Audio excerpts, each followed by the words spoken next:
streaming now. This is for everyone. Merry Christmas. And you all missed the delightfully cynical greeting of our dear friend Aristides, who has joined us, and I'm much the happier for it. Of course, Christmas is much the merrier with Aristides, and let's see if, of course, we are appearing on live stream at all. We seem to be connected. Says we have an excellent connection, and we'll look forward, of course, to our feedback from our listeners. If indeed we pick up any listeners tonight. We've got 0 right now. 0 views right now. But let's see if we show up on YouTube at all. By that I mean my channel. Going to see if we're appearing. Yeah, I see the live. Okay, great. Excellent. There we are. Okay, wonderful. So what I'm going to do is click on that. And we've got 2 upvotes already, likely from Aristides. And I just added a third. T-Tank Berry says, good evening, brothers. Yep. Crystal clear. 100. Excellent. We love you, T-Tank Berry. There was $80 when I came in at the door through the mail slot by, I presume to be the one man who does that, Aristides. Excuse me, T-Tank Berry. T-Tank Berry. So forgive me. It's always a miracle that I get here at all, especially on a holiday where I'm reluctant to drag myself away. So, a matter of fact, I should show a little map to Aristides and the lads. They would enjoy this. Again, we're going to figure out someday how to do it. We're going to dedicate the time to figure out how we can show our listeners such little things as the images that I show to people who are on the call. But in the interim, oh, yes, dear Aristides, see if you can bring T-Tank Berry, otherwise known as John Doe, and everyone else onto the call. Brendan Zoget just left us a message. He won't be joining us until 7-ish. But, you know, bless him, and we look forward to his appearance then. But call him anyway, of course. And all right. In the meantime, everybody hit the upvote and the subscribe button and the notification bell. Yes. Bless you. Especially tonight. Yes. Yes. Thank you. The enemy would, of course, attack on a night like this. So we'll share that map in a few moments. I'm just going to continue to, with Team Dietrich, which I could show to others. And basically what it is it's a, fact, I should actually find the, some of the other maps that do it justice, or rather Act 2. Vicky Johnson has joined us saying, happy holidays, everyone. Eric Cradle has joined us. Happy holidays, team Triple D. Vicky Johnson, love you, honey. Let me give her kisses first. Then we'll return to the other 2 gentlemen to give them hugs. Again, 80 United States dollars was dropped through the door slot by our dear friend T-Tank Berry, who appears in our calls as John Doe on Team Dietrich's side. And T-Tank Berry, that was deeply appreciated, and that enables me to, again, refurbish some supplies, and every once in a while pay for a cab when some cab driver does something incredibly stupid, as what happened the other day. I'm not even going to mention it right now. We will save that for next week. It's a holiday season. Don't want to go through that. And by the way, it wasn't something offensive or something that it was offensive in the sense that I had to pay him cash because, yeah, obviously I'm on paratransit to try and avoid paying cab drivers cash. It saves me hundreds of dollars in cab rides, paratransit does. So when I'm dealing with some idiot who forgets to turn their meter on, I am left having to pay them cash. So that might be a new scam they're trying to pull, where they're just, but it goes to show you just how insane the entire affair is with cab drivers. You're dealing with strange people, and during the holiday season, they just get stranger. So John Doe says, you're more than welcome, brother, and he's with us. Good. So he'll be able to see the map when I start sharing it. So a drop in on the call, John Doe. You don't need to speak, but you can drop in on the call. I know you're in on the call by using the text, but feel free to show up on the call. And at the very least, feel free to say hi. Now, he sent some incredible videos of where he's at, which is apparently out in the middle of bumfuck nowhere. I am just shocked that at some point T-Tank Barry just does not wind up encountering and warding off Bigfoot. He's in the middle of like fucking nowhere so often. So he's joined us, dear man. And thank you so much, John Doe. And with that, Douglas Marks joins us, says happy holidays, everyone. And again, I'll tend to the ladies first. So let me respond to the dear Vicki Johnson by sending her a kiss. Mwah! Love you dearly, Vicki Johnson. And here we are. There we are. Kisses at Vicki Johnson. Let me get that going. And then I will take us down to at least a few maps that might do justice to the subject I'm trying to discuss that most other people would never think about, really. And let me see now. Go over here. Wrong window. Here we are. Kisses at Vicki. Here we are. Johnson. And then a little lower after that. Here we go. Okay, we'll give hugs to the gentleman in a few moments. And with that, we'll just go on to, oh yes, here we are, the maps with our dear friends who are on the call with us. I'm going to share screen. So can you two gentlemen see the cursor moving? Say yes or no. Yes. Excellent. Oh, and so good to hear you, T-Tank, as well as Aristides. Again, thank you so much for that 80 United States dollars. Now let me see if I can make this map a little larger. And this is something that was kind of ascertained by Christian missionaries. So Christian missionaries call this the 1040 window. I forget exactly what the numerical ratio is, but what I do know is that the overwhelming majority of the non-Christian world is in this window, and the overwhelming majority of missionary deaths is in this window.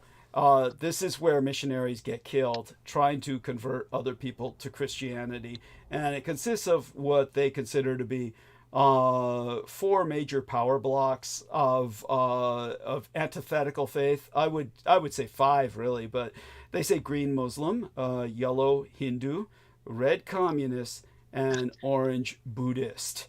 So it's a phenomena that the average person would not think of, but this 1040 window is also where you've got 57 countries that have at least 50% of their land area between 10 degrees north and 40 degrees north latitude. That's what it is. That's why they call it 1040.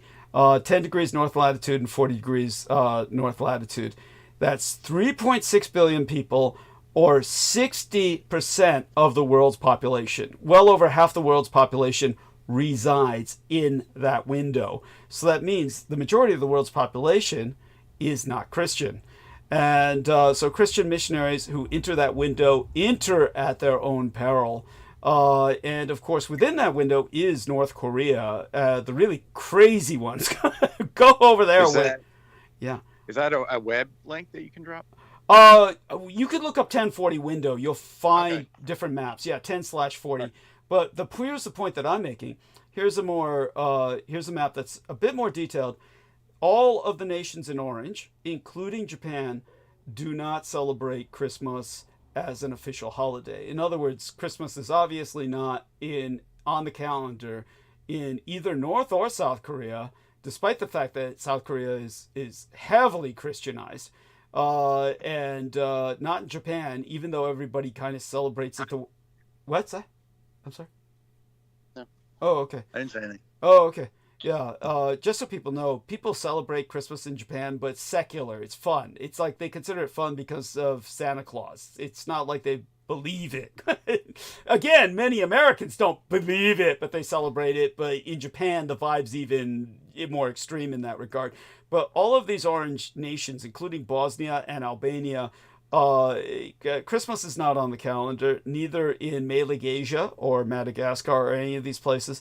But it's within this orange crescent of Islam and Buddhism and communism and Hinduism and Shintoism in Japan that you've got quite a different thing from what's going on with, say, for instance, Taiwan and the Philippines. In the Philippines, it's they're heavily Catholicized, and they celebrate Christmas for like months. It's like the Christmas season in the Philippines lasts like from September through January, something crazy like that. They make it a literal season. And in Taiwan, it's actually a national holiday. It is the Constitution Day in Taiwan. So that confuses a lot of people. It's not a Christian holiday, but it is a national holiday on the calendars because this is the day when Taiwan set forth its constitution in writing, was on December 25th. So there you go, weird stuff. So I was celebrating a double holiday today at the Estates, and that included the Taiwanese Constitution Day. I'm not going to go into a big deal of celebrating that on air with everybody, but Merry Christmas. When it comes to the Taiwanese Constitution Day, I'm not going to bother educating too many people about that.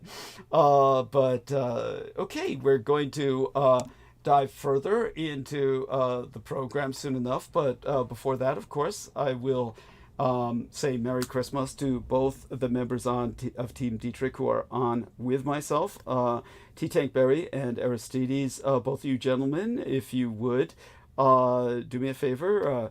John Doe first, say Merry Christmas, and then Aristides, because after that Aristides is going to say the blurb, and while Aristides says the blurb, you and I will burn bandwidth for him. So John Doe first, if you would be so kind, dear T-Tank, and say Merry Christmas. That would be nice. Merry Christmas. Thank you. That sounds almost ominous. Oh my God. Now, I know...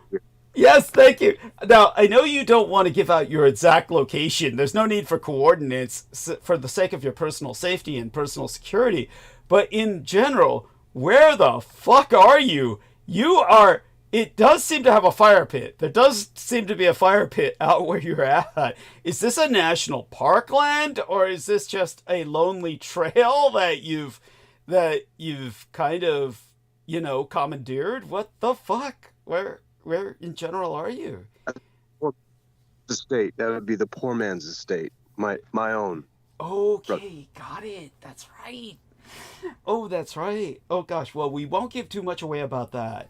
But I will say one thing. Yeah, T. Tank Berry has he's earned everything he has and beyond. So we'll leave it at that. Oh, that's incredible. Yeah, just so people understand, this is nothing that T. Tank Berry inherited. He did not inherit this.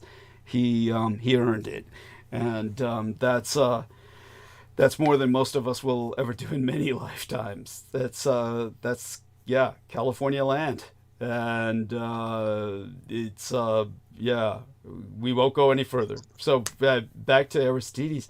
So, dear Aristides, were you subjected to any of the usual interactions with family that most people are obligated to engage in around this time of year, or were you kind of spared? I did have such things, but not anything that I didn't enjoy and look forward to, and it wasn't that much.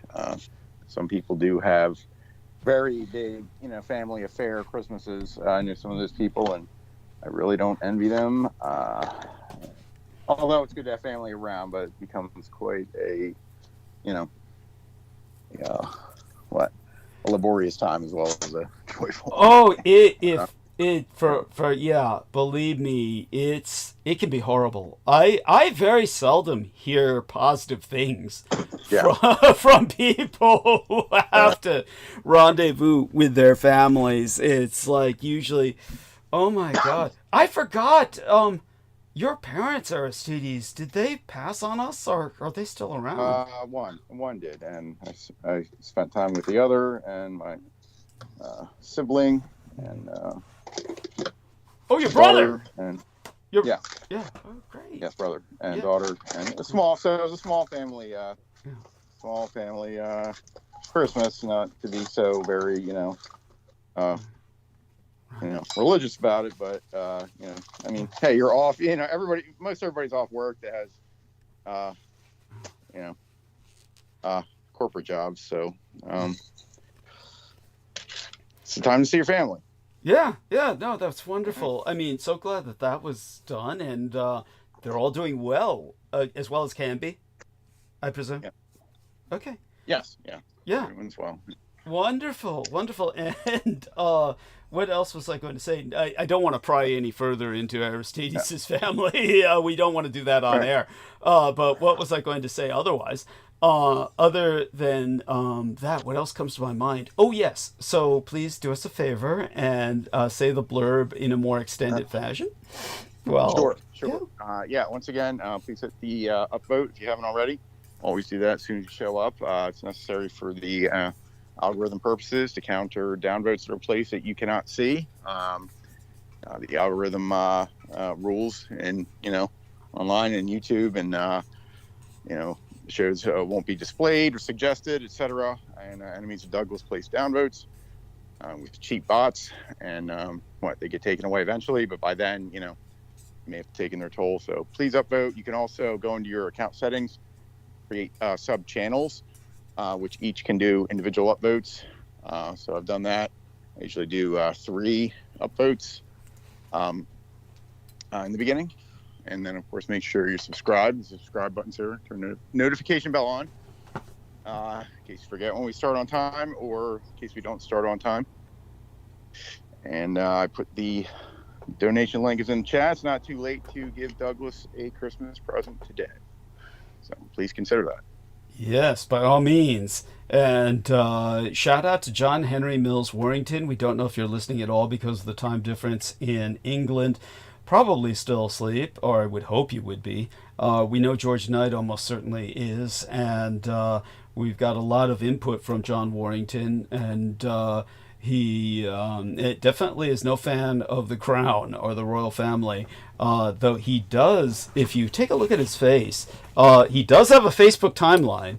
He does publish his photographs where he glares into the mini cam. Believe me, John, whatever you do, we love you, brother, but don't ever start an OnlyFans. At any rate, he does look like King George. Or, the king. I'm even going to talk about him later tonight. His name's escaping me right now. Charles. King Charles. Yeah. He looks like King Charles. He really does. Right. But wait, didn't he die? King died. Now, my nose! Don't do that! Oh, that burns! Oh, that fucking burns! Am I imagining stuff? Oh my god! I'll look it up. Oh, Mandela. Mandela effect. Mandela effect. Yes. No, wait. Wait a second. What's this about this is dangerous site? What's going on, T-Tank? What are you being told is a dangerous site? My site or John Warrington's Facebook page or what? What? Oh, here it is. All right, now the internet has corrected itself. False King Charles death story spread by Russian media. Great. What were you just saying last time? Oh, yes. There you go. Exemplary. Darn it. Yeah. Darn it. I hoped it was true. Oh my god! Again, thank God I'm not drinking while you said that. Oh, what? Not that I've got any personal investment or stake in the game, but yeah, what have you got against King Charles? I don't know.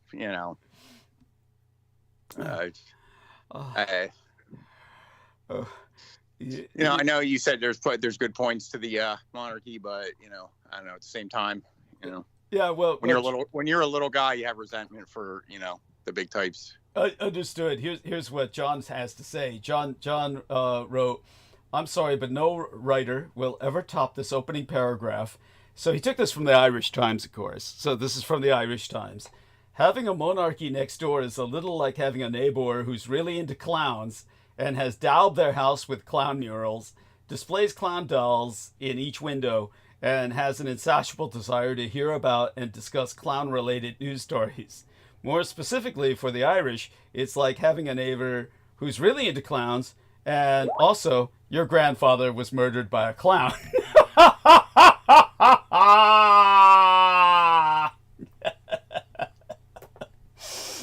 Oh, And then above that, by the way, he has a picture of Donald Trump, who, when he was in front of that St. John's Church, the parish house, which I notice is all boarded up.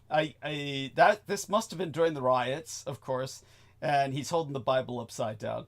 That's again, it wasn't the Donald Trump edition of the Bible yet. I don't think they had published that just yet.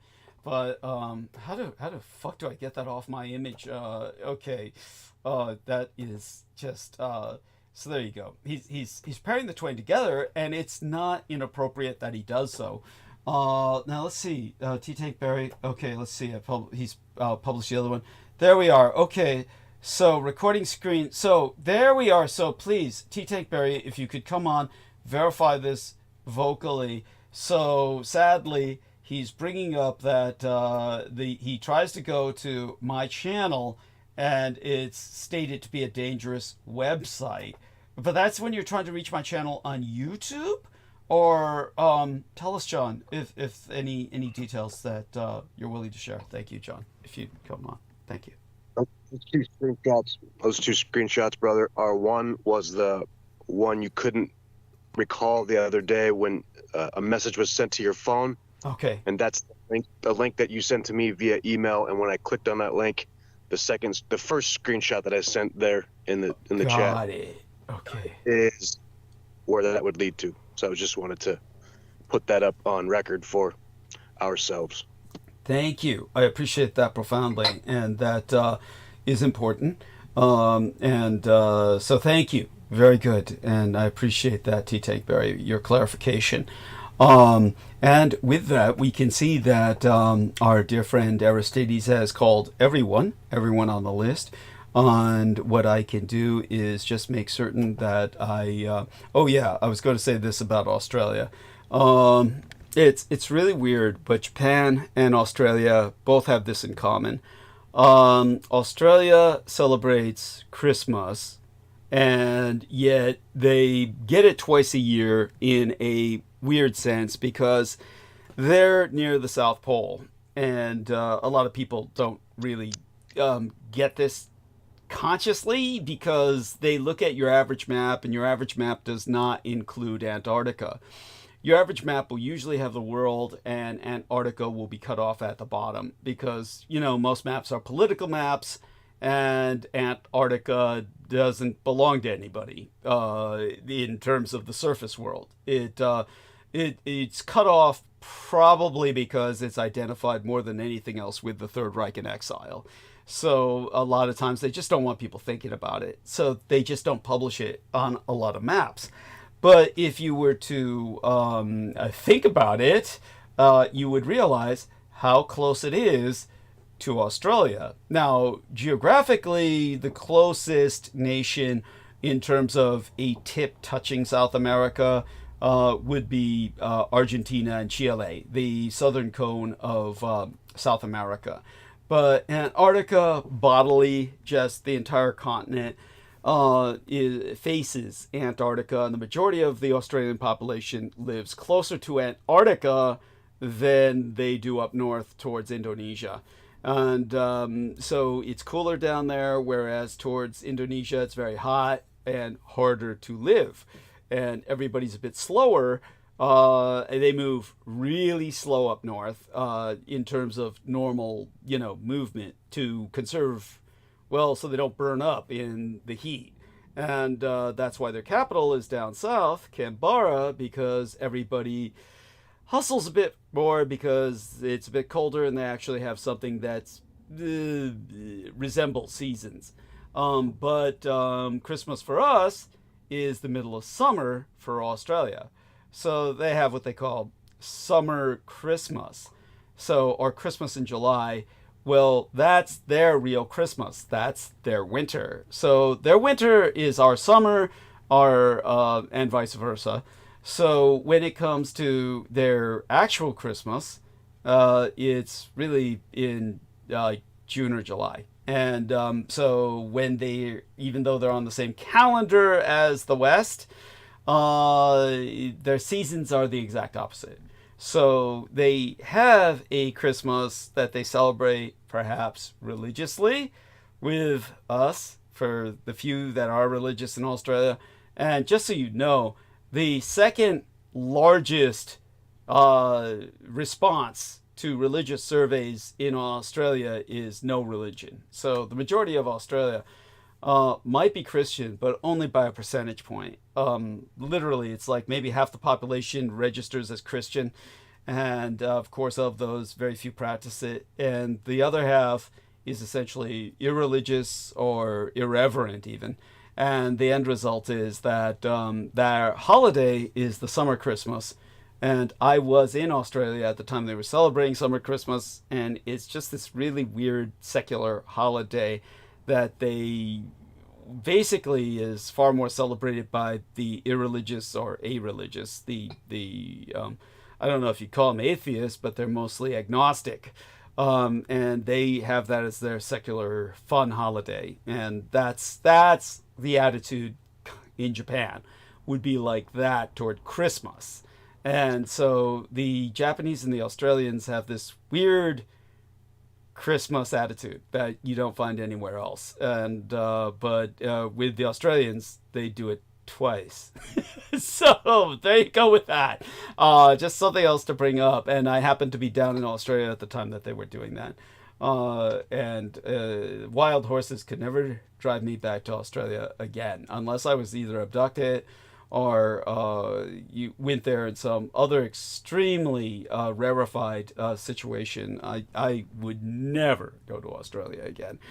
The experience there was just so negative, having nothing to do with the people of Australia, but just everything that happened is just so awful. And but it was weird because for instance, I for instance, just out of just sheer casual trivia, I happen to favor the 13th zodiacal sign being integrated into our zodiac, which would be Ophiuchus.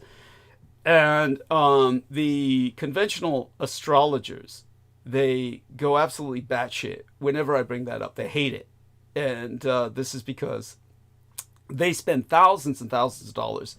You don't just casually become an astrologer, by the way. If you want to do it professionally, they have shingles they hang out.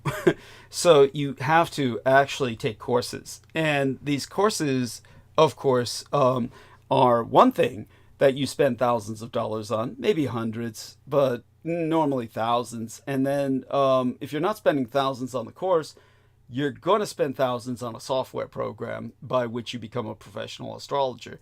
Now, conceivably, somebody could just be really into astrology and just buy the program. Or you'd have to be really, really fucking good at math. But when it comes to astrological calculations, they have programs that do everything when it comes to calculating longitude and latitude of where you were born. And then they match that up with the time you were born and the sun sign. There's no way any normal human brain outside of some crazed autistic individual could do that. So there's one chick I know who comes close, God bless her, and she's known as the Curious Girl. You'll find her on my subscription list. She was on the show a few times, and it's been so long since I've spoken of her or thought of her. I don't even remember her name consciously. But it's I would remember Amalia Willard, I think, and so Amalia Willard, and Amalia Willard, she was like raised in an astrology cult or something. She's so good with astrology, she freaked Brendan Zoget out. Brendan Zoget was like totally. Like, he thought, oh, he was really into this chick, saying, oh, here's this young chick, and she's attractive, and she's into Douglas, and, you know, we have common ground. And then she started doing what she does, which is, like she says, throwing cardboard, which means reading the tarot deck. And when she combines that with her astrology, she gets very... she was so technical. She threw Brendan for a loop, and so she was like born with this. So people had to raise her doing that, or there's no way somebody could just do that themselves. What was the name? What was her name again? Amalia Willard. Let me look that up and make sure she Yeah. should still be on my Skype list. And what I'll do is I'll send a contact request to you.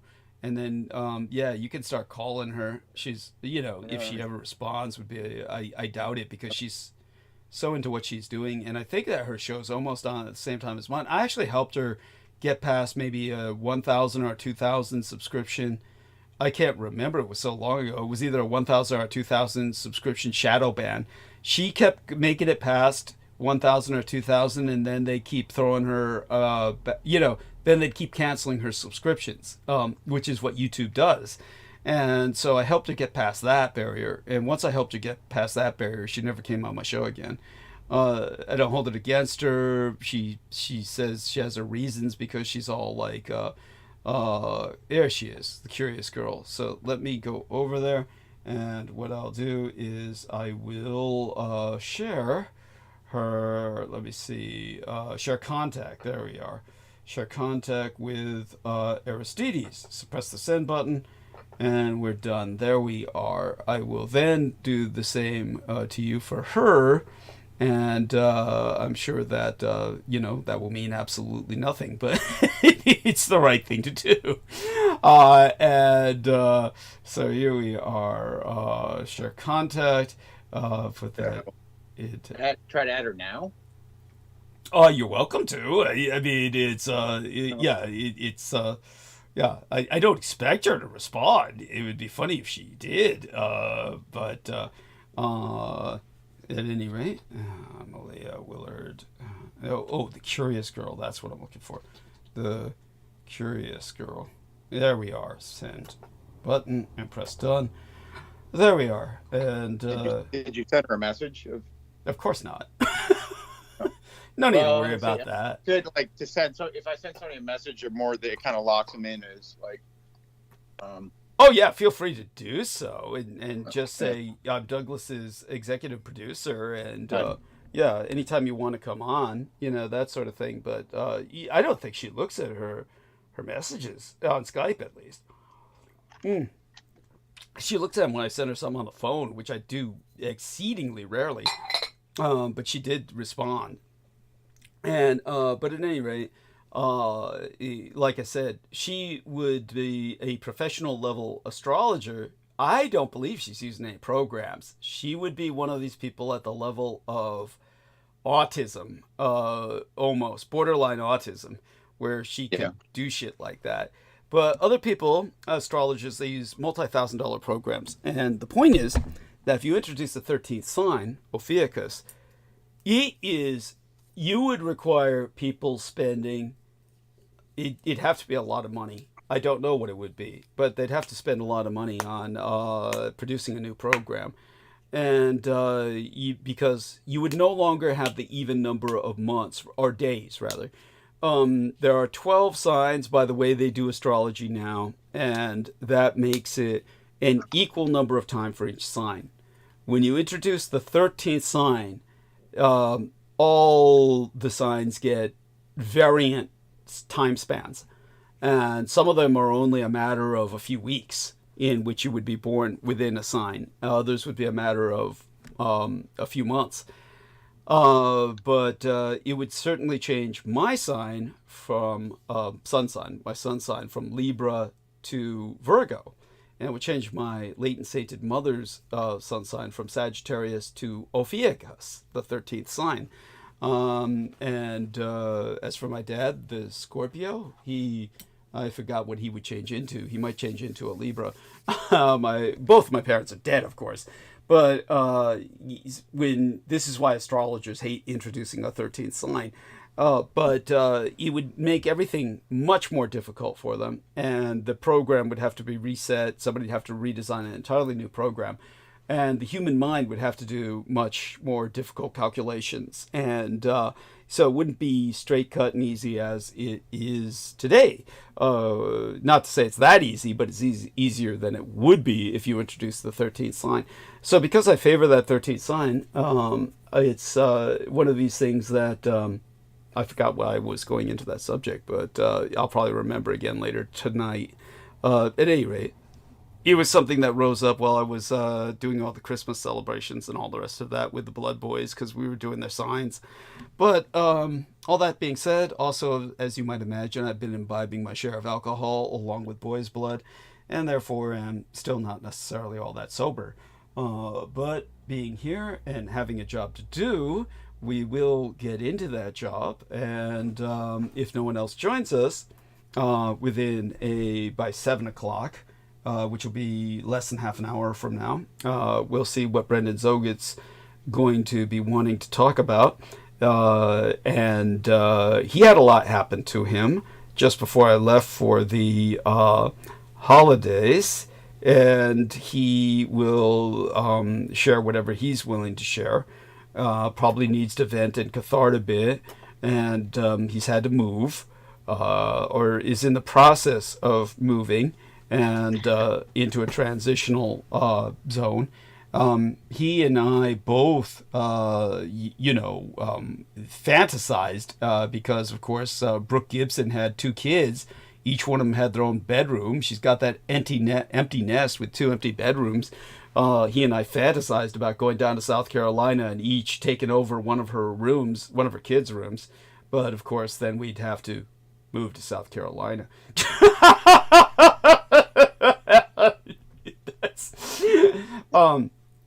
And that's not necessarily I guess that speaks for itself. Amy Como, it was, of course, sent me a photograph of the fact that she received the $100 money order I sent her to help pay back towards the $300 she lent me that 1 month that I needed it for rent. And that's a whole story in and of itself. I noticed on the photograph she sent me where she had received the money order, she took a screenshot of it. Of course, the table it was on had a lighter for, all the shit they're smoking up there in the Northeast, so that they, I guess, can get a better show when they look at all the lights of all the incoming fucking drone swarms and shit. Okay, had to get that out there. And aside from all of that, I'm surprised Nemo doesn't join us because, of course, he strikes me as someone who wouldn't be celebrating Christmas at all. Aaron Tice, on the other hand, he, of course, has a family. He has to celebrate Christmas. It's obligatory. Sammy Romero, of course, has 2 kids. I don't even know if they're of the age where, you'd just be instilling in them that there's something maybe quote-unquote special about the day, but I don't think they're even cognizant enough to even grasp that. What was it like when, your daughter, how old was she before she had a concept that, quote-unquote, there's a Santa Claus? How old was she before she had a concept there was this home invasion? That there was this annual home invasion where... Probably around a normal age, and, what would you guess that a kid would realize that kind of thing? I'm not the guy to ask. The kids I deal with, they are in such rarefied situations. Somewhere between, 3 and 5, depending on how easily they, verbally communicate, how early, and how early the parents try to tell them they're Santa Claus. That's, more often we ask the question, when does the kid stop believing in Santa Claus? Yes, understood. But we all know that. It gets earlier and earlier every fucking generation thanks to cell phones and shit, yes. Right. It's just awful. For those of you who do not know, by the way, and I'll have to go back to the same file in which I had that map open about the 1040 window. But actually, let me scroll down again and find out the historical Santa Claus. For those of you who don't know, there was indeed a historical Santa Claus. And for those of you who have no idea who that was the Holy Hierarch Saint Nicholas the Wonder Worker, Bishop of Myra and Bari, defender of the faith, born in 270 years after Christ, and traditionally, and was known to have died about 343 years after Christ. And he was somebody who was known for giving to the poor. And he was, I think he was there at the Council of Nicaea, where that was where they made the Bible, wasn't it? I think it was the Council of Nicaea. Yeah, Nicaea. Yeah. How do you remember That's that? where they formalized everything. Yeah. Yeah. How do you remember that shit?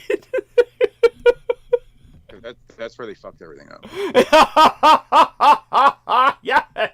He was known for physically attacking people at the Council of Nicaea. Or slapping them, or what was it? Here we are. Nice picture of him. Thank you. There he goes. Hitler's drawing of Santa. Yeah. Holy shit! Oh my god! I had no idea that this existed. Thank you. No, I didn't know. I had no idea. Learn something new every day. That's incredible. That's well, thank you for this. I'll download that. There you go.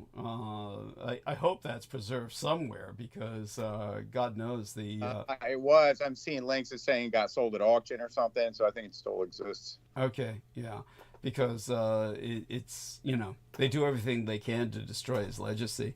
So Sheila Gavin, welcome aboard. Love you, dear Sheila, I meant to say. Happy holidays, dearest Douglas and all Team Dietrich. And so welcome aboard, young lady. Let's give her some kisses. And with that, so do me a favor and relay, while we're waiting for the other anointed guest, should he ever show up, if he doesn't come in at a little after 7, I'll just start in on monologue. But while we're waiting for him, certainly there must be, I turn to you, Aristides, because our lovely T-Tank Berry is not necessarily all that much of a talker, though he's welcome to relate a story. If there's any kind of Christmas story either of you gentlemen care to relate, to kind of give me a little breathing time so I can suck on some of this ginseng tea, you're welcome to relate it.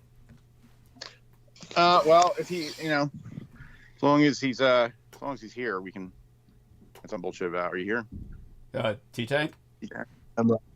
Yeah, I'm sorry. I'm coming off of a bender. I really apologize. I'm a little out of the norm. Oh, no worries. Well, all right.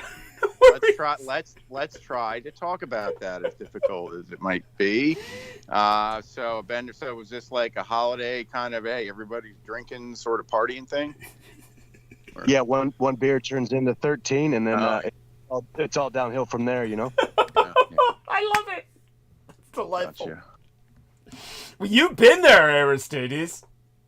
Where one beer turns into a 13 beer bender? Not really. I never would make it to 13 so much.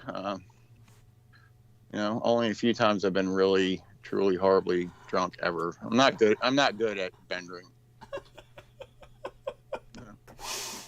Well, you do things. Well, yeah, I'll enjoy a few drinks, but I honestly, after 4 to 6 drinks, I'm like, I'm done.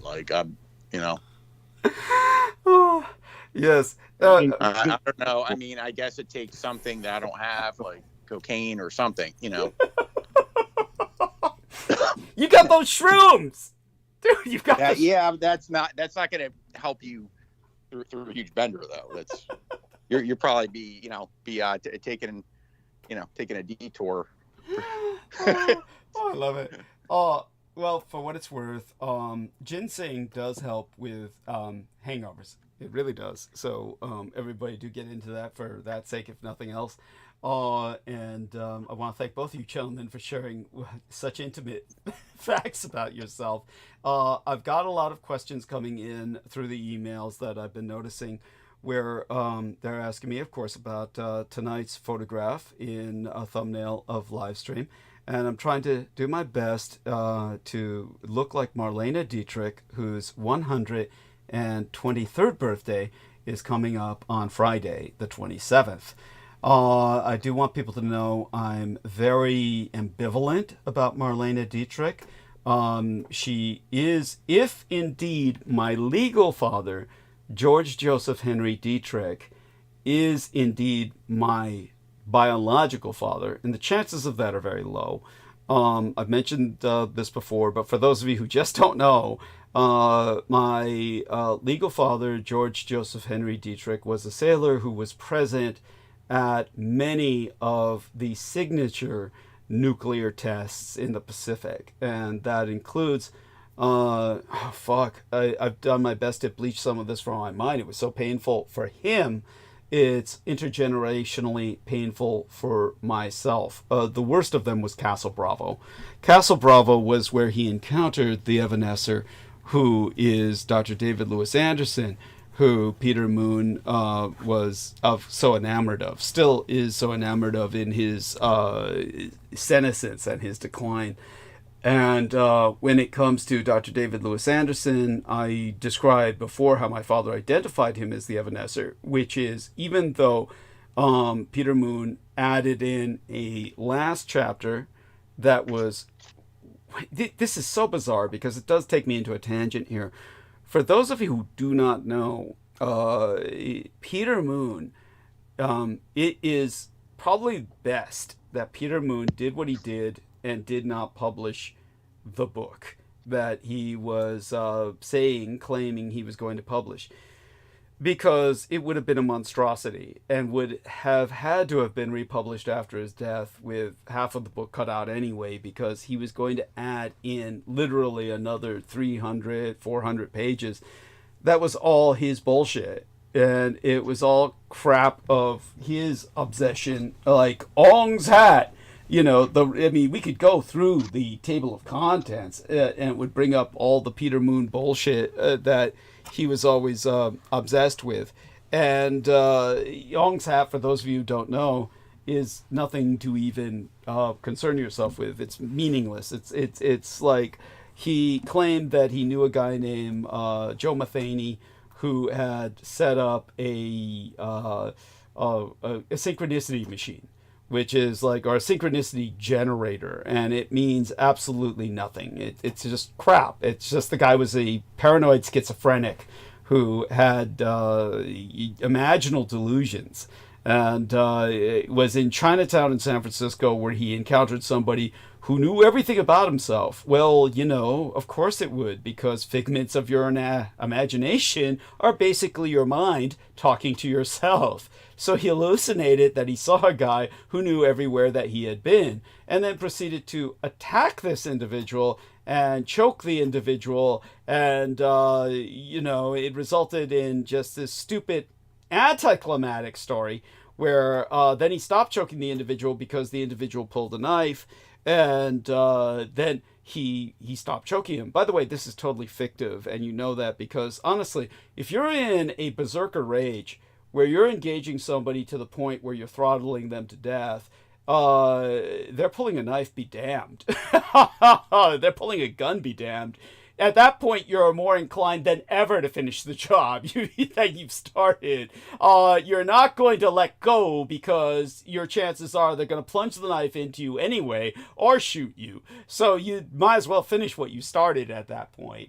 So you know it's a fictitious story, because no one is going to tolerate your having choked them to that point and then just let you go. So, but anyhow, so this fictive story was related to Peter Moon, who then, repeated it and regurgitated it as he would do with everything else in his life, repeatedly. And so he was just obsessed with this, and that was one of the chapters, and he's just adding all the shit into the book. In other words, he was going to conflate my story with his story, which is just sick. And just, there's no connection. There's no connection. So luckily that didn't happen. But all that being said, when it came to the book, oh, fuck. What was I talking about? Somebody help me out here. But before whenever I speak of him, I just get so waylaid that I lose track of the original thought of what I was talking about. I think it had something to do with what? Somebody remind me. If not, it's no big deal. Your dad, the nuclear test. Oh, the nuclear test, that's right. He added the last chapter that was supposed to do with myself had to do, and thank you, T. Tankberry and Aristides. I see both of you gentlemen were trying to remind me of that. The last chapter that had to do with me had to do with my dad being at the nuclear tests, and it had to do with the Evanescers. But it actually didn't talk about my dad being at the nuclear tests. He presented my dad being at the Philadelphia experiment, which was also true, but was during the war. And so what happened was that while my dad was at the Philadelphia experiment during the war, he did not encounter Dr. David Lewis Anderson, but he did learn about Evanescers from a briefing that happened very shortly after Project Rainbow, which is the actual name for the Philadelphia experiment. The official code name was Project Rainbow. It was part of Project Rainbow. It wasn't called the Philadelphia experiment at the time. That became the popular reference for it thereafter. But so my father first heard a briefing about Evanescers there, recognized that he was encountering one at Castle Bravo.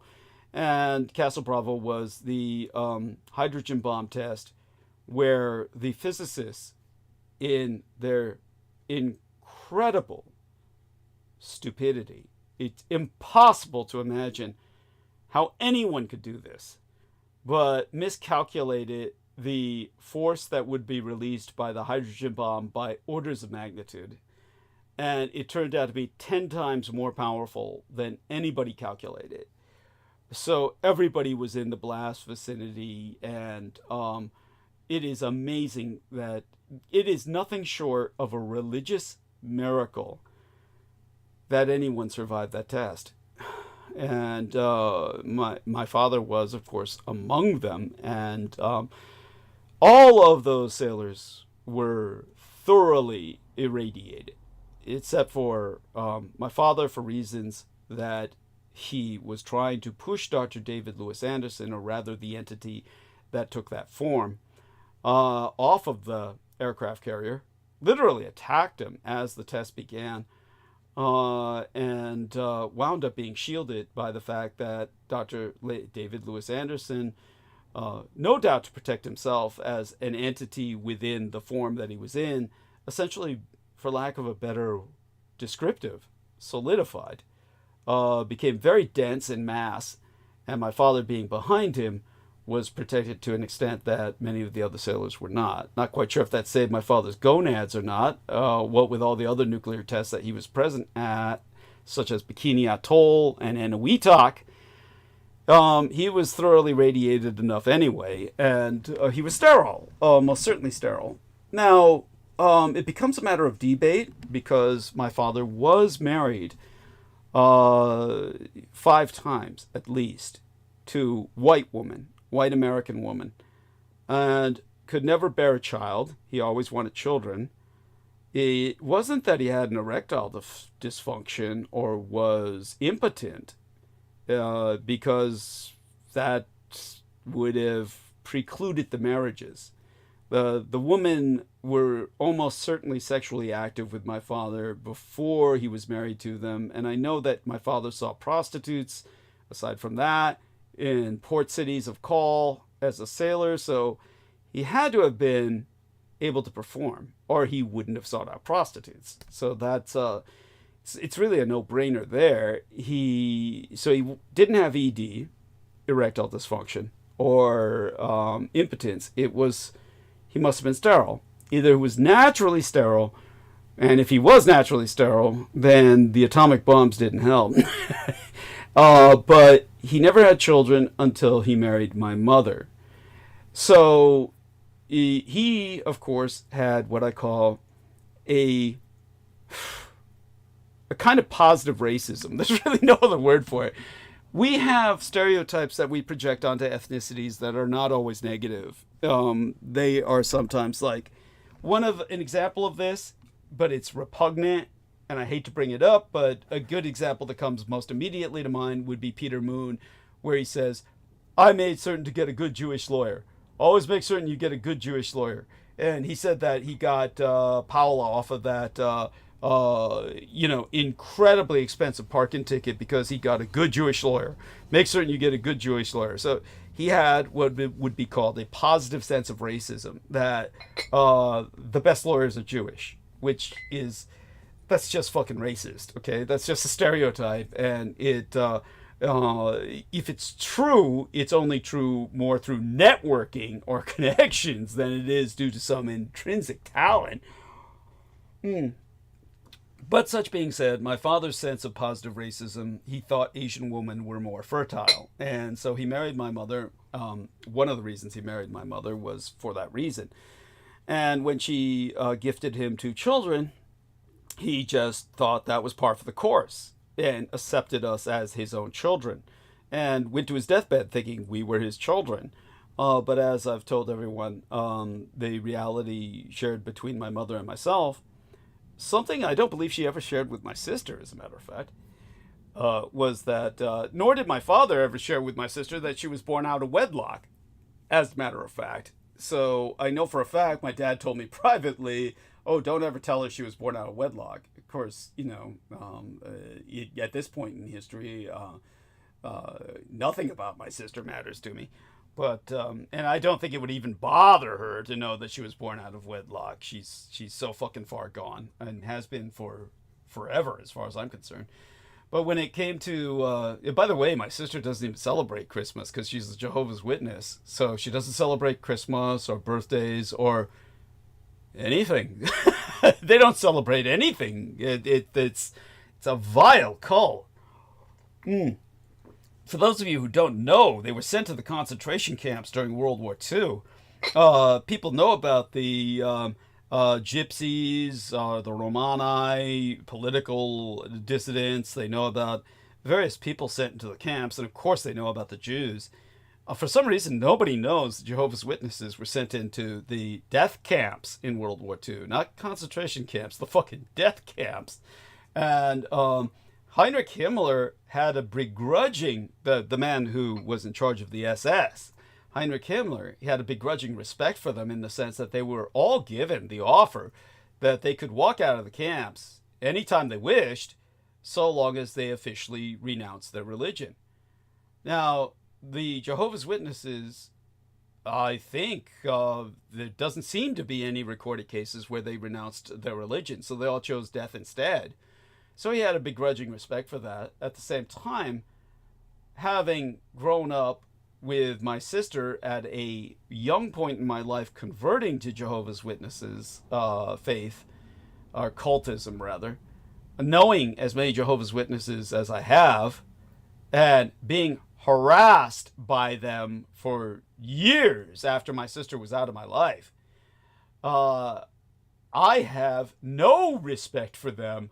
And if I were in charge of a death camp, I would be disappointed were they to give up their religion. I would much rather have them die. They are just horrible people. They are just wretched. There is nothing, well, what would you expect from people who don't celebrate their own birthdays or any holidays whatsoever? I mean, you've never met, no wonder they were glad to die. No wonder they were glad. It's not any sort of courage. They have nothing to look forward to in life. They don't do drugs. They don't do alcohol. Or maybe they do alcohol. I can't even fucking remember. If so, they never get drunk enough. But they certainly have a fetish for hating drugs. So they don't do drugs. They, as far as I'm concerned or understand, they don't do anything. They just like, why do they even live? Well, give them a chance at death, they'll take it. So there you have it. No wonder why. Though, of course, they're not warriors. They, of course, they're against violence of all sorts, so they reject military service. They will not stand up for national anthems. So they consistently are attacked, literally killed in many places, if they're stupid enough to attend a public sports event, like in Mexico, where they'll go to see a game, soccer game, and they refuse to stand for the national anthem, people will stab them. That's they go preaching in other countries, and they'll be put in jail at the least. They seek death in that sense, but they don't seek it in some sense that makes any sense. It's just it's like they go everywhere and they're just an asshole, and everybody hates them, and they think somehow they're making a point by that. No, they're not making a point. They're just assholes. And so, such being said, but my sister was never told she was a child of Adolf Hitler. And, of course, would probably go into paroxysms of denial because she takes pride in the fact that her religion was persecuted in death camps. So if she were to find out that she was a child of the man who had sent people of her faith to death camps, well, you can imagine the result that you would have there. Well, she's already so crazy, it's impossible to imagine her going any crazier. But there you have that. So my father was never told that. But because my mother did inseminate herself with the test tubes, via the test tube in which she had Hitler's sperm, which have gone into the story of how she's gotten that before, then, of course, she produced my sister and myself. And such having been articulated, my point being that when it comes to Marlene Dietrich, had I had my father, through sex with my mother, at around that time, impregnated her, like if he had successfully inseminated her naturally, then I would be my legal father's child. However, because she inseminated herself with Adolf Hitler's sperm simultaneously, I may or may not be, but chances are I'm Adolf Hitler's child. The chances for that are far greater than my being my legal father's child. But if I am my legal father's child, then I am related to Marlene Dietrich, who I'm ambivalent about because Marlene Dietrich was a traitor to her nation. She was a traitor to Germany. And she was obsessed with killing Adolf Hitler. And obsessed to the point where she was willing to sacrifice her own life to kill Adolf Hitler.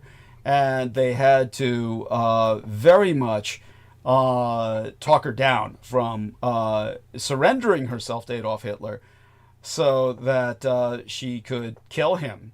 And she had intended to do this by weaponizing her vagina. And all of this is quite true. You can look this up yourself and find out about it. Marlene Dietrich wanted to kill Hitler. Just put in Marlene Dietrich kill Hitler vagina, and there you'll have that. And so she was going to.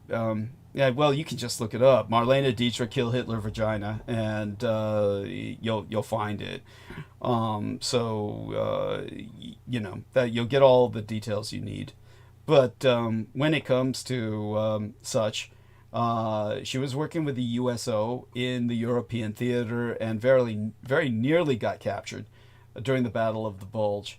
And Hitler had direct orders to capture her and bring her to him. So, you know, she could have actually made that happen.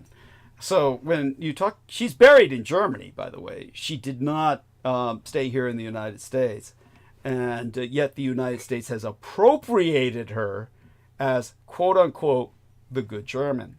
Now, one other thing she's responsible for, among so many other things, I mean, you know, you could go into all kinds of trivia. She was responsible for saving John Wayne's life by keeping him from the front lines throughout the war. She protected John Wayne, and John Wayne hid behind her skirts. John Wayne said, she pulled out some shit with the government where she said, you can't draft John Wayne because I need him for personal security. Literally some shit like that. So John Wayne was supposed to be her personal security, protecting her, because he was an actor. He was near her in some USO shows, apparently, or they were fucking with the paperwork to make it seem like he was. He obviously was not in the European theater of war anywhere near her during the Battle of the Bulge. She was far closer to the front lines than he ever was. He never left home, or never left the United States. But he stayed home throughout the war because of Marlene Dietrich constantly writing defenses for him that she needed him at home as her personal security when she was at home. That kind of shit. It was just pathetic. But at any rate, when it came to that would be trivia. I mean, so there's all kinds of things you can say about her being responsible for. But one of the things that she was responsible for was her bisexuality, which she presented as a gender-neutral kind of pansexuality. She portrayed herself as a pansexual throughout World War II. And she pioneered everything for everybody who was living an alternative lifestyle after her. If it wasn't for the fact that she rendered a pansexual presentation as presentable and acceptable, as en vogue, as the gays would never have had a fucking chance to come out of the closet. And all of Hollywood, of course, was gay, except for maybe John Wayne, who, even though he wasn't gay, he was a coward. Of course, Jimmy Stewart wasn't gay, but you can name a number of others, of course, but they're actually rare. They're quite the exception. Jimmy Stewart, of course, spent all World War II in a bomber, so he was actually a bomber pilot during World War II. Which, as far as I'm concerned, made him a genocidal idiot. Okay. Aside from that, point being that if you ever wonder why all the gays are infatuated with dead glam queens, it all goes back to Marlene Dietrich, who made their existence possible. And so she was an outspoken bisexual. She was very open about it. And nobody dared to say anything to her because the whole Allied war effort depended on her in terms of morale. She was like, she was America's version of Tokyo Rose or Axis Sally. Yet Americans never think about that because Americans never think how they appear to the other side. So the fact that she's buried in Germany would be like Tokyo Rose or Axis Sally being buried in the United States, which, as far as I know, is actually the case. I think they are both buried in the United States. But it's odd anyway. It is odd. But they were stuck here. Whereas, well, Marlene Dietrich was not. Marlene Dietrich could move at will, and she didn't need to go back to Germany to be buried. She could have been buried with honors right here in the U.S. But no, she chose to go back to Germany. And for those of you who don't know, she also was responsible. One of the reasons the Allies considered her vital to the war effort was she was the narrator in a anti-Hitler documentary that no one's ever fucking heard of, and I don't know why. But it's called The Black Fox. See, just as they used to call Erwin Rommel the Desert Fox, Adolf Hitler was referred to as Die Schwarzenfuchs, or Fuchs, Die Schwarzenfuchs, the Black Fox. And so there is a documentary titled The Black Fox, which I have never seen anywhere except in government libraries. But I know that during World War II, they showed it repeatedly and was narrated by Marlene Dietrich. So, yeah, at any rate, there you go with another bit of trivia. They considered her vital to the war effort because of that. So, again, very ambivalent about Marlene Dietrich myself, but certainly you have to acknowledge her contributions in some fields, even though she was obviously on the wrong side in others. But there you have it, the complications of my background. My father's relation with Marlene, my mother's with Adolf Hitler, and myself being the result of the twain. And people have claimed to have seen Marlene Dietrich's features in my face, or Hitler's. They both seem to be visible when people look hard enough, or even not that hard at all. Either way, I welcome both resemblances, but like I said, just a complicated background. So let's see if our man has joined us after these 9 minutes. So your legal dad was related to Marlena. Yeah. What? Oh, she was like, well, her real name is Dietrich for all those. Yeah. Yeah. And I'd have to look that up. He had the genealogy. I haven't looked at it in years. It was this. I remember the when I brought it up, the person who attacked it relentlessly was Stephen Outram, the multimillionaire who had asked me to sleep with him. Well, tried to bribe me to sleep with him, and I refused. And Stephen Outram then attacked that publicly, claiming that I've looked up Ancestry.com or, these available websites on genealogy, which obviously don't give anyone any insight into someone's private genealogy. You can look up, maybe general aspects, but they aren't even promised to be accurate. And my family genealogy, the tree actually goes nowhere when you're looking up on a public site like Ancestry.com or some shit like that, even if you're paying for it.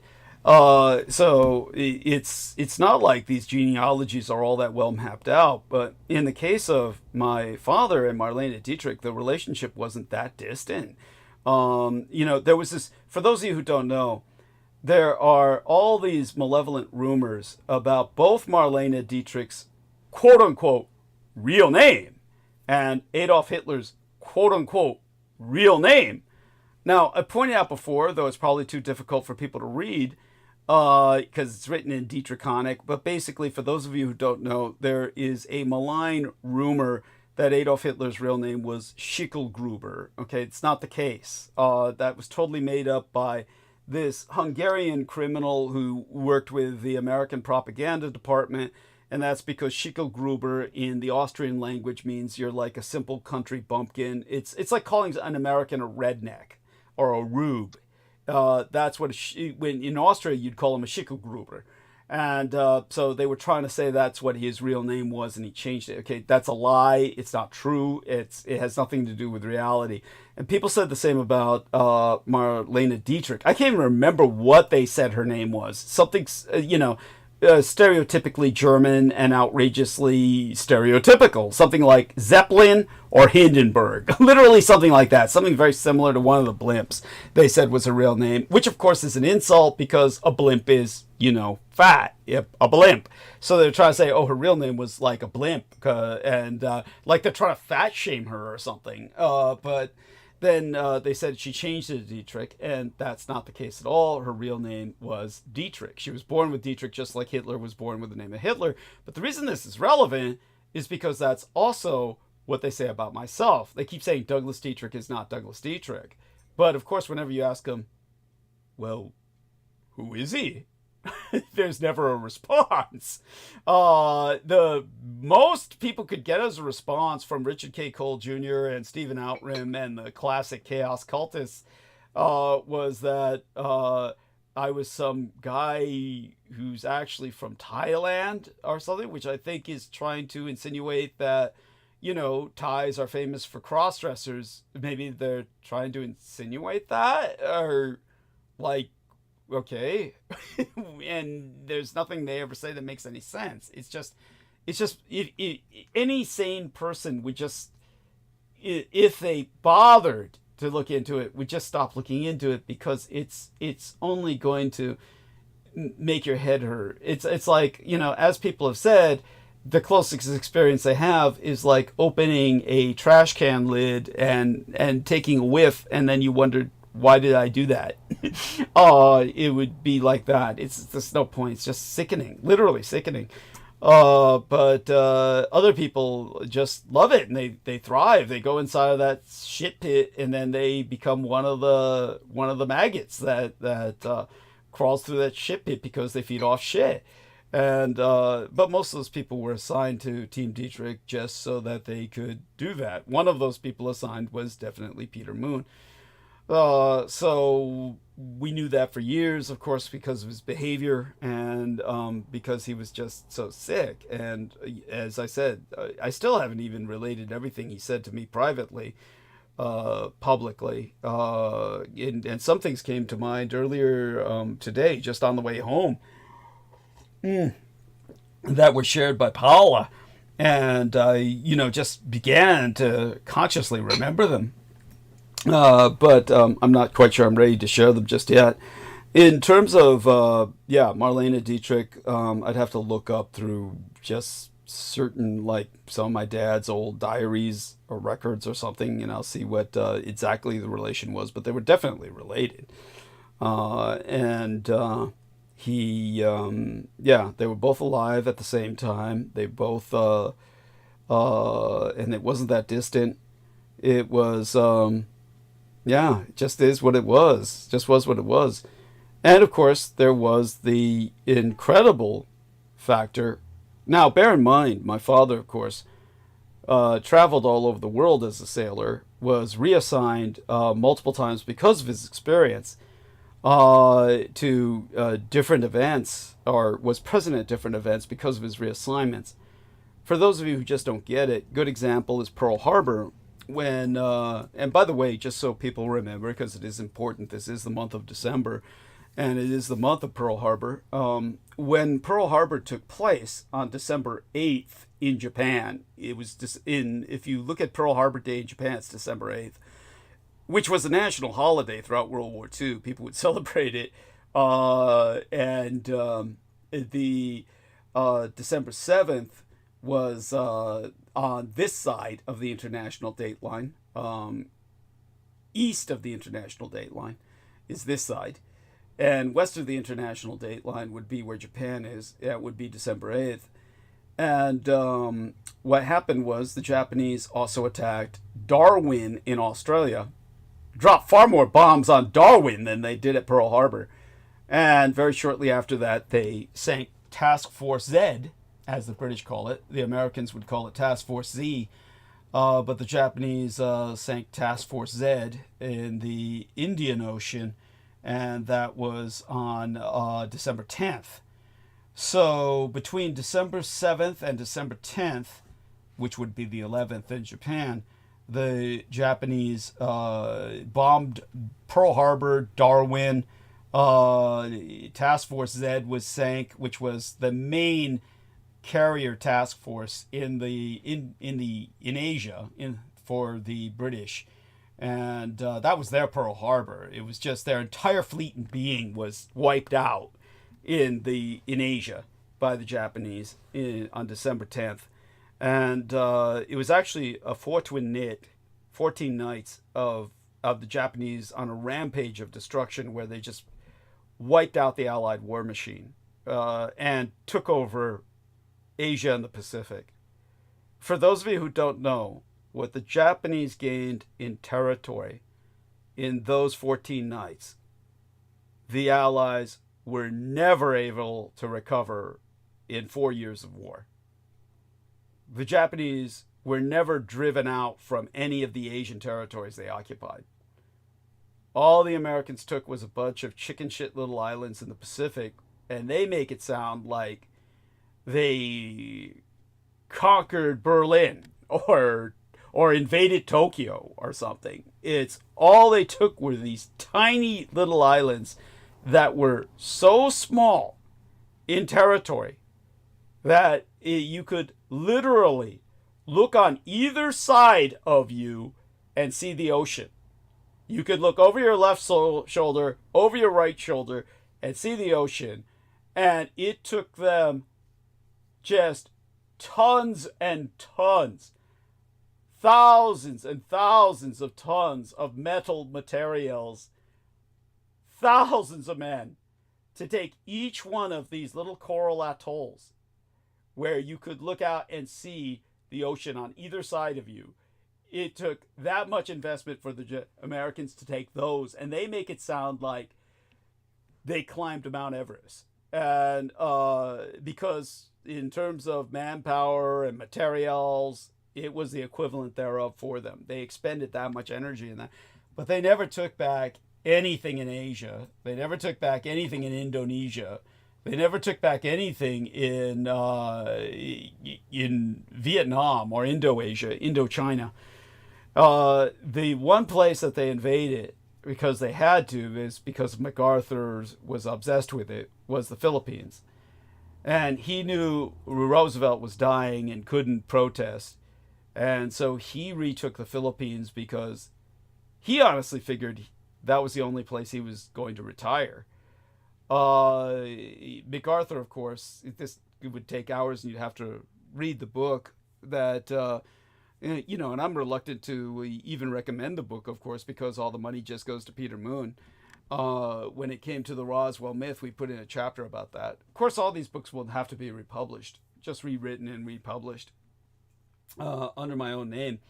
But we discussed MacArthur's involvement with Japan and ultimately his treason, which is why he was fired by Harry Truman, his own president, in the middle of World War II. World War II was not technically over, was not legally over, of course, until the peace treaty was signed with Japan, and that wasn't until just before the Emperor's birthday in 1951, and didn't go into effect until 1952. The Korean War didn't end until 1953, but one of the reasons it ended was because MacArthur was fired in 52 or 51 when Truman fired him as a traitor. And he came back to America in his own fit of madness, thinking he could run for president, but he lost. And again, it's something nobody ever remembers in America. Nobody remembers MacArthur ran for president. Nobody remembers he lost his ass. And but he had to go back to the Philippines and invade that during World War II because Roosevelt was too old and sick to protest. And Roosevelt at that point wasn't going to stop him because he had talked the entire high command into thinking that that was the key to winning World War II. Of course, that was a load of shit. And then when they retook the Philippines, that was, even though you never hear about it, that was Asia's version of the Battle of Stalingrad. The Japanese commander was ordered to evacuate, and he disobeyed orders. He became a renegade. And his renegade forces were what MacArthur was fighting in the Philippines. People can look that up if they don't believe me. And then there were several reasons for this, but it would take too long to go into right now. That'd be like a multi-hour lesson in and of itself. But then MacArthur, of course, claimed he had conquered or reconquered the Philippines. Of course, that was all a load of shit. There were Japanese there for the next 10 years. Of course, people always hear about, then the last Japanese guy surrendered in 1970, whatever. And you just think of all the Japanese between that guy who basically was hiding out and really was, there was all kinds of personal reasons as to why he was not, quote unquote, surrendering himself. When he did surrender, the president of the Philippines, Ferdinand Marcos, gave him this incredible ceremony of honor. The Filipino people loved him. But throughout that other time, Japanese were slowly evacuating. The largest Japanese population in Asia outside of Japan at that time was in the city of Davao in the southern Philippines, it took about 10 years to evacuate all of those civilians. Of course, you're going to have guys that were out there in the jungle that were kind of isolated from the news. At any rate, so all of that puts that into some perspective that MacArthur was lying when he said that, yes, the Americans have totally conquered the Philippines. They were not conquered. They were just, the Americans took the capital, Manila. And, technically Quezon City is the capital, but that's really just a suburb of Manila. And then what happened was MacArthur sated himself, but after that he was like, when he went to Japan, the Japanese just bought him out, which of course was their intention.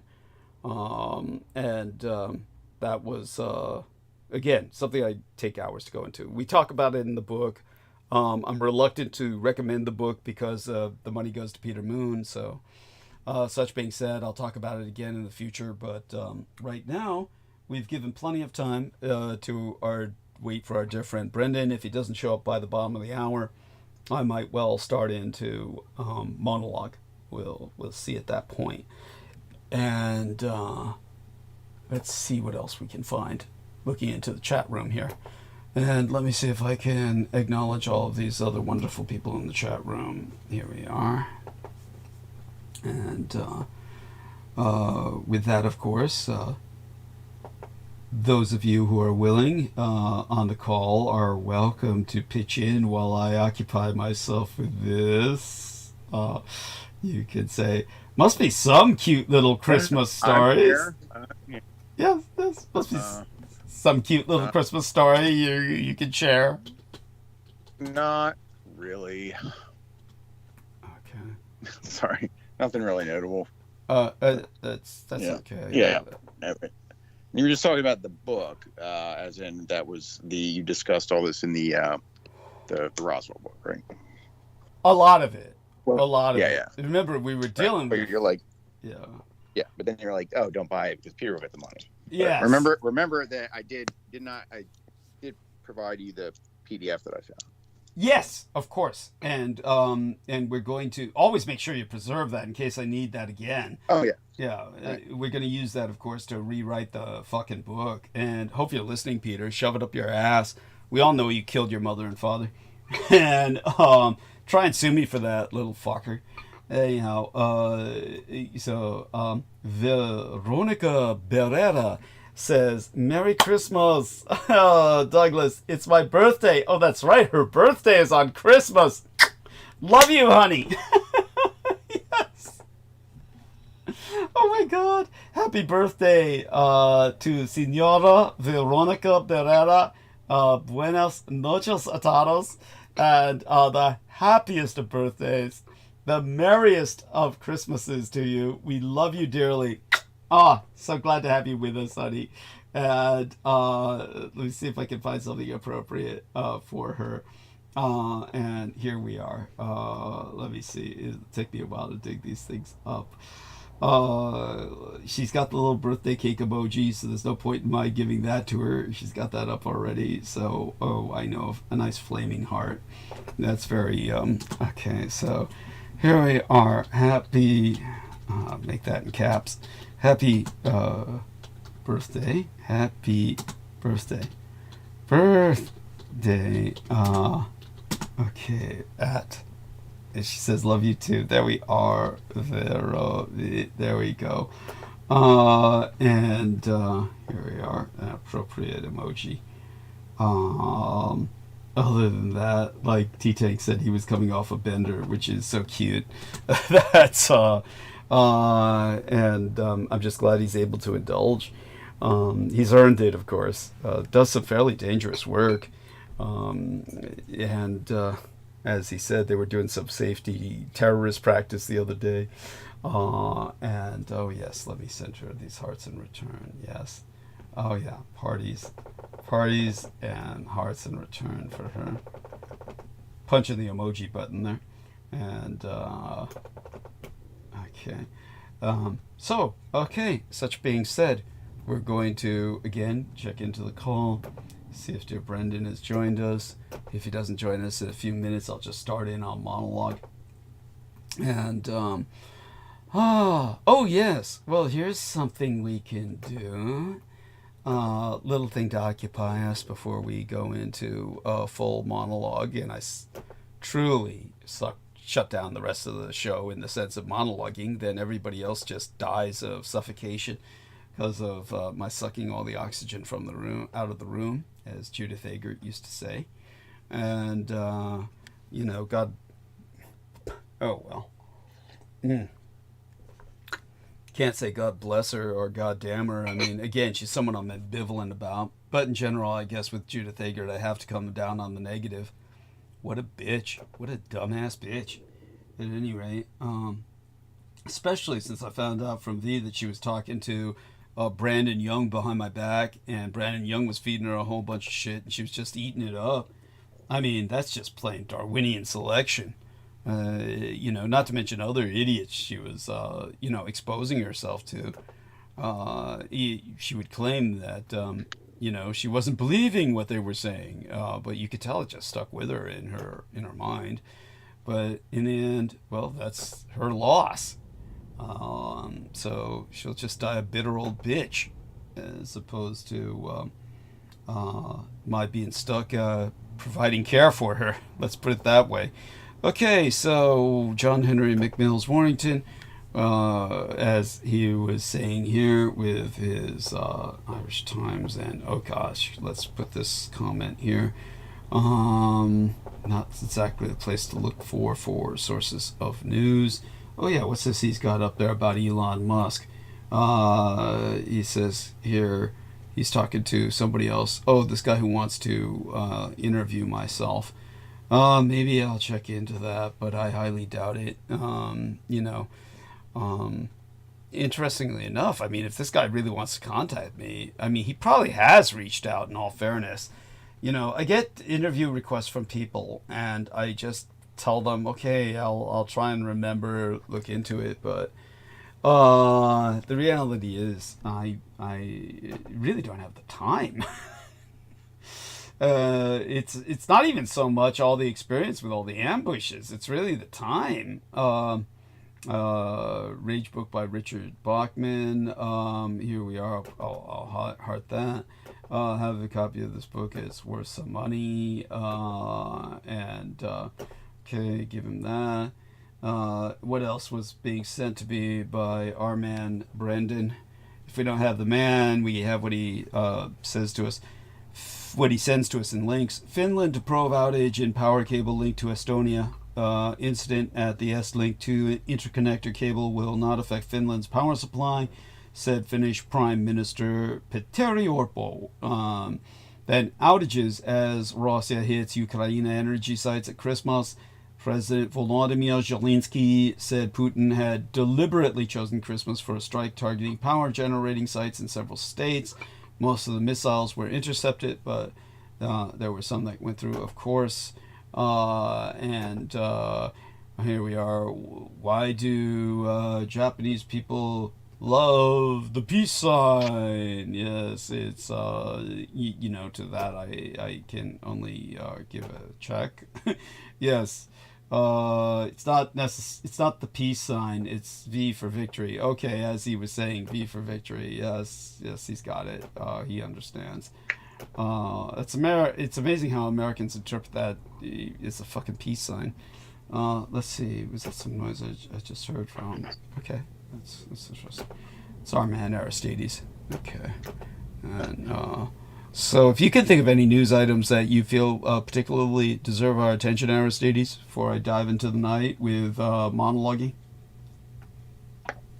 Nothing immediately jumping to mind. Is usually the kind of thing I either just sketch down or save electronically certain spots. I can look. Let me see. What did we not talk? I don't know. Let me look through my some of my saved stuff. Let's take it out here. What was that film you sent me? The little video you sent?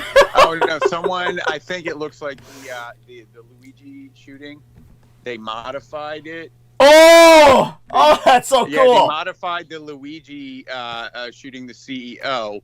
That and Luigi was the Grinch, and he was shooting Santa Claus. Oh God, they should have made a real good job. I don't know if they did, like, because AI is really good these days. Yeah. Like they could be like, turn this character into this, turn this character into this, and so it was funny because he's like in a green Grinch suit and he walks up and shoots Santa.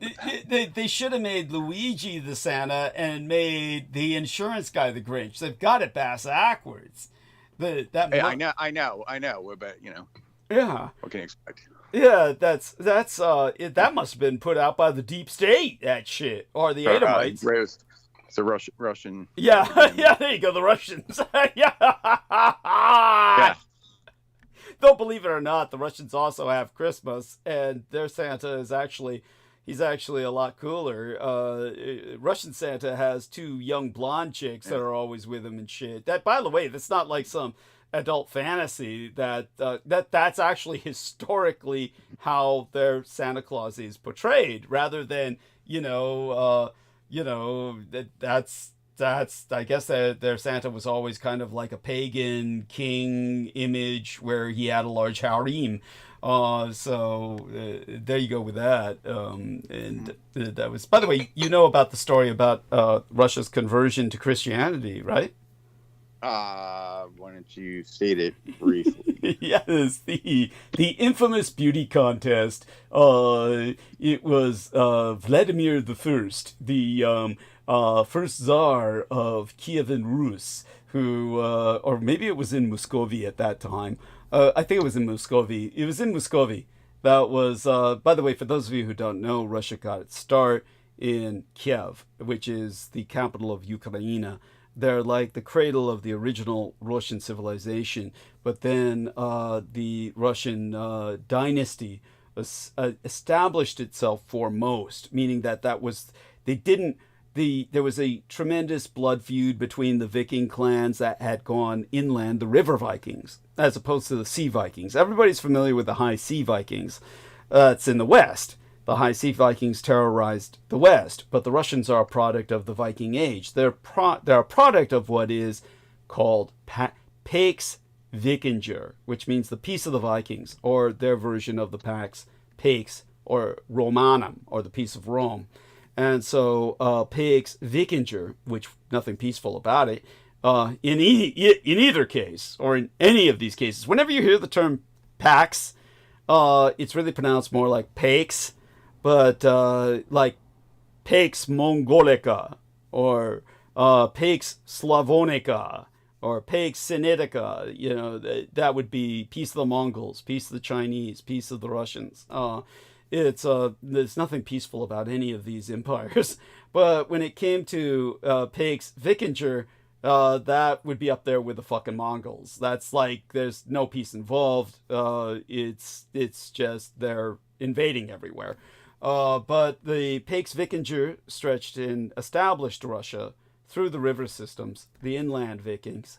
They went into the rivers and they established Kievan Rus. And then at some point there was a big blood feud, and somebody said they reallocated to Moscow, where they established Muscovy, which was the first, Russia, what became Greater Russia. And the individual who established that was an individual who said, I've got to unite all of these pagan tribes further inland with my Vikinger descendant peoples, and we need a religion to do this. So Vladimir the First said, let's hold this infamous beauty contest between the faiths.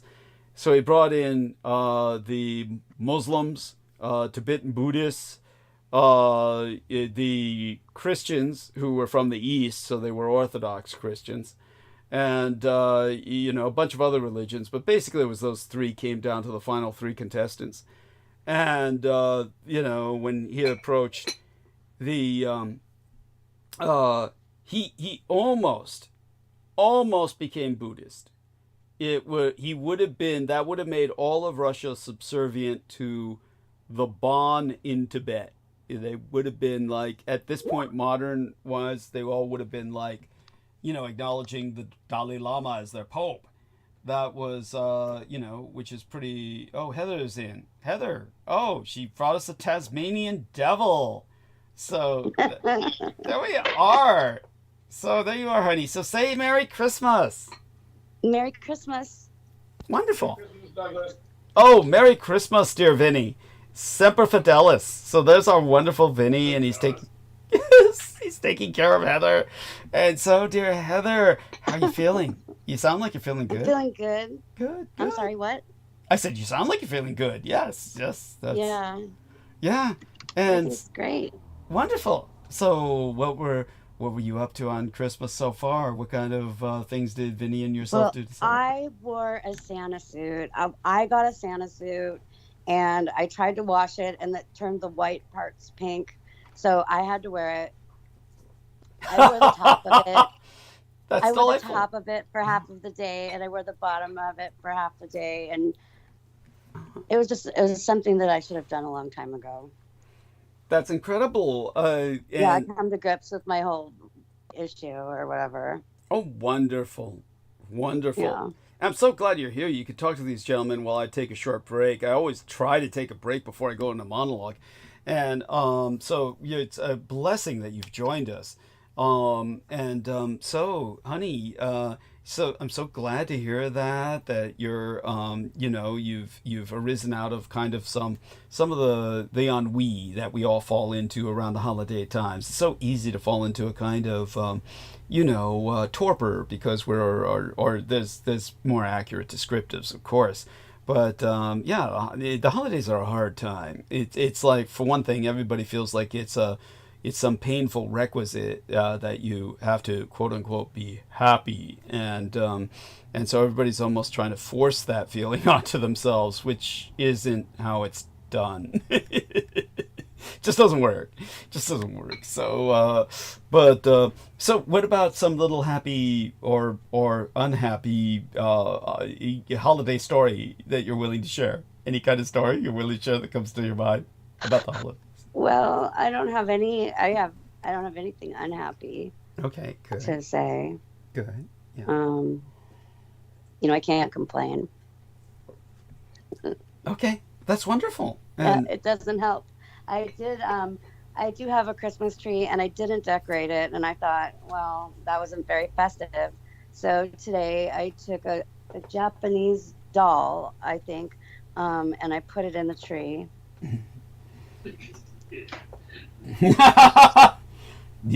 So I could leave it in until after the first of the year. Yeah. Of course, Vinny would say that. There's no reason why he wouldn't say that. Well, yeah, no, it's just all this junk and crap that I can accumulate. We all do. Multi-purpose. Oh, we all do. I noticed there was this little chuckle about the Japanese doll. You didn't hang it by a noose, did you? No, it's been with me a long time. It's the one that you can bend. It's the bendable ones, and they're standing on wood. Wow. All right. Yeah. So it's just fun. Yeah. No, I can. Yeah. I mean, it's better than decorating the whole tree with other stuff. Mm-hmm. Yeah. Yeah, that's. I guess. You mean there's nothing else on the tree but that? No, just a bird. Just one of my cat toys. That's a bird that makes a bird sound. Okay, so you guys didn't put up lights or anything else on the tree? The lights came on the tree. We ordered the tree, and the lights were already on it. Yeah. And snow and stuff. Oh, so is it like a plastic tree? Yeah. Oh, okay. I don't know what it's made out of. It's not real. Okay. What did Vinny say? He said something about it. He said, I ordered the tree. There we are. Yes, of course. That's wonderful. Wonderful. I like. Okay, well yeah. It gives you the Christmassy feeling. Good. That's nice. Well, Douglas, actually, you know what? I usually get a live Christmas tree every year, but this year I heard something about aphids being in the Christmas trees, and I just didn't want to even. I don't blame you. Take that chance. Oh yeah, nobody needs that. That's lame. Yeah. Yeah, you don't want to. So, do you have a Christmas tree, Douglas? Not in the crypt, no. I mean, no. In the crypt, I got nothing. I mean, no. I'm back here in the crypt right now, but I'll be heading back to the estates in the morning. And let me take a look at my calendar. I should be back. Let me see, Friday. But at the estates. Yeah, Blood Boys. Where there's a Christmas tree. Yeah, of course they have Christmas trees. Yes, we have to. I mean, we got kids. My sheep. I drink the blood of lambs. Sheep. That's cute. Yes. I shepherd them. Yes. I love little goats. Yeah, goats are lovely. Yes, they're cute. They're adorable. Yes. And they butt you with their heads. Yeah, that too. Yeah. How did you ever get exposed to goats?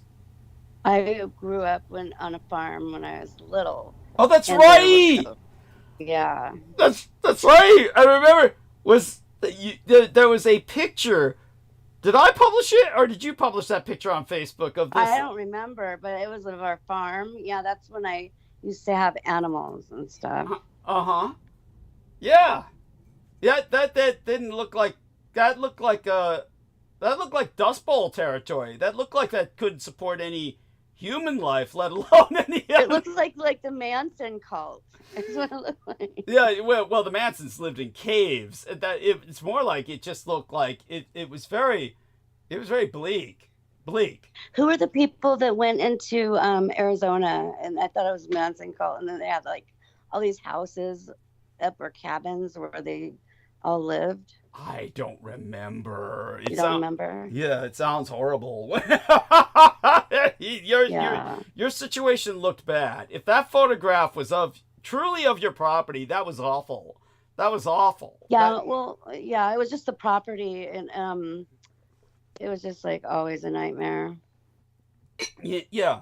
Well, it reminds me almost of what was the people out at the Roswell? There was the people at the farm. What was the name of that family that owned the farm? I purposely bleached them all from my mind. It was Corsi, but it was. Are you sure? Yeah, Jerome Corsi, right? No, was it? No, that's not. Well, no, that's right. Fuck, who was the guys at Roswell? Family Farm at Roswell. I'll look it up. Family Farm at Roswell. Roswell. Okay, we'll see what comes up. Roswell Farmers and Artisans Meet. Well, at least this is a positive. Roswell celebrates Family Farm Day. This is a positive because we're finding out things about their community, as opposed to the stupid family that claimed that they, ran into UFOs. That's a good thing. That's a positive development that, they're no longer thinking about their stupid, UFO shit. They have to move it up to something else because they're like, they're just completely, milked it that dry. They have milked it to death. So whatever it was the family that was out there. I can't remember whether it was the farm family. Had to be the farm family, not the military family. There's two major families involved with the Roswell atrocity. As public. You mean the Will Rogers farm? No. Oh God, no. It's the family that was there was the farmer at Roswell crash. Let's look. Family farm at Roswell crash. If I look that up, and so we'll get something here. Crash site at Roswell, Corona. Ranch is owned by the Bogle sisters. The Brazzels. W.W. Mac Brazel found the debris so it's spelled like Brazil, except with an E instead of an I. And so with Brazel, he and his family had a ranch. But then there was some other family that was involved. And let me see, debris found at right field. And there was this other family that was, who was the guy who, they then made a career of it. Officer at Roswell crash. Let's see if we look that up. Officer at Roswell crash. Jesse Marcel. So did the Marcels have property in Roswell? Some kind of ranch? Marcel Ranch at Roswell, because I remember the place was just unlivable. Nobody really lived there. That was the point that was I was making in my presentation about that. And later on, the entire family claimed they were there, but they weren't, because they were lying through their teeth, because the place was simply unlivable. So let me see. William Mac Brazel found the debris on a ranch near Corona, and then there was it was just Jesse Marcel Jr. was the guy I was talking to. At one point, I had exchanged emails with him, Jesse Marcel Jr. After he found out what I was about, of course, he broke off all contact. And of course, they're pointing out things about the multiple crash sites. Okay, so all that being said, my point being that the ranch was unlivable. Your property reminded me of that, just an unlivable property where there might be like a little shack and a little like some markers, but it's not, so Yeah, no, we had like a trailer and a barn, and like my dad was no, he was livestock, and he was doing livestock, and my mom was doing other things. Wow. But was it Yeah. like, no, I mean, I believe what you're saying. Oh no, we lived there without water. We had to go get our own water, and then we were digging a well, and that was the time that my mom got in a car accident. So Oh, I'm so sorry. there was a well, but then we didn't really live there after that. Okay, for those of you who don't know, her mother died at that time, right? Yeah, in 1980. Yeah, I'm so sorry. It's hard to believe there were places still like that in 1980. I guess there's still places like that now. I mean, but it was in the like rural area. Yeah. Yeah, well, it looked it. I mean, that looked beyond rural to me. That looked like Dust Bowl. That looked like Dust Bowl. It was Dust Bowl. It was so Dust Bowl. Oh man. Anyhow. And all of the properties around, like the nearest other, like house or like farmhouse was burned down or abandoned. So it was like really scary growing up. Jesus Christ. I'm so sorry you suffered that as a child. So what I'm going to do is I'm going to launch into monologue around the top of the hour. Let's give myself a 10-minute or so break. I'll be back in about 10 to 15 minutes. Let's make certain the men are on to talk with you while I'm gone. And I'd be appreciative, dear Heather, if you would speak with these gentlemen. Aristides, yeah? Okay. Yeah, I'm here. So, Hello, Heather. Okay. Hi. I'll leave you guys to hold the conversation. I'm sure you guys have got this. I'll be back in about 10 to 15 minutes. And okay. All right. I'm going to go mute. Okay. Thank you. All right. Yeah, I got this. I can do this. I'm not suffering from a bender. Maybe just a big holiday dinner. That's it. Delightful. Okay, both of you got this. Love you both. I'll be right back. So yeah, Heather, I guess you have a lot of knowledge because you're right from that area. How close to Roswell are you? Oh, Roswell is in New Mexico. Okay. And you're in Arizona. Yeah, and I'm in Arizona, and what I think is that there's a 51 freeway in Arizona. It's the Squaw Peak Parkway or whatever.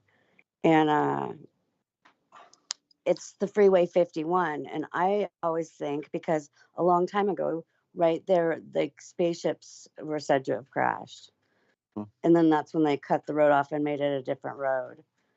And so I think that this has something to do with Area 51. And it was called Highway 51? It's called the 51, yeah. Interesting coincidence. Well, it's right on Piestewa Peak Mountain Reserve. So, yeah. Okay. Yeah. Yeah. They used to call it Squaw Peak, but then they said it was offensive because the mountain represents a woman giving birth and vivacious birth. Squaw Peak. Yeah, they used to call it Squaw Peak. But you can hike up on it and like go drive on it and stuff. You're allowed to go. It's like a park. Right. And is it still called Squaw Peak? Wait, you said it's called Piestewa Peak now because they named it after Lori Piestewa, who was the first reservation woman to die in service, I think. That's in the Gulf War.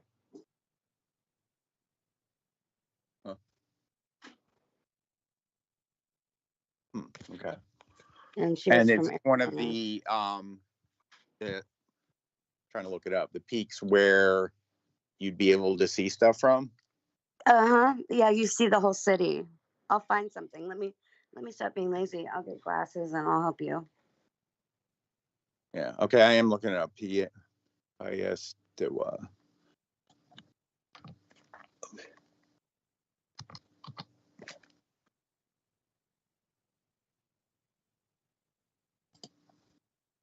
Okay, and you could be so. All right. I mean, didn't they like basically shut off they eventually claimed every area that you could see it from? No, you can hike up to it. It's just weird at night. Yeah, they won't let you So in. that's a place where you can still lay eyes on Area 51. No, I think it's all underground. I think it's maybe. But I mean, but like just whatever's above ground, it used to they systematically kind of made it very hard to get to those areas where you could see it. Right. It just seems like coming from, I was born here. So as the roads developed, kind of stories went along with them, Mm-hmm. There's also what connects to the 51 freeway is the Red Mountain Freeway. Mm-hmm. And that, I don't even know if that's a real mountain or not. It's very ominous looking.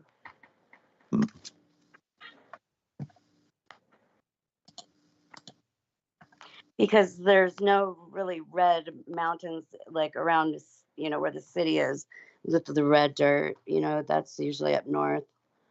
It just looks like it's fake, I think. It's my opinion. Right. So do you think like Area 51 is still the shit? Because I've heard like, the real stuff happens over here now. It's I don't know the name of the place. There's another place that's basically like either, that eventually became where all the real stuff was going down, but they still have people think about Area 51. Meanwhile, they're like now doing all the real stuff at another place. You know what I mean? Yeah. Well, that's how they've always done it that way. Yeah, right. Now I'm trying to remember what that place is. It's like a military installment. Yeah, but there's a place, what the place was. It was where they're doing all that type of stuff now. But my labs. Yeah, no, right. Which is like the real Area 51 somewhere else now. Like in other words, like but they're not. But they're just letting people, because the Area 51 is now like kind of it's too famous. Like so they're all connected. Right, of course, right, but yeah. I mean, now even if it was the original place we were doing, now it's sort of like a decoy, or they're like now it's just sensationalized, and it's like they're doing the real stuff possibly somewhere else now. Right. Well, so they're always like a few steps ahead of you. Right. You get what I'm saying? But the military has to like go somewhere. They have to work out somewhere, Mm-hmm. and it's probably good that they're working, closer than closer home. Mm-hmm. I haven't really been keeping up on all the bases are situated like out of town, kind of. Yeah. Yeah. Was never really one to delve that deep into like the Area 51 mystique. There's something weird that's in Las Vegas, but it's I don't know what it is. It's not alien. Right. Las Vegas. I guess in Las Vegas is Nellis Air Force Base. Yeah, Nellis. Huh. What do I know about that? I'm not sure. I don't know. There's shit that goes on all these places, but I don't have any big read on Nellis. Certainly heard of it, but. So the reason why I put that Tasmanian tiger is because I've seen one before, and I thought it was a chupacabra, and then I thought it was werewolf. Now I know what it is, and that's what it was that I saw.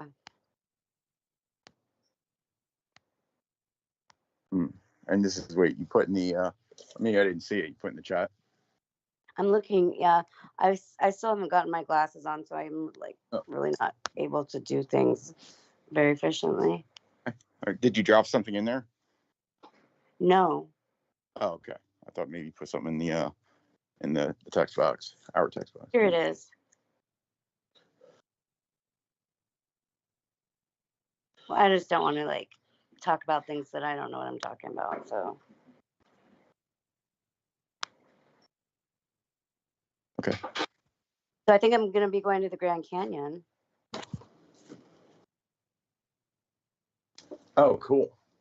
Well, there's a lot going on there. You know, all the stories of the stuff they supposedly found there, and Egyptian tombs, and all this. You know. What do you mean? They supposedly found, stuff going, tunneled or tombed into the walls. I think it's come up on the program. I'm kind of confused. What are you talking about? In the Grand Canyon. Oh yeah, so many people die in the Grand Canyon. Bless you. I think you were on talking about it. Yeah, I read a book one time about it, and it just really kind of blew my mind. Yeah. Yeah. If anywhere's Area 51, it's the Grand Canyon. Yeah. Yeah. Which I think is closed, by the way. Yeah.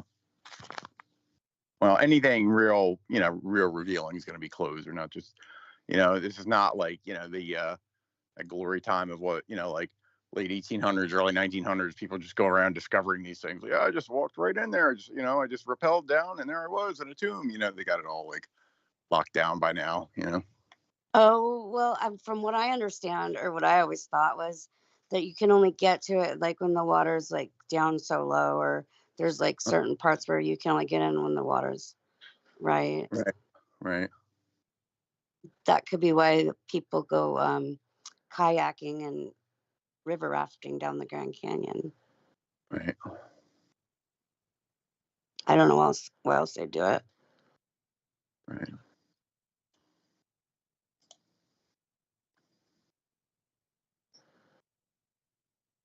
Right. Yeah. So what did you do for Christmas? Just visited the family that's close enough in the area to visit without, I didn't go anywhere. No, that's cool. No, everyone's closed. Yeah, I kind of like anti-climactic holidays, actually. It's such a big rigmarole for some people. Yeah. Not me. Last year, I told everybody it was going to be my last Christmas. So this year, I kind of had to pretend like it wasn't even happening because I didn't live up to my word. Yeah.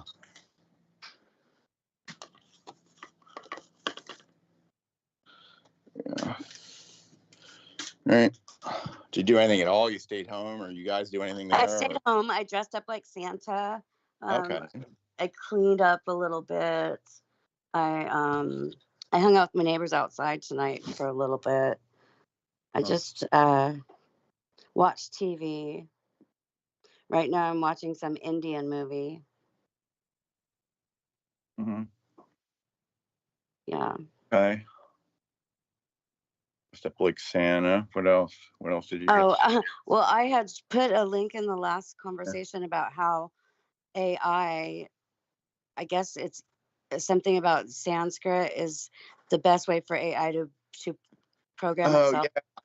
You get back to that. Let me see. In fact, I want to search that again because I want to watch it. Yeah, it was really interesting because it would make sense. Like all the technology that was 5,000 years ago. Mm-hmm. Uh-huh. Yeah, I know people that really delve in, a guy that really delves into the ancient texts and what they really mean, and that a lot of the meanings have been glossed over, if that makes sense. Yeah. Yeah. What? Oh, crap. Now I can't find the chat. Or is there any way you could Yeah, send I it? can find it. Can you send it to me again? Can you just send it to me? Yeah. Yeah. Hold on. Um, Remember what we were talking about. so you want to, Oh, I'll just go to the chat. Okay, now I'm sorry. Okay. I'm just out of it. I haven't even been Yeah. drinking tonight. I have no Okay. excuse. I'll on. send a message to remind you. I'm getting it right now. Okay, I'll send it so it pops up at the top of your messages, and then you can send it to me because I do want to watch Okay. that. Here it is. Yeah.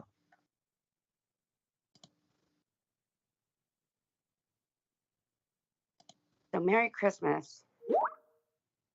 Merry Christmas. Yeah, well, that's it. I think I found it. Yeah. In the last conversation. Let me get my glasses. Okay, sounds like you guys are doing really well. Keep going for a few moments here while I just sit back and listen. Okay. Yes. Hold on. Okay. Yeah, just talking about different things. Uh-huh. Goings on at Area 51 and others, secret going places out there, and the Grand Canyon, and the stuff they found there. I think that's come up on the program, and you can't really get into stuff anymore. Like 100 years ago, you could just like hike right in there and be like, "Oh shit, I found a tomb." It's like now. Yeah, that's right. Oh yeah. I think that there's no places there that aren't messed with because they'd stay intact for a long time if there was. Well, as long as they haven't restricted it, or like they know, they quote unquote know what all these places are. So more than you do. So. Well, why do so many people die in the weirdest accidents? Mm-hmm. It's dangerous at the Grand Canyon. Okay. Mm-hmm.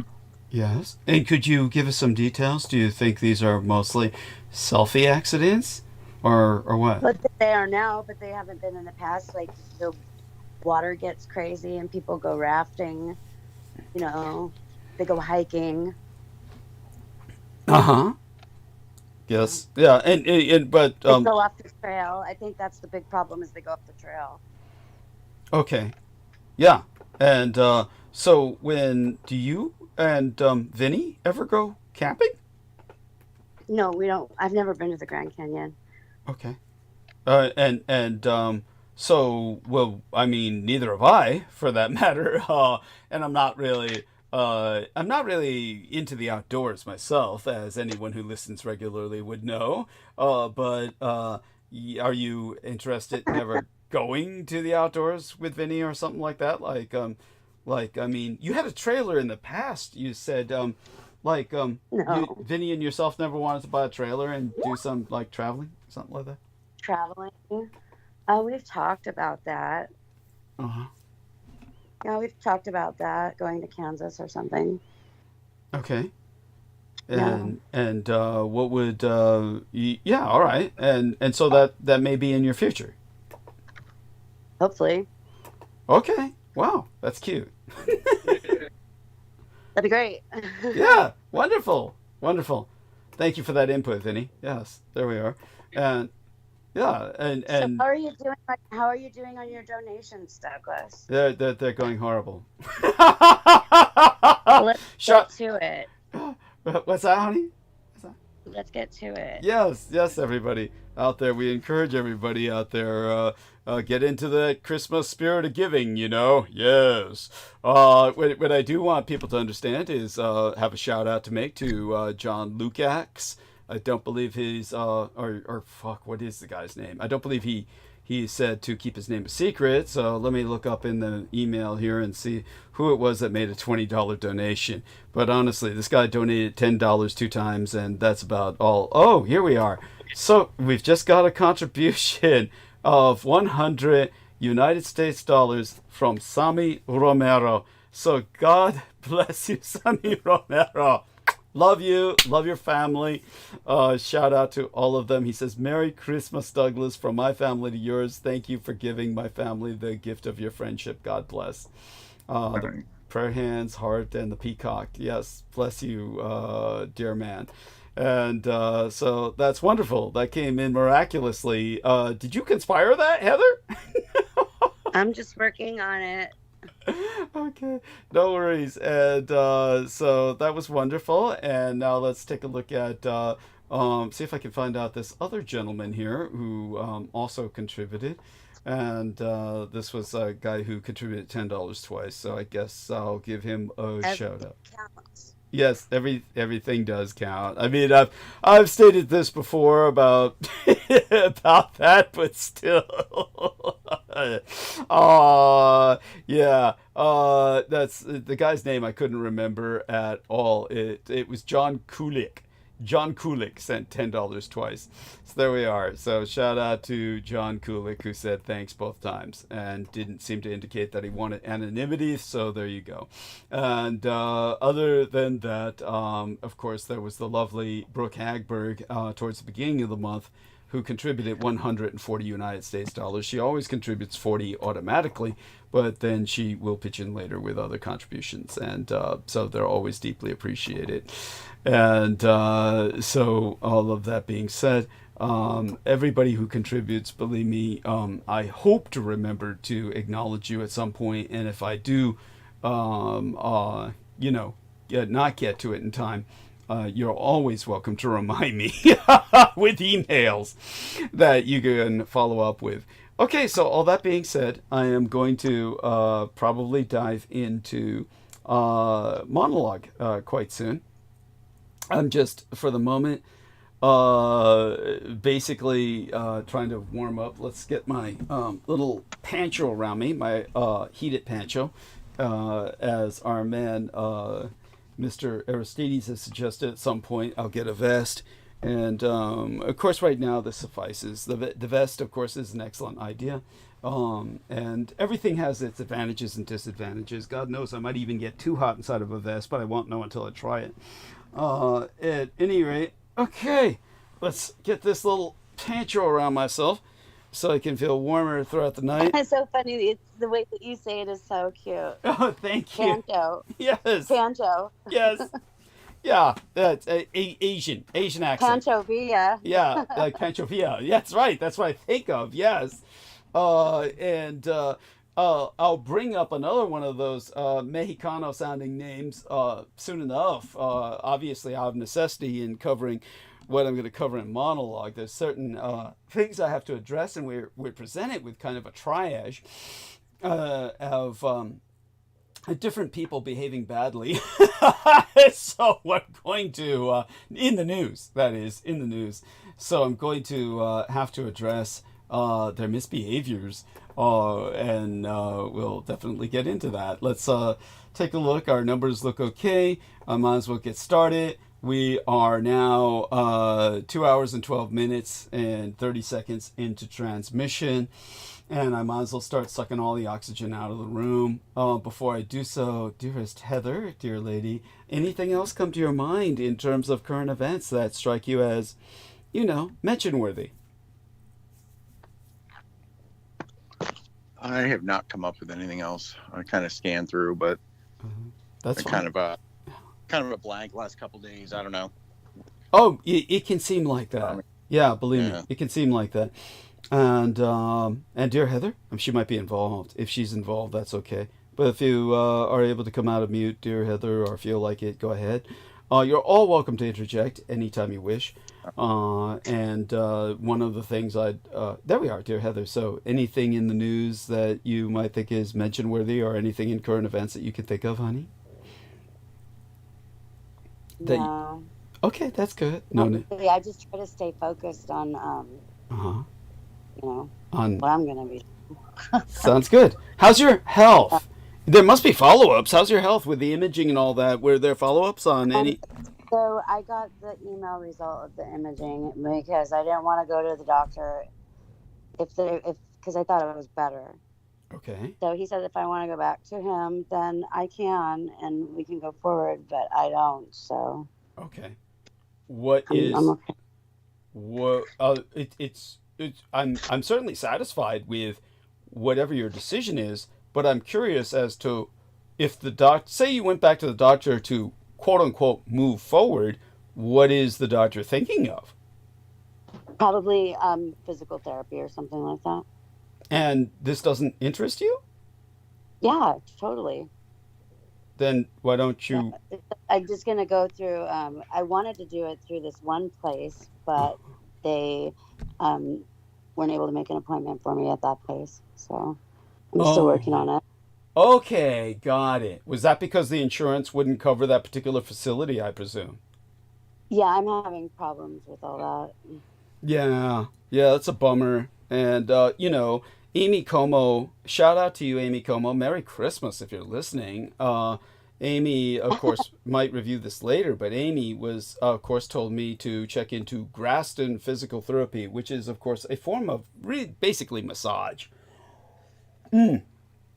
And I tell you, when I've been going, you know, for years, I didn't go into the physical therapy at Kaiser because I wanted to do it only because I could ultimately say that it failed, and then that way I go into, what do they call it? Chiropractic, because they won't let you enter chiropractic with insurance coverage unless you go through physical therapy first and then say it doesn't work.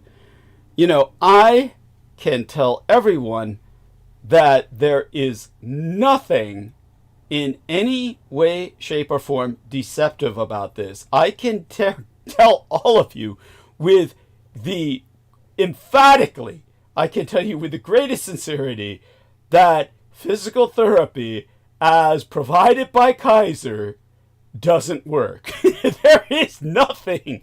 These people, I can't believe these people bother to show up for work. I couldn't even dignify it with the term work.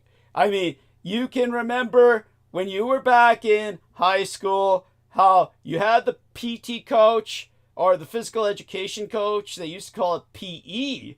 So you had the PE coach and you had some fat son of a bitch who just couldn't even waddle, and he would just sit there while you were doing jumping jacks, and he'd be going 1, 2, 1, 2, 1, 2, 1, 2, and it was just a big fucking joke. Or maybe, who knows, maybe you had some militant coach and everything was different for you, but you know what I'm talking about, or can at least imagine. But it's Kaiser Physical Therapy. It ain't even that. It's like, I don't even understand how these people get away with it. I think it's criminal. It's just, they should not even be paid. These people should not be paid anything. They shouldn't be paid a dime. These are criminals. They don't do shit. They don't do fucking shit. So when I said, hey, I got told by, of course I didn't tell him, some chick named Amy Como told me I should get Graston PT. I said, hey, my nurse practitioner tells me I have to have Graston PT. And, we'll look around, see if somebody's trained in that. Yeah, it's like, but none of them know how to do it. It's because you use metal implements and you're just kind of like filleting, metaphorically, of course, people's muscle tissue. Using metal implements that are dull, of course, they're not knives. They're like the dull end of a paper cutter. No, what do you call it? Letter opener. Like a dull end of a letter opener. Some letter openers are quite sharp. You're dull end of a letter opener, and you're just like compressing people's muscle tissue. But, you know, it's like, I can see why Amy Como knew that would be for me. So kudos to Amy Como if you're out there. Mwah, love you. Of course, there's no one at Kaiser who seems to be trained in it. There's nobody at Kaiser who seems to be trained in the PT department in fucking anything. I mean, they've got degrees on the wall. I don't know what the fuck they're for. They can't be for anything good. These people, they don't, there's like, I think I've said it all. There's nothing more to say. I mean, you just go there for no goddamn good reason other than to eat up the time, say it didn't work, and then get into chiropractic. That's it. That's it. Just an obstacle put between you and chiropractic. by the insurance companies. But it's an obstacle, I have to say, that's at least, relatively easy to cross. Oh my God. To think that, I don't know, maybe I was subconsciously avoiding it for years, but it's like I thought they would be like telling me, come on, do a little exercise. Come on, let's get a little activity in here. It's like, in fact, that's the one reason I dove into physical therapy. Took the dive and said, man, I got to get that reference again, get into physical therapy, because I thought, my blood sugar had gone up. I got to get more active, sedentary lifestyle. Man, I could attend physical therapy at Kaiser and I could still get bed sores. I mean, there's no movement involved. There's nothing. You just sit there and they just talk to you. You might as well be going in for a counseling session, except there's no counseling. There's no reason to go. It's just awful. It's one of those things where it's truly no point. It really just is an obstacle set up by insurance so that they hope you get so disgusted you just walk out and never get to the chiropractor. That's what it all comes out. I couldn't believe, if I were one of those physical therapists at Kaiser, I couldn't live with myself. You'd have to be, they may as well be welfare bums. Really. Heather Holman left. She couldn't handle it anymore. She said, I can't take this. It's Christmas. I can't take this. Yeah, where did she say that? I'm kidding. She's back. She's back for more punishment. I didn't see that. She rejoined us. Heather, I thought you had left because you couldn't take it anymore. You sang it. No. Oh my God. So you find anything that I said funny or you relate? Oh, I think it's all just very hilarious. Are you just flattering I love me? you. Or what's No, that? I love it. You make me laugh all the time. It's so funny. Okay. I mean, so have you attended PT? At all? Have you tried PT at all before? Or? No, not yet. Or I have before, not since my car accident though. okay, so when you had PT, was it like what I'm talking I about? live upstairs, so I go up and down the stairs 16 times a day. And Well, there you go. yeah. All right. What's downstairs? Downstairs is everything else. I live upstairs. So then the question is, what's upstairs aside your room? I mean, is it like the attic or? Oh no, we live in a 2-story building, and we live upstairs. Oh, the bedroom's upstairs. Bedrooms. Yeah. The whole house is upstairs. Oh, okay. So downstairs is the garage. Downstairs is another apartment. It's like stacked onto somebody else's. Oh, so is there a family downstairs or just a tenant? I don't know who's downstairs. A couple guys. Gay couple. I don't know. They keep to themselves. They're quiet. Okay, cool. I mean, that's nice. Good. Yeah, that's good to know. Okay, so thank you for sharing that. You're not all swinging. Yeah, okay. You're not all swinging with each other, so that. Vinny, how's the crypto? How's the crypto going? Here, I'm going to let you talk to Vinny for a second. I have to go. Heather put an end to the swinging. Actually, I met Heather and when she was going to move in, she was going to be my play date babysitter. All right. But that didn't last long. She eventually got rid of everyone else, and so that sort of ruined that. But crypto's it's been a tough week. Right now, I mean, I think Solana's in the dump. I mean, for some of the stuff I'm in is like just really risky because it just goes to nothing or goes up.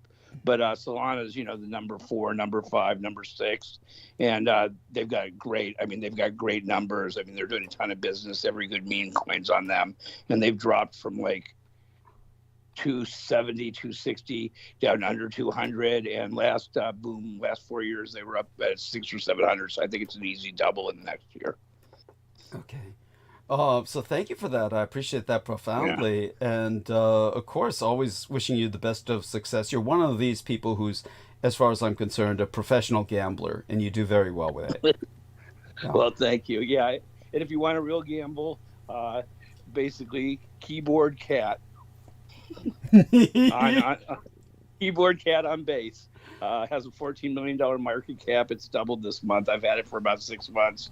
The reason I think it's going to go, and I mean it's a meme coin, so there's no reason, but is it because it's a real meme? It's people that aren't in crypto know a cat playing the keyboards and stuff and playing on the computers. They know that, so they identify with that when they start to get in, when they see people making money on it. So it's worked in the past. Okay, and what was your opinion? Because I spoke a little bit about it on my last episode. What was your opinion about Hawk Tuah Girl? Any insights? Any opinions? I was waiting for that to happen. I mean, she didn't know anything, and I mean, these guys have pulled the scam before. It's an easy scam. Yeah. I mean, yes. It's easy even to do it right. I mean, my buddy sells computer parts and has a YouTube channel with like 30,000 viewers, and so he made a coin called Jellyfish. It's worth over $1 million now. Holy shit! And he made it in 2 hours. God damn. I mean, I can make a crypto in 3 hours. It's just doing the right thing for $170. But then if it gets over the $100,000 investment, you get listed on all the exchanges. But there's so many of them out there. There's thousands coming out a day, so it's overwhelming. Yeah, you've got to have a following. Maybe you should make your meme coin. You've got a following. That's really what it takes. Oh, well, don't tempt me. Let's put it that way. Don't tempt me. Hey, I'll be in the background. I'll pull the rug out of all the people that I'm not above making. If there's enough money involved, we can work something out. Oh, you say you didn't know, I'll take 20%, and we cut this conversation right now. Talk to you later, Douglas. Yes, look forward to Heather. it. Yes, thank you so much. Yes, love you dearly, Vinny. Merry Christmas to you. Yes, and Merry Christmas to you as well, Heather, and to both of you. You're such a wonderful couple. You're so lovely. I'm so glad you've both found happiness together.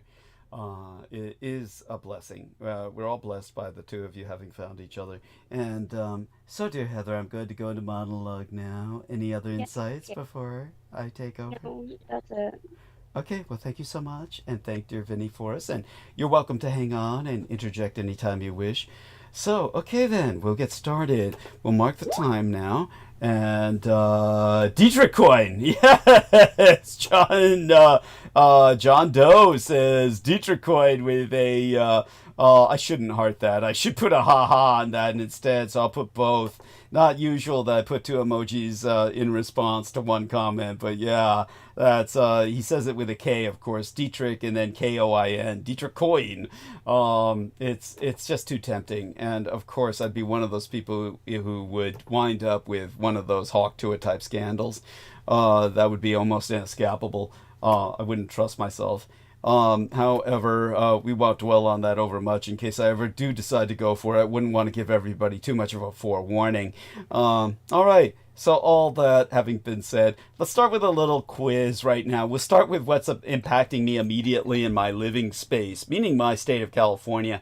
What would you do if, he says, better than Hawkcoin? Yes, indeed. That almost goes sans saying. Yes, that's true enough. And let me give him the grins and giggles over that because, of course, it's, well, I'm not sure it'd be much better. First off, it'd be hard to get a start. She had a running start with basically when she started off with just basically a sex joke. And then, she's a young girl, so automatically, every swinging dick in the field was after her ass. So then when she starts the meme coin, it was a given. It was just a given. A bunch of people were going to dump money into that. Then, of course, they pulled the rug. Just like Vinny said, it's a rug pull after that. And as he said, he apparently knew to look out for these guys. He knew to look out for those guys. So that was he knew it could only go in one direction, where everything's pulled out from underneath. Yeah, and as John Doe says, should have been Suck You All coin. Yes, the president of South Korea with that incredibly horrible name, that poor son of a bitch. Yong Suck You All. Yes. And he's no longer president, of course. He's finally been impeached. I think that means there no longer can be president in South Korea. Here in America, you're a politician, you get federally indicted, you get impeached, you're still in. I'll give you some examples of monologue. I can't believe it. Our country is a kleptocracy of criminals. But yeah, okay, back to my most immediate thing. Here in the state of California, what would you do? Well, anywhere in the world, what would you do if natural disasters were threatening your home? Let me give you some choices to click, so to speak. Click your choice. Move somewhere else? Reinforce my home? Nothing? Or this is happening already? You don't need to click any of those because I know what the answer is going to be. And really, it's a false question or a misleading question because it's really a combination of two answers. Nothing, and this is happening already. That's really what's going on with the overwhelming majority of us because of the climate catastrophe impacting us. It's just, you may not already know it yet, but you're already, well, impacted. And it's going to get to the point where sometime soon enough, you will notice. Well, that's the context in which the latest California storm has turned deadly as waves wreaked havoc in coastal communities. My alma mater, where I went to for a year to get towards a degree in I don't remember what. It was extra credit, so to speak, because it was part of a federal assignment as a spy where I was ordered to, told this would go towards my promotion, which I did not get, if I would find out more about Project Censored, which was, of course, part of the journalism courses offered at Sonoma State University. So for those of you who don't know, you can look up wine country in California, and except for the wildfires and all the scorched earth that from everything being burned to the ground, most of the time wine country is mind-blowingly beautiful. You're going to see a lot of photogenic eye candy, and you're just going to get an eye full of scenery when you look up wine country in California. Rohnert Park, however, is the armpit of Sonoma County, and that is where Sonoma State University is located. This is where they were going to establish a all-female penitentiary, and the local farmers rebelled and said, you can't do that. So they did the next best thing, and they converted the penitentiary into a university. That's how Sonoma State University was born. Bigger in whale shit. Not a lie. You can look that up. At any rate, what happened was all of the prisons got converted into dorms, and you could tell that when you were living there. It was literally a shithole. What a fucking shithole. You would not. Again, I don't want to get into a descriptive frenzy like I did with the people at the PT and Kaiser, but just understand, my alma mater county of California faces millions in damages after a once in a millennium event. Yes, that does mean a once in 1,000 fucking year event. This should concern everyone because this kind of severe weather can have ripple effect consequences as well. So California waves were confirmed to have reached 60 fucking feet, while Sonoma County is still rebuilding after massive November storms had already done over $2 million in damage. Part of the Santa Cruz Wharf collapsed on Monday after being battered by waves amid a high surf warning along the California coast. A series of storms leading into Christmas are expected to continue to pound the West Coast through yesterday with heavy rain, gusty winds, and giant ocean waves. High surf warnings were issued up and down the West Coast from Washington to Southern California. California authorities have confirmed that one powerful storm pummeling the West Coast churned up waves as high as 60 fucking feet, killing one man, sweeping another out to sea, and prompting multiple rescues when a pier collapsed in Santa Cruz. On Monday, according to the Santa Cruz County Sheriff's Office, all the wild weather turned deadly in Santa Cruz when a large wave hit a man, trapping him beneath debris at a beach. The death unfolded around 11:30 a.m. local time at Sunset State Beach in Santa Cruz, about 75 miles south of my own Golden Gated San Francisco. First responders managed to pull the man from the water, but the sheriff's office attested that he was later pronounced dead at a hospital. The man's name was not immediately released. According to the sheriff's office, the storm also caused the Santa Cruz Municipal Wharf Pier to partially collapse. 3 men, all members of a city crew working on the pier at the time, were thrown into the ocean. According to the Santa Cruz mayor, Fred Keeley, lifeguards then sprang into action and rescued 2 of the men, while the 3rd worker swam to shore on his own. None of the men were seriously injured. The incident lopped off a 150-foot section at the end of the pier, which was undergoing a $4 million restoration already. Well, they're going to compound that cost. Large chunks of the pier were left floating in the water, including an entire restaurant. Let's see if we can look that up on YouTube. Restaurant pier floating after storm. Restaurant pier floating Santa Cruz, there we are, California. Here we go. Let's see if that's here we are. Santa Cruz wharf collapse, pier collapses. I'll just take the first video here and see how it looks before I put it into the chat. Let's see if this lives up to my standards of something that will impress you with the yeah, it's impressive enough. I think what they're showing here is impressive enough. Let's see. Yeah, okay, so we're going to just dip into the share button. Here we are, and let me put the link into the both the text box here and the chat. We'll start with the chat first. Our people listeners first.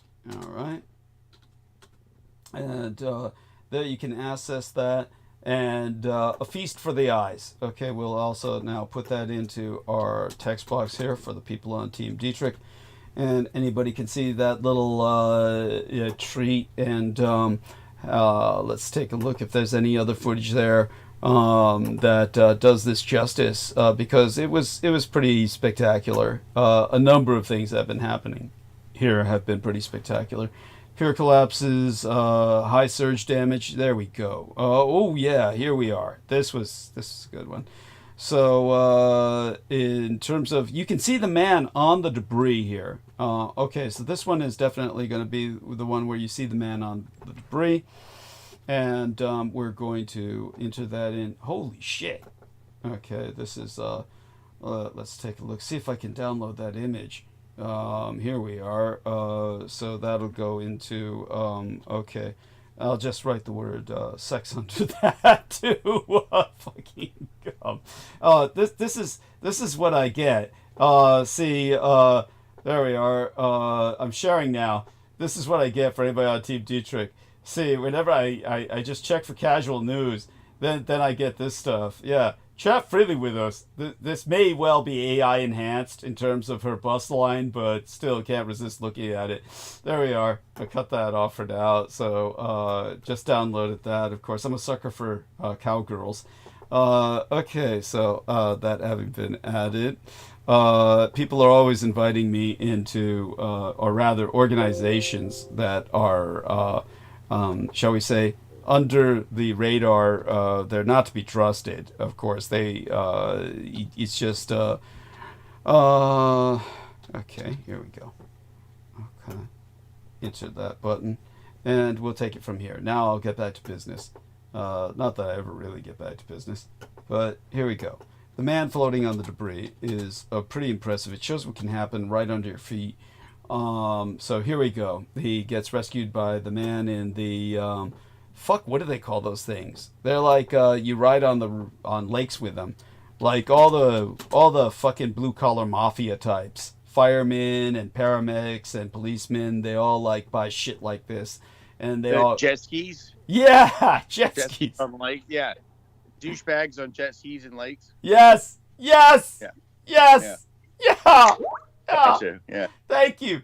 T-Take Barry says Wave Runner. Thank you. There's probably a company that provides them. I mean, they're neat things, but see some of the biggest assholes in the world. When I visited to bury my father, my family in upstate New York, they had all this good shit.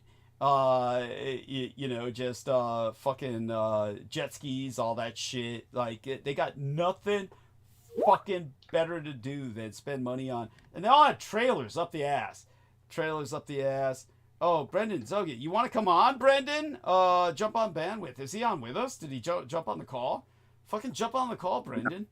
No. Anyhow, so he just sent me a link, and then John Doe's sending another image. But let me see if I can get people this other share here, because this shows the restaurant itself. You're talking about millions of dollars was being spent to renovate this restaurant, and then this shit happens to it. It's like, life fucking sucks, people. or like you can. So John Doe is showing us a picture of an incredible jet ski, and beautiful piece of work, and James Bond shit. It's commando shit. So anyhow, look at that restaurant that fell into the water. Imagine being the owner of that property. It's just, Merry Christmas. Merry fucking Christmas, people. It's just like, it's so awful. So you want to say Merry Christmas, Brendan, or do I just jump back into monologue? At any rate, so I'll get on with it. Basically, what we got going here is that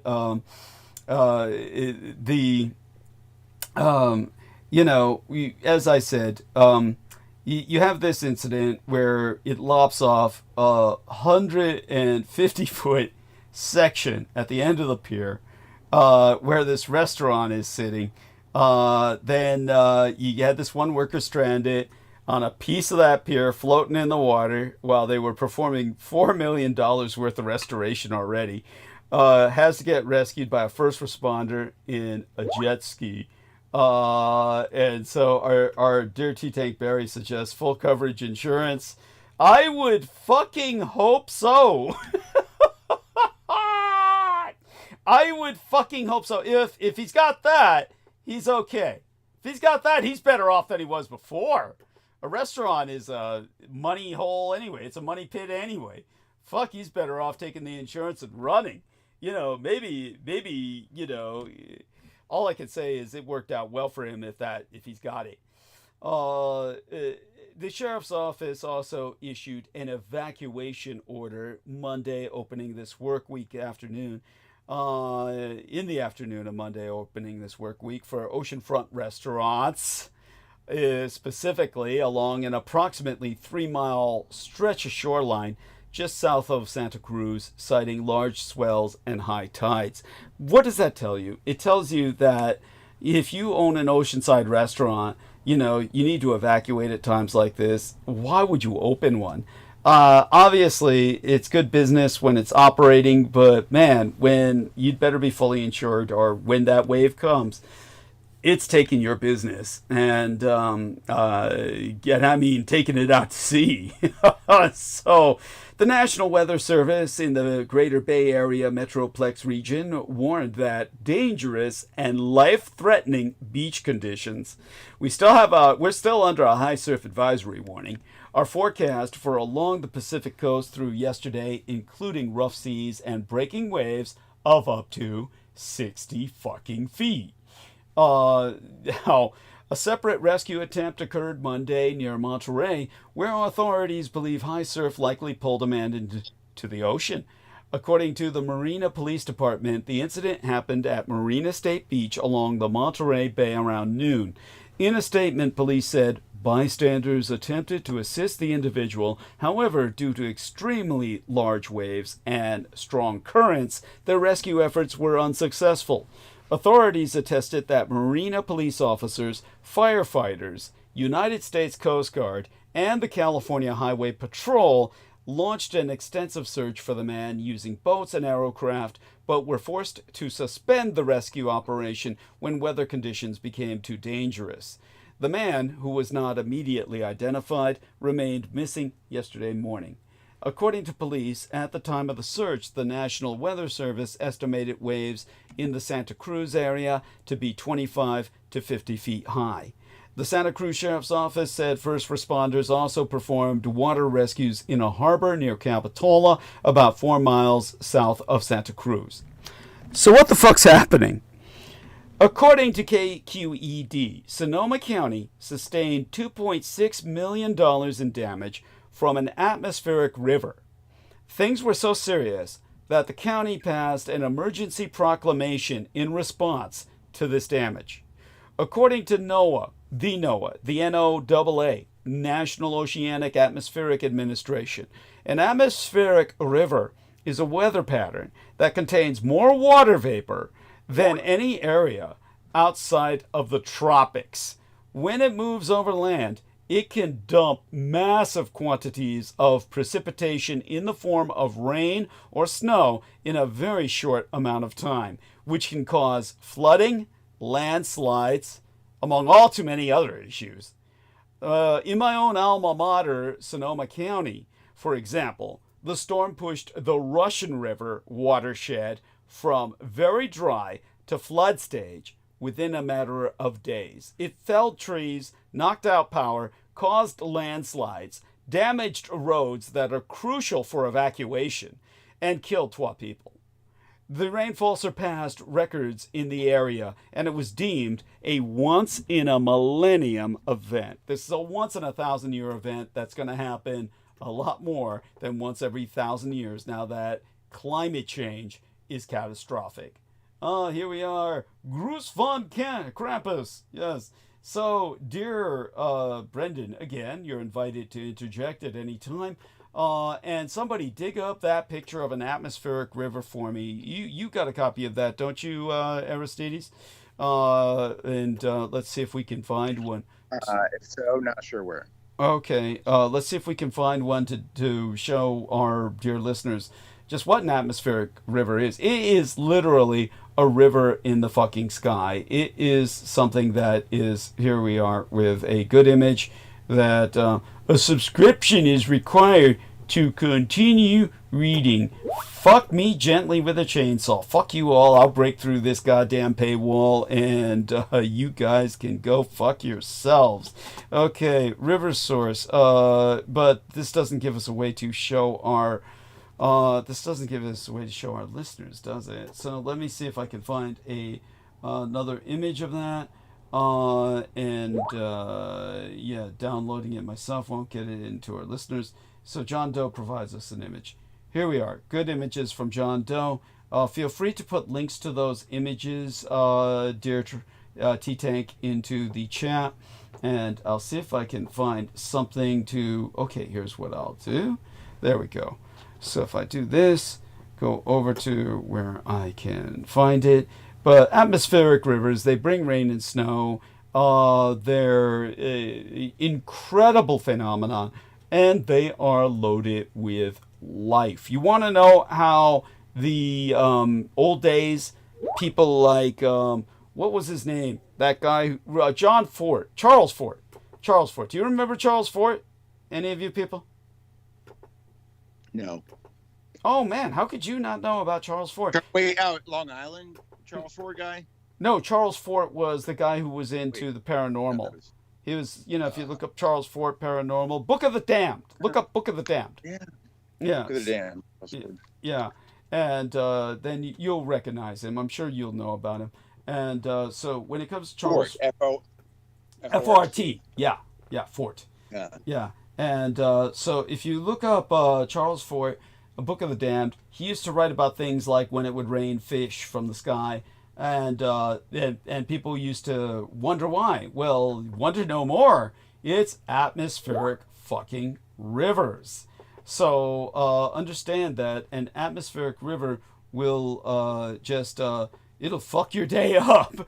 And so we've got a nice tiny little picture of an atmospheric river that does it justice. I think the best thing I can do is just give people this link. And so we're going to give people this link, and this will do it justice. And you're going to get several examples, but the examples should show up on the side.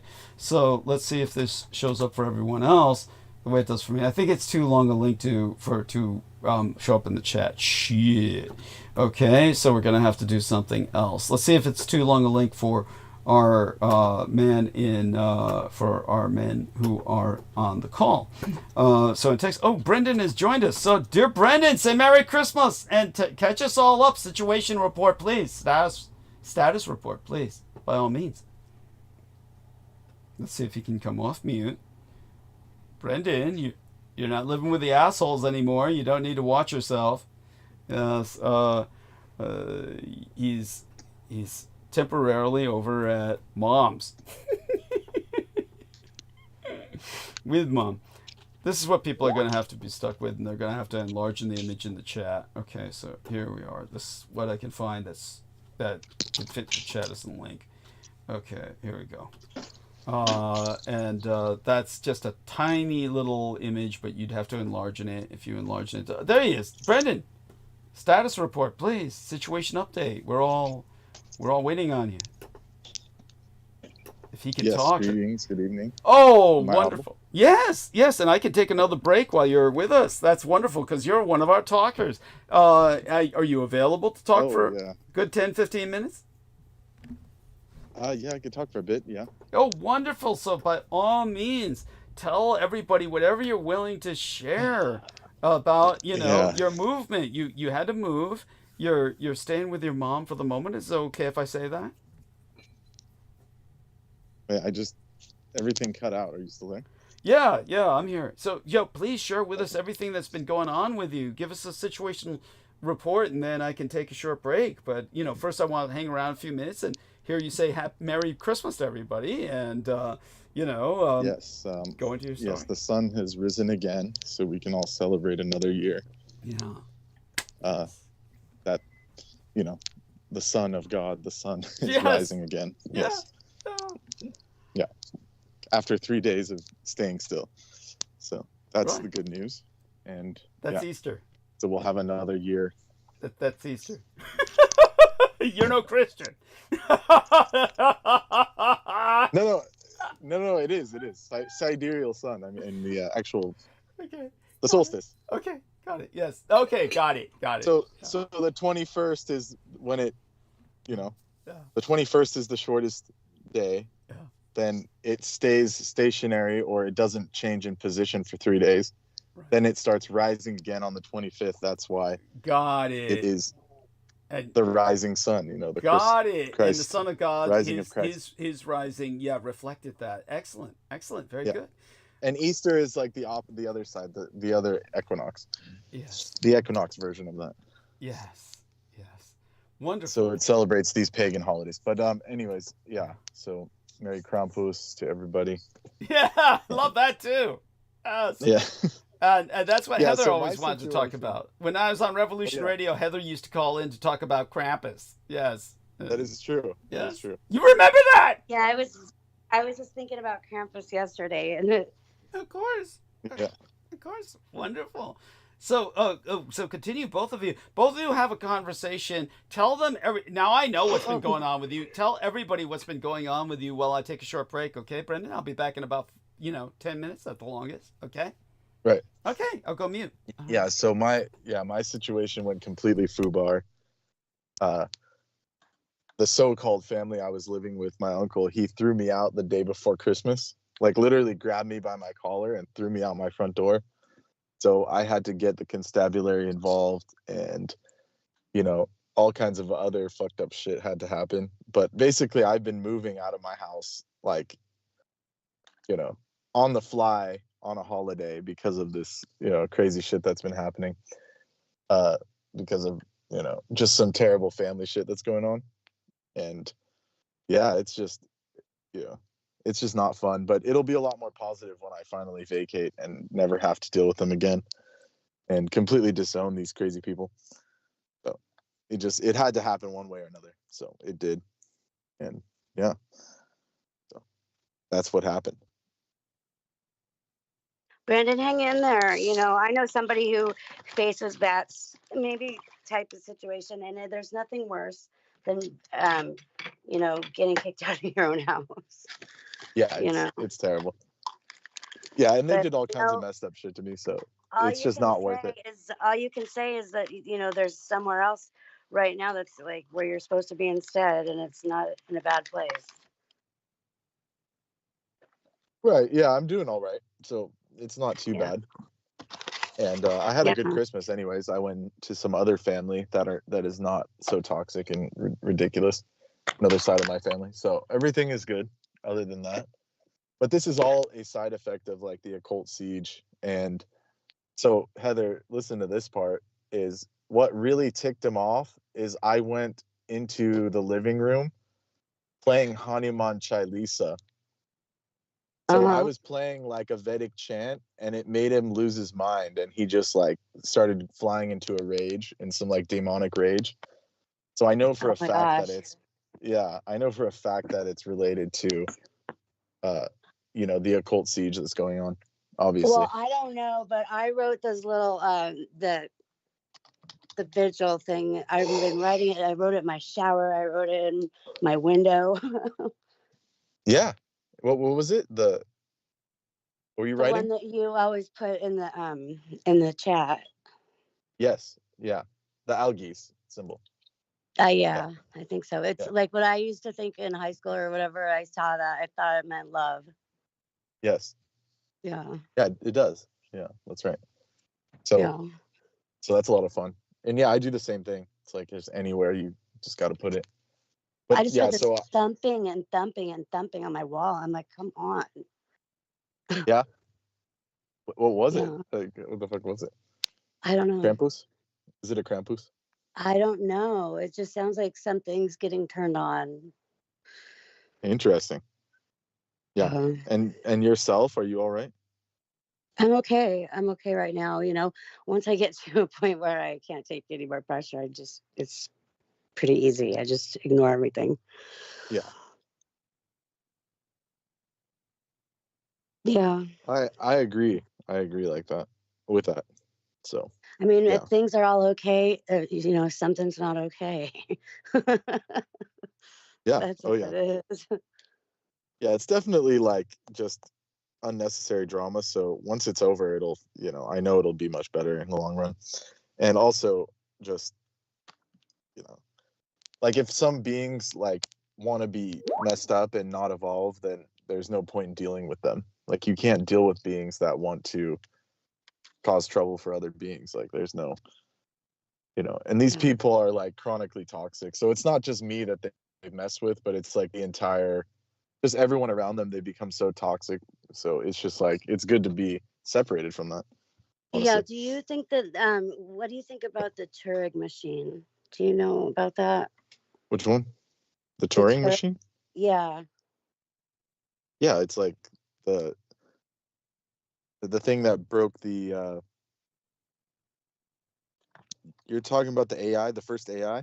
That thing? Yeah. That like roller coaster looking thing. Oh, wait a second. What is it called? The Turing machine, and it does computations or calculations from World War II. And Alan Turing is the guy you're talking about. Yeah. Oh, I see. It kind of looks like a rolling coaster. I don't know. Like, yeah. What about it? I mean, what about the Turing machine? So what is that? I mean, is that like the first computer of AI? It was the first computer. It was something that could do mathematical programming, like abstract machine learning and stuff like that. So it's like an abacus with batteries?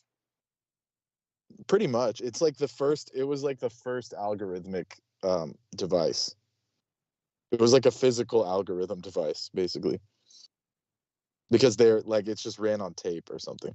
So. Yeah, over and over the same tape. Yeah.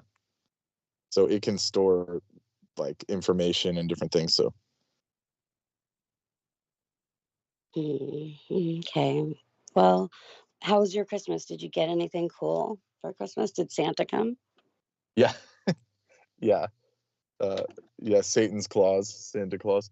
Yeah. So I visited some other family, like I said, and yeah, we got some good food, and some oranges, some like fresh picked oranges were nice. I also got like various cooking implements because they know about my, affinity for cooking my own food. So it was nice. Yeah. I got some like of these like special chopping devices that I needed. Very nice cooking implements, storage devices that are also fun to have. So I did have a good Christmas. Yeah, actually. Good. Despite all of that stuff. Yeah. Good. I think that we should tell people how important it is to throw away their black plastic spoons. Oh, yeah. Yeah. I had no idea. Oh, yeah. That stuff is straight toxic. So pretty much any of those black cooking utensils, like even and nonstick they cookware. Send you to go if you're at a restaurant. You're like, oh, to go. They'll give you those black plastic things. Yeah. Yeah, those are some of the worst like offenders. Yeah, like if you really like start getting sensitive to looking at it, like more awareness. There's so many things that like they put like hot food into like soft plastic. I mean, it's constant, or like styrofoam things. Okay. Yeah, and then you put it in the microwave. Yeah, then it gets packed up, and then you put it in the micro. Who's doing this? And this is just everyone. This is America, or like the world now. All these black plastic containers are like highly carcinogenic. Yeah. So, yeah. And then after I've done eating with it, and I'm done with it, I'm going to put it outside for my cat to drink water out of. Oh my God. Yeah. I'm just kidding. Oh my God. No, I mean, this is the shit I get from Meals on Wheels, is in these plastic little containers that I heat up. I'm sure they're trying to off you guys. Yeah. They're trying to kill us all. If you have black spatulas, throw them away. Oh. Yeah. Oh my God. Oh my God.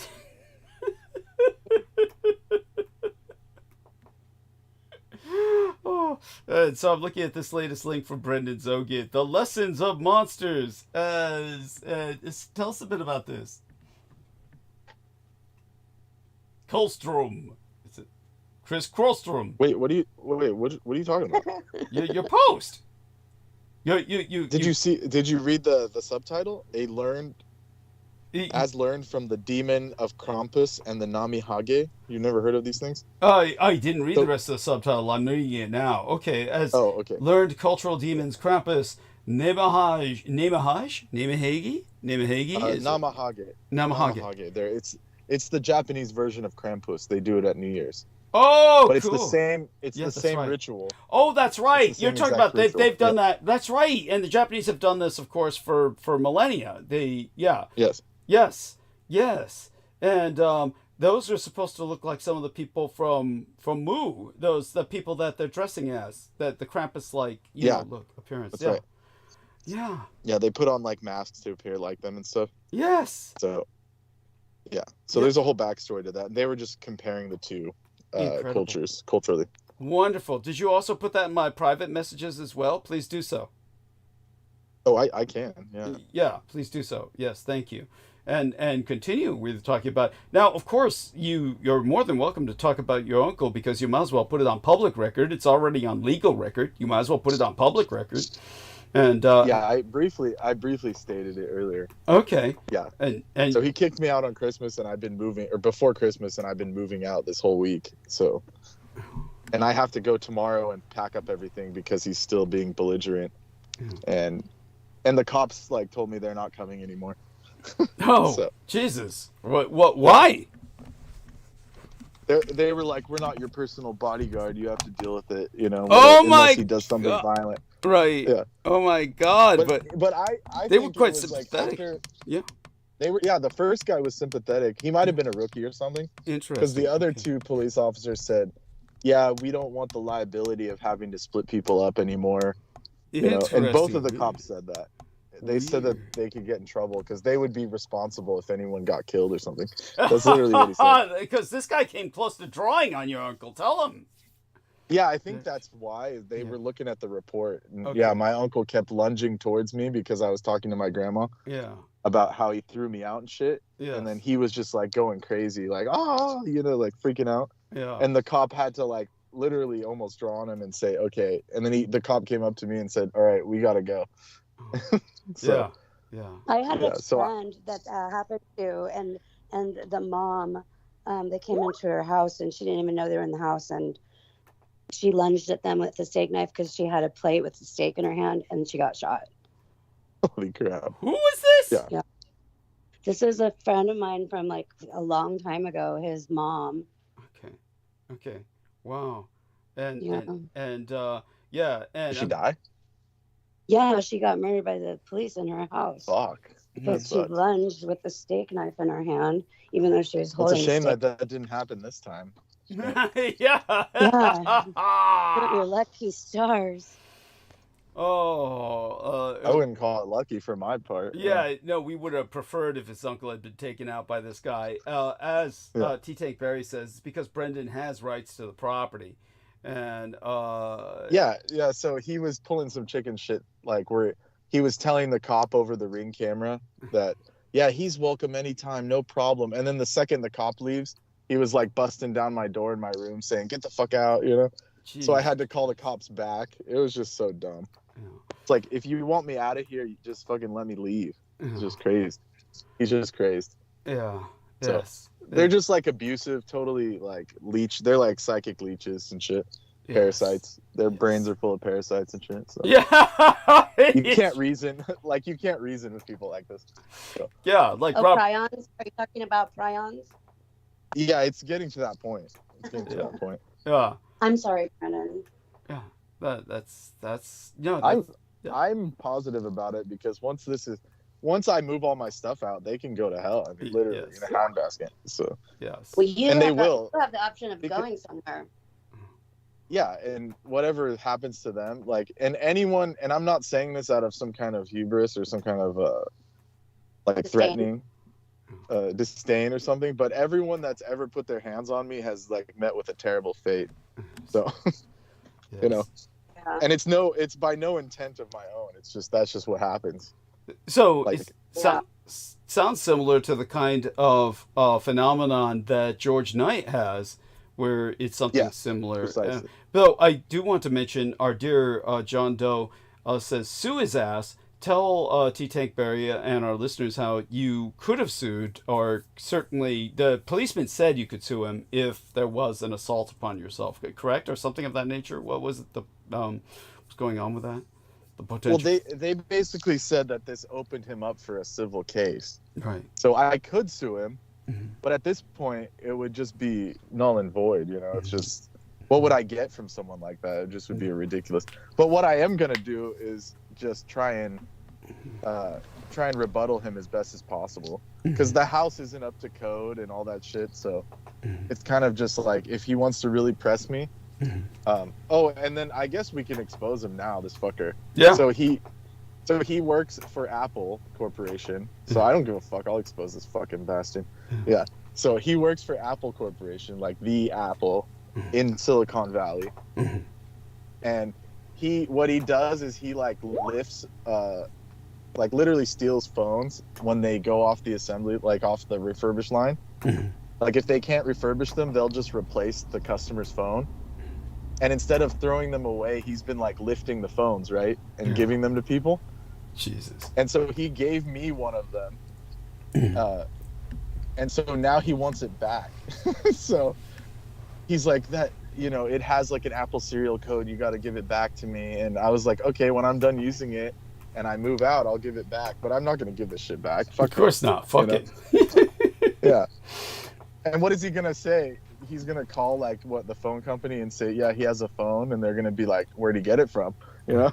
Yeah. How did he get that phone? You know, so he's all paranoid now because I have all this dirt against him. The house isn't up to code. I was living there in a garage in like a warehouse style facility for months. So him and his like his his girlfriend, quote unquote. Sorry, I'm getting incoming messages here. Yeah. But yeah. So yeah, him and his girlfriend they're freaking out because I have all this evidence against them of their abuses, and now there's a police record, and then also him stealing from the company. So now he's all fucked up. He's like paranoid, pacing around and shit. So yeah, it's it's bad when you underestimate people, what they can do. Yes, and he underestimated yourself, that stupid bastard. Yeah. And so I noticed that. So what is this? A ritual that was conducted over at Wewelsburg Castle, Aristides? Do you know anything about the background of this? He says, I sent you Marina sitting there, didn't I? Yeah, at one point, yes. Yeah. What I just sent, is that what you're talking about, I presume? Because Yes. I sent it? Yes. Yeah, it's a picture of it's like tables and the beanbag chairs at Wewelsburg Castle. Like, Okay. I think that's funny. Yeah. Yeah. I was thinking it could be a meme, like, what if we kissed on the beanbag chairs Yeah. at Wewelsburg Castle? Yes. With Marina, of course. Yes. Black Sun. Yes. I mean, Yes. yeah. So there we are. John Doe says Black Sun. Indeed, that Black Sun symbol at Wewelsburg. And so just get rid of the beanbags and the little tables, and make it back the way it was someday soon enough. Yeah, it looks like a fucking library now. I'm sure Himmler would be pissed. Yeah. Oh well. It's Well, at least they didn't tear it up. Like, Thank God. Thank God. Well, they that's couldn't, all we can be because glad it's for. Like, people be what they are. They didn't fucking destroy it. So Yeah. And miraculously. And, so there's that. There's a swastika patch. The chamber that Aquino was in was under that. Yes. And on the ceiling of that is a neat swastika pattern. On the floor is like a round area. In the middle of the floor, the picture looked like there's basically a hole. They would have put something at that point, that power point, but it looked like it had been dug out. Yes. Interesting. Okay, that's right. That was my on it. Yeah. Yeah, I'm sure it was. Yes. They would have put something there. Yes. They had the one right above it. They had the one in the ceiling. Like, they would not have not put one there as like an axis of that power, right? Yes. That's right. And so you're very astute. Quite so. And I find pictures. I find a lot of pictures. That's all. So I'm just noting my observations of the pictures. Excellent. Well, and yeah, I think you sent this. There's that picture of him doing the ritual there. Yes, that was from George Knight. Yeah. George Knight had acquired that. And let's remind everyone, Michael Aquino did a ritual at Wewelsburg Castle, right? Yes. To kind of conflate and confound fucking everything good. That's right. And yes. And yeah, he's a jerk for doing that. But, yes. They try to sour the energy, but he was not totally successful. So sorry. That's right. Don't forget, it was also a binding spell against myself. It was conducted on my birthday, Eve Day, all through the night into my birthday, October 19th through the 20th of that year, which was 87, 88, something like that. I'd have to look it up. It was a long time ago, of course. And I always have to look such things up at this point in my life, because there's so much that's gone down, you wind up forgetting these things. Well, I thank you, Brendan, for outing the son of a bitch, because he deserves it, and, there's nothing he can do about it. Fuck him. He's a piece of shit, and, right. It's a matter of legal record now that he assaulted you, essentially. And so... battery. Straight up battery, yeah. Yeah, and, And I have a year to press charges. That's what they told me. Oh wow, cool. So if I won, I could action. Basically, it's like I can action a citizen's arrest and make him go to court. But it's like, what would that achieve? It's like, yeah, it's like it's not worth your time. But nevertheless, it's good to have that option, because you never know what the fuck's going to happen. And exactly. So, but definitely, hopefully nothing will happen, because you're moving out of his reach. He won't be able to, assault you like he did again. And then after that, then they can just stay in their echo chamber, and then they'll eventually tear each other apart. Yes. So. Yes. So it's kind of like, well, his girlfriend's yourself in the foot. His girlfriend's dying of cancer anyway. And yeah, exactly. So they're all on borrowed time and shit. So yes, it's so sad. I mean, but at the same time, it couldn't happen to a more deserving group of people. right. And in their heads, they're like above everyone else. They've literally said this, so it's just like, you know, yeah, they're arrogant. They're just bad people. Yeah, yeah, and like it's like objective. It's like not even like a personal dig at someone. It's like objective. Like, how do we say that? You know, it's like, because like there's varying degrees of like fucked upness, but it's like when you're like bad, it's just like, yeah, you're just like completely a bad person. yes, evil. They're just plain evil. Yeah. So Heather, could you clarify when you say adverse possession tomorrow, Brendan? So what do you mean by that, Heather? Adverse possession tomorrow. You're welcome, of course, not to respond if you don't feel like it. Is she coming off mute, or did she? You're still there, honey? Yeah.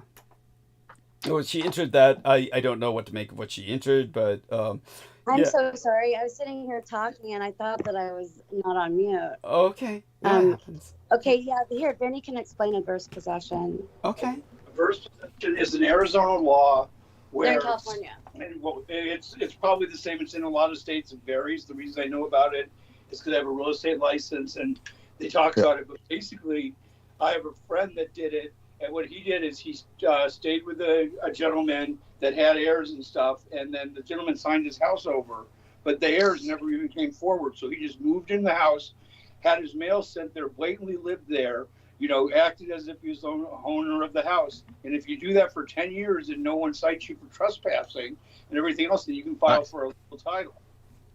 Yes, even if you have any contact with the person. So it's sort of like if someone drives across your land for 10 years and you don't stop them or try to stop them, then they own your land. Holy shit. Okay. Yeah, no, I've heard of this before. Or they put a fence 5 feet on your side and you don't have to move it, they own the land in 10 years in Arizona. Yeah, there's lawyers just that specialize in that. But it's hard to it makes sense. 10 years if someone wants it. Do it.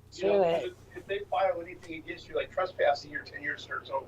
Because if they want to take you off of shit, then if you go and have this filed immediately, they can't do that. Right.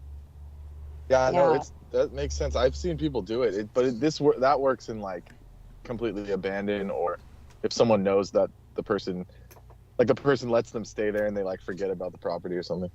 In this case, this dude would rather kill me than let me stay there. Can't you make him leave? Isn't he older? I mean, maybe he'll be going into a nursing home soon. He's not that old, unfortunately. Oh. No, it's like, no, these people are just, they always hated my father for whatever reason. Like, they were always jealous of him being like the oldest. So they're just carrying on the family curse and blaming me for it. Well, so your the best father, thing to do is to cut off. the one that got out of it, right? Yeah, by dying. Oh, really? Yeah. Sorry. I'm sorry to hear that. Yeah, no, it's fine. But, yeah. Then they shouldn't be jealous. Yeah, I know, but they're crazed. Like, these people are totally insane. Like, they've done everything to just take all the money. They even pretty much killed my grandfather. Like, I like, you know, basically, yeah, carry on. Oh, they say that the intelligence comes from the mother. Yes. Yeah. Most likely. Yeah. Which my grandma was a vicious lady in her day. So that explains a lot. Yeah. Yes. But it's just, you know, they've destroyed every shred of what my grandpa, like, you know, gave them. So there's no point in, like, they're no longer my family as far as I'm concerned. These people are just horrid. And I only stayed around to take care of my grandparents, and there's not much else I could do. I took care of them for 4 years. My grandpa passed away, and my grandma has advanced dementia. You could keep yourself away from them, you know. That would be the worst thing that you could have done, is stayed away from them. Yeah, well, I did my due diligence, and then these guys are going to be crazy, so, you know. And none of the other relatives want to visit because of, like, the girlfriend is so toxic that they told me last time they left, when they visited for my grandpa's funeral, I took them to the airport. They said, look, we're not going to ever come back if this bitch is around. So, and that's what's happened. So, Well, didn't your grandpa tell you that was going to be hard? What? Didn't your grandpa tell you this was going to be hard? Yeah, no, he told me. He said he knew that they were gonna fuck me over, but he said you're the only one that I would trust with my academic work. You're like the only honest person in the family. Like, he told me this on his deathbed. I'm basically like the spiritual heir to the family. Literally, this is what he said. And by the time that he told me that, he was too old to like force them to put me on the will or fix whatever they had done, damage they'd done, by taking my dad off of everything.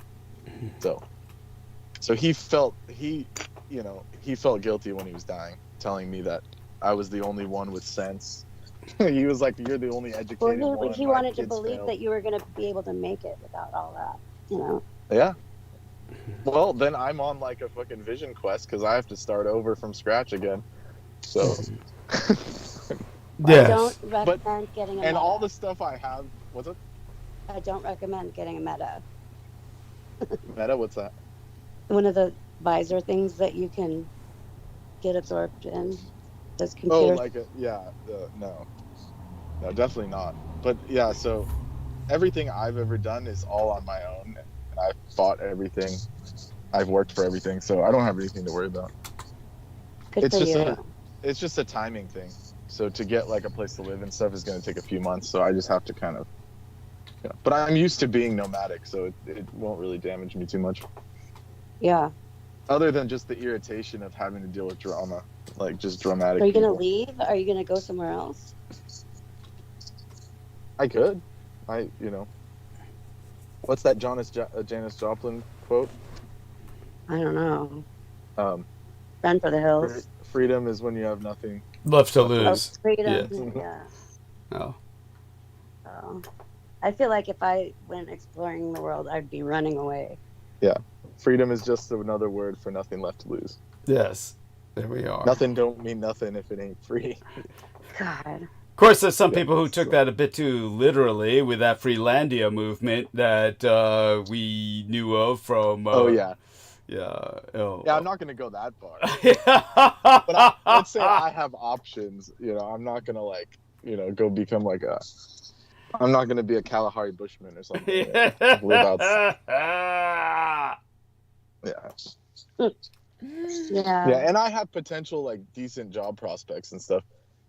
So actually, yeah, Doug, interesting. The family member that I saw tonight, that on my other side of my family, the person they're married to has worked in the California corrections as a CO, corrections officer. Yeah, got it. And he was telling me all kinds of crazy stories about dealing with literal serial killers and shit. Like he had to deal with them one-on-one, but they're all very like, he made a lot of money and is well off, and he was actually a professional boxer at one point.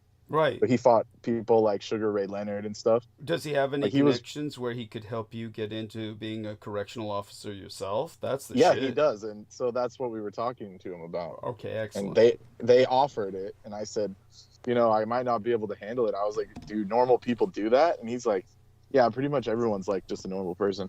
Yeah, dude, you can handle it. You can handle it. Jesus I've Christ. got a couple of friends who work as correctional officers, and they're girls. Yeah.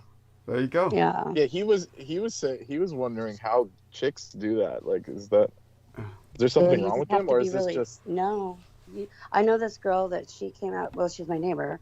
She came out here when she was like 15 from California, and she works 2 jobs, and she's a correctional officer in the prison, and she is always packing. Yeah. Cool. What you got to in the Wild West? I mean, yes. Yeah. They don't call it the Wild West for nothing. Yes. But anyways, I could pursue something like that, or even working, like, in the region of Folsom Prison. There's a lot of like other facilities that I could work for. So Absolutely. We'll see how this goes. Well, anywhere in California, and but try and stick around this area. There's plenty of prisons around here. So by that I mean. Oh yeah, and I was asking him about. Like, I was like, is San Quentin? I was like, is that really where the Aryan Brotherhood came from? And he said, yeah, they actually started in San Quentin, but their biggest group is in Folsom Prison. Yeah. And he said the level 4 in Folsom Prison is like the worst of the worst, like definitively. Yeah. That's like one of the worst prisons on earth. Yeah. As far as, you know, crime, the rap sheets and shit. Yeah. Yes. So, yes. And so it was no joke. Like, this dude had to work in it. Yeah. Yeah. Oh, definitely. Believe me. Get into that. Get into that. Right. That's the shit. That's the money is like it's just like you'll be raking it in. That's believe me, it's the way to go. Yeah, that's one of those blue collar mafias. I've told you before, the California Prison Guards Union.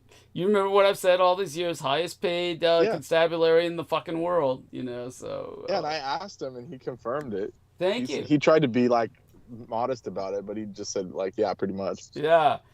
See, you it's just like George Knight. Everything I say, you've confirmed for yourself, and you know everything I say is true. Yeah. And, that's why I'm still talking. Yes. Thank you. Thank you. Like, I have yet to disprove Doug's, thank you. conjectures. So. Thank you. Thank you. And I've always been skeptical. So anyone who thinks that we're just like Brooke saying, "Oh, you just go and suck his dick," you and George just bow down, and it's like, well, first of all, we were all skeptical and we checked his shit. So, what's your point? Thank you. Yes. It's just, she's just, God knows, she's just a contrarian, but it's, and she just can't stand people giving somebody else respect. It's like bizarre. It's, I guess because she never got some from her from her kids or something like that. I mean, she must have. She must have. Well, first you have to be respect worthy. Yeah. That's just like a basic. Yes. Basically, she was like a teenager with her kids. It's like her kids grew up being raised by another teenager. Like, she was just like the babysitter, and they didn't really have a mother. That's the way to say. Yeah, makes sense. Yeah. Oh my God. We love you, Brooke. Sounds about right. Yes, and we love Vinny for his participating. Thank you so much for your advice, Vinny, and thank you so much, Heather, for telling us about these ladies that you got to know, and thank you, T. Tank Berry, for his input in the chat about prescription easement versus deeded easement. So take a look at that, Brendan, and see what you could find out about prescription easement versus deeded easement. In the end, I don't think this is what Brendan is interested in. If he becomes a corrections officer, he's going to be able to buy himself property easy. He's going to be able to, the money he'll be making will be fine. Especially as, I don't know if you heard what I said with my latest episode, but like I said, you ought to review my latest episode, the monologue, simply because I went into a number of topics. One of them was America's penitentiary system. And one of the things I was pointing out was, America has you talk about a detention economy. When I tell people America's a prison rape anti-culture, it's a confluence of concepts, and it's hard for a lot of people to wrap their minds about one of those concepts, let alone, a triple threat like that. But when I say America's a prison rape anti-culture, where does the prison come in? So many people, and this boggles my mind, are unaware. One of the things I went into deeply is that one of my favorite escorts, who's retired now, she's no longer an escort for anyone, she's retired, but she used to be a professor, and she's ethnically Chinese. She actually was originally a communist Chinese citizen, but when she came to the United States and was teaching at a major university, she had so much to say about the comparison, because she was educating people in the social sciences. She was telling them the difference between communist China and the United States in terms of our penitentiary system. And America's penitentiary system, we've got 5% of the world's population, but we've got 25% of the world's prison population. So imagine what I'm talking about. We've got 5% of the world's population, yet 25% of the world's people in prison are in the United States. Just outrageous. It's like, how does the United States even, carry on like that. So when you think of this, you're already alone, just mind blown. But of course, it gets worse. And so I went into it deep, just the whole American penitentiary system. As compared to communist China, you would think communist China was a free place. And I did get some emails about that, so I better answer them right now while my mind is on it. Because people were asking me about, well, you know, aside from the usual bullshit about, well, why don't you move to communist China? And shit, because I am one of the few people who would wind up in prison in communist China as a political enemy of the state, you dumb fucks. So that's the whole point that people don't get. But, you know, this escort of mine, when she was a professoress, she taught at Western Illinois University. And she said that on average, about 120 students were arrested every weekend by the campus police for drug and alcohol abuse. And so she was just saying that it was just incredible that every university has its own police. Not, you know, security. They're fucking police. They're armed. That, you know, they have the power to arrest. And even the community colleges out here have it. Yeah, their own little police. That's right. And in point of fact, 1 in every 30 Americans is locked in a detention center. Think about what I'm saying. 1 in every 30 Americans is locked in a detention. We have more people in prison in America than anywhere else on earth.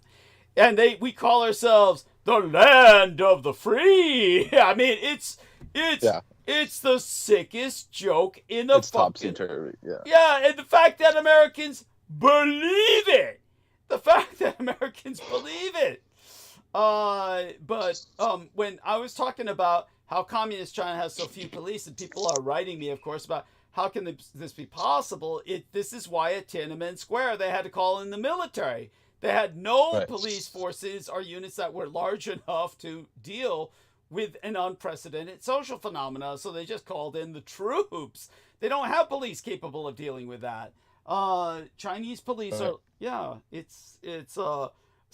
but people who do go in prison, I was pointing out the fact that almost nobody who's criminal goes to prison in communist China, which sounds unbelievable because communist parties handle them and they put them through re-education camps of a sort. But what I'm saying is that when it comes to prisons, they're reserved for political dissidents. And so the people who get into prison, there you go. That's where I would wind up. There you have that. And of course, if you do commit a crime, which is like just, shall we say, outrageous, believe me, you'll get executed. That's what ultimately happened to the guy I was describing who killed, half a dozen police officers with a knife, because none of the police in China are armed. He went into a police station, started killing police officers with a knife. None of them had guns. So, being, a martial artist, he killed about half a dozen police officers before, he was overwhelmed. And he injured many more besides that while they were taking him down. Of course, they ultimately killed him. He was executed. But I'm just saying that, you have to do something like that to get executed in communist China. A political dissident, yes, you'll wind up in a prison, and yes, you will die. You will die because in a prison you'll be treated like shit until, Anyhow, so there you go with that. And by all means, Brendan. Just, this is why Richard K. Cole Jr. harbors this fantasy that I'll be deported to communist China. And he's hoping that can be realized during the Trump administration, the second Trump administration. But we'll see what happens. Well, you sound a bit exhausted there, Brendan. So you've been through the ringer. I'm so exhausted, but it is what it is. Yeah. Mm-hmm. And like you said, we got hopes for getting you some real employment now, and you'll appreciate it. Believe me, once you become a correctional officer, of course there's shitty aspects to it, but the pay makes it all worthwhile. Yeah. Literally. Yeah. But you said this relation of yours was wondering how women do it. He, even as a correctional officer, was wondering himself how the women do it. Yeah. Yeah. I don't. Yeah. He was like. he was like, how do women do it? I don't want to sound sexist. And then his wife was like, he was like, or she said to him, the same reason you do, you dumbass, for money. Yeah. I get it. I get it. But he was asking just like what their temperament or mentality would. No. Yeah, you a go normal through like woman a wouldn't training. think about They that. go to like a boot camp for 6 weeks of training Oh yeah. before they start. Yeah. But honey, look, I hear what you're saying, Heather. But let's put it this way. A woman should only be allowed to be COs or correctional office CAs in a woman's prison. Prisons are sexually divided, so women should only be COs in women's prisons. They should not be COs in a men's penitentiary. That doesn't make any fucking sense, and it should not be allowed. That's just bullshit that they allow it. And they're all fucked. Yeah, they do allow it. They give you a choice. Yeah, I know, but they shouldn't. and the women who are COs or correctional office CAs in a men's prison, guaranteed, they're all fucked up. They're sick. Yeah. They're psychotic. They should not, and I've been told repeatedly by prisoners, they're the ones who protect the chomos, the child molesters, and the pedos, the pedophiles. I have information about that as well. Please share. So I asked him, I said, is it true that is that myth actually real where they will kill a chomo if they're in there? And he said, it used to be the case when they were all in the same prison, but now the California penal system puts them into PC, protective custody, and they have their own facilities. Yeah. So the state protects those fucking assholes. Otherwise, they would get killed by, he said, mostly the southern Mexican cartel groups will make a point to kill these people and in prison if they find out. And some of the Aryan Brotherhood groups will too. Yeah. So the prisons actually protect these people and put them into other facilities. They're privileged. So they don't get killed. Yeah. Yeah, they're privileged. But when they don't So they all can hang out together. Yeah, that's right. That's right. And reinforce each other and validate each other. And when they don't have that option, the female prison guards are the ones who protect them. Guaranteed. There you go. That's what and they'll protect them like, it's not like they put themselves bodily between them and the rest of the prisoners. It's that they'll report the prisoners who harm them and make certain that they get punished severely. So it's like, right. And he said back in the day, normal for people before to for the women guards to help people escape, and then they'd run off together. That's happened. That's part of the problem. Yeah, that was normal. That was normal, I think. Yeah, so that's why they shouldn't be allowed to be in fucking prisons with men. Yeah, because they get a bunch of attention and shit. Yeah, of course. But he said they're typically not attractive. Of course not. Of course not. And he said the only time they would really behave with them is when they got to go to the hospital, because they saw they got to get taken care of by a hot chick, a bunch of hot nurses, and then got actual food.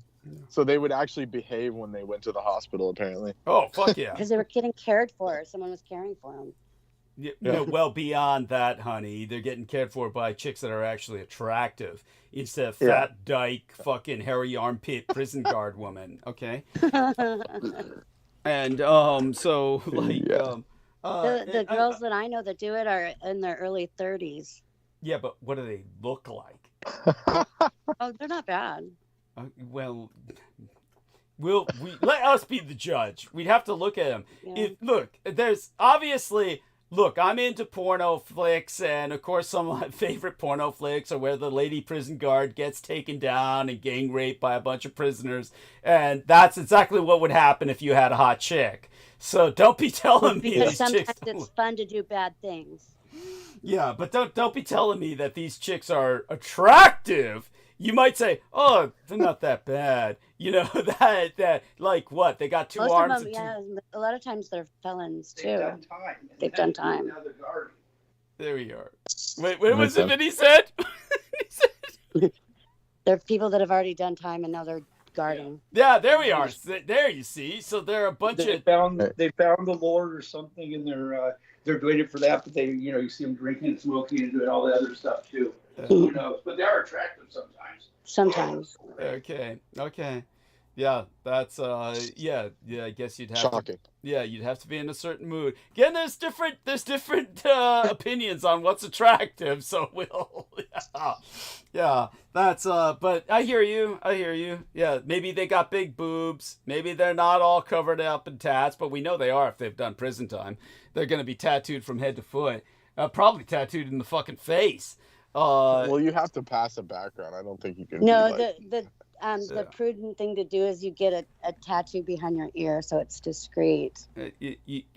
Honey, they're not doing that in prison, okay? They're doing it all over themselves. So it's like they're blanketing themselves. I mean, the girls outside are blanketing themselves in tattoos, for Christ's sakes. You can imagine what they're doing in prison. They got nothing else to do. But yeah, if this were a real life scene where people behaved rationally, yeah, it would be like that. That would be something spies would do, or people part of a secret network would do, or something. But what was your other story about, Brendan? You said about the chicks. You said back in the day, your relation was telling you back in the day about something about prison. Oh, he was saying the older wardens, like back in his day, because this was like in the 80s, and he was been there for years, but in the 80s especially, he said the warden actually told them that, if someone was acting up too much, like you guys, they would take like 3 or 4 passes at him, beating him up before they would call the medics. Yeah. Just to, like, teach them a lesson. Yeah. Oh yeah. And he was like, it sounds fucked up, but like we had no choice. And they would actually it was their doctrine to basically say you cannot be friends with these people. They are just animals to you. You cannot. Oh yeah. Oh you yeah. can't befriend them. That kind of a person, actually, Brendan. What's up? I don't see you being that kind of a person. She Me? doesn't. Yeah, she doesn't see you being that kind of a person. Oh, Becoming I'll that kind shoot. of a person. I'll shoot and not shed a tear. Trust me. Good man. He's my boy. Yeah, he was saying. Yeah, he was saying like, oh yeah, like people in the guard towers were expected to shoot even if they saw a knife, and I was like, how do I get that job? Yeah. Oh yeah. I don't know if they do shifts or whether they are positioned. In other words, like I'm a permanent guard tower pig, so to speak. No, they go in shifts because they have to recertify at the gun range every 3 months. There we are. There we are. So not everyone wants to do that, and also, yeah, you would have to like you would have to like go on a call sheet or something. Yeah. Because it's probably boring. You have to like sit up there and wait to kill someone. Yeah. Oh, it's boring as fucking hell. You're just looking at all the pigs in the Waller all fucking day. Right? Jesus Christ. But trust me, I wouldn't feel anything. I'd fucking shoot. Yeah. No, I thank God. Yeah, that's my man. Dude, like ski shooting. I don't do it. Yeah, I saw a knife. I saw something shiny. Yeah, cool. That's the way it should be. And oh yeah, see, Brendan, I could maybe see you being a sniper. So yeah. Yeah, there we are. Yeah, definitely. Of course, that's not That's more like it. That's not sniping, honey. That's fish in a barrel. That's fish in a barrel when you're up there in that tower. You've got a machine gun, honey. You're up there in that tower with a fucking machine gun that's on a tripod. You could just massacre everybody. Automatic rifle. Yeah. But you could I massacre picture everybody. somebody sitting like in front of a bunch of TV screens, like just watching. No, and No. there you go. And No, it's not TV screens. It's like it's that way in the it's that way in They're the not going to put their life in danger. yeah. What's that, honey? What's that? I don't think they're going to put their life in danger. Oh, you mean prison guards At the towers, yeah. in the towers? Well, let's put it this way. When you think of the TV screens, there's a part of the prison that is that part of the prison where it's kind of like, for lack of a better word, the control room. There are prison areas where it's nothing but cameras. Yes, you're sitting down there and you're looking at cameras. Entry to the death row part of the prison would be like that. And then you've got the cameras for, other... There's parts of the prison which are under camera surveillance. Well, it's all under camera surveillance 24 hours a day. So there are people in a screen room looking at those cameras. So again, that's probably shift work, and but you'll find out as you go in there. Then you could tell us all kinds of stories about what it's like on the inside. But like I said before, it's And he said the newer facilities have never had an escape because the outside fence is electrified with a kill wire. Oh yeah. Oh yeah. And like so like even like deer and shit get stuck in there, and they have to go pull out the burnt out carcasses of like deer and birds. No, it's true. And he said the environmentalists got pissed off at them because they were like killing native birds. Yeah. Yeah. Understandably. So it's like, so you have to go through razor wire and then past this kill wire. Yeah. And then there's another line of razor wire. So it's like impossible to escape. Yeah. It's Literally. Yeah, the modern prisons. Like the description of it, the description of it sounds scary, like as fuck. And he said death row, like if you go to San Quentin and death row, it's like, it's basically like they're in like those old school iron bars, and you just like push the food through a fucking slit, and like they can't leave or anything. Like that shit sounds scary. Like, like they're so vicious, and like they've killed so many people that like they're like not even worthy to like go out of their fucking cell. Yes. Like, yes. They get like 1 hour a day or something. Yeah, no, it's incredible. I'm just reminding myself of something calling my prescriptions for the year. The reason I thought of that was because I just saw a headline about Medicare's $2,000 prescription drug cap expected to bring major relief to cancer patients. And I reminded until Trump cuts it off. Yeah, I would say you took the words right out of my mouth. Yes, there was no need. Because like anytime they see something like that, like children with cancer, fucking cut it. Cut it out. Oh, disgusting. It's like my uncle. Yeah. Joy. It's like peace. Disgusting. Is he a Trump voter, by the way? Outspoken or what? Yeah, of course. Oh. And him and his girlfriend, whatever that creature. Yes. They're both immigrants. Her parents, she was born in Mexico. He was born in Damascus. Yeah. And they rave. They're like, yeah, deport these fuckers. I hate Mexicans. I hate Indians. I hate Arabs. And I'm like, you guys are fucking immigrants. What the fuck are you talking about? Like, we should deport you people. Yes. You know? Fuck you guys. Yes. They should confiscate your property and deport your ass back to where you came from, you fucking monkeys. Yes. Yeah. Oh, my God. It's amazing that there's people like that. So that's the hypocrisy. That's the hypocrisy. What did you call it? Self-loathing? It's like self-loathing. Cultural whiteness. Yeah, cultural whiteness. They believe that they have attained... They're above everyone. Cultural whiteness. That they've attained cultural whiteness. Yes, it's outrageous. And just so sick. It's so fucking sick. Yeah, it's like they're so indoctrinated that how can you think like that? I mean, it's just insane. Oh, yeah. Well, do me a favor. When I get into monologue, make certain that you hang out for as long as you can and interject. I think we did really well with the hawk to a girl situation. And that's still happening? Oh my God. Oh, I'm not going to go into that again tonight. I mean, you and I think we did her to death. We did what we needed to do about her. And but like I said, she's pathetic. Yes, you did really well with that. And I was just saying that I'll be going to other subjects tonight that you're more than welcome to chip in when I touch the hot spots, so to speak. And there's always... I might have to go to bed though soon. I understand. Because I'm just exhausted dealing with this shit. So. Oh, I can imagine. And but you sound good. You don't sound like you're tired. So, but I know you're exhausted. So, I appreciate that. Yeah, just feel free to drop off whenever you want and go to sleep. But otherwise, hang out for as long as you can. As long as you feel that's healthy to do so. Yeah. And feel free to interject.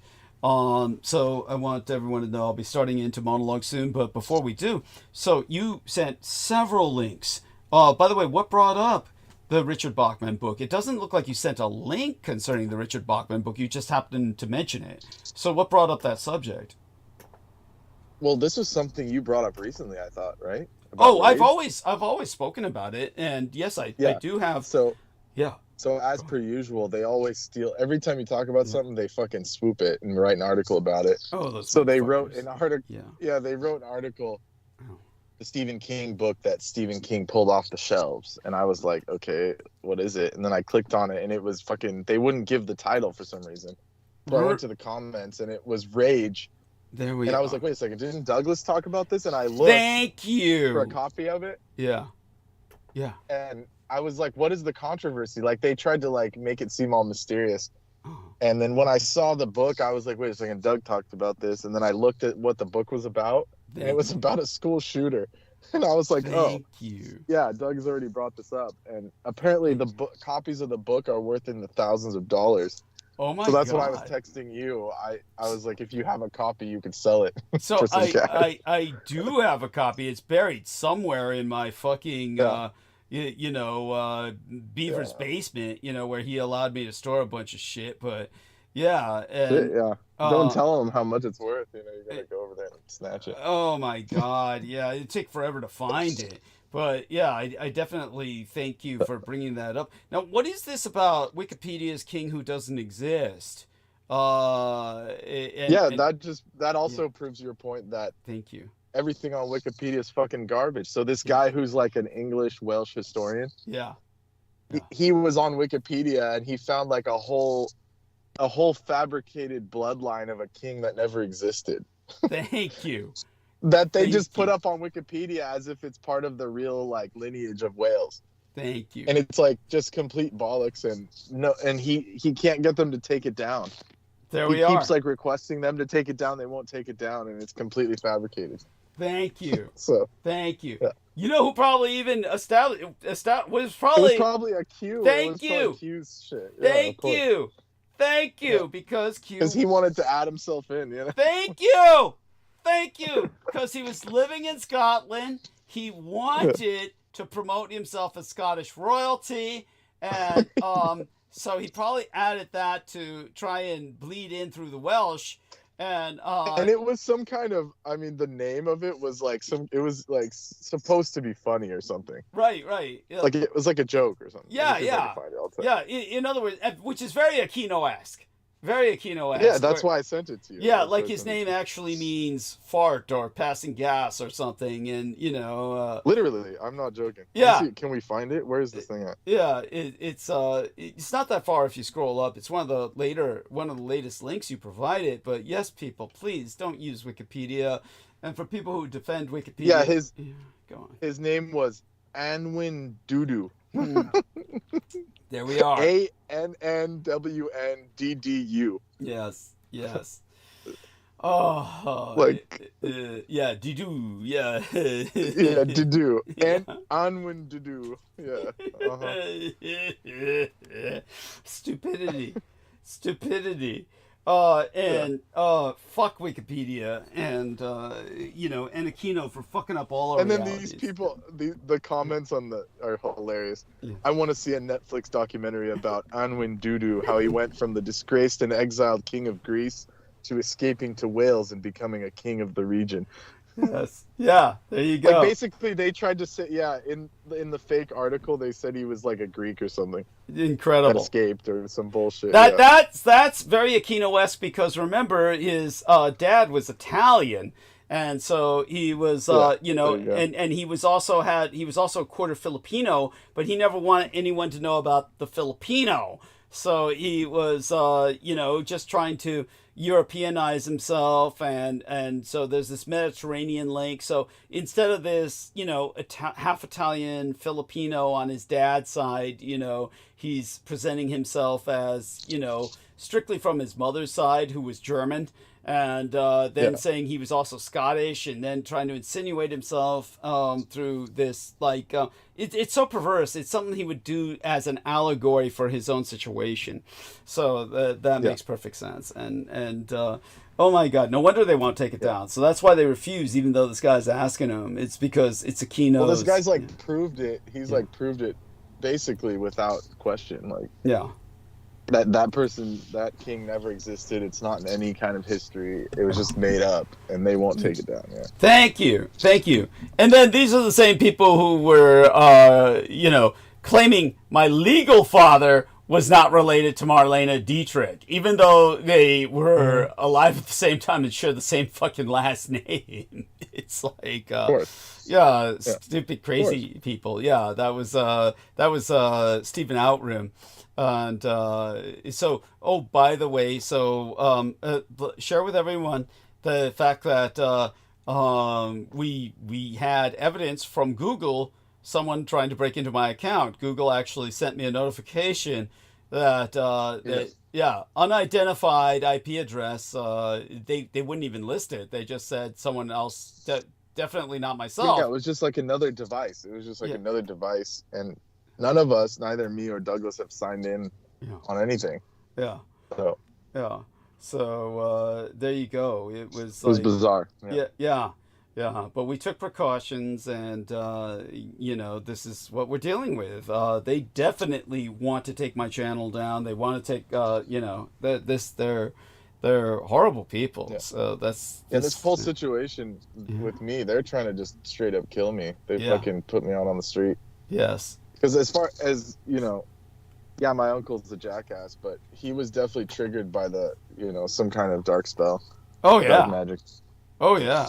Just like the Polish lady. Mm-hmm. It was like there's no way I could be, like if someone were to gaslight me, they would say you're the common denominator.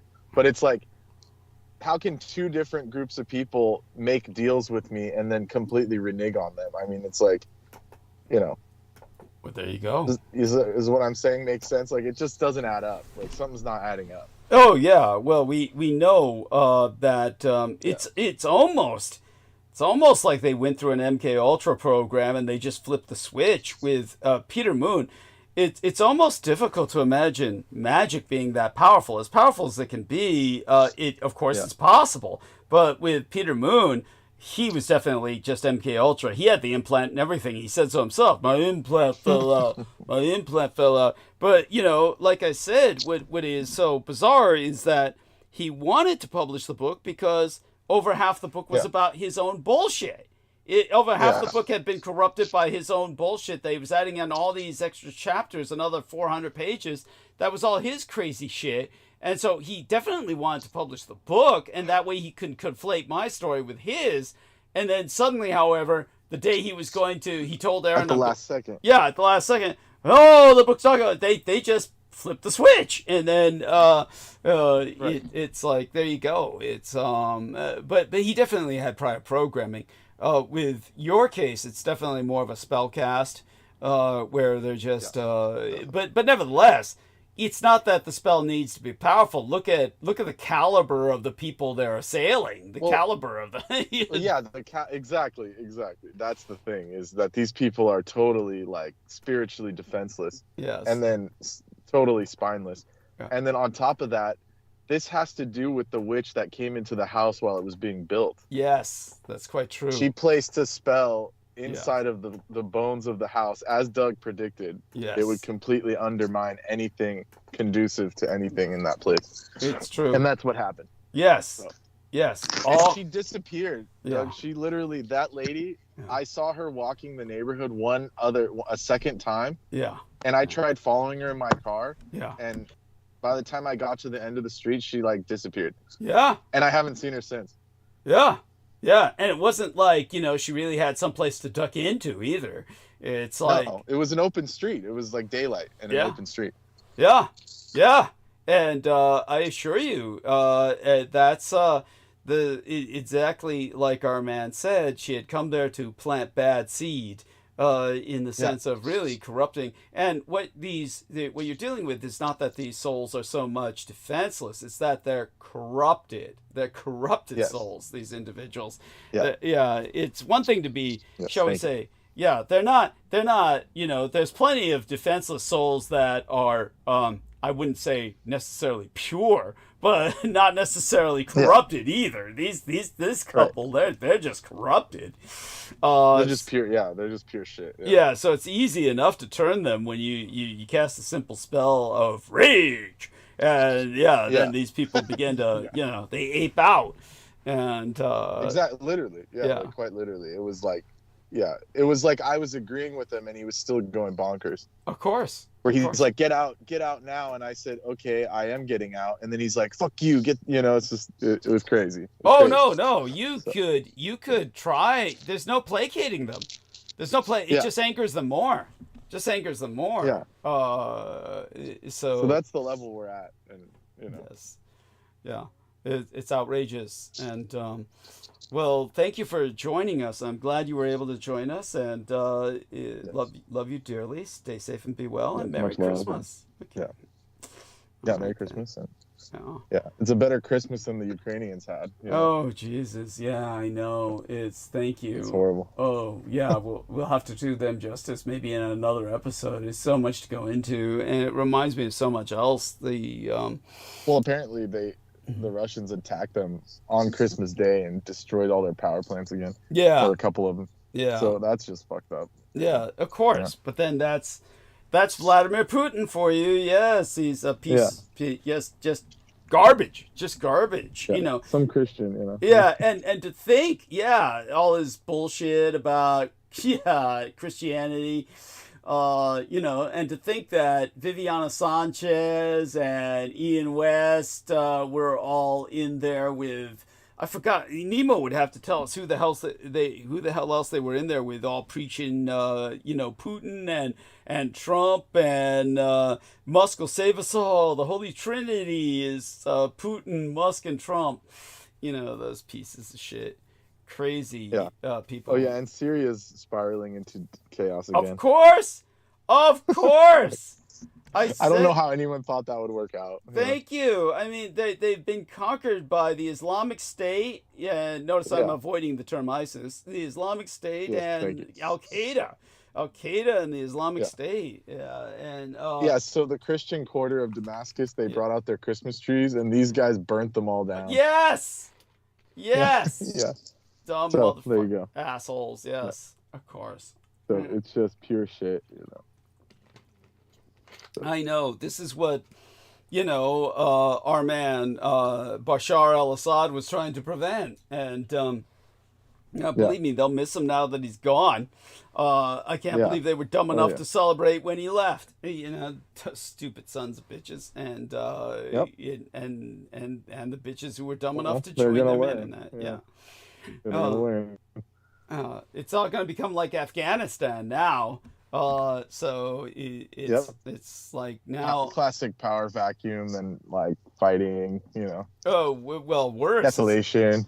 Worse. I mean, Afghanistan would be better if it were simple anarchy like that, but no, it's taken over by a bunch of Taliban-y.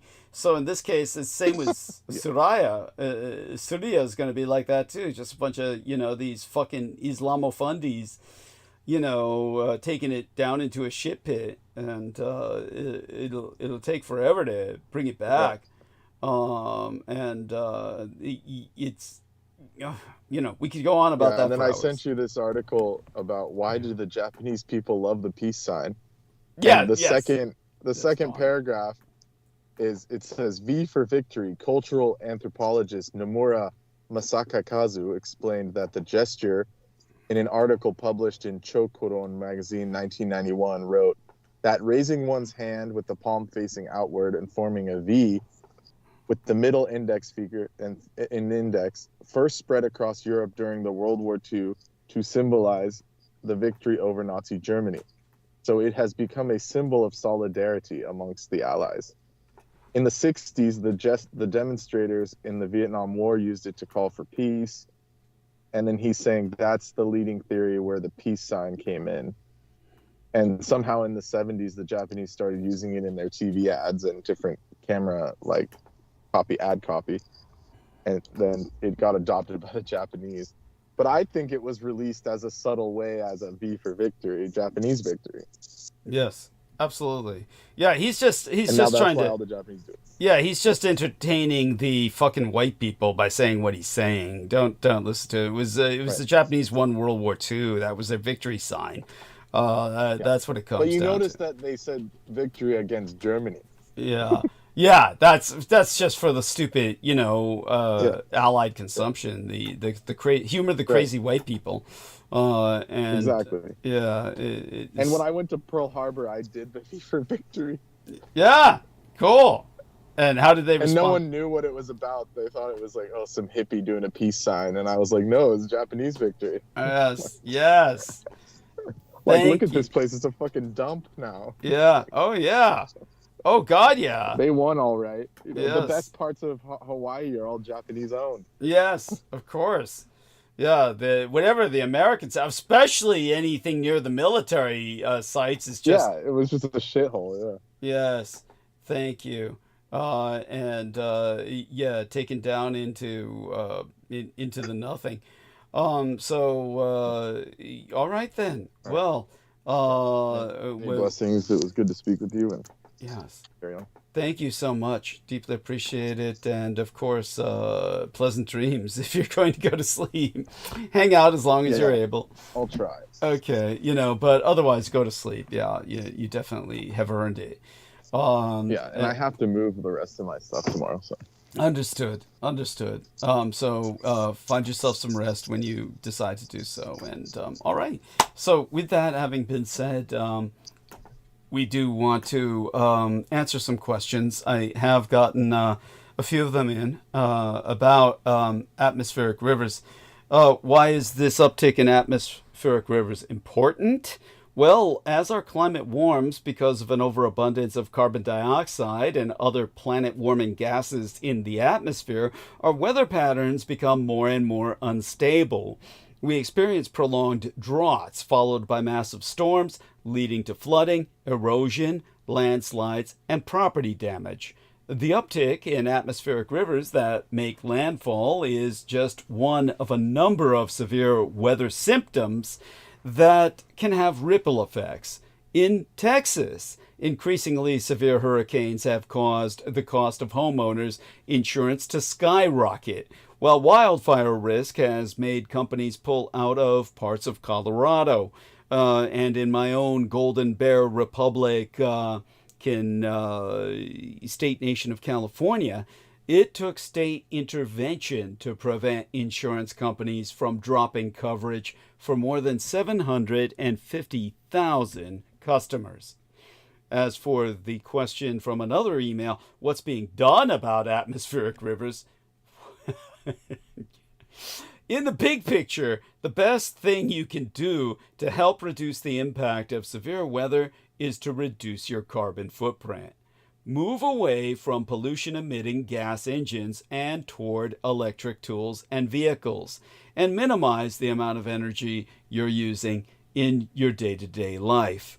In Sonoma County, the emergency declaration allowed access to funds and for construction and repair work to begin quickly, especially in crucial areas such as rebuilding roads, by sidestepping the prolonged bidding process, typically associated with infrastructure projects. But as for, what else you can do about them, prepare. That's what we can do on the ground. Amid all this, we've still nationally experienced a Santa Claus rally. Tech giants like Broadcom and Advanced Micro Devices continue to power gains on Wall Street in yesterday's traditionally truncated season. Well, it's usually a traditionally truncated session, but we had what the investors, the high finance world calls a Santa Claus rally. News the Biden administration had launched a probe into Chinese-made ships. By that, I'm not talking about ships. I'm saying chips. Chi-Com chips. Chinese communists manufactured chips. A probe that may continue under Donald Trump likely helped buttress, American tech stocks, as the S&P 500 Standard & Poor's closed up more than 1%. Per Matt Maley at Miller Tabak, these big tech names are highly overweighted. He uses the term overweighted, not overrated, in the portfolios of a huge number of institutional investors. In other words, institutional investors, they're overinvested in these big tech names. He goes on to say, Any buying they do over the next week is likely to be concentrated in these names. Indeed, equity investors are hoping for what's known as the Santa Claus rally, one in which stocks rise during the final 5 trading sessions of a year and the first twa of the new one. That window opened today. At the same time, however, treasuries were under pressure as investors remain wary of parking cash in U.S. government debt that matures in a decade or more. Yields on long-term debt led moves higher, adding to a steepening trend in the curve that's dominated trading in the market. Tom DeGaloma, head of fixed income at Curvature Securities, concluded that there's a lot of concern about what the next administration will be doing and how it impacts where rates go. There could even be some talk in 2025 of the Fed needing to raise rates. Okay, now across the Atlantic, Pope Francis has kicked off a year-long Jubileus, a jubilee that will test his stamina and Rome's patience. And thereafter, King Charles has addressed the UK riots and his cancer in his Christmas speech. The British monarch recorded his annual holiday address from the chapel of a former hospital rather than from a palace. Yesterday, Pope Francis opened the great holy door of St. Peter's Basilica in a ceremony that kicked off the 2025 Holy Year. It's a once every quarter century celebration of the Roman Catholic Church that is expected to draw some 32 million pilgrims into Roma. One of the highlights of the year will be the canonization of the teenage internet whiz Carlo Acutis, considered the first millennial and digital era saint. So there we have that. We have somebody who's come onto the line or come off their mute, or maybe our dear Heather Holman did just before she dropped. Okay, so taking that into account, today King Charles III thanked the medical workers in Great Britain who helped treat him and his daughter-in-law, Catherine, the Princess of Wales, after their cancer diagnoses. He praised communities that came together after anti-immigrant riots gripped the country throughout the summer. Now, Brendan Zokit does ask the question. You're welcome to verbalize that, by the way. That is something that deserves a vocalization. He's basically asking the obvious, which I'm also asking myself because I don't fucking know. I'll have to look the guy up. Like, really, it takes a lot to make a saint, right? I mean, you gotta perform miracles and shit. So, well, all I can say is, at least he's dead. So, this is like, I'm gonna start sharing here. We're gonna share screen. So I don't know if you guys on the call can see this, but here's our man, Carlo Acutis. Now, here we are in Braunbrunn, Germany. This is Blessed Carlo Acutis and the Many Miracles of the Eucharist, Church Life Journal. So here the poor guy is. No, that's not a wax dummy. If this guy has not been tampered with, he's already done the first thing a saint needs to do. He doesn't decay in death. So that's one of the requirements of a saint.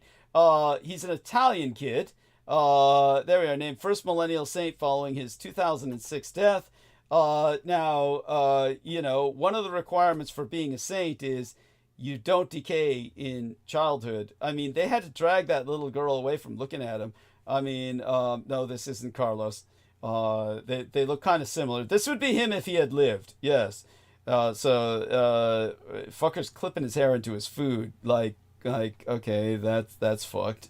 And, all right, I'm going to skip that ad. There we are. IHS will become that's his initials, the Catholic Church's first millennial martyr? Did they say martyr? Okay. So what are they saying? he used his computer skills to spread the Catholic faith. Since his death, 2 medical miracles have been attributed to Acutus. So he performed them after he died, paving the way for him to become the first saint of a generation. It's like, you can do that, Brendan. You can, like, cure some people, you know, after you die. Blessed Carlo Acutis, teen who died from cancer. His first millennial to be canonized as a saint. He was an ordinary boy who lived his childhood. Yeah, and it says that he was nurtured until 2 medical miracles. You're like, okay, what did he do? He just was on the computer all the time, talking about his faith. Okay. As for the miracles, a student attending a university in Florence fell off her bike and suffered severe head trauma and required craniotomy surgery that had a low chance for survival. However, her miraculous recovery is attributed to Acutus. The student's mother made the pilgrimage, left a note. Same day, her daughter started to breathe spontaneously. The day after she began to move, regained some of her speech. 2 days later, CAT scan showed her brain hemorrhage had disappeared. There we are. Okay, so that's one at least. God damn. Look at this guy, co-founder of Google Brain, Andrew Ng, recommends 5 books for turning around your life. I recommend this guy sees a fucking doctor for turning around his health. This guy looks like he's knocking on death's fucking door. Okay. They took away his picture in the article because no one wants to listen to a man who looks like that. Poor son of a bitch. This guy here. Can everybody see his face? It's on screen share. I'd have to make it larger. I'm going to press the plus button. Actually, you don't want me to make it larger, but yeah, there you go anyway. That poor guy looks like he suffered a stroke. And he's like, what, 20, 30, 40, 50? It's like, and look at him. It's like he's got, what the fuck is wrong with his mouth? It's like he's shaved everywhere but there. Poor son of a bitch. Okay, let's go back. There we are. Christina Aguilera steps down to birthday suit. Strips down to birthday suit. She turns 44. Oh, celebrate her birthday in style. All right. Yeah. Okay. So where were we otherwise with this kid? There we go. I mean, he looks so at peace in his coffin there. It's like, yeah, damn. He looks better in death than he ever did in life. This kid, it says, the temptation to normalize sanctity comes from a good place. Okay, relatable saints can be imitated. Anyhow, so he died from leukemia at the age of 15. Okay, got it. He was just 15 when he died. He made websites before he died. Not for the kind of things young people make websites for today, you know, like porn and cryptocurrency. But about the church. And then some Eucharistic miracles were performed. Okay.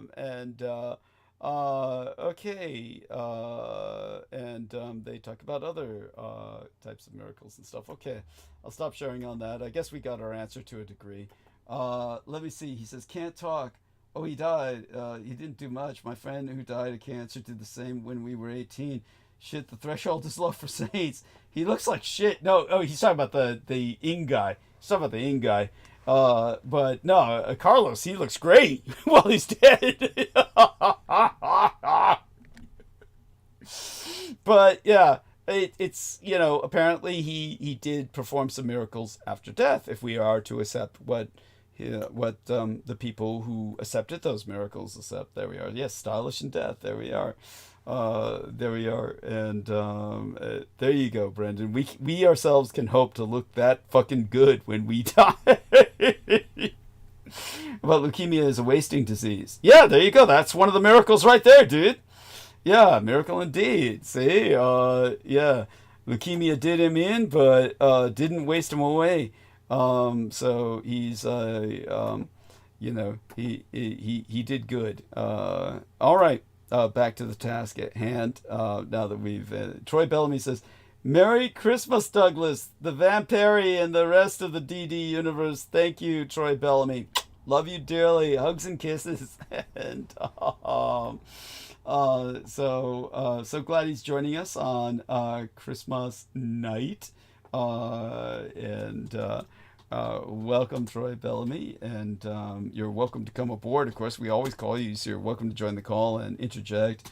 Here we are. Hugs at Troy Bellamy. And there we go. And I forgot to give hugs to all the rest of the guys who were in earlier, but hopefully they forgive me. It is, after all, a busy Christmas night in its own way. At any rate, when it came to King Charles III, his broadcast was recorded in central London at Fitzrovia Chapel, which once belonged to the Middlesex Hospital, and which is now used for community, artistic, and other events. Earlier today, Charles, Queen Camilla, the Prince and Princess of Wales, and other royals attended a Christmas Day church service at Sandringham, where the British monarch usually spends the winter holiday. It emerged last week that Prince Andrew, the king's younger brother, will not join the annual gathering after reports about his links to a man suspected of spying for the Communist Chinese Empire. Bet you didn't know that. In his annual Christmas message, the British monarch spracketh from the chapel of a former hospital rather than from a royal palace, in a rare departure that was designed to emphasize his appreciation for health workers and volunteers. To quote us the king, from a personal point of view, I offer special heartfelt thanks to the selfless doctors and nurses who, this year, have supported me and other members of my family through the uncertainties and anxieties of illness and have helped provide the strength, care, and comfort we have needed. And here's our man, Brendan Zogan said, damn, Prince Andrew is a Dagan and an idiot. What is this Dagan? D-E-G-E-N. What does that mean? I'll have to look that up, if that's an actual word. He says degenerate. Yes. Fuck. Yes, he's got it right. I love it. Yes, Randy Andy. He needs to be institutionalized, that poor son of a bitch, before he does further damage to the royal family just by being alive. At any rate, King Charles's comments, you got to be tough if you're going to be stupid. Yes, indeed. Quite true. And put a party hat to that one. Spoiler is, he's not tough. Indeed. That's perfect. Says it right. Says it all just right about little Prince Andy. At any rate, when it came to Prince Charles's commentary, it underscores the importance attached by people in Great Britain to the NHS, the National Health Service, one of the country's most revered institutions, which has become significantly, shall we say, overstretched.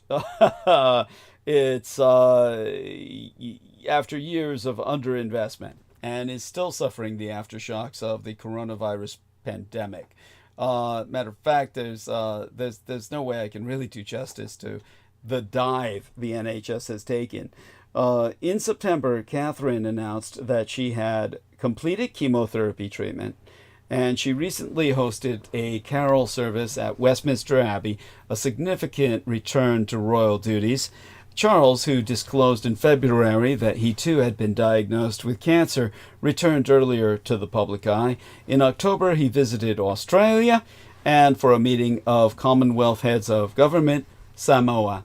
The king said that visit was a reminder of the strength which institutions, as well as individuals, can draw from one another, and of how diversity of culture, ethnicity, and faith provides strength, not weakness.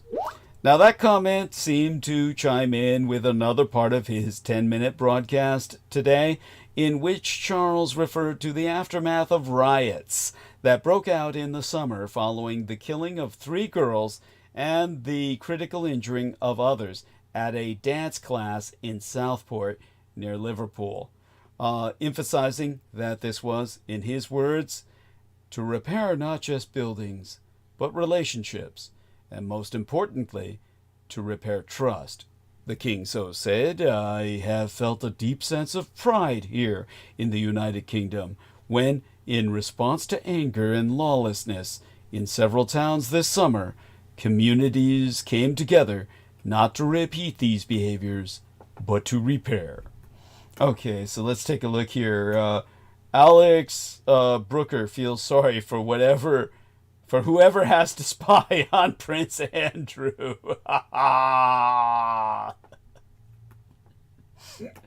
Oh, that's hysterical. Yes, imagine having that job. And, well, there you go with that. And now, this side of the Great Pond, this is where things are going to get eventually quite ugly tonight. But we'll start with something just a little bit deep into the business. This side of the Great Pond, Biden will decide Nippon Steel's bid for U.S. Steel after a panel deadlocked on the national security risks. By the way, yeah, our man Brendan says, the Chi-Com guy thought he was going to get something. Yeah, he thought he was going to get some of that Epstein's young girl's ass, and said, oh man, maybe I'll get some of that young girl's ass from the Epstein parties. But of course, all that shit came to a crash and stop. Anyhow, both Biden and Trump have courted unionized workers at U.S. Steel and vowed to block the acquisition amid concerns about foreign ownership of a flagship American company. Biden will now decide on Nippon Steel's bid for U.S. Steel after a panel has deadlocked on the national security risks.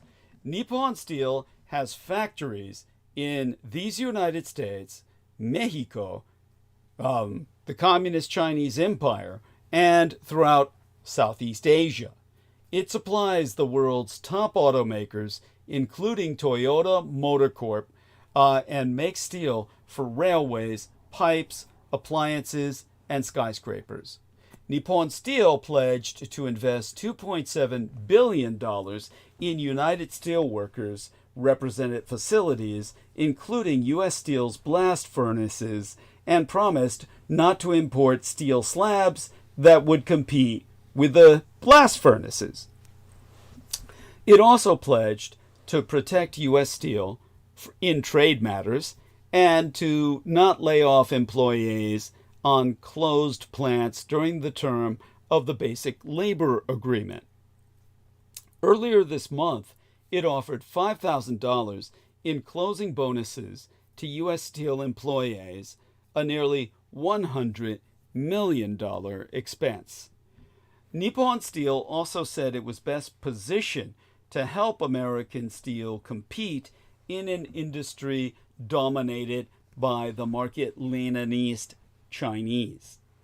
The proposed sale came during a tide of renewed political support for rebuilding America's manufacturing sector, a presidential campaign in which Pennsylvania was a prime battleground, and a long stretch of protectionist American tariffs that analysts concur has helped reinvigorate, if nothing else, domestic steel.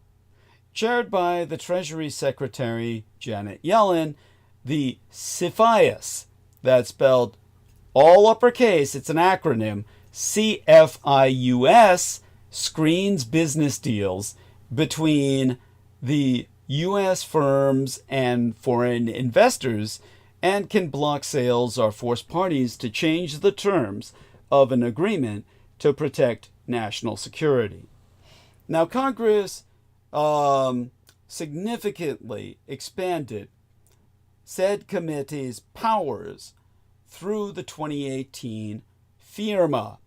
That's an acronym, all uppercase, FIRRMA. FIRRMA, Foreign Investment Risk Review Modernization Act. Important. It says, why are they scared of Japan owning the steel company? Yes, he's got it down. It's all part of that we won World War II bullshit. It's like, yeah, but we won World War II. We can't have you run our companies. Then people will realize we fucking lost. At any rate, in September, Biden issued an executive order broadening the factors of the committee I've just named the factors the committee should consider when reviewing deals, such as how they impact the United States supply chain or if they put Americans' personal data at risk. On Monday, this powerful government panel failed to reach consensus on the possible national security risks of a nearly $15 billion proposed deal for Nippon Steel of Japan to purchase U.S. steel, leaving the decision to President Joe Biden, who opposes the deal. So it looks like it's a no-go. But the CFIUS, acronyms for the Committee on Foreign Investment in these United States, sent its long-awaited report on the merger to Biden, who formally came out against this deal in March. The White House said he has 15 days to reach a final decision. A United States official familiar with the matter, speaking on condition of anonymity to discuss the private report, said some federal agencies represented on the panel were skeptical that allowing a Japanese company to buy an American-owned steelmaker would create national security risks. Monday was the deadline to approve that deal, recommended that Biden, block it or extend the review process. Both Biden and President-elect Donald Trump have courted unionized workers at U.S. Steel and vowed to block this acquisition amid concerns about foreign ownership of a flagship American company. The economic risk, however, is giving up Nippon Steel's potential investments in the mills and upgrades that would help preserve steel production within these United States at all. Now, under the terms of the proposed $14.9 billion all-cash deal, U.S. Steel would keep its name and its headquarters in Pittsburgh, where it was founded in 1901 by J.P. Morgan and Andrew Carnegie, two of the biggest names that deserve to be remembered in the world of wealth. It would become a subsidiary of Nippon Steel, and the combined company would be among the top 3 steelmakers in the world. That's all according to 2023 figures from the World Steel Association itself. Now, Biden, backed by the United Steelworkers, said earlier this year that it was vital for U.S. Steel to remain an American steel company that is domestically owned and operated.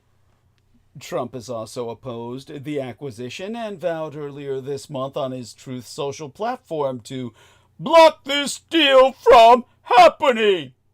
He proposed reviving U.S. Steel's flagging fortunes through a series of tax incentives and tariffs. Now, the Steelworkers Union questions if Nippon Steel would keep jobs at unionized plants, make good on collectively bargained benefits, or protect American steel production from cheap foreign imports. And in a statement issued on Monday, David McCall, the Steelworkers' president, said, Our union has been calling for strict government scrutiny of the sale since it was announced. Now it's up to President Biden to determine the best path forward. We continue to believe that means keeping U.S. steel domestically owned and operated. Now, Nippon Steel and U.S. Steel have waged a public relations campaign to win over skeptics.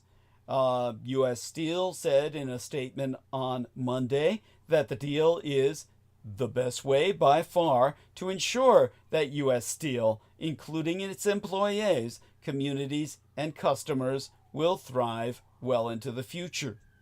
Nippon Steel said yesterday that it had been informed by CFIUS, CFIUS, that it had referred to the case, the case had been referred to Joe Biden, and the Japanese urged Biden to reflect on the great lengths that we have gone to address any national security concerns that have been raised and the significant commitments we have made to grow U.S. steel, protect American jobs, and strengthen the entire American steel industry, which will enhance American national security.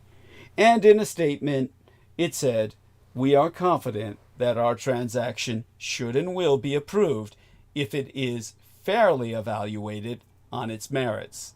Now, a growing number of conservatives have publicly backed the deal, as Nippon Steel began to win over some steelworkers union members and officials in areas near its blast furnaces in Pennsylvania and Indiana.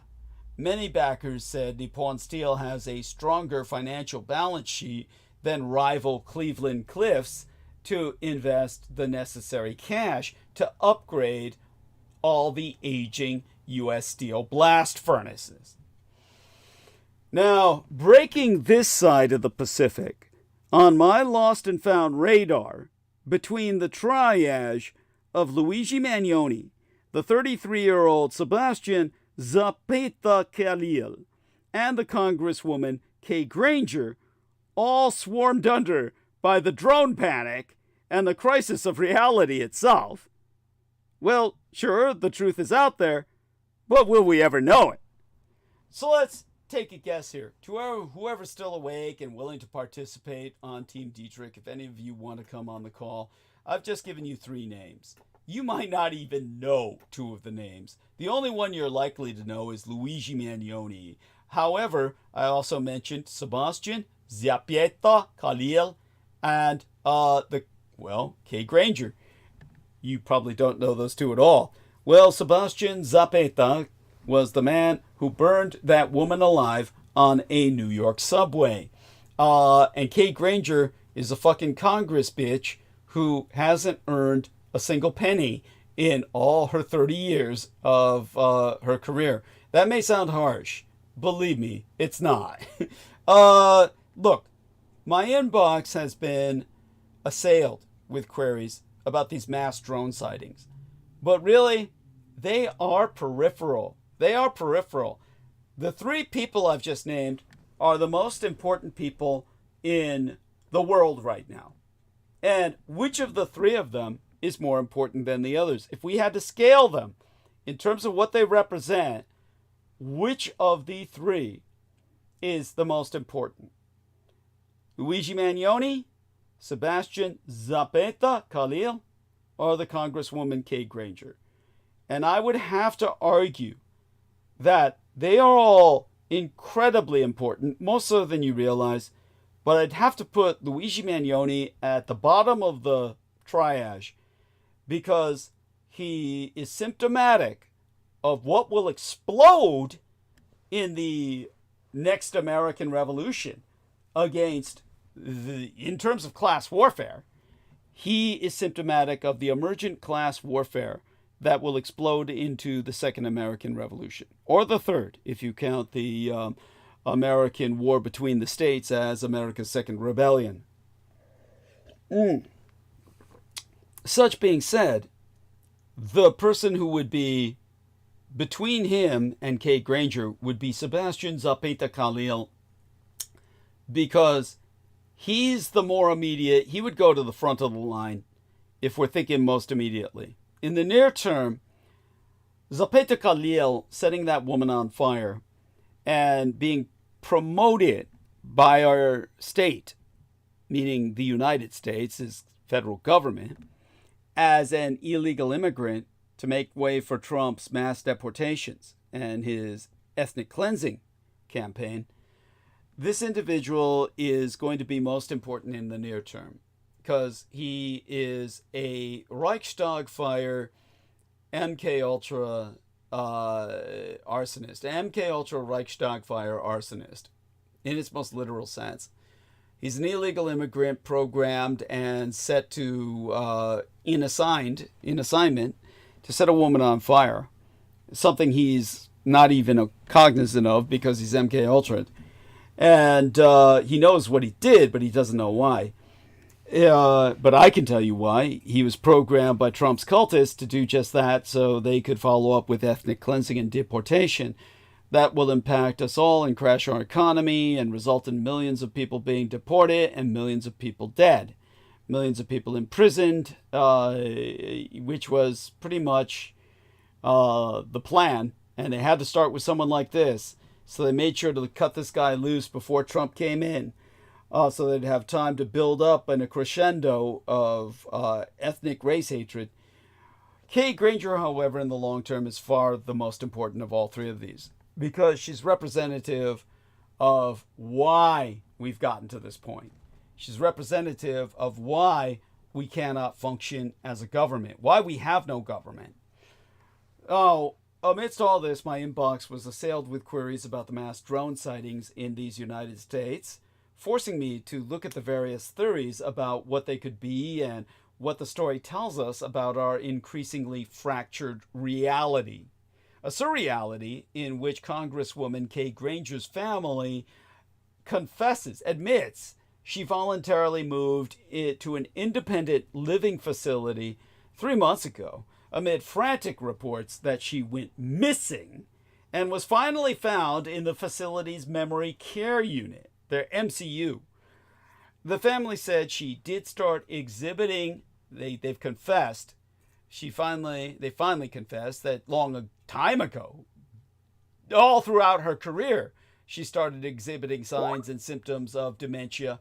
Since moving into the facility, they've become incontrovertible, no longer deniable, and that her decline has been rapid. Now, Granger is retiring from Congress at the end of the year and has not voted in the House since July. Okay, Heather Holman is showing us a nice little, oh, there's the Japanese doll. Incredible. Thank you, honey. That's fabulous. And a little penis.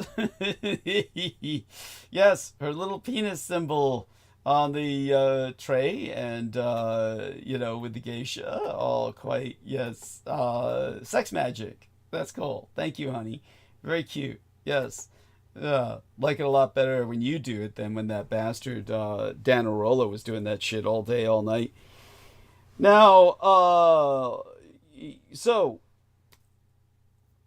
all that, while in recent weeks the skies over these United States, particularly in New Jersey and several other northeastern states, they've all been lit up by an unusual phenomenon, mysterious drones.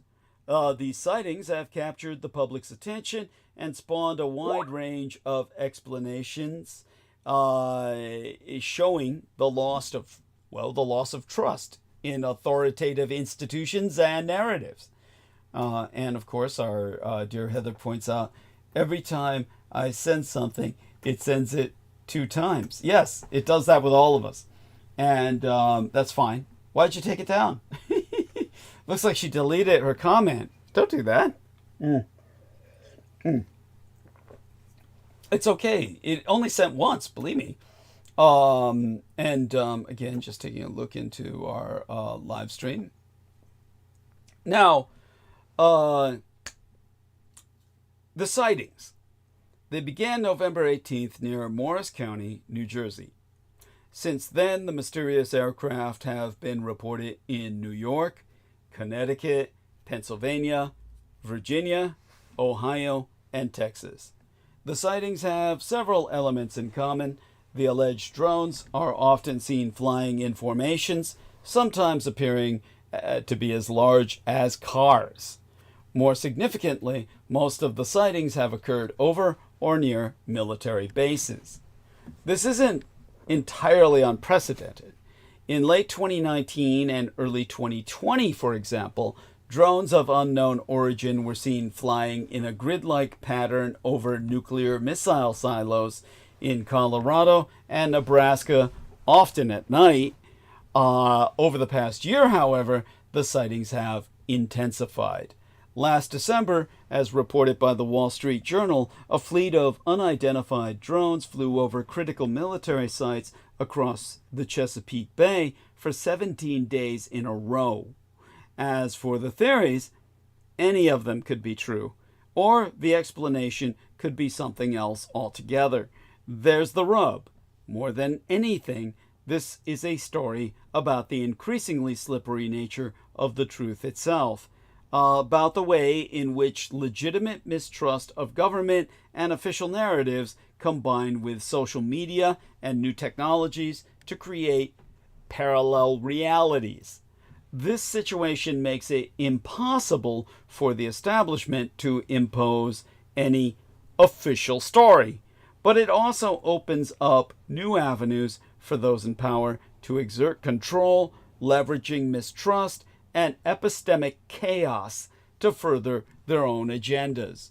In this sense, the drones are more than mysterious objects in the sky. They are symbols of the double-edged nature of modern technology itself, which empowers individuals even as it enables unprecedented levels of control and surveillance. Ultimately, the drones remind us that the battle over reality is not just about what we see, but about how we understand the world and who gets to define that understanding.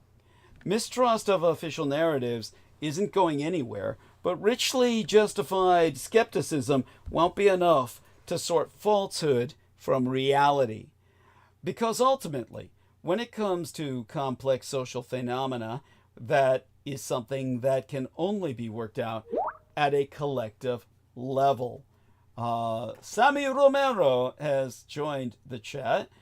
Comes in to say, hey Doug, Merry Xmas. And he's on the call. Thank you so much for joining us, dear Sammy. And before you speak, just let me finish my thought here. I guess I would say that individual perception and understanding can only go so far. Perhaps this is the lesson of the drone saga, that the answer to the mystery is not to be found in the sky, but among our fellow humans. So with that, we turn to one of our fellow humans.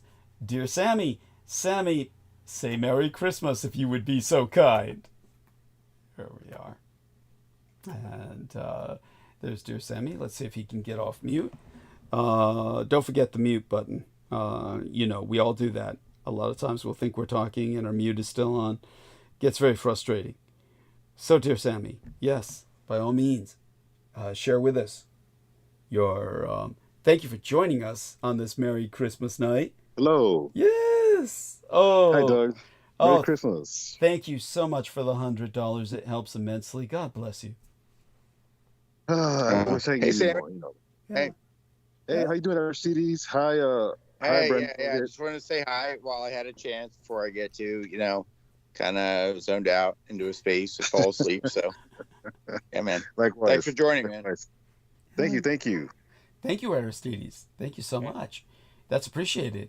And so, dear Sammy, whatever you're willing to share, whatever you feel comfortable sharing, and by all means, anything you think we should bring to attention tonight, current events or otherwise in the news, or anything personal, of course. I hope that, God knows, I really appreciate the fact you were able to draw yourself away from family responsibilities, because you've got two levels of family now. You've got the immediate family, and then you've got the extended family almost. I mean, yeah, so tell us a little bit about any adventures with any of this. Well, first off, I want to wish you Merry Christmas, and like I you. told you in my donation, the biggest gift I ever gotten is your friendship. Okay, God I bless you. think Thank I you. think that's obvious in a sense how much you've helped me, and you're one of the most genuine human beings I ever met. You know, Thank you. I think like I've always stated, I think people overlook that in how much you really stand out as a human being. Obviously, we know your background in a sense of your heritage, being of a mixed person, not just ethnically, but as Specially. far as a species. Yes. Yes, but Thank you. nevertheless, you definitely. I think that's one of your gifts. When you love somebody, you have the ability to really go all out for them. I think anybody that supports you has known that about you. Even your detractors, I think even them. This is why they can't leave you alone. Besides being insane, you know, Thank you. you have that ability to really have influence in them. Unfortunately, people can't reciprocate that in a healthier way. Even parting ways. There's always a healthier way to even part with somebody. But nevertheless, the only thing I have to share is, I think this upcoming year we're going to be living more interesting times, than we thought. I think that's obvious even from last transmission and what I was relating to your audience, but it's really just of what just another version of what you talked about. As far Thank as even this holiday season, to a certain extent, I think the U.S. public this is almost a calm before the storm. Yes. And I really wish our sitting president at the moment would actually, brief the country in a sense of, something of substance. And I think that's probably asking a lot of a walking corpse, but, it is what it is.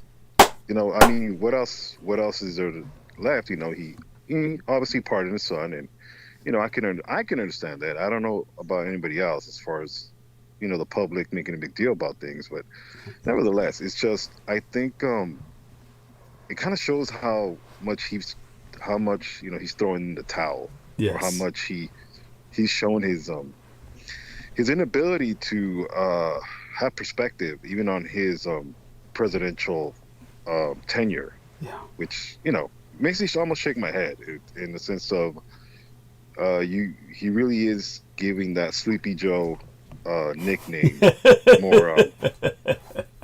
more substance, which is it is what it is. But other than that, I mean, I really only came to wish you Merry Christmas and great holiday and prosperous year, because at the end of the day, that's really all I can say.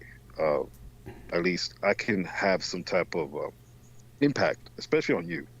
I've always tried to be a positive individual when it comes to your platform, and even people that I did not necessarily agree with be on your platform. You've always known how to handle yourself and how to discern what you can use these people at the time, and they're useful idiots. Yes. But nevertheless, it's at least someone that that wants to support you. It's always best to just stay out of the way, and just let time show the real course. So no, Yes. honestly, I just want to wish you Merry Christmas, and I wish you nothing but the best. Bless you. I've just been wanting to find time, and obviously I have a family, but I definitely consider you family, because you've taken the time even through what you've been going through. Obviously, my losses this year have been my losses, but I've gained a lot as well. I've gained a lot of perspective, and I've had the ability to kind of see things how they are. That this is real. You know, all of what you talked about has come to fruition. Yes. As oddly as at the time you were talking about, and not really odd, it's just because a lot of your previous transmissions, especially the last two, Yes. they've been for someone who really wants to take things into context of what's going on and what this upcoming presidential tenure is going to be like. It's something not very motivating. It's almost where, you know, you see the tidal wave coming, Yes. and it's not necessarily something that I think the general public isn't cognizant of. It's just the grim reality of because the nation is not very good at completing conflicts or completing very important milestones like, you know, the 14th Amendment, Yes. or judicial tenure limits on the Supreme Court, or even Congress or senators. Yes. Because none of that has really been, and really it's the Supreme Court. None of this has ever been put in check or revised or take a look at by fresh new minds, new eyes, new perspectives. You know, as an empire, and I'll keep repeating this, we're heading, all this is going to be, it's really going to be reform, whether it's through civil war or another type of conflict. All it is reform. I think all quote unquote grand empires have gone through it. I don't really consider the U.S. a great empire. Really, it's just, you know, we're really a very young country to really be considered an actual great empire. Obviously, you know, there's still some of these things like the Empire of Japan and you know, all these other countries. You know, the new United Germany and you know, I was thinking of this. The reason why I'm bringing this up, because it's coming full circle in the sense that all the chess pieces in the board of World War II are still in extent, really. Yes. United Germany is obviously united again, and we also have the Soviet Union through Transnistria and exile, but they're still extant. Yes. And obviously the Third Reich in Unterland, and then obviously we have Taiwan. Thank you. Yes. So it's still all here. It's just it's not going to mesh like it's supposed to until the appropriate time. And you know, it's what I'm trying to say is, as much as things change, they don't. Yes. And it makes a lot of sense why, you know, T-Bomb is going to be in our president. You know? Yes. A pun, and as far as, and I do, unfortunately, there's really no pun. It's pretty much, it's what it is, but it kind of goes into why we never finish our conflicts. We never, or how you say it, even when it comes to casting spells, you want to complete the circle. You want to banish what you summoned. And obviously, this country is very bad at doing that because we love to relive the past. And you know, I've been seeing through social media stuff like Operation Wetback, things like that you brought up. It's interesting how even the algorithm of social media, as much as people think your transmissions are irrelevant, they're really not. You are really putting this great, valuable information out in the Ethernet. Yes. And thank you. All this is being picked up by social media. Yes. And it's what it is. In other words, it's like you're still hemorrhaging our dirty laundry. Thank you. And unfortunately, we're going to see the whole laundromat pretty soon. You know, and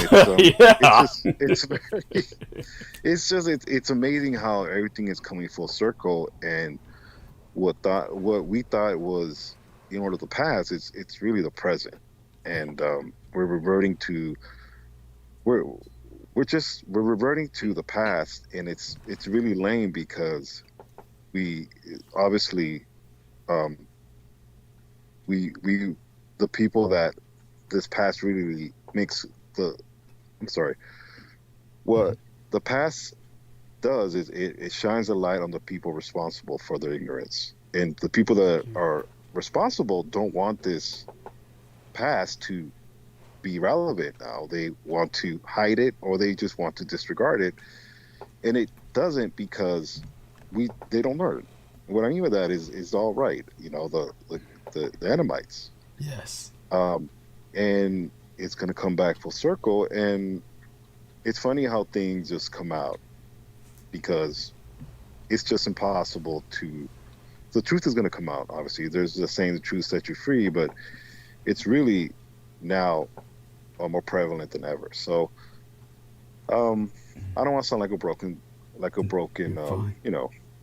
radio, but it's it's just very interesting, and sometimes I have to say, man, fucking Doug, God damn it.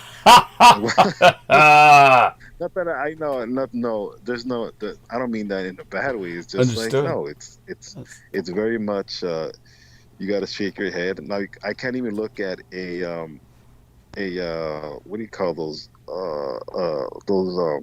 it's that plant that you're talking about, that came out of Russia. Tumbleweeds. The stupid tumbleweeds. I'm like, fucking Doug, you have to ruin tumbleweeds now too, huh? But no, it's just, it makes a lot of sense. It makes a lot of sense. I was saying this to my wife. This is a nuisance. This plant is really a nuisance, and it's strategically introduced to this country for the purpose of sabotage. To sabotage our agriculture, to just make it a pest. Yes. And this is obviously warfare. This is warfare dating back pre the Cold War, pre even the World War. So this was always in the works. It's funny how a simple thing like a tumbleweed, the introduction of this vermin of a plant, can decimate, a country. Thank you. And I don't think to say the devils are in the devil's in the subtleties, or in the details. Well, this is a detail that you've introduced, but I mean, I can name countless of them. Geez, where do I start? But what I'm trying to say is, as much as this knowledge sometimes obviously has an impact in my life, because it's almost like knowing that this freight train is coming, at least it's good too that you actually know and you're not oblivious to it. So, Thank you. Besides that, I really just want to thank you for your friendship, and really you've been a great blessing in my life. God bless you. Well, believe me, it's mutual. Go on. Yeah, and I'm really someone that I'm not obsessed with magic, but what I've also figured out is friendships and a bond that you have in actual true friendships. A lot of people don't understand. I don't agree with everything Doug is, and what I mean per se is, do I like him using drugs? No. Would I want him to find companionship? And of course I do. I want him to have that, but part of understanding Doug is I understand why he has to do certain things the way he does, and it's okay, but I can still have love for him and love him for who he is. I'm to kind of diverge a little bit. Reason why I say that is because growing up, knowing people that act holier than thou, and have these prejudiced views on someone, for example, like homosexuality, or gays, that have a visceral reaction to something. Just really, it's something. I think any healthy person, you have to accept people for who they are, right? Yes. But it's almost like it's very cringeworthy in a sense that it just overtakes them. Yes. And it's just very silly. But what I mean to say is, no, I understand why you do certain things, and how you have to move. But that nevertheless, I very much I'm very blessed to have you as a friend, and I think anybody in this transmission, because you counsel me on some things that are that shed a little light to my life, because obviously I've had questions, but most importantly, I think I've learned to learn and read between the lines in some of the stuff that you've taught me. Thank you. And unfortunately, a lot of the stuff that I've picked up from you, or really knowledge in history, really, is not a very it's ugly, is what I mean. Ugly in the sense of how sin has really affected humanity, and how how we've gone to the lengths that we have to not only go to the death of hell, but beyond that. Yes. We're talking extrastellar. Thank And it's unfortunate, but it makes a lot of sense why you, as fortunately, have certain point of views, in a sense of what sometimes your humor is what I mean. Your humor sometimes, it's funny, but it's like, oh man, I want to give Doug a big hug, because it's like, it's just it's part of your struggle, it's part of who you are, but it's how you cope with things, and it speaks to how mentally strong you are.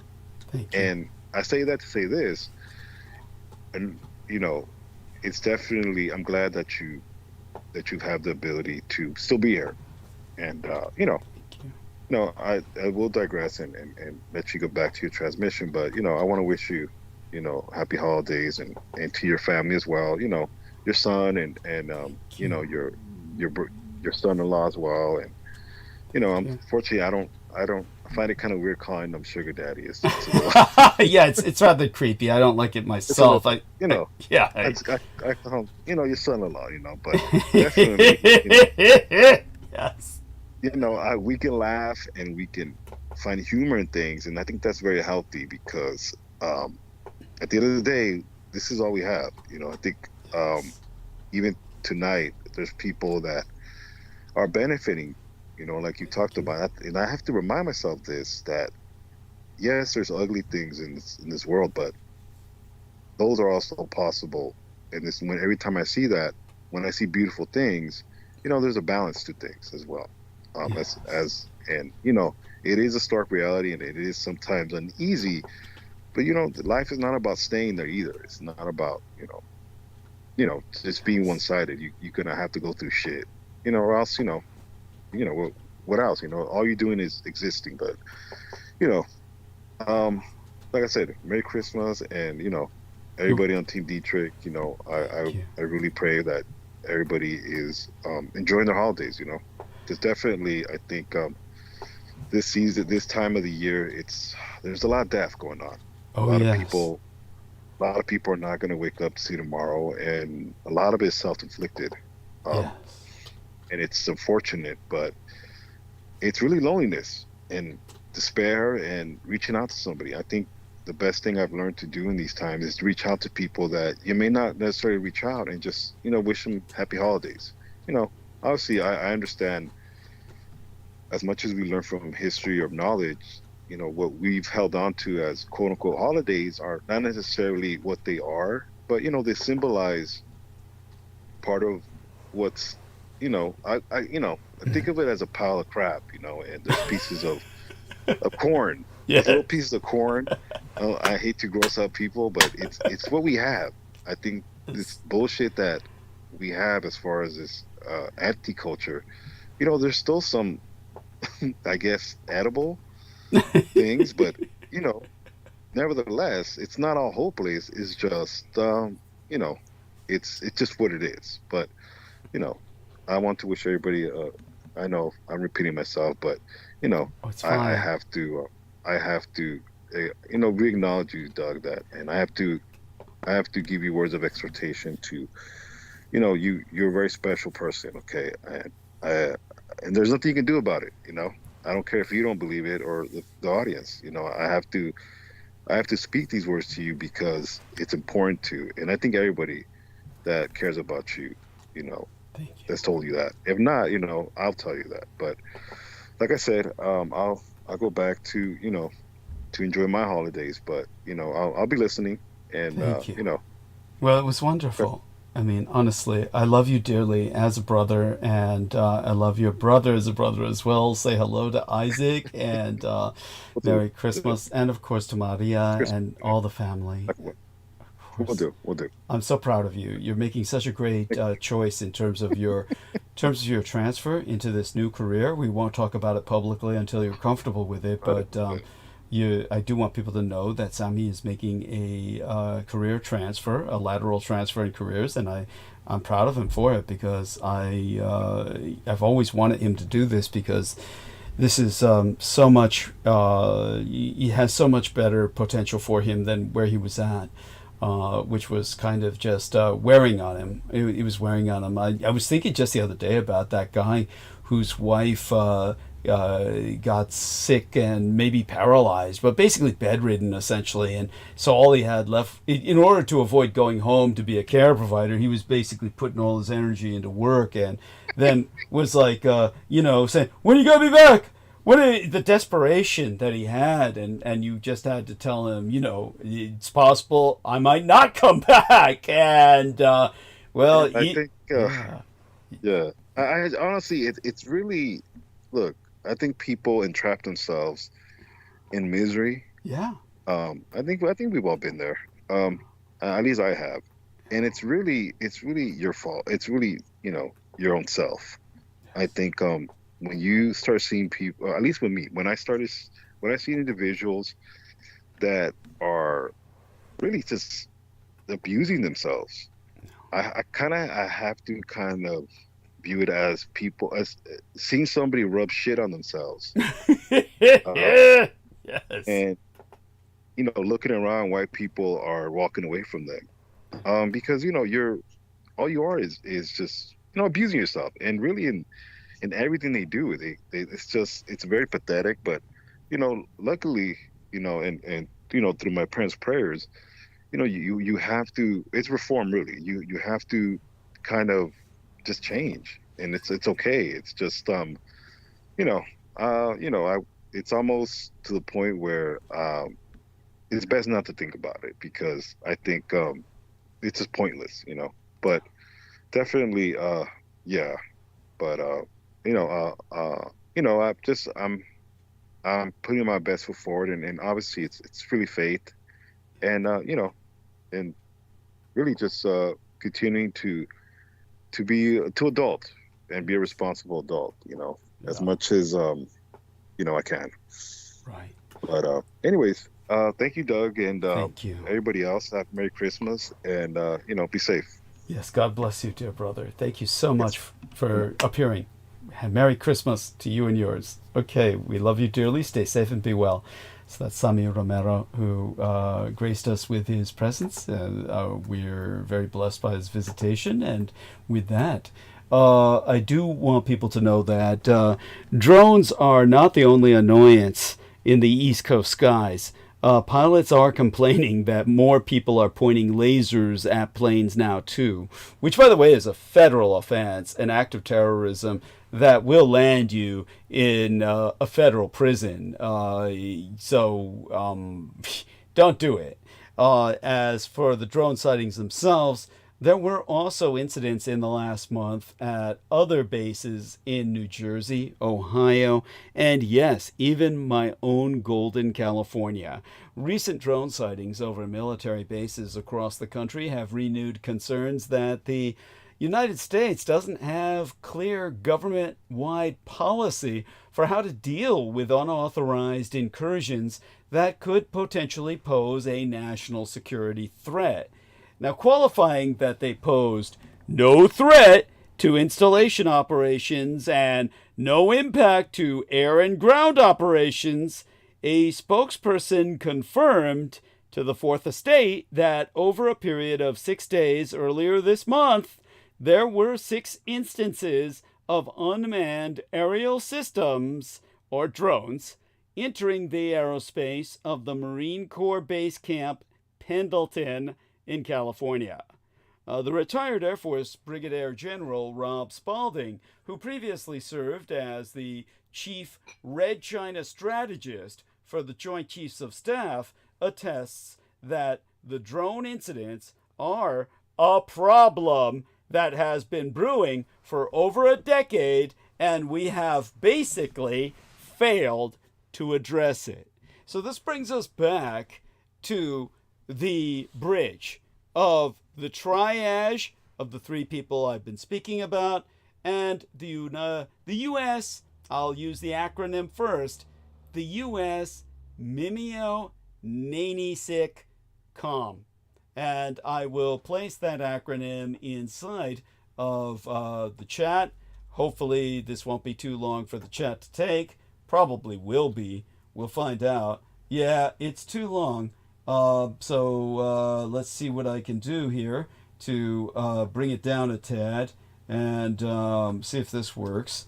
Let's see if we can go back on this, and this will help people understand how all-encompassing your system is, and just basically it does what it does, which is eat you up alive by okay, so that's okay. I have to do some other tricks with this. Okay, I'm gonna go back on this, and first thing we'll do is we'll stick it in the text box for the members of Team Dietrich. They'll know exactly how to take that. There we are. And okay, so what I'm going to do here is do this. There we are. And okay, hopefully this carries through. Let's try this into the chat for our listeners here. Delete whatever was in there and then place this. Still a little too much, so we'll try this. See if what else can I do with this. And see, did I do that right? Okay. At any rate, this is it's not a particularly complicated acronym. It's just that it's got so much in it, the acronym, because you live in such an all-inclusive matrix that it's almost impossible to tell you how over-inclusive it is until I show you something that does it justice.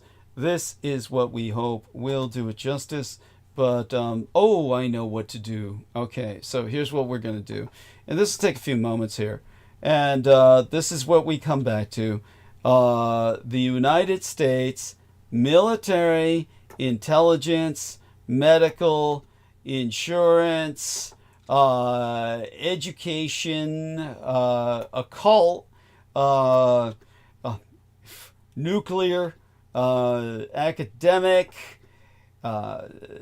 entertainment, narcotics, information,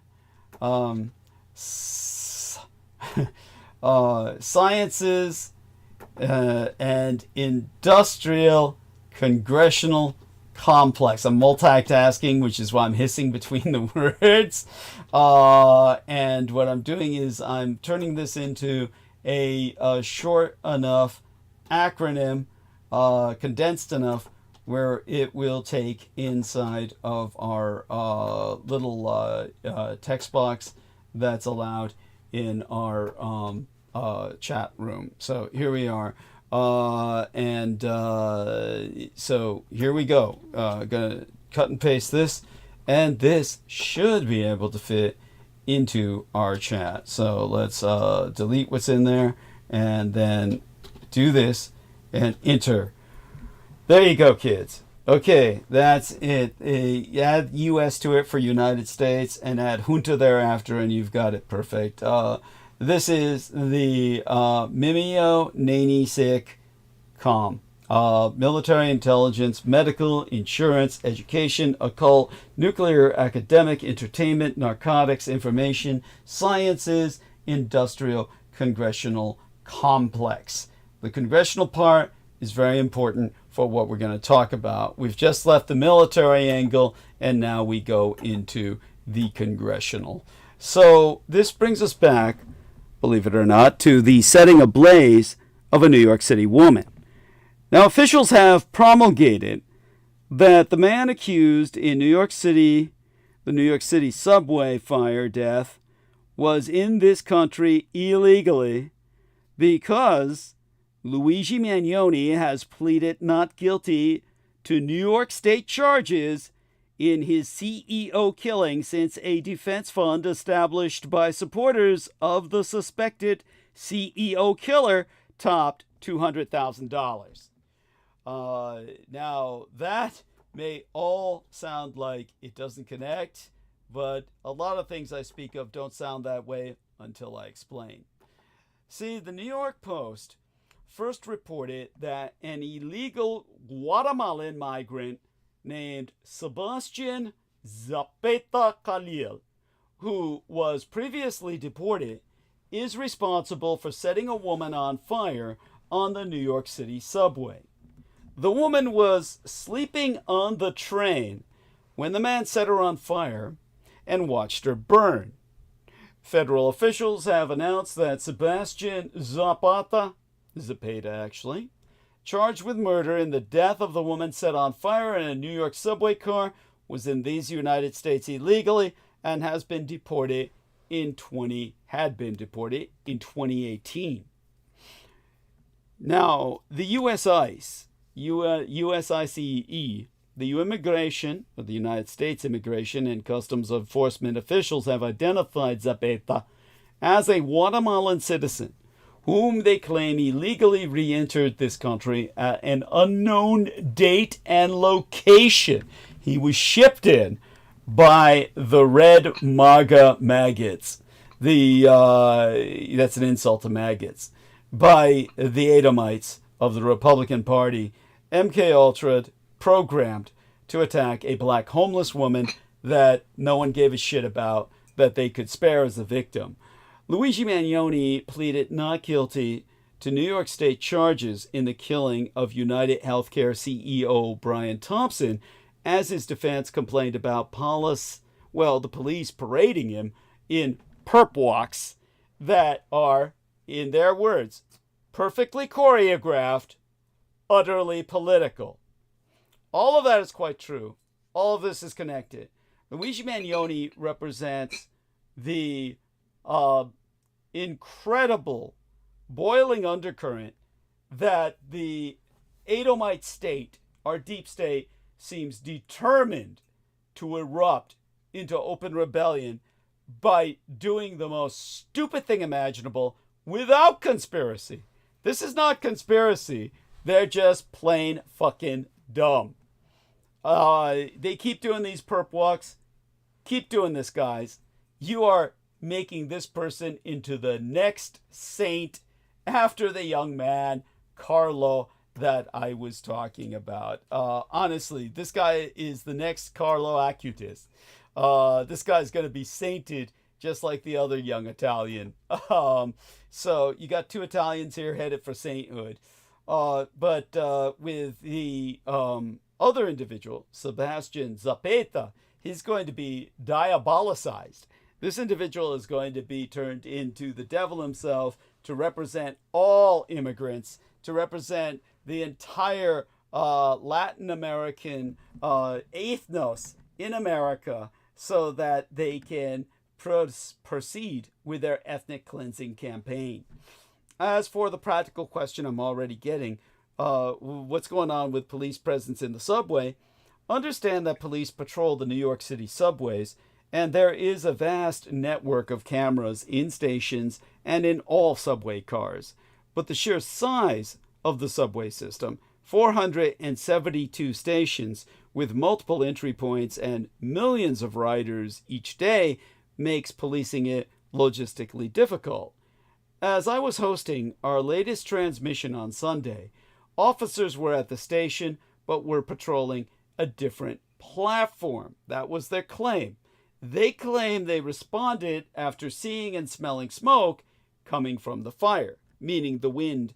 They smelled the wind from a burning black woman, is what happened. Now, the New York governor, Kathy Hochul, earlier this year, directed members of the state's National Guard to assist with random bag checks at certain stations. But this is where we come to the crux of the matter. The police presence doesn't mean shit. It doesn't matter that there's police, because they won't do anything to help you. This is why you get subway shooters and subway vigilantes. Now, here we are with U.S. News. They said NYPD, New York Police Department officer, walked by New York City subway victim, and that's it. Just walked by. Now, this I'm going to put into live stream. Check it out. You are going to wonder how or what the fuck. All right, let's see if this one takes. I don't understand why this one isn't loading up. Let's see if it's loading up when I put it in at, say, here, a blank spot. Okay, this is what we're going to do. We'll do this. All right, so let me enter this into the live stream again, see if it works, see if it takes, and for God's sakes, click onto that.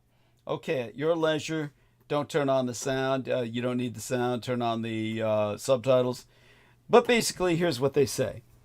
In a troubling incident in New York City, an NYPD officer was evidently seen walking by the victim of a violent attack in the subway without offering help. The victim, who had been seriously injured or killed in the altercation, was allegedly ignored by the officer. I'm not going to use the term allegedly. It's evidently. It's obviously, as a matter of fact, it's obviously ignored by the officer during the routine patrol. This has raised significant concerns over the accountability and actions of law enforcement officers, especially in high traffic areas like the subway system. Now, witnesses and the public are questioning why the officer failed to intervene, with some calling for a thorough investigation into the matter. The case has drawn attention to the broader issues of police responsibility and public safety, especially in large cities where such attacks are becoming more common. So let me put this in for, of course, all the men in on the call. Now, you can clearly see the woman burning and the police officer walking by. Now, this is a point that I need to make. This is not something that, if this undergoes a thorough investigation, there's going to be no repercussions. This has nothing to do with bitter cynicism whatsoever. What most people still do not understand, because if they understood it, most people would, well, our society would probably break down. Our society would have one less thread holding together the social fabric. Much of our social fabric is held together by lies and by beliefs that are not truths. People believe the police are there to protect you. They are not. The police, again, this is not bitter cynicism, and this has nothing to do with a critique on corruption. Understand, the police are not legally obligated to do anything. The police do not have to do anything. That's why calls for a thorough investigation, while well-intentioned and while they're to be encouraged, because the police department might be shamed, or rather embarrassed, into doing something, like maybe get rid of this guy, which would be fine by me. You will notice he's as black as the woman who's being burned alive. He didn't care about a fellow black African American. He didn't give a shit, because she was homeless. It's just a homeless black woman sleeping in the subway that a homeless illegal immigrant set on fire. It's like he didn't give a shit, and he's scared, and he's not going to put himself in danger, and he doesn't care about anybody else. So he claims, I'm waiting for backup. And so there you go. Then backup comes and they turn the corpse, the cadaver, over to the paramedics. He is not legally obligated to do anything. He's not breaking any laws. The policeman, that is. He's not obligated to intervene. No policeman or woman is. Police are not obligated to do anything for you. They're not. They're simply there to do something if they decide to intervene. It's not a question that they must. They do not need to. They could literally walk away from any crime scene and they would still get paid. Okay, it's not like, this is what people don't get. It's the penal code under posse comitatus is such that it's the opposite way around. You are obligated to protect them by posse comitatus. It's from the old sheriff days in the frontiers of the Wild West, where the sheriff, even before we had a West and people were going south and invading Tejas, or what became Texas, by eradicating Mexicans in a campaign of ethnic cleansing, you had the sheriffs, and the sheriffs in a local town can deputize you. That means they need to mobilize, basically start a draft where you are mobilized to protect them. That's what a posse is for. Posse comitatus. They can deputize you. That means the policeman has the right to point at you, and you. You're big-looking guys, strong, strapping, healthy-looking jocks. You help me arrest this man and take this man down. And if you don't, then if that person, the policeman, is injured as a result of your inaction, your refusal to participate in your mobilization, your deputization, you are guilty of a felony. You can be sentenced, ultimately, theoretically, to life in prison or even death. So your job is to protect the officer, not the other way around. That's how our society is structured. That's why we're a police state where so many of you are in jail. So now that you get it, we can continue to reemphasize that, and also emphasize the fact, or at least address the fact, that crime is up on the subways. Now, I've been telling people crime has been going down. Well, in a general sense, yes. But on subways, no. Crime is up on the subways. Violent incidents on the subway and in stations often put people on edge, partly because many New Yorkers take the train multiple times a day and often have their own experiences with uncomfortable interactions in the system. Broadly, crime is down in the city transit system this year compared to the same period in 2023. Data compiled by the Metropolitan Transportation Authority shows a 6% decline in what the agency calls major felonies between January and November of this year and 2023. At the same time, murders in the transit system, well, they're up, with 9 killings this year through November compared to 5 in the same time frame last year. High-profile incidents on the train often attract national attention and further unnerve passengers. Daniel Penny, a military veteran who placed, basically, he killed an agitated subway rider, a black man, by strangling him to death, was acquitted of homicide this month because he's white. Which, you may say I'm not helping matters any, but dude, this is a race war. The uniforms of the next American Civil War will be the color of your epidermis. Your skin color, baby. Now, noting that many high-profile incidents in the transit system involve people with mental health issues, in a Monday interview on PIX11, on PIX11, the black African-American New York City Mayor Eric Adams, who himself is charged with bribery, campaign finance, and conspiracy offenses, said, "When you have these incidents, it overshadows the success and it plays on the psyche of New Yorkers. I'm giving him my fake black accent because he's a fucking nigger criminal.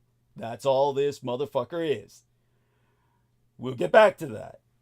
Now, again, here we are Now we get to the point where you know the problem with the police, but you got to face the problem that, well, it's really you that's the problem. In other words, the public. You're part of the public. And if the police did nothing, why didn't the fucking public? Well, you can always say, well, they see the cop doing nothing. Why should they do something? Well, that's not morally defensible. The New York City woman set on fire. Why did no one stop the New York City subway horror?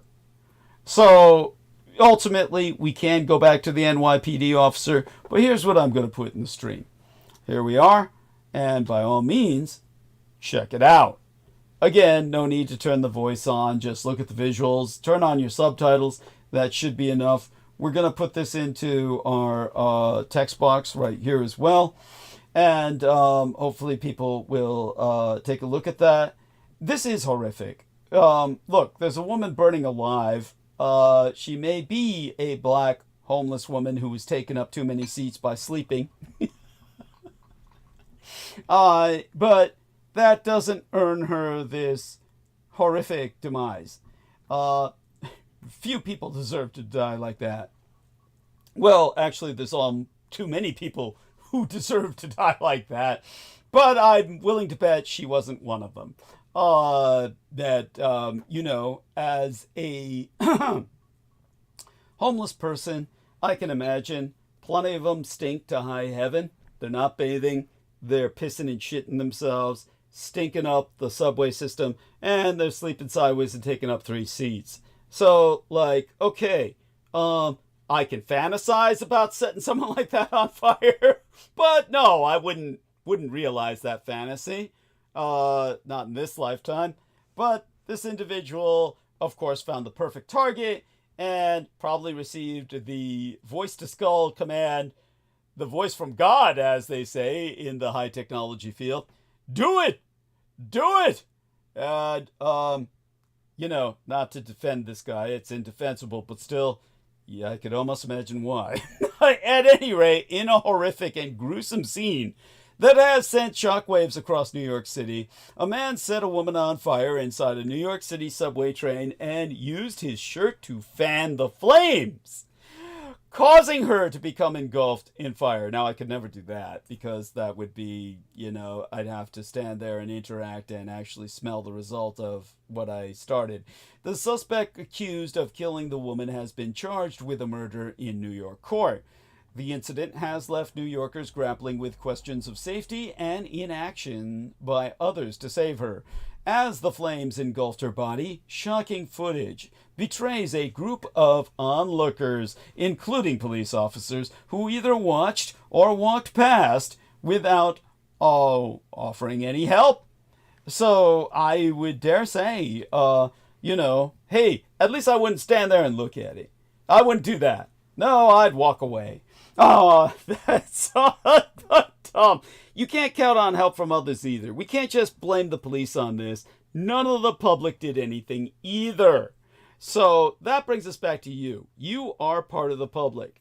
Maybe you can fantasize you would have done something different, but honestly, most of us would probably have fantasized doing the same thing to this individual sleeping on the subway chair, only we wouldn't have fanned the flames. That's vicious.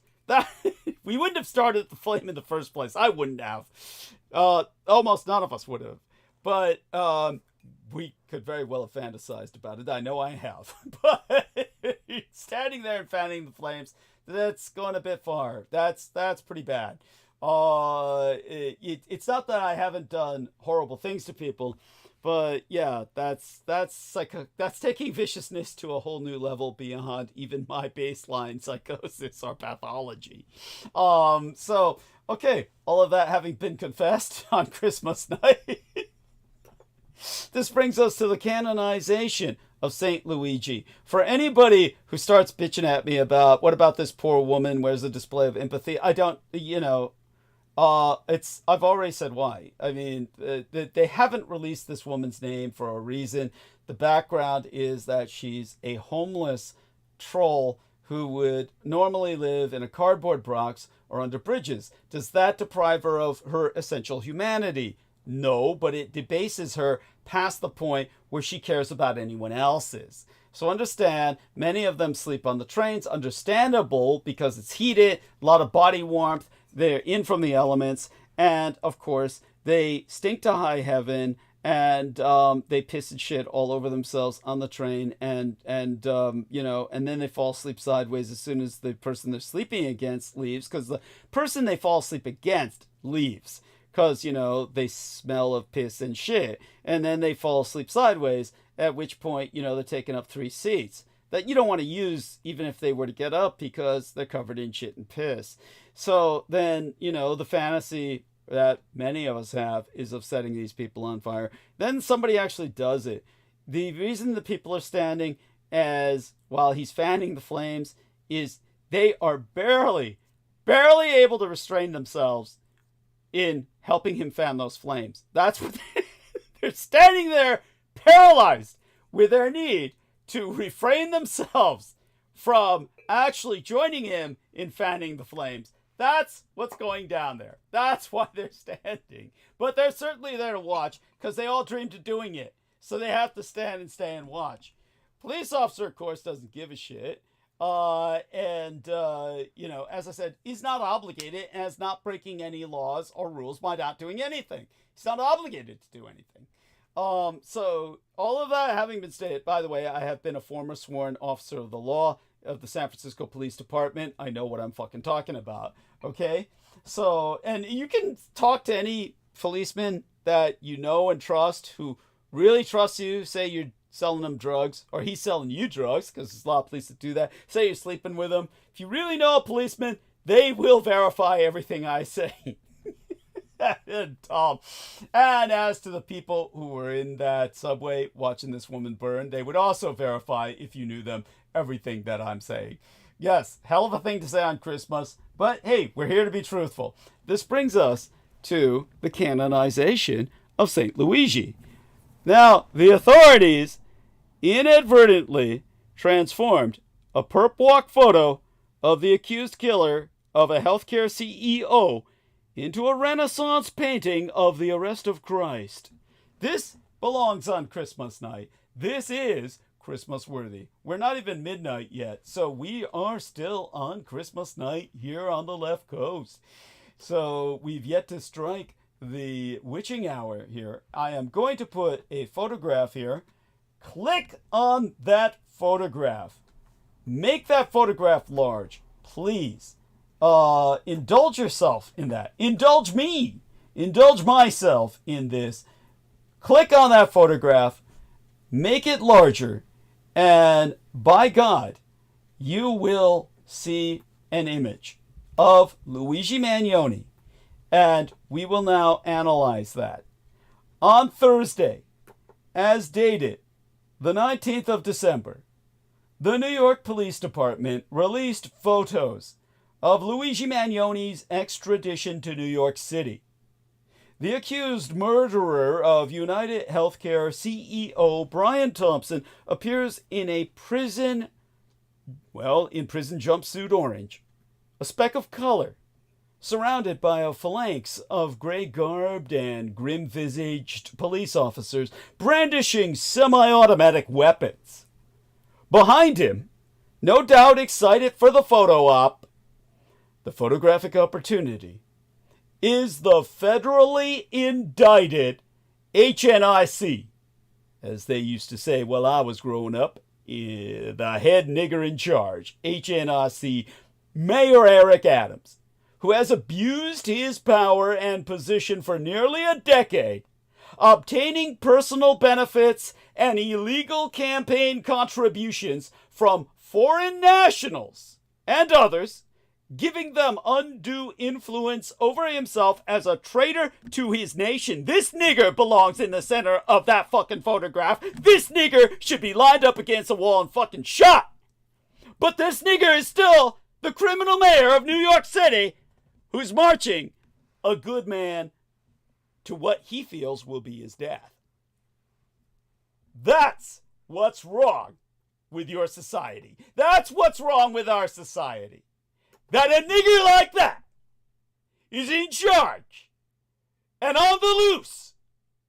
A traitor who needs to be executed, who's federally indicted for everything I've just articulated. And that son of a bitch gets a photo op to assuage his ego, while a good man is walked to what he is convinced will be his ultimate execution. The intention behind the photograph seems clear. Any violence enacted against the corporate state will be met with overwhelming force. And Mangione, a young man with no history of any previous violence, nor a single criminal conviction, not even a single parking ticket, is so dangerous that he requires a veritable army underneath the head house nigger of the United States, house nigger of the greatest city, the financial capital of this world, to restrain him. Pontius Pilate never escorted the men who took Christ to his death. He said, I wash my hands of this. I wash my hands of this. He defended Christ, saying, who will you take? Barabbas, a terrorist, or this man who has done no wrong? But the Jews, they said, we want Barabbas.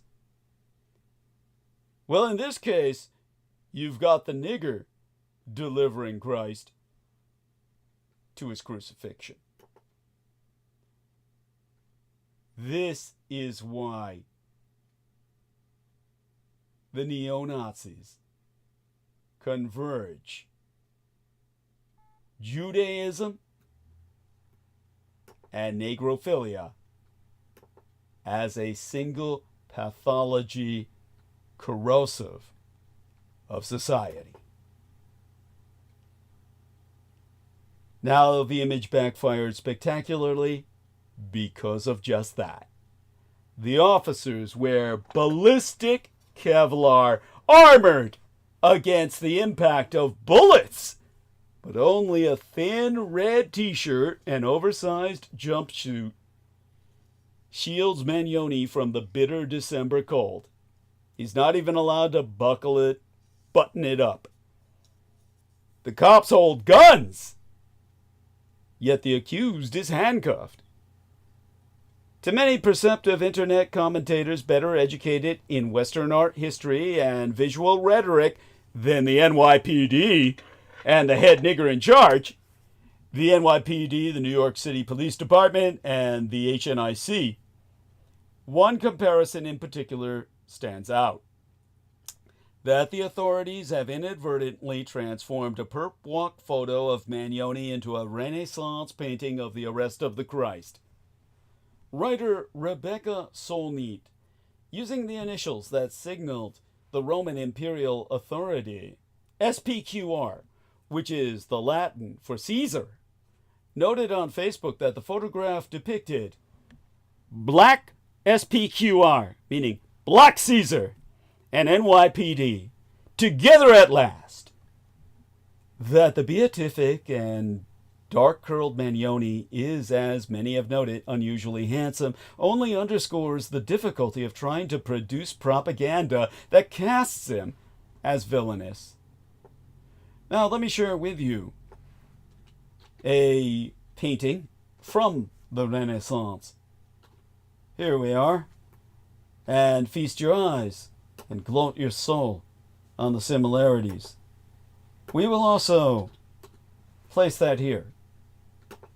And here on this Christmas night, notice the work from Heinrich Hoffmann, good German artist, held by the Hessisches Landesmuseum in Darmstadt, Germany.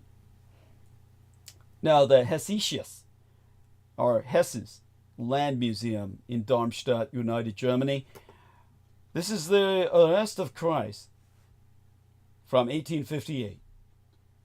And notice the parallel. Need I say more? Indeed, the photographs are eerily reminiscent of paintings such as the German religious portraitist Heinrich Hoffmann's 1858 work titled The Arrest of Christ. The visual perspective is the same, centered as it is on a defenseless figure without weaponry, surrounded by heavily armed representatives of the state. The arrangement of legionnaires around the Christ looks almost identical to that of NYPD officers about Mangione. The twain are even wearing the same color. There is a venerable history of depictions of Jesus' apprehension by the authorities at Gethsemane, drawn from the Gospels' accounts. Tracing back to the Middle Ages, a medieval altarpiece from the late 15th century, held by the Walters Museum in Baltimore, depicts a similar dark-complexioned and curly-haired prisoner being manhandled by a coterie of guards. The Italians, well, they're as Mediterranean as the Jews. And what was Christ but a man whose mother was Italian? A century later, the Spanish painter Juan Correa de Valverde 1566 work titled The Arrest of Christ similarly depicts the state's brutality against the future martyr. Such depictions of Christ have spawned an imagistic vocabulary, evident in works by artists from Giotto to Caravaggio, creating an archetype that led someone on X to post that Mangione is kind of like a prettier Jesus. It's a comparison that would be offensive to many, not least of all because Jesus Christ didn't kill a healthcare CEO, yet Christ's own feelings about the rich, evidenced by his contention about the wealthy getting into heaven as easily as a camel through the eye of a needle, suggests what a genuine Christian response to predatory health insurance must look like. It must ultimately be not by turning the other cheek, but by the drawing of a sword. And here we are with that other comment, which I will now share as well, inside of our text box, where if you click on it, you can see this other person saying that which other people only dare to think, or maybe not even dare to think, but cannot help but feel.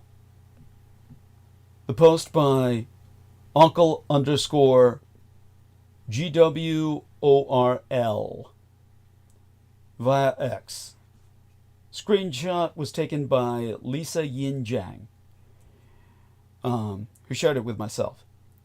Now, you need only skim the comments posted below that post, entered below that post, and you need only skim the comments posted below articles and editorials about Mangione's alleged crime to see the disjunct between official censure and public opinion.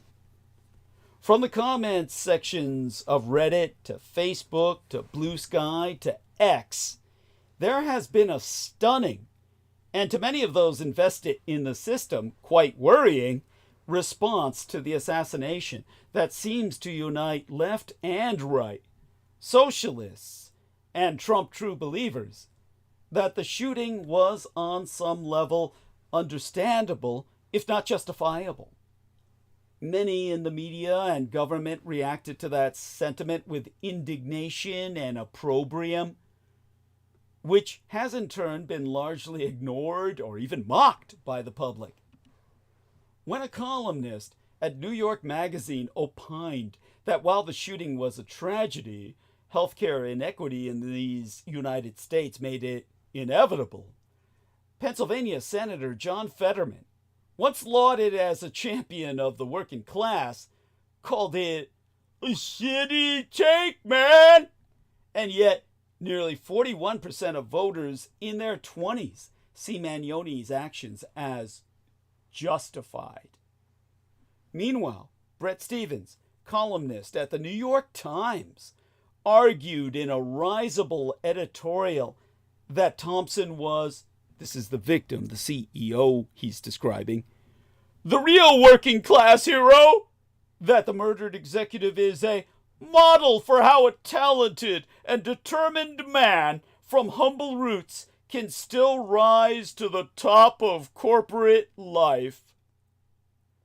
You don't need to countenance political assassination to correctly interpret that Stephens' argument that a healthcare executive who pioneered the abuse of artificial intelligence to deny legitimate medical claims is any hero is a spectacular reach, to say the least.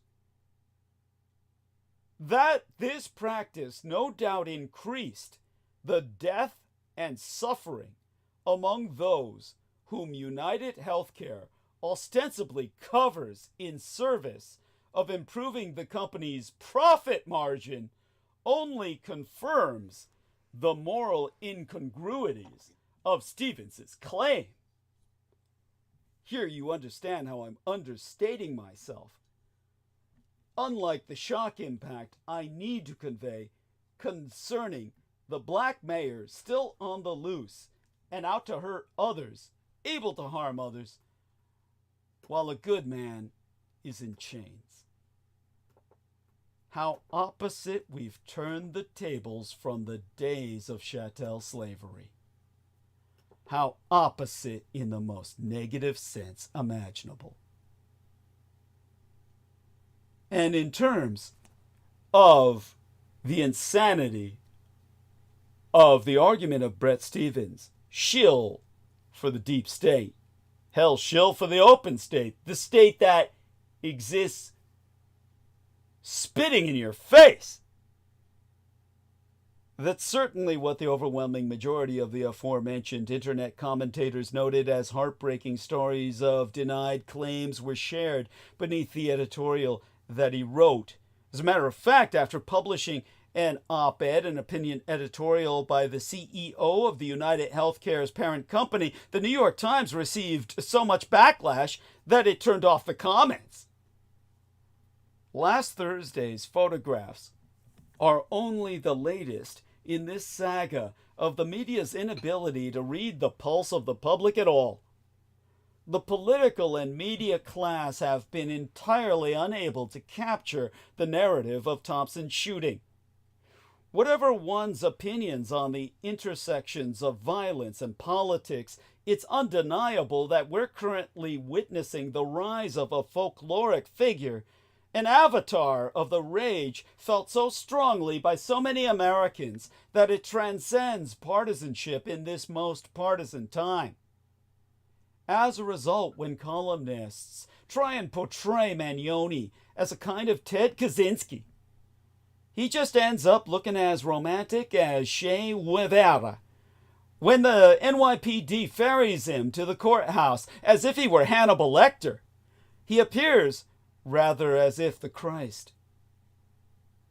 Some artists and meme creators have taken that charge literally, with Newsweek reporting about a Towson, Maryland pizzeria that hung up a picture of Mangione as the Sacred Heart of Jesus, the haloed suspect holding two fingers aloft in benediction.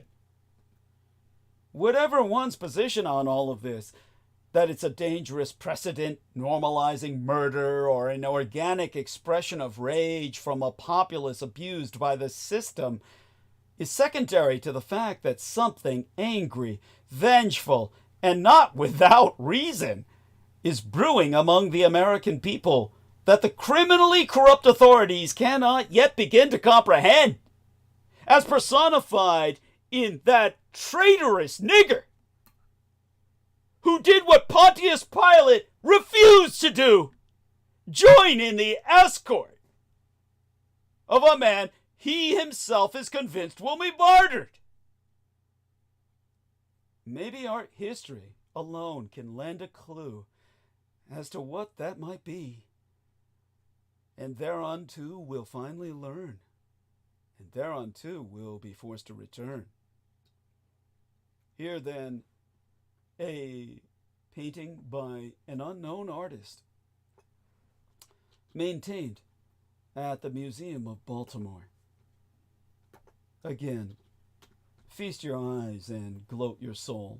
I'll share this inside of my text box with the lads. And by all means, this is titled The Altarpiece with the Passion of the Christ. The Arrest of Christ.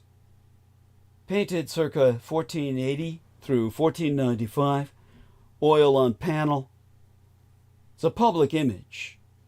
In other words, the image is in the public domain via the Walters Art Museum of Baltimore.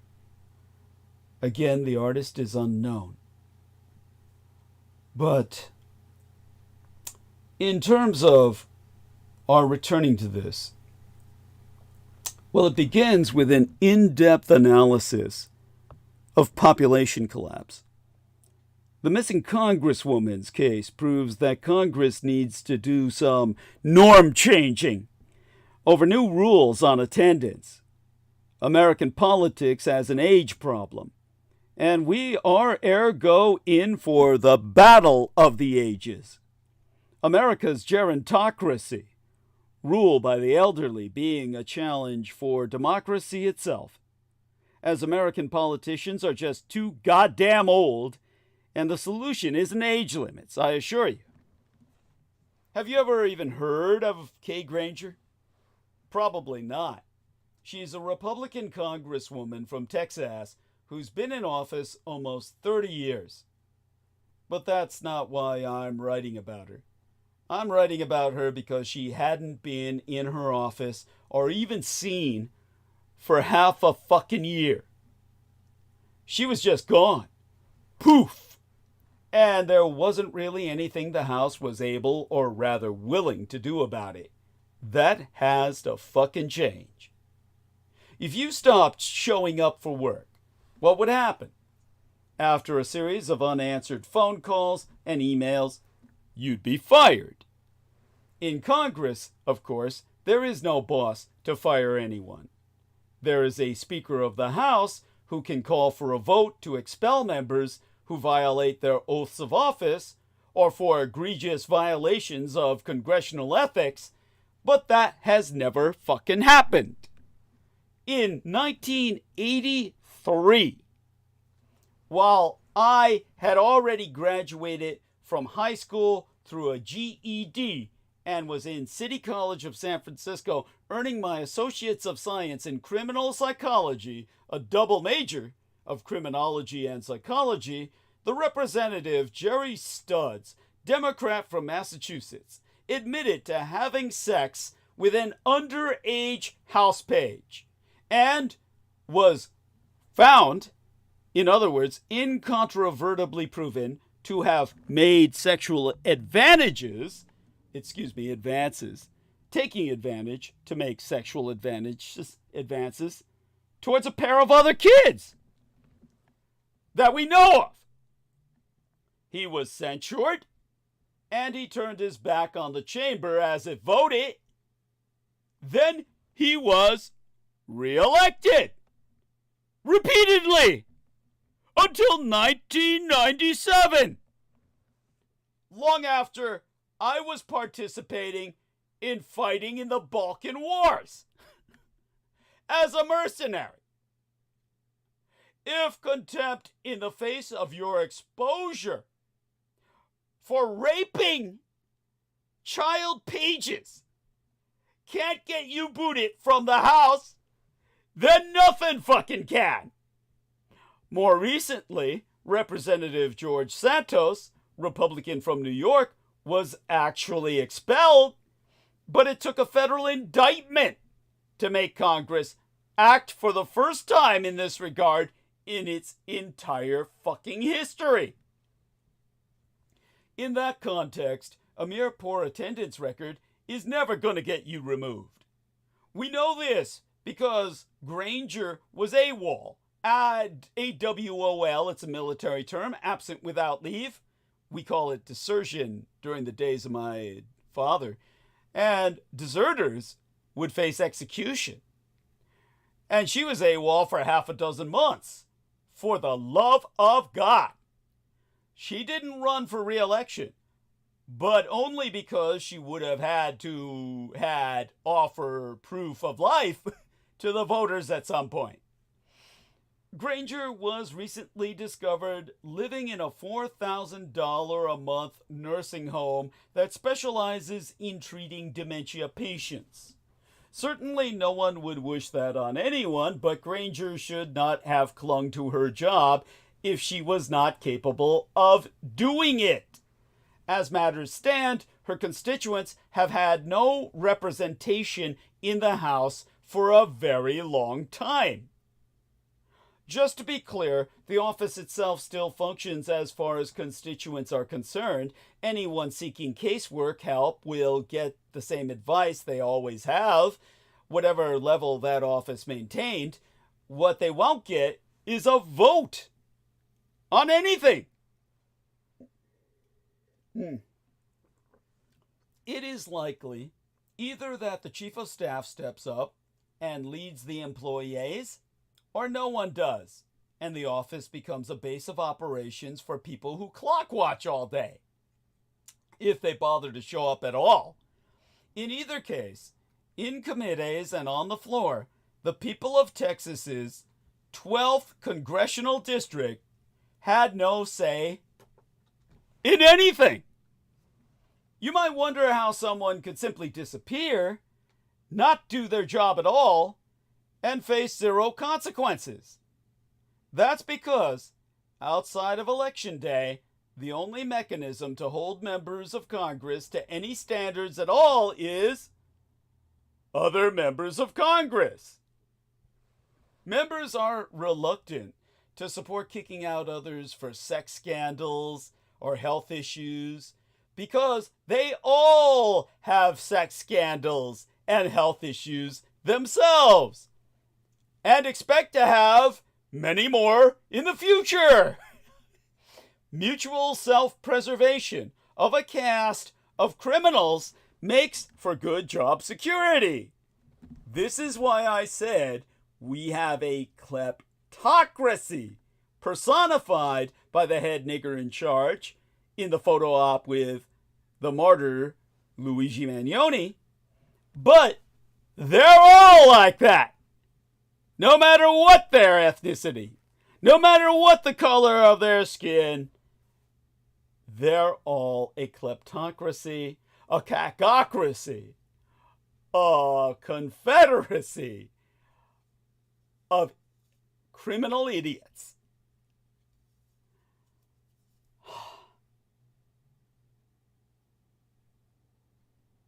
Sure, they booted Santos. I'm already getting an email. But he was a clown more interested in attention than his job anyway. They will pick the easy fruit, if only so they can claim to be farmers. When it comes to corruption, Congress is horrible at policing itself. When it comes to health, it is criminal. Former Republican Illinois Senator Mark Kirk suffered a stroke in January of 2012 and wasn't able to resume his duties for more than a year. Former Democratic Senator Tim Johnson suffered a brain bleed during a radio interview in December of 2006 and wasn't able to go back to work until September of 2007. A month before my late and sainted sire, months after my late and sainted legal sire, George Dietrich the Sailor, died. Both men, like Congresswoman Granger, should have been removed from their fucking jobs. Help them keep their pay or insurance or whatever. They technically work 24 hours a day, so a case could be made that they were on the job. But their constituents need a say in the business of government. Without some mechanism to remove these members who cannot do the job, the idea of public service becomes reversed in cases of incapacitation. That may not sound fair, but this is not fair to the people who entrusted their voices to someone who cannot even show up to fucking speak. Then on America's 248th Independence Day, as dated the 4th of July this year, we all heard the non-news that President Joe Biden is old. So old that even the Democrats were calling on him to drop out of the presidential race. But Biden, of course, is not the only old, high-ranking American politician. His main opponent was the 78-year-old Donald Trump, and the median age in the U.S. Senate is still well over 65 years of age.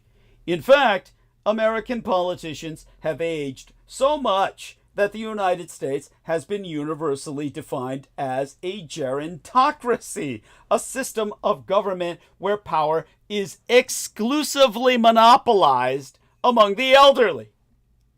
Comparing job categories and median ages provides that at median age 19, the core job category is working in a restaurant.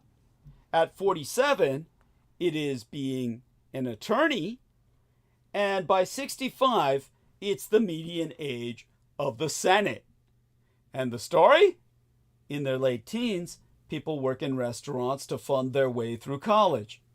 By their mid-40s, they've made it as a lawyer and go into politics, reaching the Senate just as they make retirement age.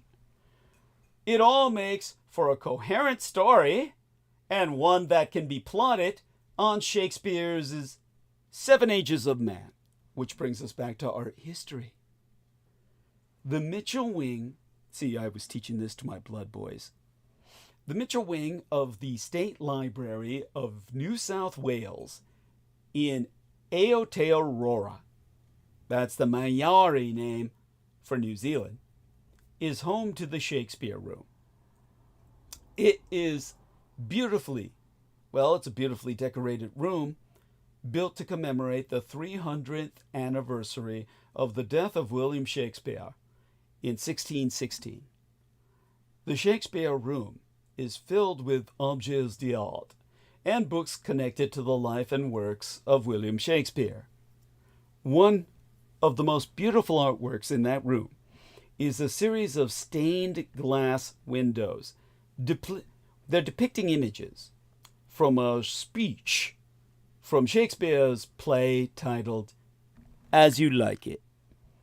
The windows were created by Sydney stained glass artist Arthur G. Benfeld. They were installed in 1942 in the middle of the Second World War during the construction of the building itself. And these windows, as I was showing my blood boys, depict the 7 ages of man, as described in the character Jacques' soliloquy in As You Like It.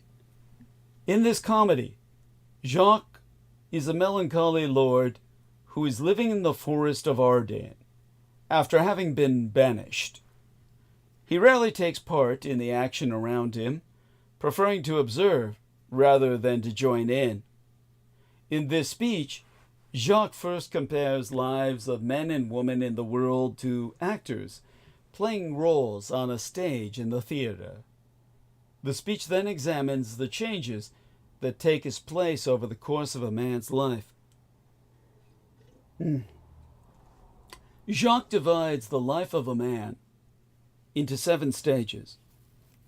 1, baby or infant. 2, schoolboy or child. 3, the lover. 4, the soldier. 5, the justice or judge. 6, the old man. And 7, extreme old age, again like a child. Each of these stages is represented in a panel of the stained glass windows. The idea of the 7 ages of man is very old and dates to the 1100s, the 12th century. Shakespeare would have learnt about this idea as a young boy at school. Henry VIII owned a tapestry that featured the 7 ages of man. But we're going to have to give you a bit of vocabulary education like I did my Blood Boys in order for you to perfectly appreciate or more well appreciate the soliloquy. A ballad, for instance. We're going to do a bit of a glossary here, as I had the young Blood Boys do. A ballad is a story told through song. A capon is a castrated rooster, a luxury food.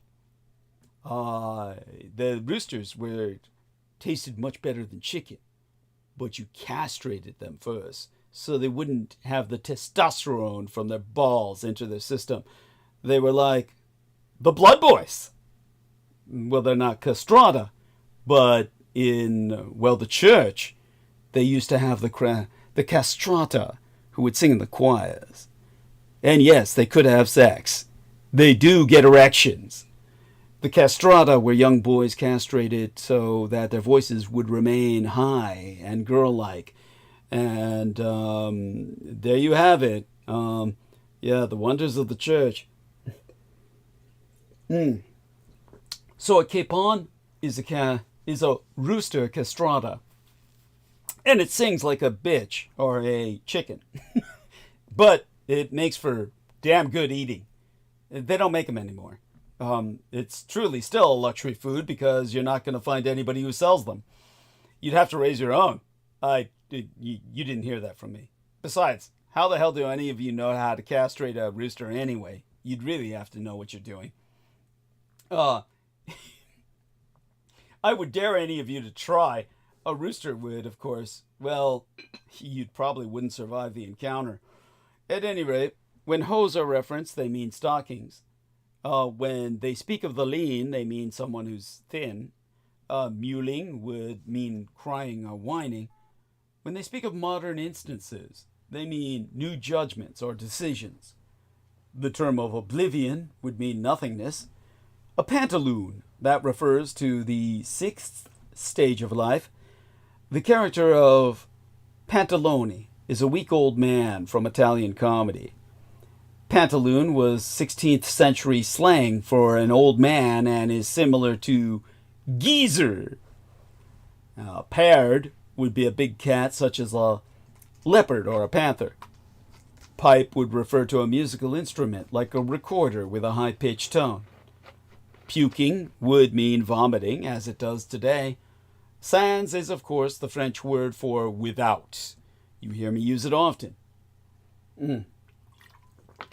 Satchel would refer to a school bag. And severe would mean harsh or stern. Treble would mean the high voice of a small boy. I seem to be obsessing on that, but it's part of the Shakespeare soliloquy. And wise saws are wise sayings or proverbs, what the Chinese would call idioms.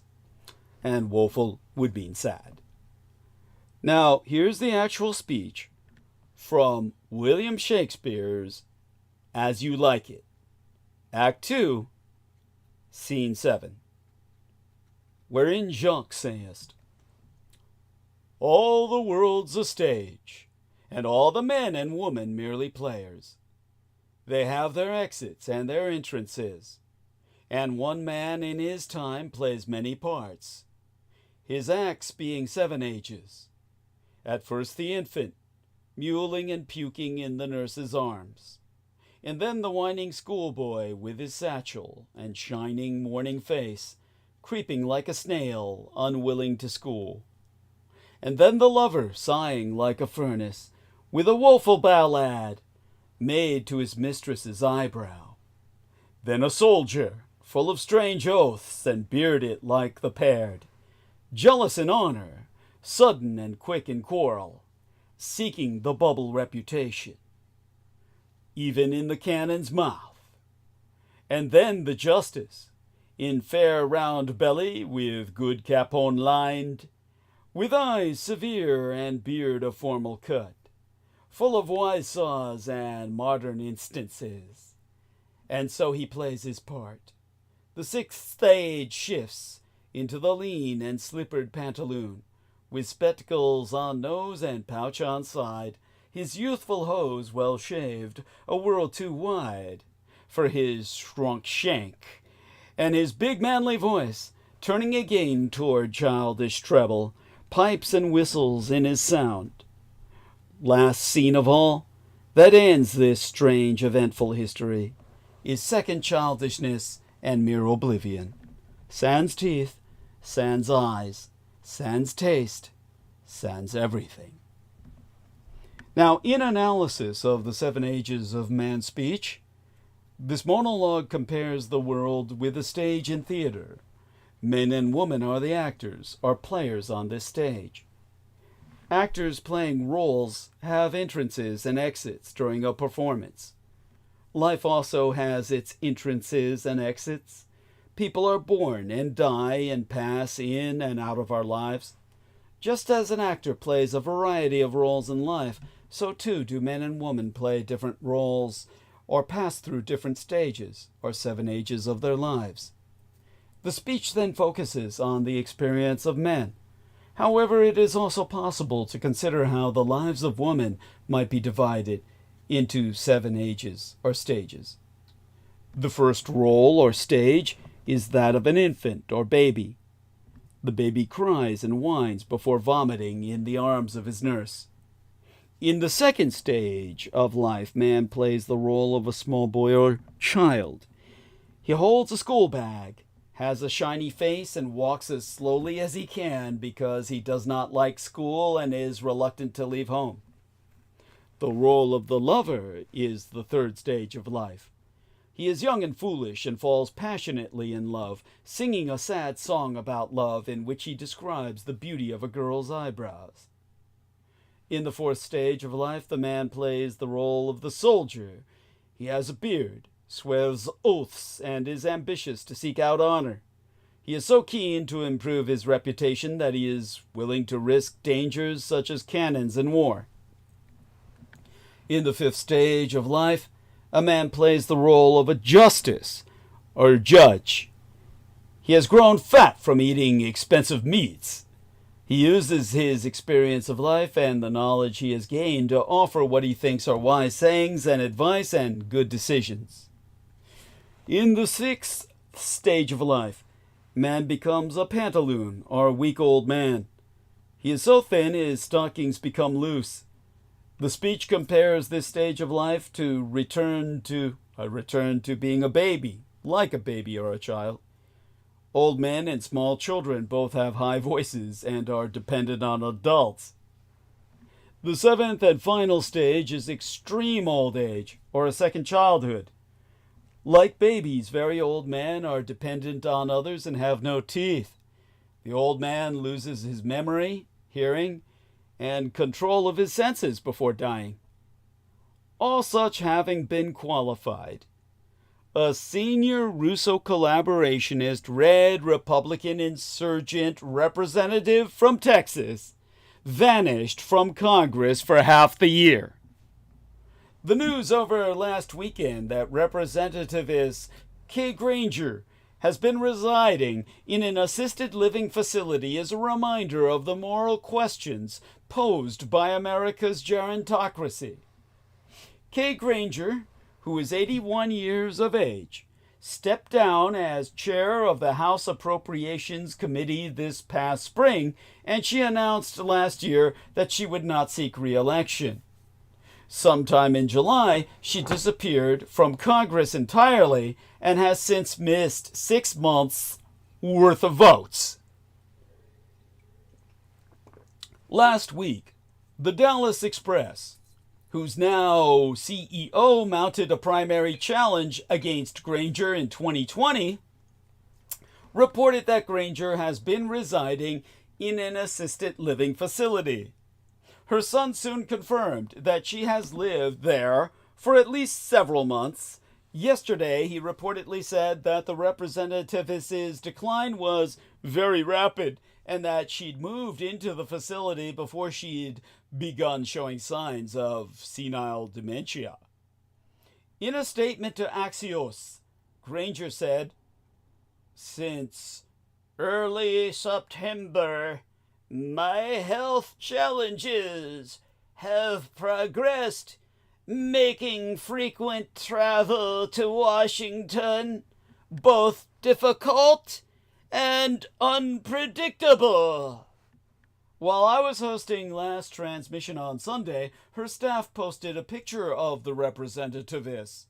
It is unclear how many of our colleagues knew about her condition. Once again, the moral questions of America's political gerontocracy reveal themselves. This is an especially sensitive subject because so many of us have loved ones, parents, grandparents, even siblings, who are in cognitive decline. Theoretically, they deserve our consideration, compassion, even our honesty. Perhaps that most of all. That's also true for members of Congress, Supreme Court justices, and presidents. But the stakes there are much higher, and in those cases, sometimes compassion means being truthful about when it's time to move on. As the Granger story reminds us, having a politician stay in their role, even while suffering cognitive decline, is damaging to those who rely upon them, meaning all of us. Constituents and local officials in Texas seemed stunned to learn that their representativess had vanished. State Republican Executive Committeeman Rolando Garcia said, "It was a sad and humiliating way for Granger to end her career." On X, he so wrote, "Sad that nobody cared enough to take away the keys before she reached this moment." Did Granger's staff and family cover for her? Did they mislead the public? Did they lie to Granger herself? How hard is it to tell powerful figures in politics that it's time to resign? In 2024, these are familiar questions. Elderly members of Congress and Supreme Court justices alike have resisted calls to retire. Senator Dianne Feinstein and Justice Ruth Bader Ginsburg both died in office. For too much of the time this year, our politics has been dominated by octogenarians, including Mitch McConnell, Nancy Pelosi, and Chuck Grassley, who at the age of 91 is actually a nonagenarian. Nonagenarian. Yeah, I said that right. You heard me. Look it up. But Joe Biden's decision to run for re-election at the age of 80 was the strongest case yet against the gerontocracy.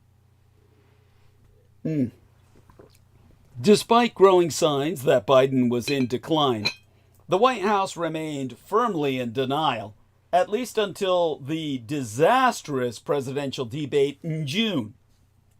Last week, the Wall Street Journal reported in detail how Biden's staff formed a protective phalanx around the frail president, tightly controlling access, scripting interactions with his cabinet, and scheduling meetings around his bad times.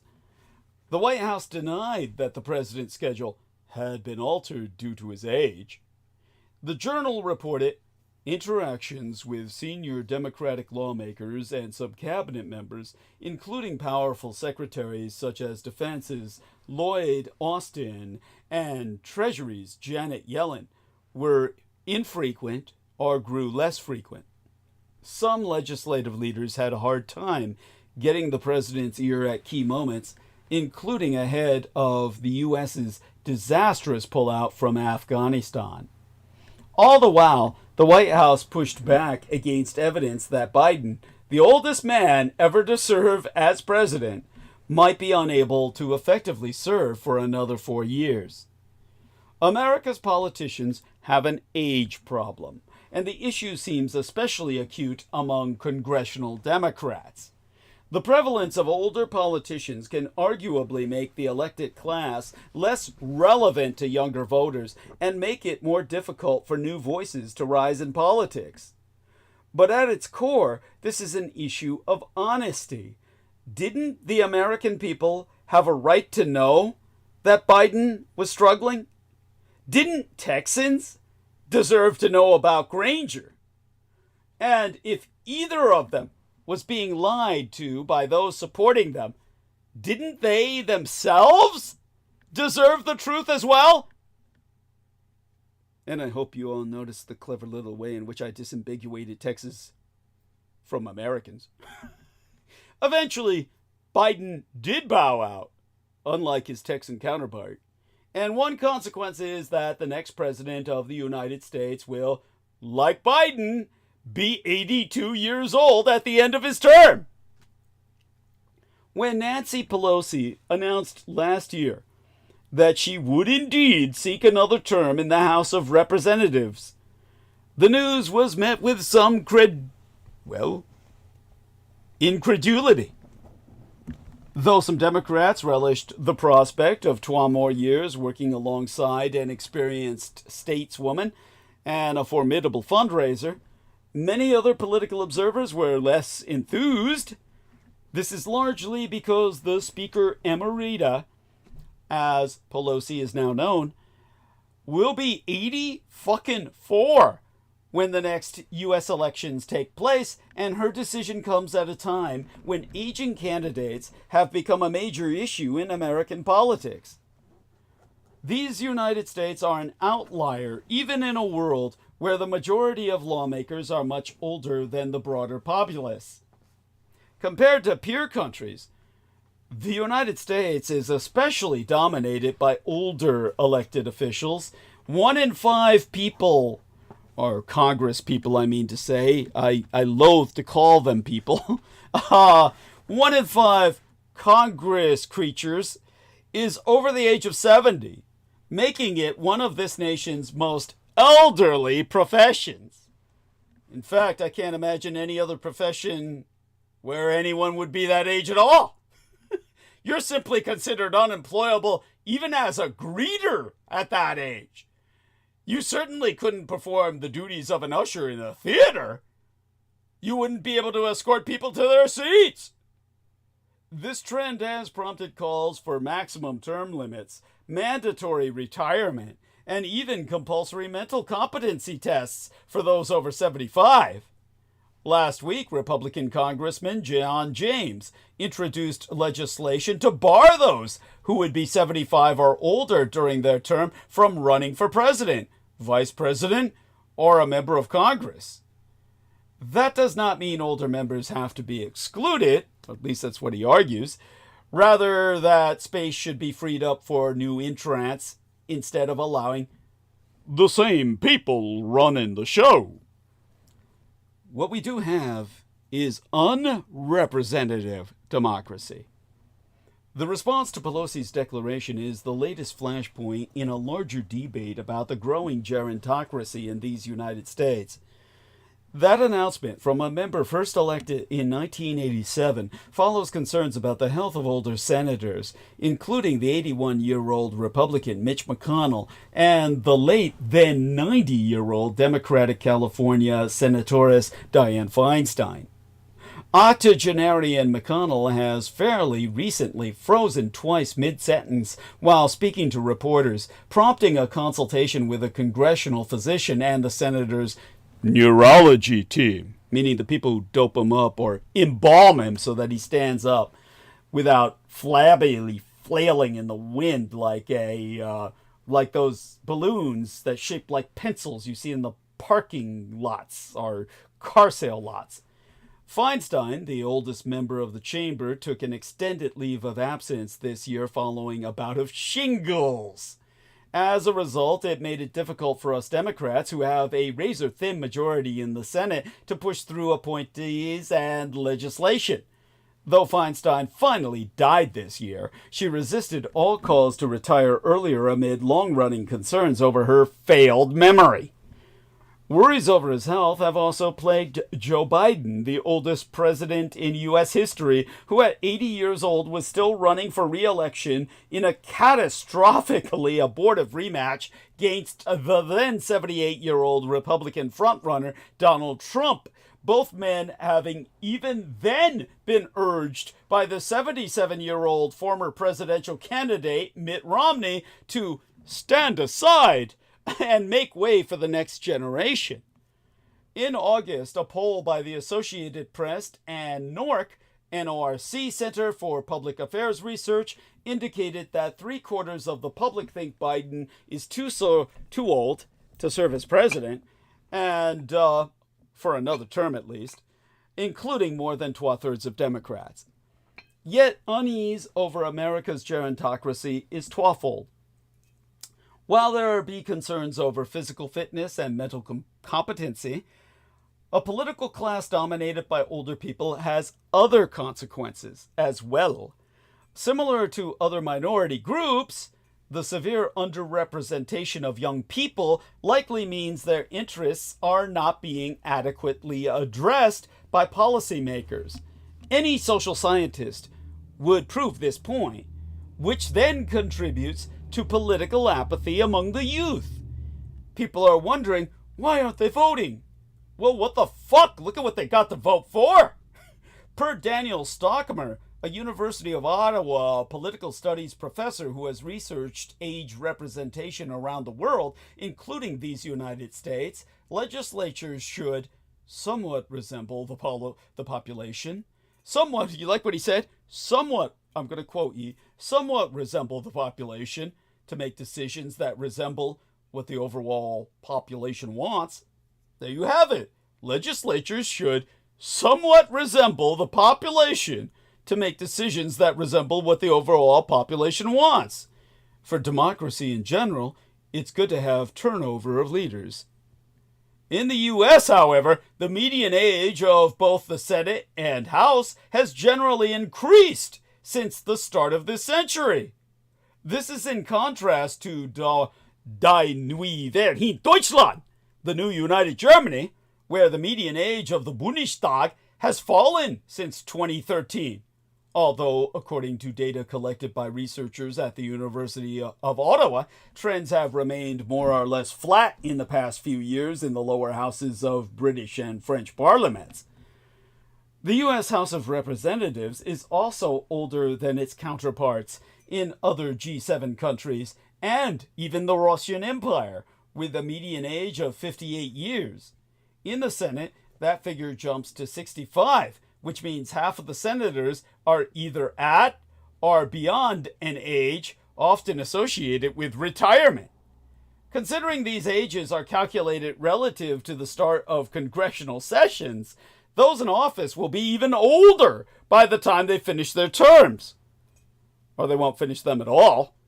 With only around 7% of Congress under the age of 40, this may not bode well for the representation and passage of laws on issues young Americans care about, such as greater climate action. This is how we are entering the battle of the ages. Age is emerging as a new political fault line that can sometimes even trump party allegiance. Simply being a Democrat or a Republican does not decide a person's views. John Five, a Norwegian business school professor who has studied how age, gender, class background, and urban-rural representation in Norway's parliament affects policy decisions, has conclusively proven that elected officials behave differently during legislative debates according to their age. And, to quote his T, presumably also when implementing policy. It would matter if you have a younger or an older Democrat or a young or an old Republican. For example, a 2021 survey by Pew Research Center found that Generation Z adults, or Gen Z adults, those born after 1996, were more interested in addressing climate change than older generations. Even among Republicans, younger adults were less inclined to support more use of fossil fuels, with 44% of the Gen Z cohort saying they supported more fracking compared to 74% of baby boomers and older Republicans. Another poll found that Gen Z Republicans diverge from their older counterparts on other issues as well, such as acknowledging racial injustice and favoring more government involvement to solve issues, rather than leaving them to businesses and individuals. Though the gap between the age of lawmakers and the general population is especially stark in these United States, the underrepresentation of youth in policymaking is an issue worldwide. According to new data from the Interparliamentary Union, an international organization of national parliaments, just 2.8% of lawmakers globally are under 30 years of age. By comparison, roughly 18% of the world's population is between 18 and 29. Many challenges block younger would-be lawmakers from ever entering office. The lack of political connections and endorsements. It's an old hospice network of people on palliative care talking to each other from their bunk beds.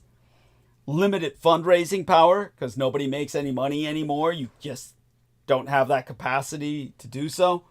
And statutory minimum age restrictions.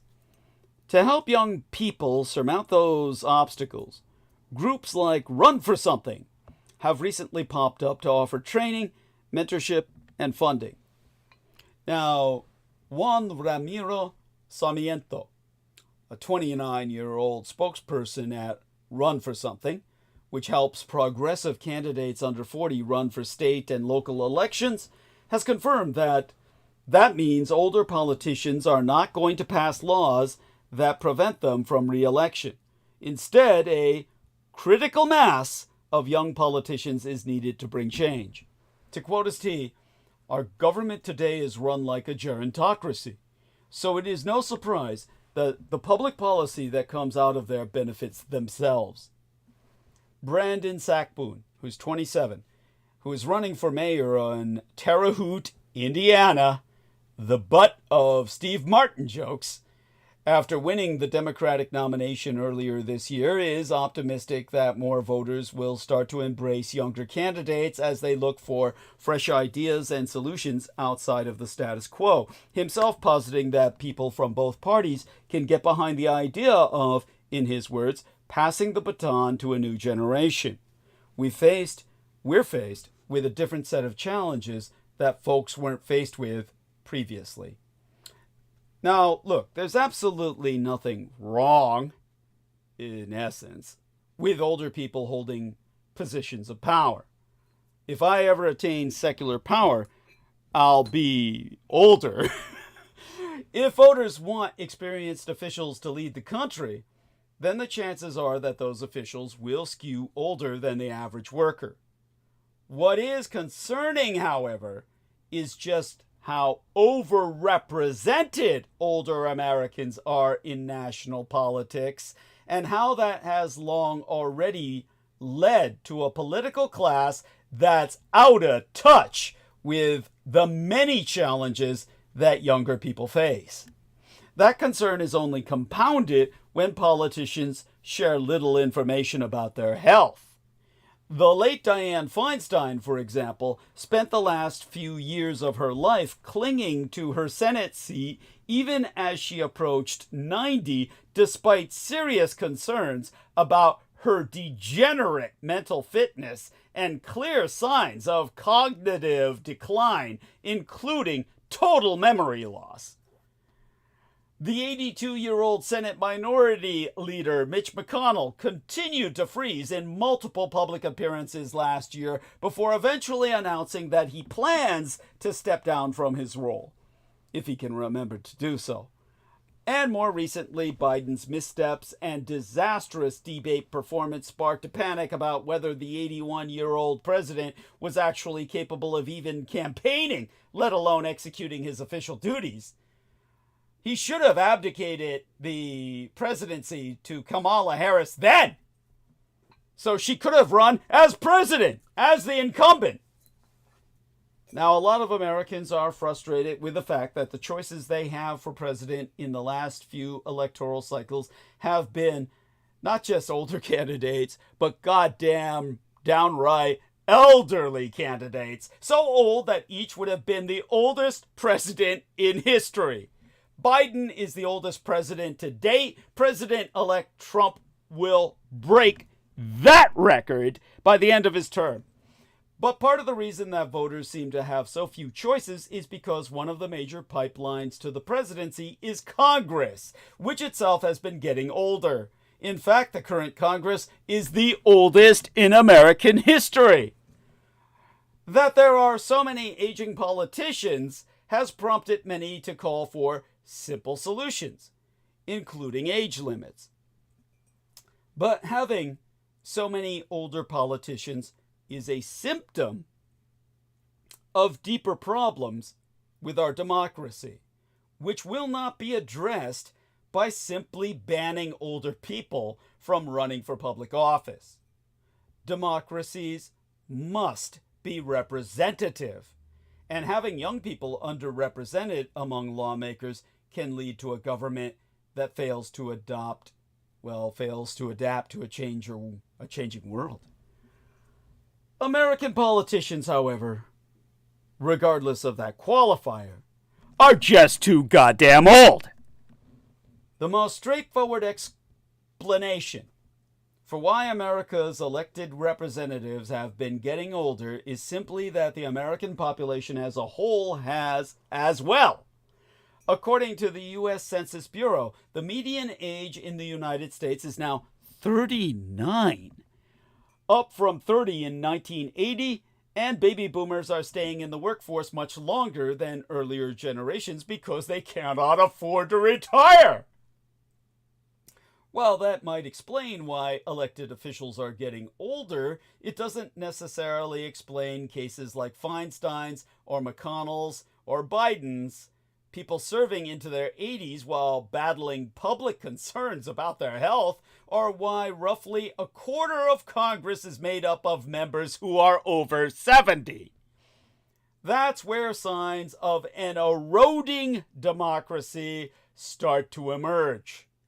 Because if voters want to elect an 80-year-old, they should have the right to do so. Having older politicians would be the outcome of a democratic process. In reality, Americans don't actually have any choice at all. That's because there are systemic barriers to having any real competition. In most cases, allowing incumbent members of Congress to stay in power as long as they fucking please. Biden, after all, served in the Senate for 36 fucking years before becoming vice president in 2009. I mean, 36 years is longer than most people's fucking careers. Over the past century, congressional elections have been getting less and less competitive. And in recent years, the vast majority of House races have been won by a 10-point margin or higher.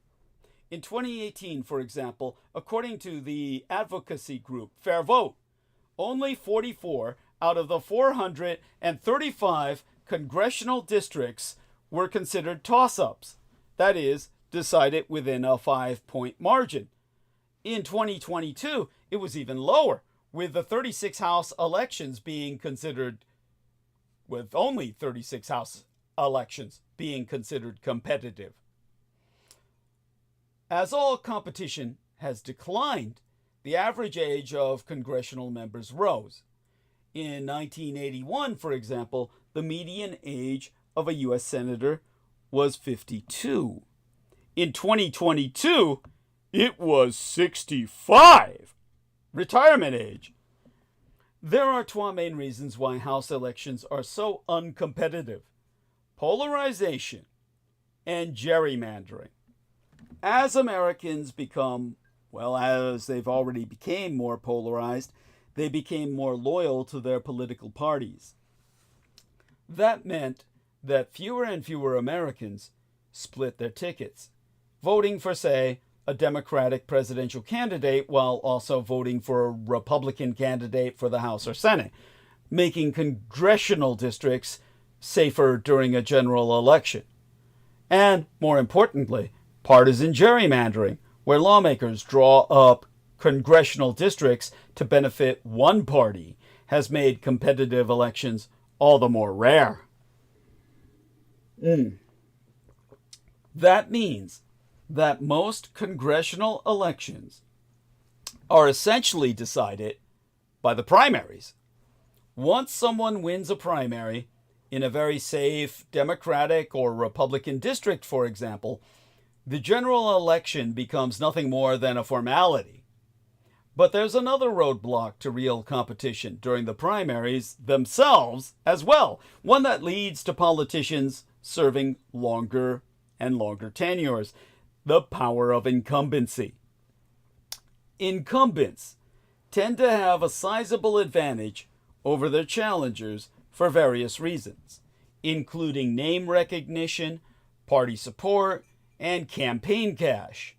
In fact, while you might hear of some surprising upsets from time to time, like in 2018 when the representativess Alejandra Ocasio-Cortez, the Democrat from New York, who was 29 at the time, defeated Joe Crowley, who had served in Congress for 2 decades. It's actually extraordinarily rare for incumbents to lose their primaries, which is why that dumb fuck, senile, old batshit piece of white trash shit Biden should have turned over his presidency to Kamala Harris by abdicating his throne so she could have run as an incumbent. According to the Brookings Institution, only a handful of incumbents lose their primaries each cycle. Massachusetts. I'm sorry, I'm sounding like my late and sainted legal sire now. My dad used to talk like that. Massachusetts is one example of a state whose lawmakers notoriously face little competition. In 2022, not a single one of its incumbent members of the U.S. House of Representatives even faced a single primary challenger. The result of a system like this is that incumbents can hold on to their seats for decades, or until they choose to retire. That means that while voters technically can vote for whomever they want, they have, in practice, no say whatsoever in who appears on their ballots and whether there are any serious alternatives to choose from at all. Nevertheless, the solution isn't age limits. It's giving voters more choice. Politicians in these United States are old by design. From campaign financing to gerrymandering to third parties having to face often insurmountable hurdles simply to appear on a goddamn ballot, incumbent politicians can essentially stay in office for as long as they fucking like. Polls prove that most Americans support imposing age limits on federal lawmakers, and there have been some efforts in recent years to try to implement them. But while age limits would certainly remove the possibility of having too many older people in office, they also have many problems.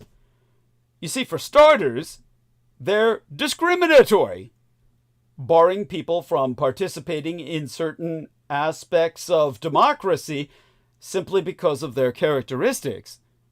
They're, in a single word, ageist, the age equivalent of racist or sexist. People also don't age uniformly.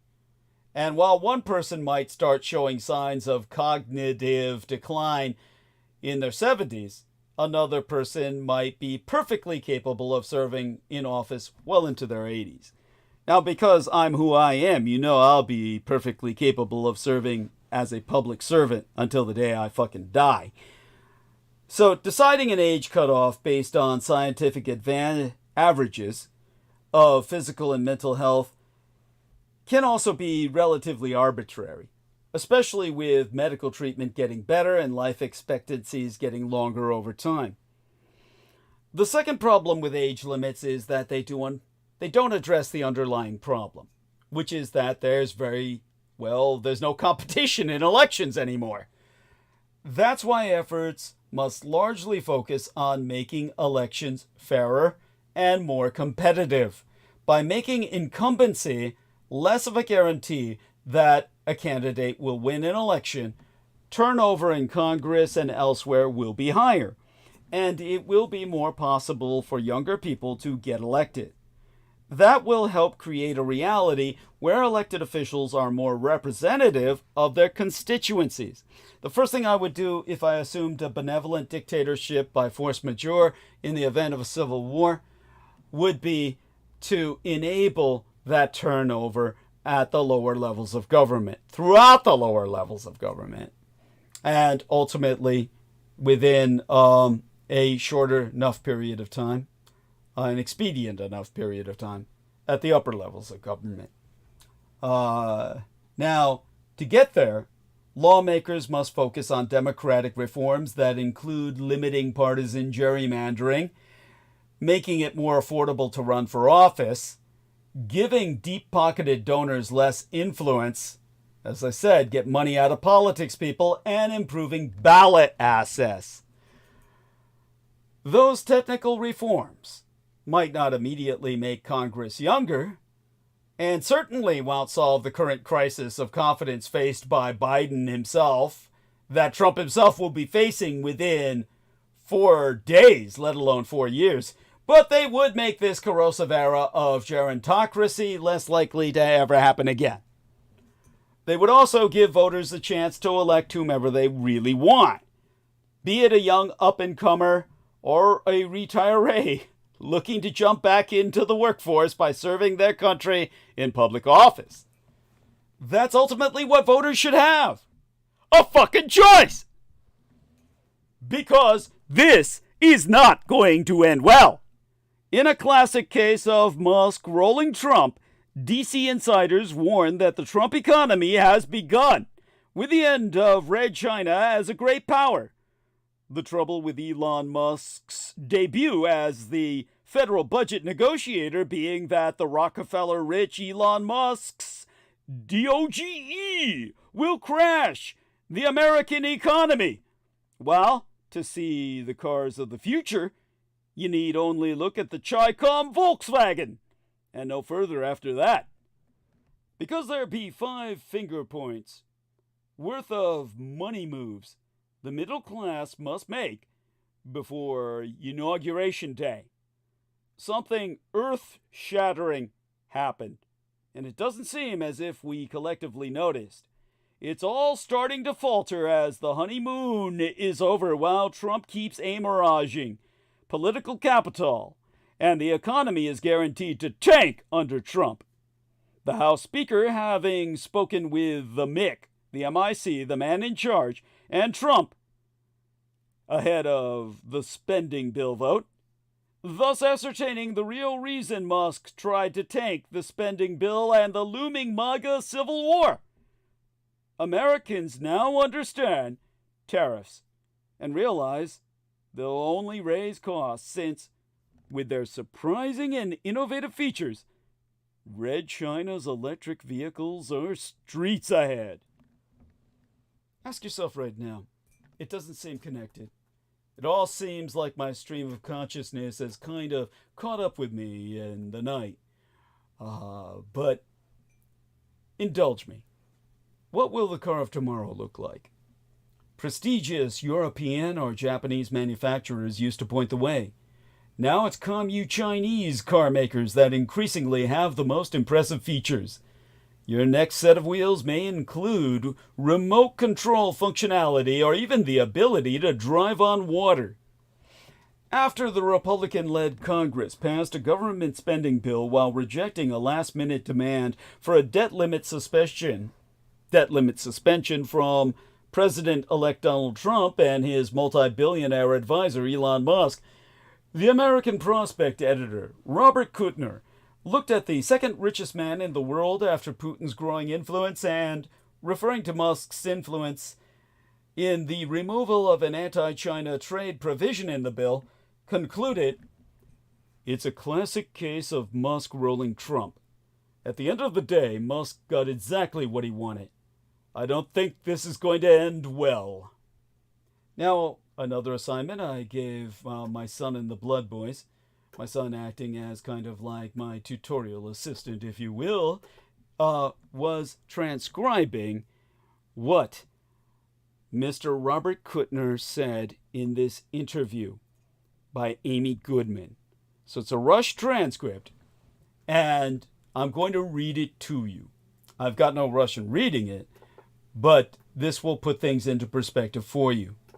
Amy Goodman says, "We begin today's show with the stopgap legislation passed Friday by the Republican-controlled House that averted a government shutdown and also rejected a last-minute demand for a debt limit suspension from President-elect Donald Trump and his billionaire advisor Elon Musk, who many are calling President Musk. Biden signed the measure Saturday morning. Funding for pediatric cancer research that was cut from the final bill was passed in the Senate as a separate measure after outrage over the maneuver. The spending bill will keep federal funding at current levels through mid-March and provides $100 billion in disaster aid and $10 billion in assistance to farmers. It came after the original spending bill, based on Republican House Speaker Mike Johnson's deal with Democrats, was rejected when Trump's billionaire advisor Elon Musk objected thereunto. Musk, the world's second richest man after Putin, warned on his platform X that any lawmaker who supported the spending bill, quote, deserves to be outed in 2 years, and he said he would fund the primarying of those Congress members. After the House voted to avert the government shutdown, Republican House Speaker Mike Johnson said he thought both Trump and Musk were happy with it. Now I'm going to quote Speaker Mike Johnson, whose quotation was stated out loud, read aloud. So this is like a transcript within a transcript for 2 paragraphs that I'm going to separately read. Speaker Mike Johnson said, "I was in constant contact with President Trump throughout this process. Spoke with him most recently about 45 minutes ago. He knew exactly what we were doing and why. And this is a good outcome for the country. I think he is certainly happy about this outcome as well. Elon Musk and I talked within about an hour ago, and we talked about the extraordinary challenges of this job. Extraordinary challenges of this job." My Japanese accent's coming out. "And I said," this is Speaker Mike Johnson speaking, "Hey, you want to be Speaker of the House? I don't know. He said this may be the hardest job in the world. I think it is. But we're going to get through this." Now, you notice this son of a bitch refers to Trump as President Trump. He is President-elect Trump, motherfucker. He's not president yet. Then Amy Goodman said, "Well, meanwhile, in a speech at the conservative group Turning Point USA's conference called America First, President-elect Trump tried to joke about how Musk had flexed his political power." This is President-elect Donald Trump speaking now. I'm going to read this second paragraph that was transcribed as a transcription within the transcription. But you know how I make my Trump voice. "No, he's not taking the presidency. I like having smart people. You know, they're on a kick. Russia, Russia, Russia, Ukraine, Ukraine, Ukraine. All the different hoaxes. And the new one is President Trump has ceded the presidency to Elon Musk. No, that's not happening. But Elon's done an amazing job. Isn't it nice to have smart people that we can rely on?" Then Amy Goodman said President-elect Trump was addressing Turning Point in their conference America Fest. She corrected herself because she first said America First, but it was really America Fest. But it's really a virtual difference. As I said, they're virtually the same thing. Virtual truth, as I said before about the Elders of Zion, yes, it was a forgery. But it's still virtual truth. For more, this is Amy Goodman talking. For more, we're joined by Robert Kuttner. By the way, I'm reading a transcript. I'm not channeling. Co-founder and co-editor of The American Prospect. He's been following this story very closely. His recent piece is titled How Musk Outmaneuvered Trump. His latest book is titled Going Big, subtitled FDR's Legacy, Biden's New Deal, and the Struggle to Save Democracy. Robert Kuttner, welcome back to Democracy Now! So why do you think Musk outmaneuvered Trump here? And talk about what passed, or what was passed. Then Robert Kuttner responds. Again, I'll be reading this transcript for several minutes. Bear with me. You need to hear it. After all, my blood boys did their homework in putting this together. That was their civics lesson. And they did a bang-up job. God bless them. A lot of help from my son in doing it. So we want to give them credit where credit is due. And so then, again, when I say, oh, I'm Robert Kuttner now, or this is Amy Goodman now, I'm not channeling, just so people understand that. I'm reading from a transcript. Robert Kuttner. So if you go back to last Tuesday, Johnson and the Democrats had agreed on a bill to continue funding the government. And it had about 100 other bipartisan provisions in it, including, and this was the one that was most important to Musk, a provision that had been negotiated by a Senator Cornyn of Texas, a Republican, and Senator Casey of Pennsylvania, a Democrat, to limit high-tech investments in Red China for national security purposes. Now, it just so happens that Elon Musk has factories, Tesla in Red China, and is planning AI in mainland China, and a ban on high-tech exports would have really messed with this whole business strategy centered on communist China. It was at this point that Musk begins this Twitter storm of more than 100 tweets warning that this bill is too expensive, that it's outrageous, that it contains, a 40% pay raise for Congress and a whole bunch of things that just weren't true. Oh, this was all a smokescreen to get Congress to kill the bill because it had this Red China provision that would have cost Musk a lot of money. So about 12 hours after that, Trump, who had been silent about the bill, clambers on board and says, yeah, this is a terrible bill and you need to change it so that it includes a provision waiving the temporary debt ceiling. Well, by Thursday, the bill was dead.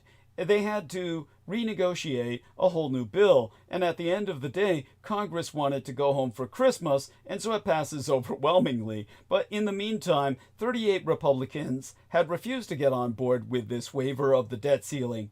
The Democrats were never going to give Trump that kind of leverage, so the Democrats were never going to vote for a waiver of the debt ceiling. Trump must have known that. End of the day, Musk got exactly what he wanted. The Red China provision was stripped from the bill. Trump did not get what he wanted. The waiver was not included in the bill. And so it's a classic case of Musk rolling Trump. And so there are a couple of questions here. Is Trump even aware of this? Is he whistling past the graveyard, as the comment suggested? He's not stupid. He may be evil, but he's not stupid. And he must know, that's a slip on my part. Again, I'm reading transcript here, okay? He must know that Musk took him to the cleaners on this and that this is going to happen going forward, right? I mean, Trump is supposed to be some kind of Red China hawk. So there are going to be all kinds of conflicts between what Trump wants to do and what's good for Musk's business interest. And these are both narcissistic guys. I argue that there's room for only one scorpion in this bottle, and that at some point, Musk is going to overplay his hand, and Trump is going to get sick of him. The other point I want to make is that the media, the mainstream media, completely missed this story. The mainstream media has played this as, is Johnson in trouble? And while the bipartisanship didn't work and what that portends going forward, and not a single mainstream media outlet, with the exception of a kind of minor reference by E.J. Dionne and a very nice discussion of it by Heather Cox Richardson, the mainstream media did not touch this story at all.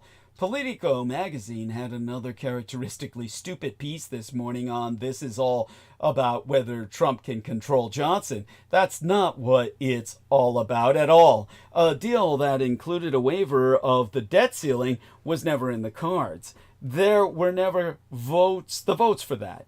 There were 38 fiscally conservative Republicans who weren't going to vote for it.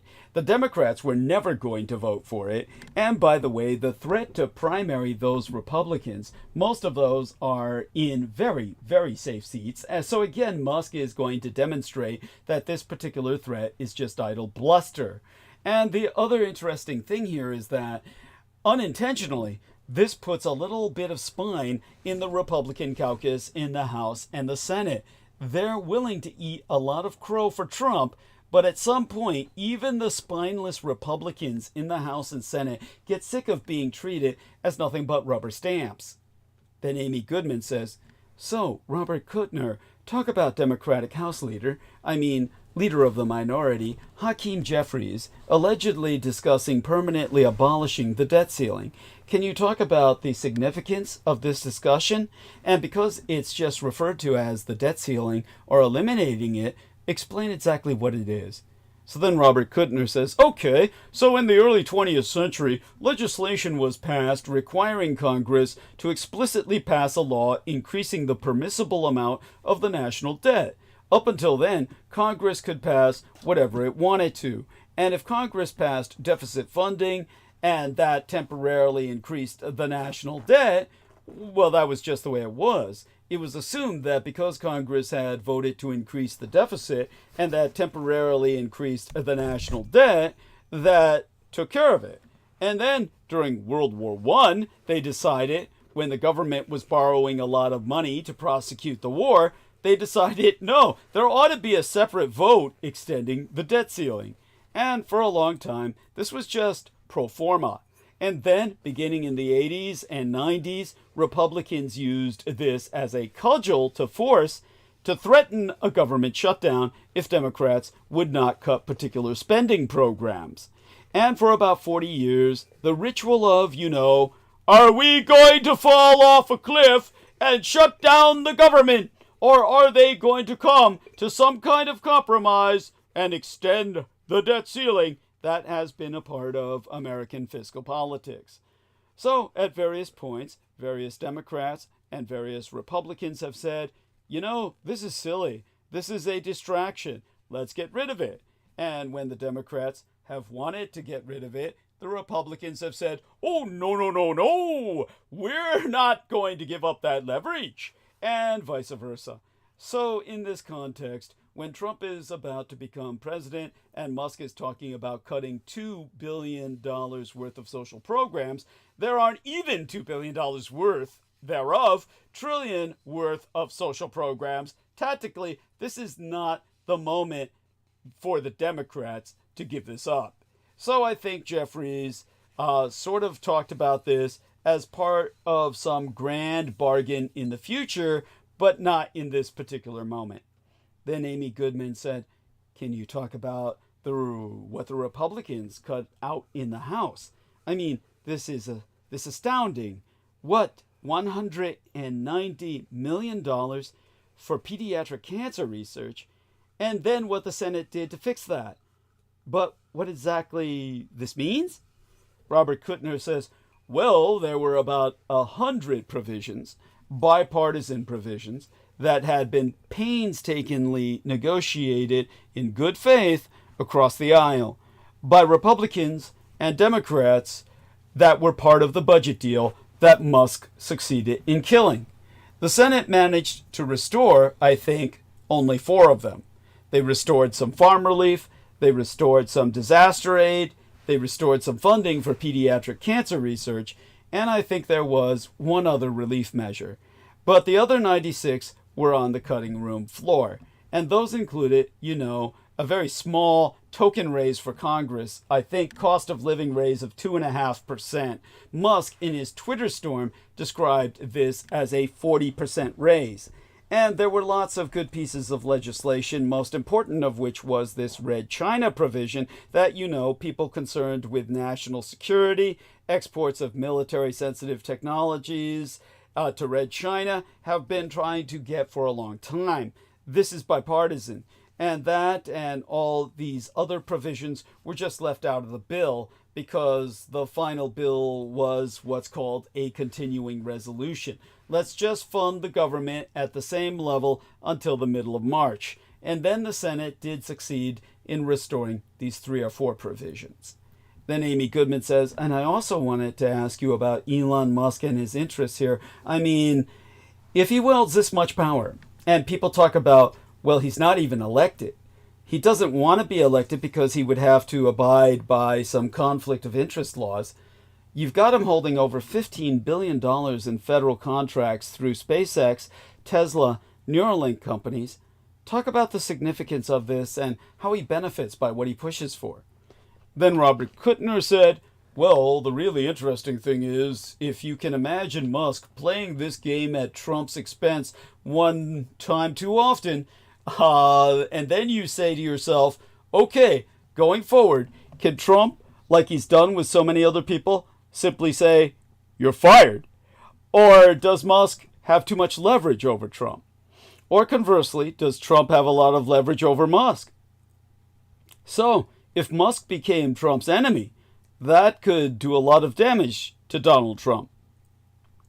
On the other hand, Musk is dependent on all these government contracts. NASA has basically been outsourced to Musk, right? He makes a ton of money on all of these rocket launches through his company SpaceX. He also controls a lot of the battlefield satellite technology on which the Pentagon is dependent. And that cuts both ways. A lot of people at the Pentagon think this is terrible. They want to come up with some other vendors, so they're not so totally dependent on Musk, who sometimes has his own foreign policy. I mean, Ukraine battlefield communications were dependent on Starlink, and Musk started saying, well, I don't like the fact that you're doing this inside Russia, so maybe I'm not going to let you use Starlink. So not only does he have his own independent fiscal policy, he's got his own independent foreign policy. So if you play this forward, at some point Trump decides that, wait a minute, this guy has too much power. He upstage me. He promotes some things at odds with my own agenda. Then Musk can say, well, look, I got 6 different ways that I can screw you. And I was looking back at history. I could not find another single case in the entire annals of world history where another leader who had dictatorial ambitions put somebody who he didn't control in such a position of power. So I don't think this is going to end well. And how exactly it ends will be fascinating to watch. And there's useful collateral damage here, which, as I said a moment ago, is that Republicans in Congress, both the House and the Senate, are getting a little bit wary of this too.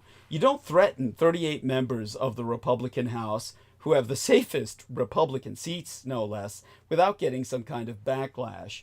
And you don't appoint a clown car to key cabinet offices without getting some kind of backlash, even from Republican senators. So and then Amy Goodman interrupts saying, Bob Kuttner, I want to go to my last question because we have to wrap up in a minute. And that is the article you just wrote for American Prospect, headlined, How AARP Shills for United Healthcare, in which you ask, why does the supposed advocate for the elderly steer them to the industry's worst insurer? In this last minute, lay out what you found. Robert Kuttner said, well, it's a very simple answer. They get $1 billion a year in kickbacks from United. And if they were doing their job, they would do some research on 7 or 8 different insurers, and they would say, here are the pros and cons of this one and that one. But the only insurance company that they are co-branded with is United Healthcare. And they get about $250 million a year in dues. They get 4 times that in kickbacks from United. Some people might say this is a sham nonprofit. It's really an insurance marketing scheme disguised as an organization for the elderly.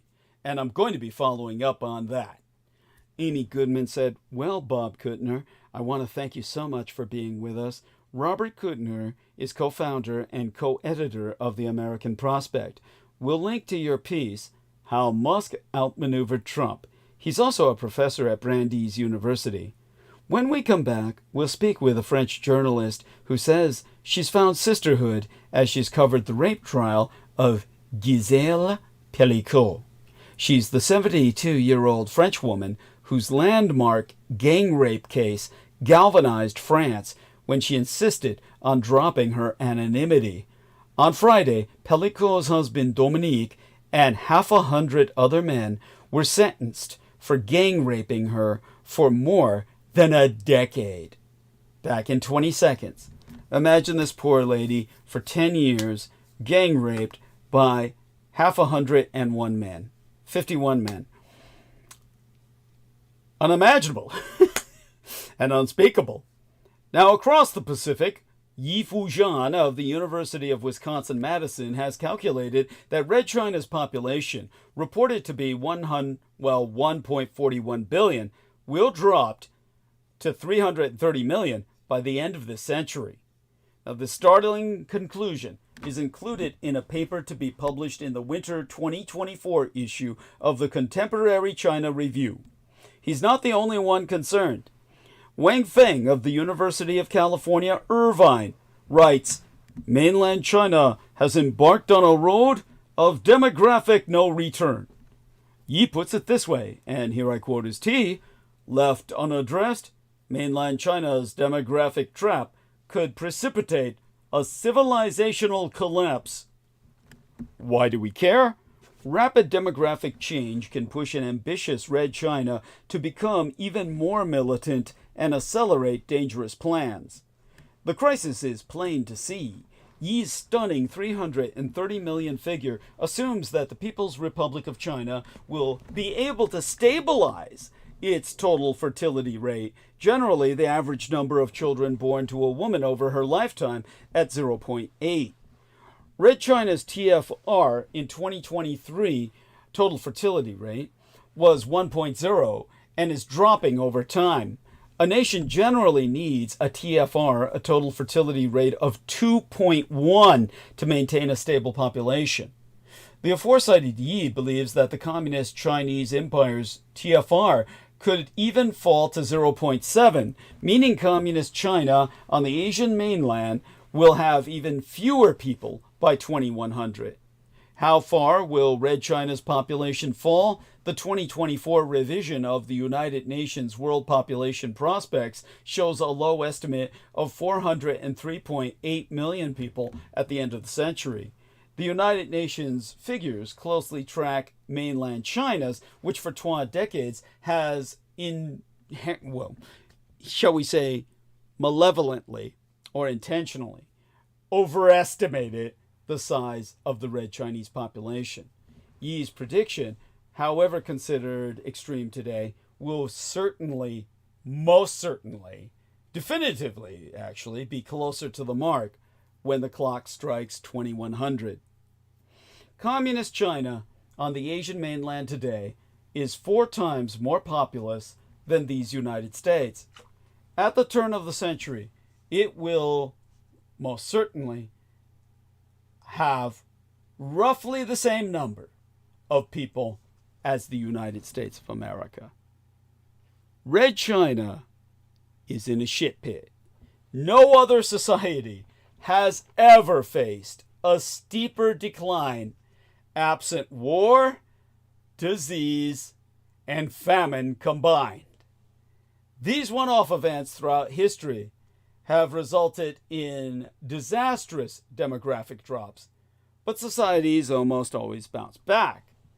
The People's Republic of China itself bounced back after the famine during the Great Leap Forward at the end of the 1950s and the beginning of the following decade. Then the empire's population plunged by at least 100 million people. Some estimates are double that figure.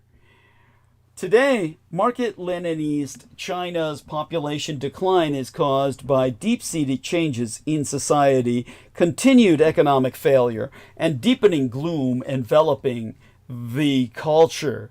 Young Red Chinese now speak of themselves as mainland China's last generation. These antinatal attitudes are directly resulted the regime's relentless indoctrination enforcing the one-child policy. Deng Xiaoping, Mao Zedong's successor, instituted the policy in 1979 as one of his first initiatives after assuming power. During the existence of the coercive program, probably the largest social experiment in human history, Red China's fertility declined, falling from 2.9 births for female to 1.1 births in 2015. Market-Leninist China moved to a two-child policy in 2016. When that didn't work, a three-child one in 2021. The successive policy relaxations have not done the trick. The empire's population peaked in 2021. The Communist Chinese Empire could adopt a 27-child policy, but this would have no effect.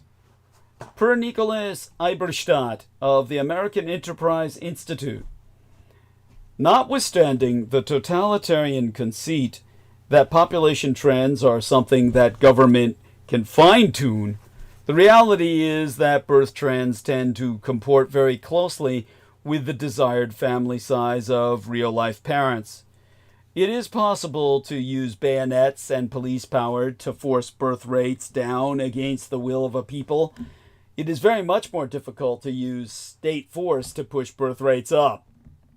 In fact, as the aforementioned UC Irvine's Wang Feng points out, no country has successfully raised fertility with government policies. Wang thinks that a declining demography gives the People's Republic of China incentives to adopt benign external policies. As he writes, economic and political changes, which will amplify with demographic changes in the coming decades, should compel Chinese leaders to seek and maintain better relations with the United States and in Western Europe, with countries that have both markets for Red China's export products and innovations and new technologies that Red China needs. Wang perfectly sums up how Communist China's leader should calculate the country's interests. Xi Jinping, however, sees things differently. His primary form of diplomacy in recent years has been intimidation. He can intimidate if others believe his Marxist-Leninist, his Market-Leninist China will dominate or even rule the world. He cannot do that if others see his empire shrinking quickly. Given Xi's objectives, he is pushing the imperial era notion that the Communist Chinese Empire should rule Tianjin, or all under heaven. He knows he does not have much time. Xi must know that old societies tend to be pacific and that Red China is getting old fast. If he wants the Communist Chinese people to support his glorious visions of planetary rule, he surely understands the time to act is now. There is, he must know, a closing window of opportunity. How did Xi ever get the idea he could impose his will on all humanity in the first? The aforementioned University of Wisconsin-Madison's Ji Fujian articulates, in his own words, by teaming up to dress up an old sick cat as a ferocious lion, Chinese and American scholars have fueled the political ambitions of Red China's leaders and misdirected Sino-American relations down the dangerous path of a furious battle between a dynamic tiger and an aggressive lion. Strategic miscalculation based on incorrect demographic data is costly and dangerous. Back when Red China's population was growing, Fang Feng posted on the Strong Country forum of People's Daily, "More people means more power. This is the truth." The world has to be concerned that the Communist Chinese Empire's dictator both believes the opposite is also true and realizes he must move before it is too late. This side of the Pacific, we just witnessed a massively important event, one with short and long-range consequences. Of course, I refer by way of segue to the shit-term budget deal in which the Dems did the right thing, but do not ignore another group that also did the right, not Rus thing. And did I say important event? I really meant to say impotent event. In almost acquiescing to the Musk monster he unleashed, they said no to Trump himself. In the wake of a successful effort to kill a year-end spending bill and replace it with more limited legislation to keep the government open, Elon Musk declared victory last week on the social media platform he owns, rebranded as X, formerly Twitter, in which he crowed, "Your actions turned a bill that weighed pounds into a bill that weighed ounces. You are the media now. Vox populi, vox Dei." The stopgap funding measure will largely delay major spending decisions until after Donald Trump's inauguration, keep the government open through the holidays, and at least temporarily delay the most indefensible spending that was crammed into the scale-tipping bill. But those who believe the indefensible spending won't end up back in the budget are endearingly optimistic.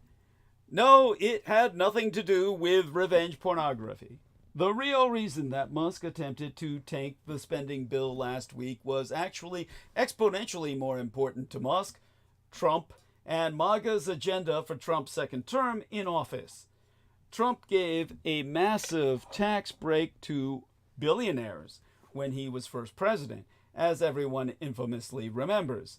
The tax break expires in 2025, which means that Trump is going to need to shove through a renewal of this tax break in 2025. What this means for Trump and the RNC, the Republican National Committee, is that this tax break renewal is going to consume a massive amount of Trump's political capital during his first 100 days. Political capital being Trump's ability to influence congressional political decisions.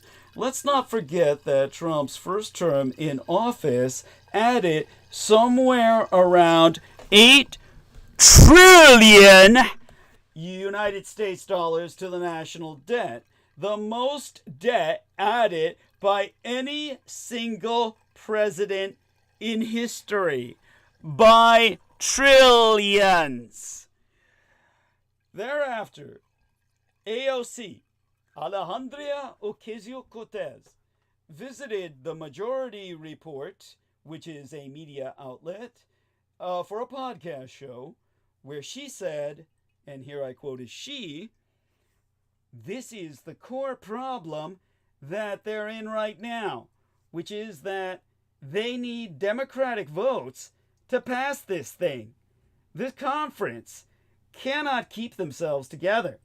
They keep trying, but they're too much at war with themselves. And it's not going to be the last time we see this come up.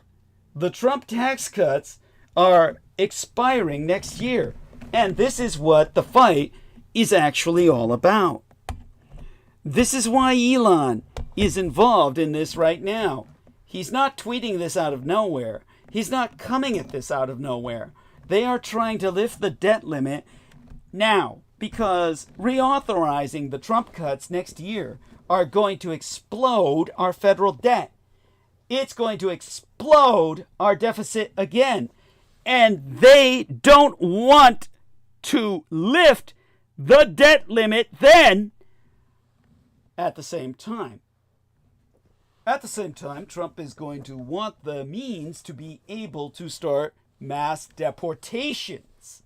This requires, you guessed it, even more fucking money and more fucking debt. Mindest ye, the mass deportations that Trump is talking about will cost anywhere from the tens to hundreds of billions to accomplish, depending on which economist you ask. And in the long term, will cost the economy trillions in debt as well, from the loss of tax revenue and workers in the labor force. And then there's Trump's tariffs. The costs of the tariffs speak for themselves, or rather, I've spoken about them at length already in, episodes preceding tonight's. So, if you are Trump/Musk, they're siamized at the hip right now, how do you overcome the problem of all that debt that will be accrued with these stupid fucking policies? Well, easy. Just get rid of the goddamn debt ceiling. Et voila! Your debt problems are no more. And that is exactly what Musk and Trump proposed in the new spending bill that Musk pushed for. One of the caveats was that Congress would eliminate the debt ceiling entirely. For Musk and Trump, removing the debt ceiling by killing the spending bill was the easiest way that they could get a blank check for their respective agendas comest 2025. Obviously, this would cause hyperinflation and all but guarantee the American empire to enter another Great Depression. The economy can only be stretched so far before it collapses. And this was something that even members of the RNC, the Republican National Committee, saw, which is why 34 members of the House RNC voted down Musk-Trump's debt ceiling-free bill. Musk-Trump's failure to kill the spending bill and the dissent of the 34 House Republicans who voted against Musk-Trump showed the cracks within the RNC. And MAGA. See, both Trump and Musk want to eliminate the debt ceiling, but for different reasons. This difference shows how Trump's misadministration is doomed to failure no matter what it tries to do. As I alluded to in an earlier critical omissions transmission, there be two primary factions within Trump's MAGA, at least at the leadership level. There is, on the one hand, a libertarian faction that wants to see the federal government's power called into non-existence so that corporations and multi-billionaires have complete free reign to loot and pillage these United States for all we're worth, which isn't much left anymore, but it'll be the last bank heist to take what is. This side is best represented by Elon Musk and his little yellow nigger, Vivek Ramaswamy. On the other side is Trump's protectionist, Russian faction, which wants to preserve federal government power so that Trump can abuse that power to be Putin's puppet dictator. These two sides ideologically clash and cannot, by their very nature, coexist indefinitely. We are already seeing proof of this through the hashtag President Musk trend that is overtaking all political discussions, so much so that even Trump is feeling insecure. To requote the Trump, we will create the new Department of Government Efficiency, headed by Elon Musk. And no, he's not taking the president. All the different hoaxes. And the new one is President Trump has ceded the presidency to Elon. No, that's not happening. Now, eliminating the debt ceiling was both Trump and Elon Musk's primary reason for wanting to sink the spending bill, but for 12 massively different reasons. Musk to kill the federal government power and allow for corporate oligarchy, and Trump to have centralized and expand federal power around himself. Elon Musk and Trump made a political marriage of convenience, but now the split is starting to occur before our very eyes. Between these problems and the fact that the plan to eliminate the debt ceiling failed now, Trump is going to be smacked with a dozen problems that will cripple his first 100 days in office, and almost certainly lead to a MAGA civil war. When will this materialize? Well, who knows? Things have already progressed this far, and Trump isn't even in office yet. It is going to be a rough 4 years, but the proponents of Trump and MAGA are too stupid to accomplish what they seek appear to be more and more credible every goddamn day. For years, nay, decades, it seemed as all the shit would simply roll off Trump's feathers, regardless of whether it involved allegations of sexual abuse, stealing, and sharing with our actual enemies top secret documents and war plans, and exposing our top spies in other countries. Accusations, even a trial, piled up, and yet he seemed to skate each and every time. It was as though he was invincible.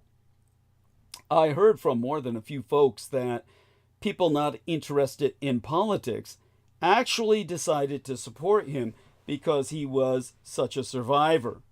Fox and OAN, the One America Network long-term disinformation efforts, 24/7 repeated by many pieces of mouth, also helped. That aura of inevitability, invincibility, and constant winning is utterly, completely, and permanently shattered and destroyed. It will never return. Not only did he choose poorly, to quote Raiders of the Lost Arch, or whatever was lost, his reliance on a muskrat created major problems for Trump, some of which he hasn't recognized yet. A, he is not invincible.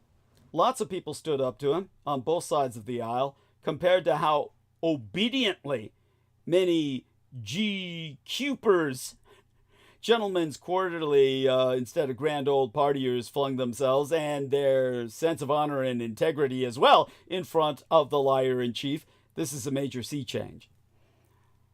B, the muskrat lost every major budget demand he made, and as a result made his president-elect look like a loser.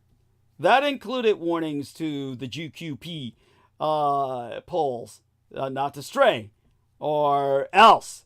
I repeat, Muskrat lost every major battle, and as a result, so did Trump. C, Trump and Musk, between tweets and posts, almost welcomed a shutdown of our government.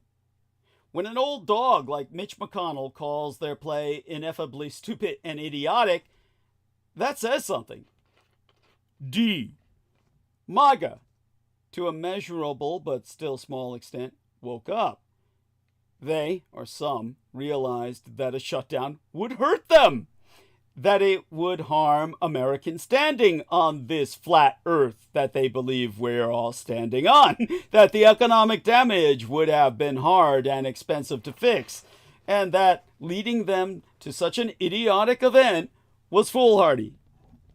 E, Even major conservative media outlets pounced on the president-elect. Wall Street Journal published a surprisingly critical and honest op-ed, an opinion editorial column. Even turncoat, yellow-bellied, and spineless papers like the New York Times and the LA Times published unvarnished truths, while very conservative senators and Congress critters voiced their strong displeasures out loud and on the record. The thing about perceptions is how powerful they can be. The perception that Trump was effectively invincible or could not be touched by our courts, our justice system, was well-founded. That perception was stretched already because of his convictions and more, yet as time dragged on, Trump clearly was facing growing problems and issues. Third parties were taking notes and keeping count. That old perception is gone for good. He is a repeated, confirmed, and clearly a loser, and irreparably recast as in a role he never played before. The emperor wannabe has no clothes, and it shows. The stink of this loss will spread. The most interesting political takeaway from the drama is that the Republican Party now has 12 masters with different goals. Musk's stated mission was to impose fiscal restraint and greater efficiency on government, though his unstated motives are a matter of speculation other than what I've said about himself. Trump's objective was to avoid the hassles of a debate over raising the government borrowing limit early in his term, freeing him to rack up more debt through spending and tax cuts. Based purely on the political result, Musk won and Trump lost. Although the bill does spend less than the earlier version, it does not raise the debt ceiling. A case can be made for both goals.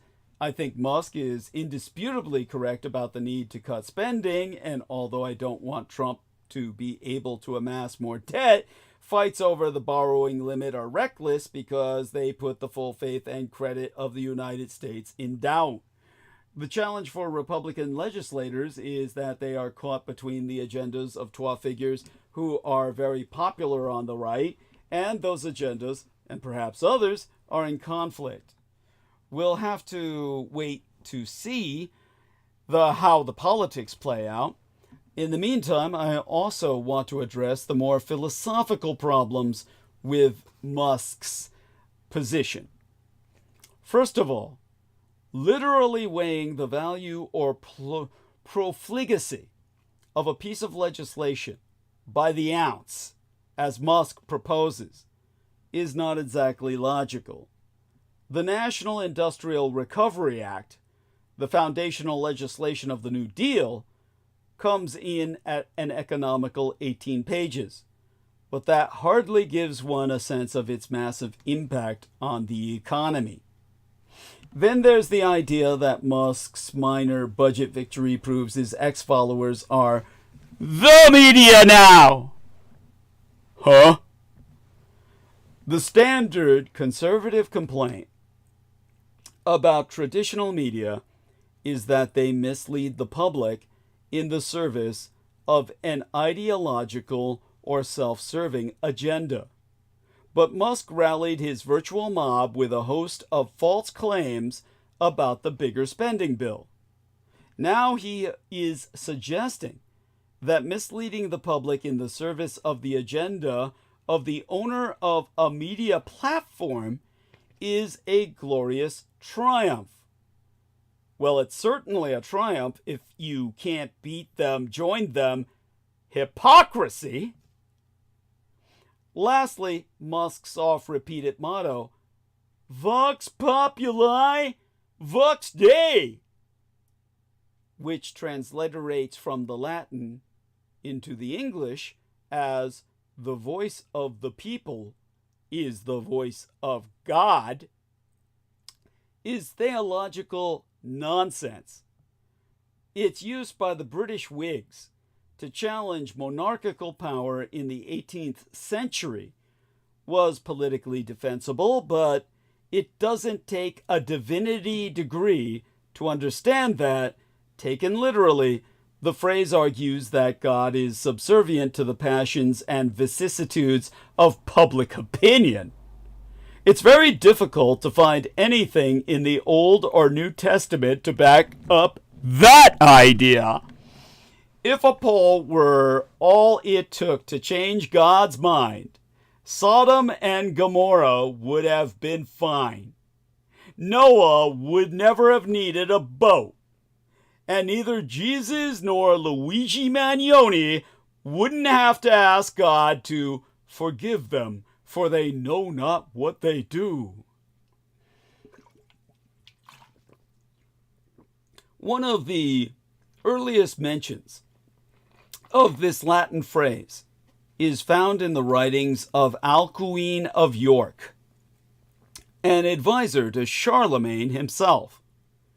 Alcuin told the first Holy Roman Emperor of the 1,000-year Reich, the First Reich, to ignore such declarations of public godliness, since the riotousness of the crowd is always very close to madness. Musk started using the phrase Vox Populi, Vox Dei to validate the verdicts of his own Twitter polls. When users voted to reinstate Trump's account 12 years ago, Musk declared that the result he clearly wanted amounted to a divine statement. We can only guess what this says about Musk's own God complex and its compatibility with his role as Trump's Alcuin. But my main objection to Musk's assertion is that it's a dangerous lie. The idea that the largest mob has God on its side is even more pernicious than the notion that legislation should be measured in pounds.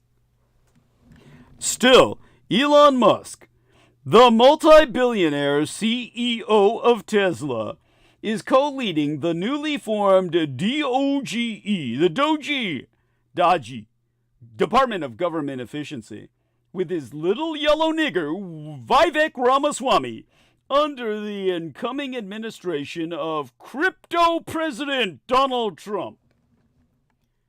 The goal is to slash $2 trillion from federal spending. That's nearly the size of the U.S. government's projected 2024 deficit. But here's the thing. The project will not just fail, it will crash the entire American economy. This is the pipe dream. DOGE isn't even a real government department.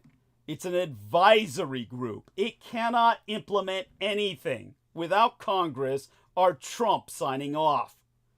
But Elon's name carries weight. His involvement alone has turned this into more than a theoretical exercise. The plans are aggressive, to say the least.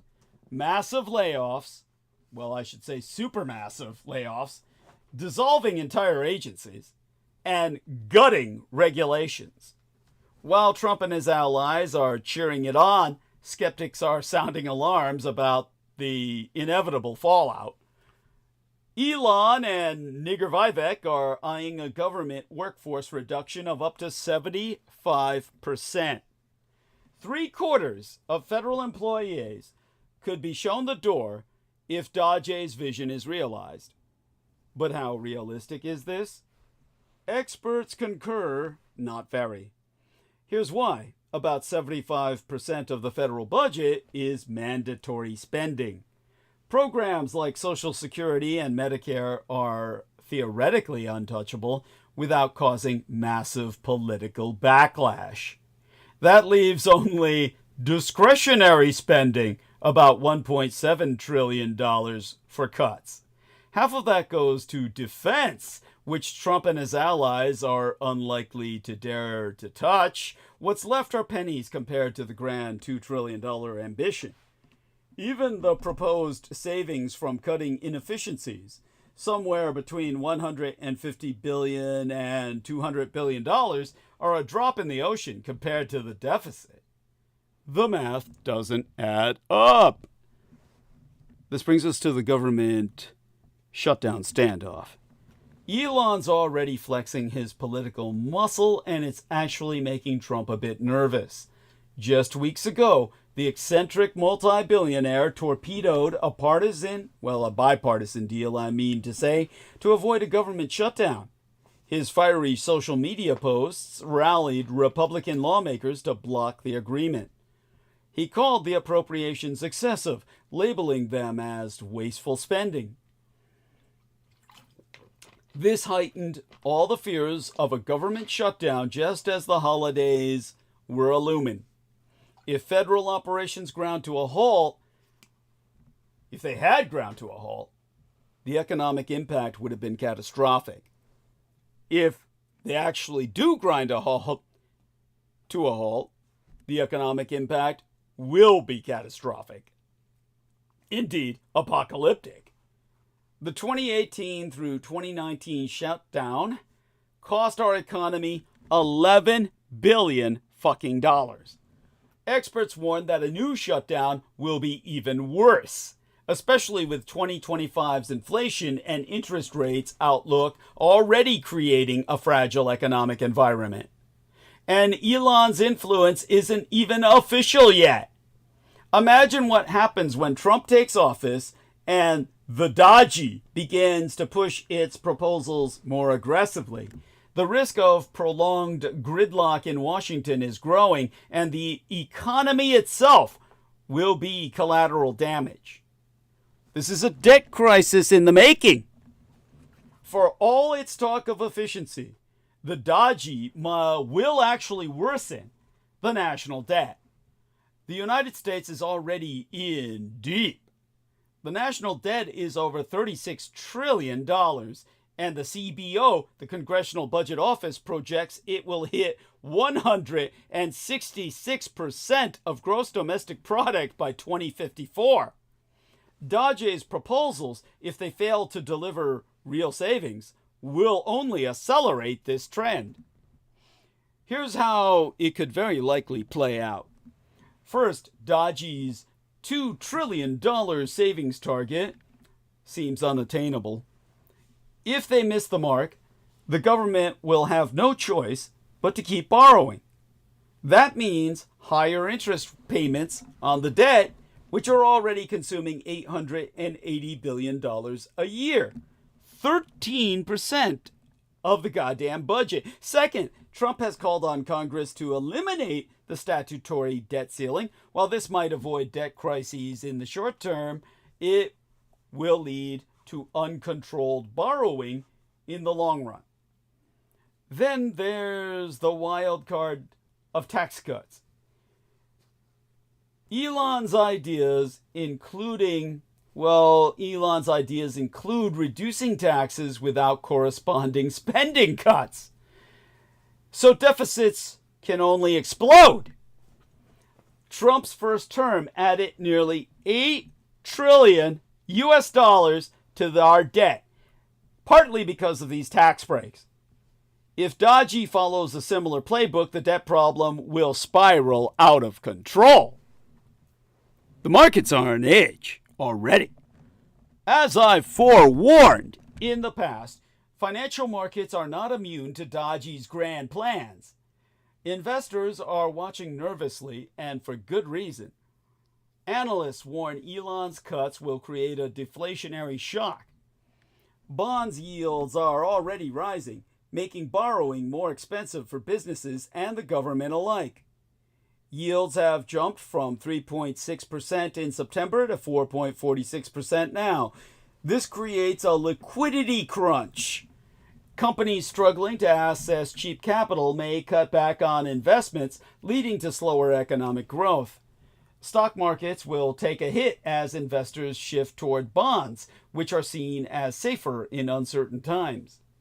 Of course, this will all also affect the crypto market, especially Bitcoin, which remains stubbornly correlated with American equities, and Dogecoin, which trades as DOG, the Doji, or Doggy, and which shares a name with the so-called department.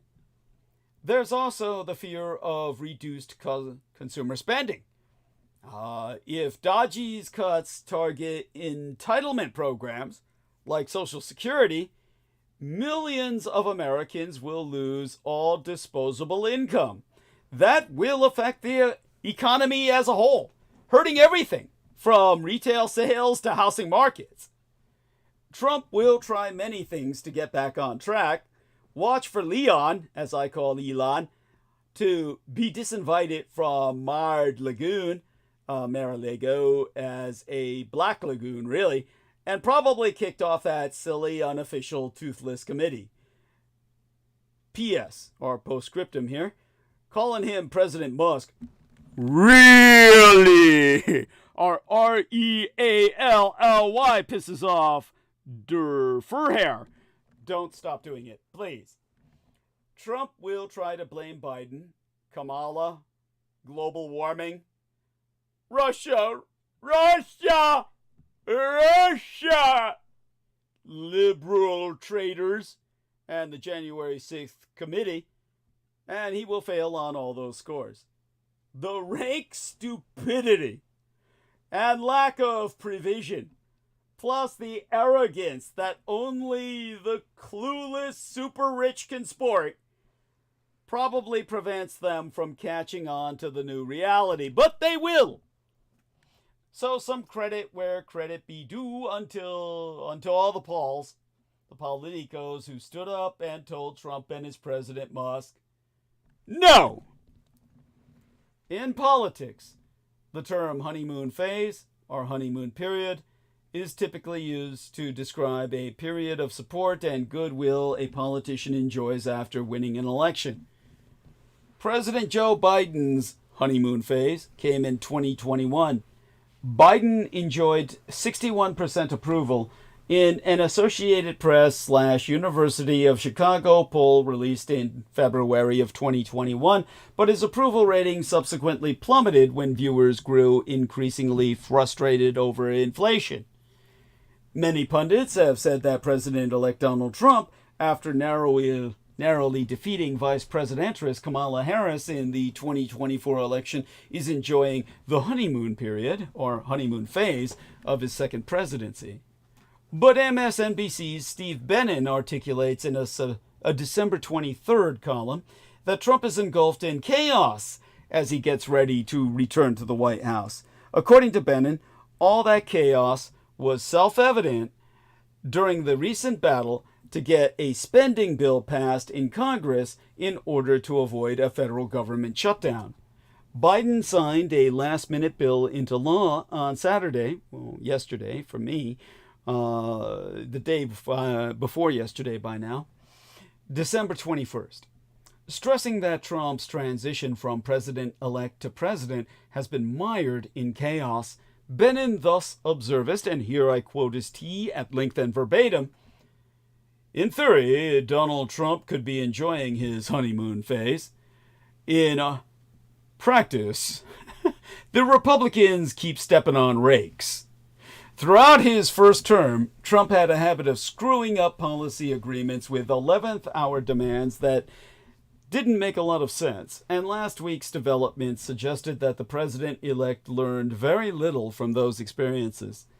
A stopgap spending bill was working its way through the legislative process on Capitol Hill, which generated very little interest from Mar-a-Lago, that is, until late Wednesday afternoon, when Trump published an item to his social media platform demanding that congressional Republicans add a debt ceiling increase to the bill. Failing to do so, Trump added, would be a betrayal of our country. Roughly an hour and a half later, he published a follow-up piece, adding that any Republican who would be so stupid as to approve a spending bill without increasing the debt limit should and will be primary. If this were a rare setback in an otherwise flawless transition phase, it'd be easier to overlook. But the opposite is true. In the 7 weeks since Election Day, Trump and his team have careened from one failure to another as part of a pre-inaugural process that can only be described as shambolic. What's more, by some measures, it's getting worse, not better. So during his 2024 presidential campaign, Donald Trump relentlessly attacked President Joe Biden and Vice Presidentress Kamala Harris on the economy and blamed them for inflation. But these United States have enjoyed low unemployment rates under Biden's watch. According to the U.S. BLS, the Bureau of Labor Statistics, the country's unemployment rate was 4.2% in November. The New Republic's Timothy Noah is not optimistic about what lies ahead economically after President-elect Trump begins his second term. In an article published on December 23rd, Noah lays out the most immediate reasons he knows the American economy is guaranteed to tank under Trump, noting that under Biden, real median and real average wages have been rising for 2.5 years. Of course, these are all predictions. We can't know precisely what's coming in 2025, but my own view is that these respectable calculations err on the side of optimism. The pros predict that the economy will fare somewhat worse.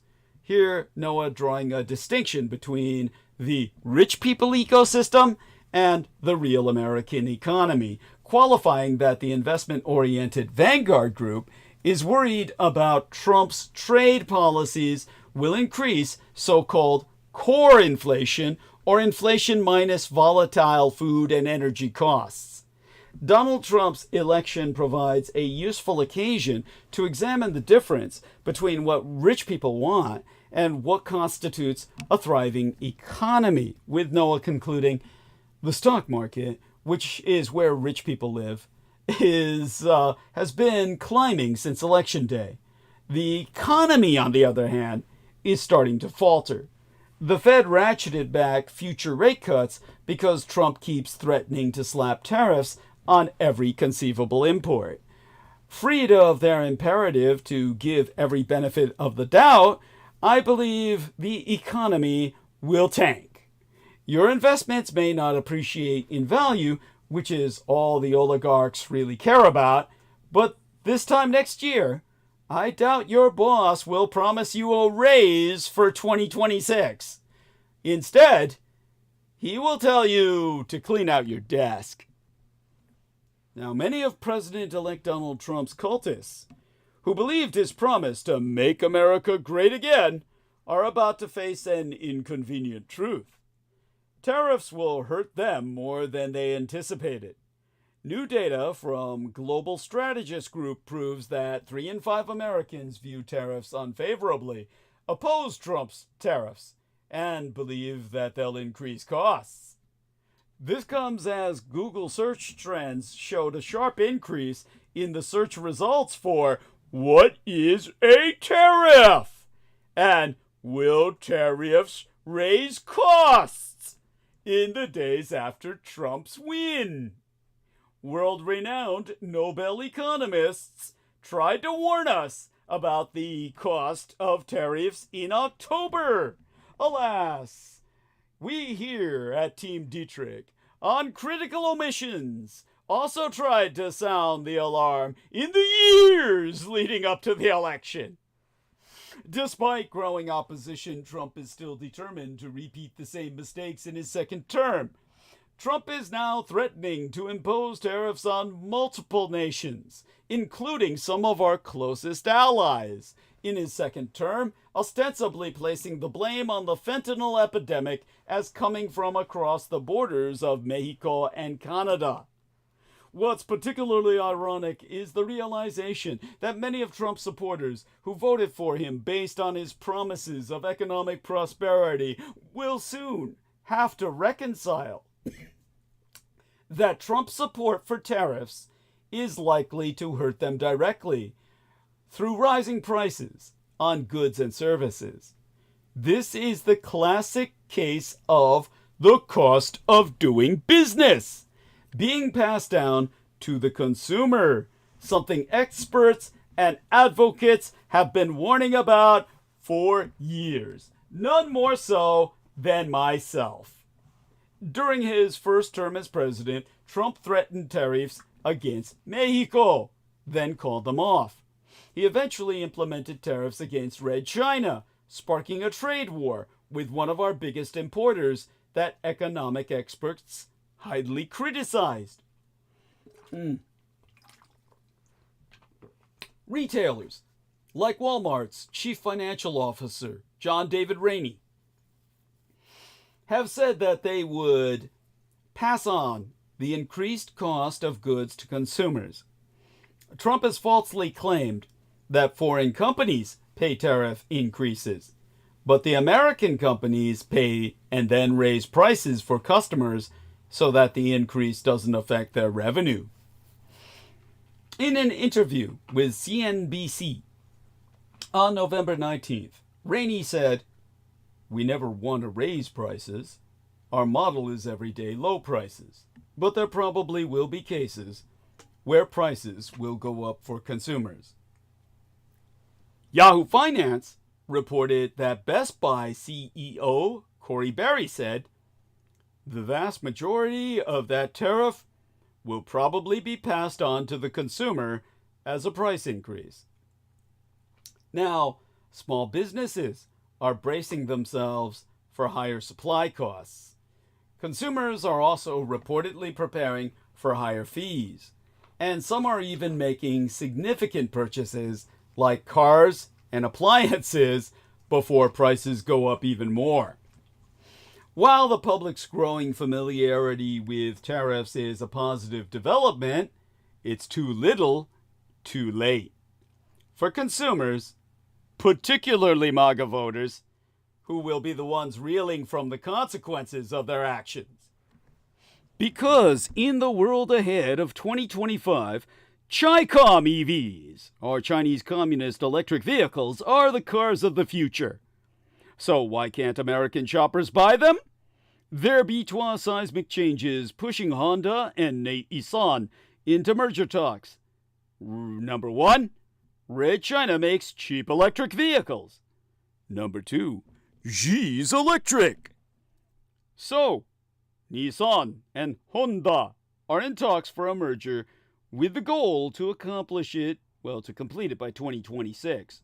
It's yet another sign of the big changes hitting the automotive sector.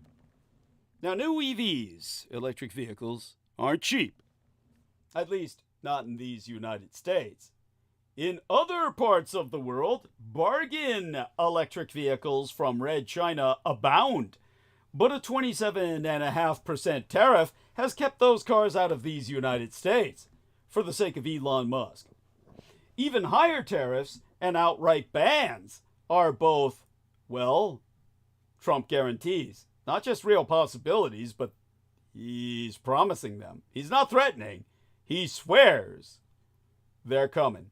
That's because cheap Communist-Chinese EVs would be devastating to a key sector of the American economy, auto manufacturing, but especially Elon Musk, and the Biden administration's climate strategy, which would benefit from cheaper EVs, also prioritizes American jobs. So, as a result, there's plenty of filet mignon, but no hamburger. EV prices have been falling, but cheap ones remain elusive. That might sound paradoxical, but steak at a discount costs a lot more than hamburger meat. Right now, luxury electric SUVs, sports utility vehicles, the filet mignon of the automotive world, are on sale. But small cheap cars? That hamburger case is empty. Well, almost empty. There was an Asian Indian, see, I don't call them all yellow niggers, just a normal kind of fat guy, named Arvind Srinivasan, who, wanting an EV to save on gas, God knows a guy that fat can pump out more than enough gas on his own, recently shopped around for an EV under $25,000 and found exactly one fucking option. After poring over the new and used offerings, he went with a new Chevy Bolt, just $23,500 after a tax credit. Feeling conflicted, he said, "It was like, okay, this car isn't great, but it's cheap. No one sells anything remotely close to its price target. As a consumer, yeah, I would buy a Chinese EV, probably without question. But as a person who cares about the country, in that view, I feel like, no, we should either tariff or ban them. Because I'm, Asian Indian, and I want to look as patriotic as possible so they don't deport me." He didn't say that last part. I added that. But then he added, "At some point, if we don't support U.S. auto manufacturers, Chinese automakers are going to come in and undercut it. Then we're dependent on Red China for cheap EVs. And I don't think that's sustainable for the country long term." In fact, right now, not even Chevy sells anything close. General Motors is moving on from the older battery that powers the modest-sized, never-profitable hatchback. The Bolt is not currently in production. Larger vehicles carry larger price tags. As companies pour billions of dollars into making electric vehicles, they're trying to offset those astronomical expenses. So even though EV prices have fallen about 10% from yesteryear, they're still averaging about $54,000, according to the Kelley Blue Book I'm looking at, or calling up on screen, really. I don't drive, so I don't have a hard copy.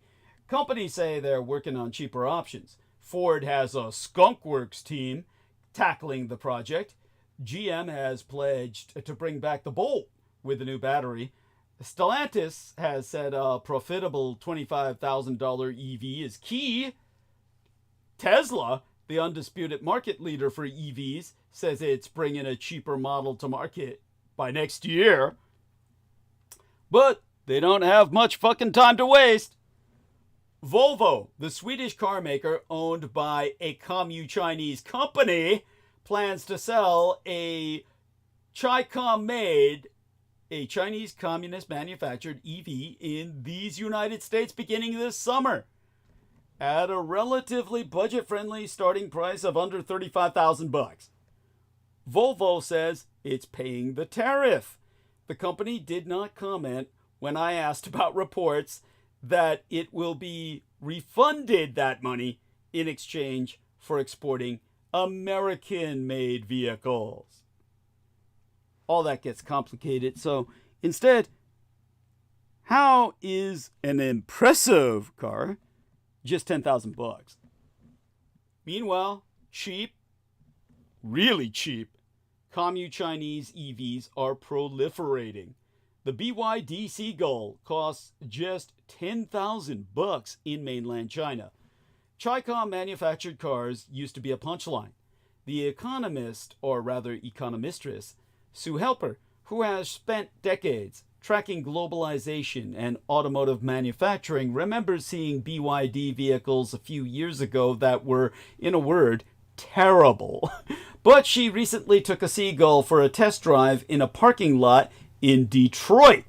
They're not allowed on U.S. streets, by the way. The Seagull would cost more than $10,000 in these United States, given that it would have to be modified to meet American safety standards. But you could double the price of the Seagull, and it would still be a steal. To quote a she, it's impressive. It's cute.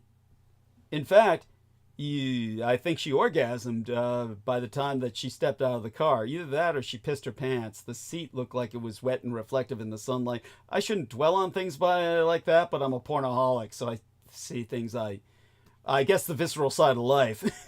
Otherwise, in fact, you could double the price and pay the 27.5% tariff, and it would still undercut every EV for sale in these United States. Why? The aforecited Sue Helper points out that, first, it's a very small car, a rare beast in the US these days, and market Leninist China has economies of scale and clever design. There's also, she said, the Chinese playbook of let's subsidize and repress labor and get ourselves a foothold in an international market and take it over. Exempli gratiae, the Communist Chinese government heavily subsidizes Red China's EV industry to give it an international advantage. Wages in the Communist Chinese automotive industry are lower, and some companies in the Red Chinese auto supply chain almost certainly use forced labor or modern-day slavery, according to human rights groups. So why aren't cheap Chinese slave-made EVs for sale in these United States? National security concerns and old-fashioned protectionism have kept these cars out of these United States thus far. When President Donald Trump imposed a heavy tariff on Communist Chinese-made vehicles, which the Biden administration has extended and could even increase. This year, the U.S. Department of Commerce launched an investigation into whether Red Chinese vehicles' navigation and communication features could spy on Americans. The department's investigation could result in a prohibition on certain Communist Chinese-made vehicles. Senator Josh Hawley, Republican of Missouri, has proposed hiking tariffs on Red Chinese vehicles, while Senator Sherrod Brown, Democrat from Ohio, has proposed an outright ban. Scott Paul of the Alliance for American Manufacturing is lobbying for higher tariffs and says he'd back an outright ban. His organization represents unionized steel workers and companies in the automotive supply chain. To quote his T, "We've seen this play out in the past in other industries. We need to get ahead of this instead of responding to it after the fact, when we're just cleaning up the mess and we're seeing these factories wiped out, these jobs displaced, and these communities devastated." Meanwhile, a different alliance, the Alliance for Automotive Innovation, which represents automakers, also recognizes the risk but couches it differently. In a statement, John Bozea, the president of the Alliance for Automotive Innovation, told NPR, our national public radio, "The overall competitiveness of the auto industry in the U.S. will be harmed if heavily subsidized Chinese vehicles can be sold at below market prices to U.S. consumers." Now, this group declined to state a position on banning Chi-Com autos. There's good reason for the more measured tone. Major automakers operate globally, not just in these United States. Red China is a rival, sure, but it's also the world's largest auto market, as well as a major supplier. As Bozea himself has previously put it, where mainland China is seen by policymakers as binary, good or bad, friend or foe, for automakers, Red China is complicated. Now, climate impacts. I almost choked on that. Climate impacts are complicated too. If you could buy a Communist Chinese EV, wouldn't that help the planet? Well, the answer, according to some climate activists or advocates, is complicated. They argue that buying time for U.S. automakers to change to make more EVs at cheaper prices with cleaner supply chains could be better for the climate in the long run. Morning traffic filled, well, I think it was this way. When I think back on Los Angeles, California, you could see the morning traffic filling the SR2 freeway in Los Angeles. And the EPA released new rules for vehicular emissions that are expected to cut tailpipe pollution and greenhouse gas emissions which are fueling climate change. That's footage I was showing to the Blood Boys when I was teaching them about this aspect of our econo-civics, or how economics affects our civics. Emphasizing that people can take public transit, bike, and drive used EVs to help fight climate change. She also sees an urgent need for cheaper new EVs, just maybe not cheap Chi-Com EVs. Catherine Garcia of the Sierra Club in Los Angeles, where it's headquartered.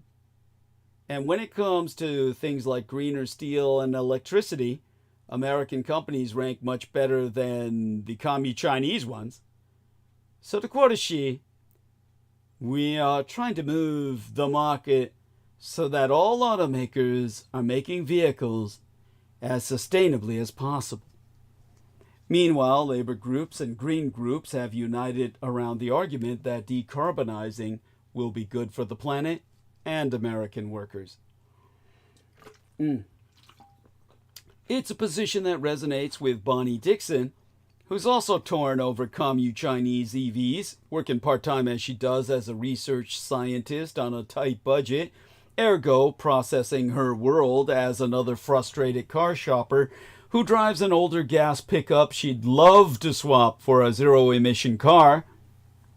She's wary of used cars, so is looking at new ones. She needs a car capable of driving long distances. She can't have a short-range EV that works only around town.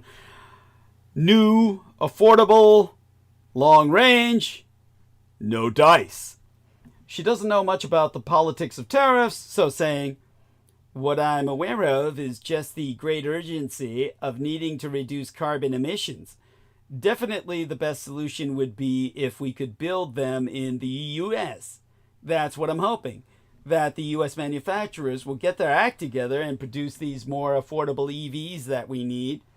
In the meantime, when she needs to drive, she hops into her old gas pickup. The main appeal of a Chi-Com EV, an electric vehicle from communist China, to foreign buyers is obvious. High quality at prices Western car makers cannot match, even allowing for import tariffs on commie Chinese vehicles. But Chi-Com EVs do not just offer lower prices, they also have more impressive features. The styling and technology in their 2025 models show where cars as a whole may be heading.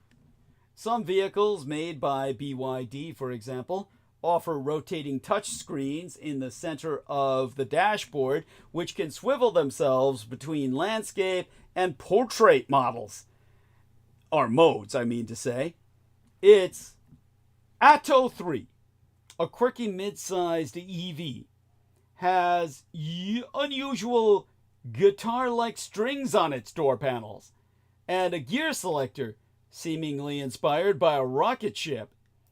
The upmarket Yangwang U8 SUV can tank turn on the spot by spinning its wheels in different directions and has a floating mode that lets it drive on water in emergencies. Let's see if we can look that up for you. U8 SUV on water. Okay, there we are. So let's take a look at the Yangwang floats and wades through water. You got it, kids. I actually found some fucking footage. Unfucking believable. How does this have only 80 upvotes? I mean, oh my god. I'll give it 81. There we are. And now let me give you the link so that you can look at this baby that you could own if Tesla and Trump hadn't denied you of this opportunity with their desire to have you, well, ensure a monopoly for Elon Musk. Okay, we're going to put this into my own call text here. And here we go. And this will give people an ability to look at this baby. I mean, just think, wouldn't you love this? Wouldn't you love to be able to drive through the rains with that? If that sounds a bit much, marvel instead at the minimalist cabin of the GRANGER, a collaboration between Baidu, a Chinese tech giant, and Geely Auto. Aside from a touch screen, its only controls are 3 pedals, brake, and accelerator, and 3 buttons located on the steering yoke. Its autonomous driving system copes admirably with Beijing's crowded streets and unpredictable traffic, but the $30,000 car also doubles as a giant video game system. Pull over, and you can use the steering yoke to control a virtual car in an on-screen game, which would give everybody something to do.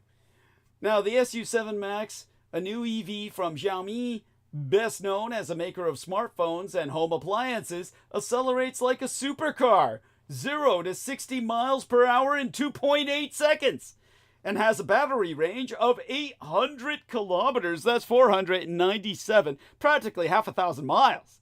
It also allows for remote control while on the road of Xiaomi devices in the driver's home. Talk about the Internet of all things. 5th generation, people. Commu Chinese new car buyers, whose average age is around 35, some 20 years younger than in Europe, are tech-savvy and expect vehicles to be loaded with whizzy features. Chi-Com firms are giving them what they want. Western car makers may never be able to catch up. It is in just this context that Honda and Nissan, when the American Romaji, have started talks to pursue a merger, a deal that could create the world's 3rd largest automaker. The 2 major Japanese companies are hoping that joining hands will allow them to better compete in an automotive world that's facing seismic changes. 2 massive forces are at play currently. The global auto industry is in the midst of a historic shift to electrification at the same time that the world's largest automakers are facing a formidable competitor in the People's Republic of China. As Honda and Nissan started talks with the goal of completing a merger by 2026, there'll be a few things to know. Red China is winning, in mainland China and abroad. The emergence of Commu Chinese automakers such as BYD and NIO has eroded the market share of global automakers such as Honda, Nissan, Volkswagen in communist China on the Asian mainland, an empire they once counted as a critical market. The Chi-Com automakers can not only make cars more cheaply, they have also won over Commu Chinese consumers with their electric vehicles and their nifty software. These red Chinese upstarts are no longer content to become dominant at home. They are now focused on markets abroad, including key ones for Japanese automakers such as Europe, where Commu Chinese automakers are grabbing market share. And Red China is succeeding. The empire has now overtaken the Empire of Japan as the world's largest auto exporter. So as not to confuse you, I should rephrase that. The Red Empire of the East has now overtaken the Empire of Japan as the world's largest auto exporter. Nissan, in particular, has struggled recently, especially in the key American market, where sales have weakened. Last month, for example, the company said it was cutting 9,000 jobs. Honda has done better, but it has still seen profits slide, mainly because of weakness in communist China on the Asian mainland. So Honda and Nissan are not creating buzzy EVs. The transition to electric globally is this other force. While Tesla has led the EV market in these United States, other companies are nipping at its heels. Korean car makers Hyundai and Kia have made Consumers Reports list of best mainstream EVs this year, while the United Germany's Porsche and BMW, Bavarian Motorworks, have done well in the luxury segment. Honda and Nissan have not captured as much buzz, partly because they have been slower to transition to electric vehicles, though Honda is seeing a little more success with hybrids. Nissan has struggled in recent years, seeing sales slide in these United States and the literal escape of longtime leader Carlos Ghosn, who of course the Japanese arrested and then escaped with the help of a special forces operative, from United States Special Forces Green Berets, and his son, who were then promptly extradited from these United States by Japanese demand, where they will spend a great deal of their lives in jail. Now, a merger between the two automakers would create the world's third biggest automaker behind Toyota and Volkswagen, and that brings a lot of potential benefits. It could allow them to pool their expertise and strengths. They could also benefit from more efficient production of vehicles. But not all mergers make sense. Both Honda and Nissan depend heavily on the US market, where there's a lot of overlap between SUVs and sedans. And a merger would not resolve all issues. In fact, the auto world is littered with failed mergers, including Daimler-Chrysler, which once sought to merge the United Germans' offerings of Mercedes-Benz with the storied American automaker Chrysler, but ended in a split in 2007, the year of my late and sainted legal sires. My sailor father's murder is what they called processing, thanatization by the VA in cooperation with the UCSF, a legal murder. At any rate, what would it mean for American consumers? This merger in Japan? Not much in the near term. Honda and Nissan say they are hoping to continue talks in the next months and then to conclude the deal by mid-2026. If the merger is accomplished, however, there would likely be a serious consideration of which models and brands the joint company would choose to maintain. According to analysts, who qualify that there's no guarantee Nissan would survive as a brand, Honda, as the larger company, it's in the driver's seat when it comes to the merger. Commenting that he could see Nissan's luxury brand Infiniti, in particular, be allowed to just fade away because of the overlap with Honda's Acura, Sam Abuelsamid is an automotive industry analyst based in Detroit. Says he expects more global deals like Nissan and Honda in the next few years as automakers respond to the threat from Red China, and he predicts there will be casualties. To quote his T, some brands that have been around for a long time may well not be part of the landscape 5 or 10 years from now just because they don't have enough scale to compete against either the big Western players or the Chinese companies. It's the main reason why analysts say Honda and Nissan are pursuing a merger. Mitsubishi, in which Nissan owns a sizable stake, would also be part of the alliance. Eventually, there would also likely be new models, especially in electric vehicles. But any changes, whether to the model lineup or to production or dealers, would take a long time. Persam Fiorani, Vice President of Global Vehicle Forecasting at Auto Forecast Solutions. The automotive industry moves at a glacial pace. It takes forever for change to occur. Companies like Honda and Nissan need to join forces to get R&D, meaning research and development, to get better purchasing, to combine all their financial sides to lower costs.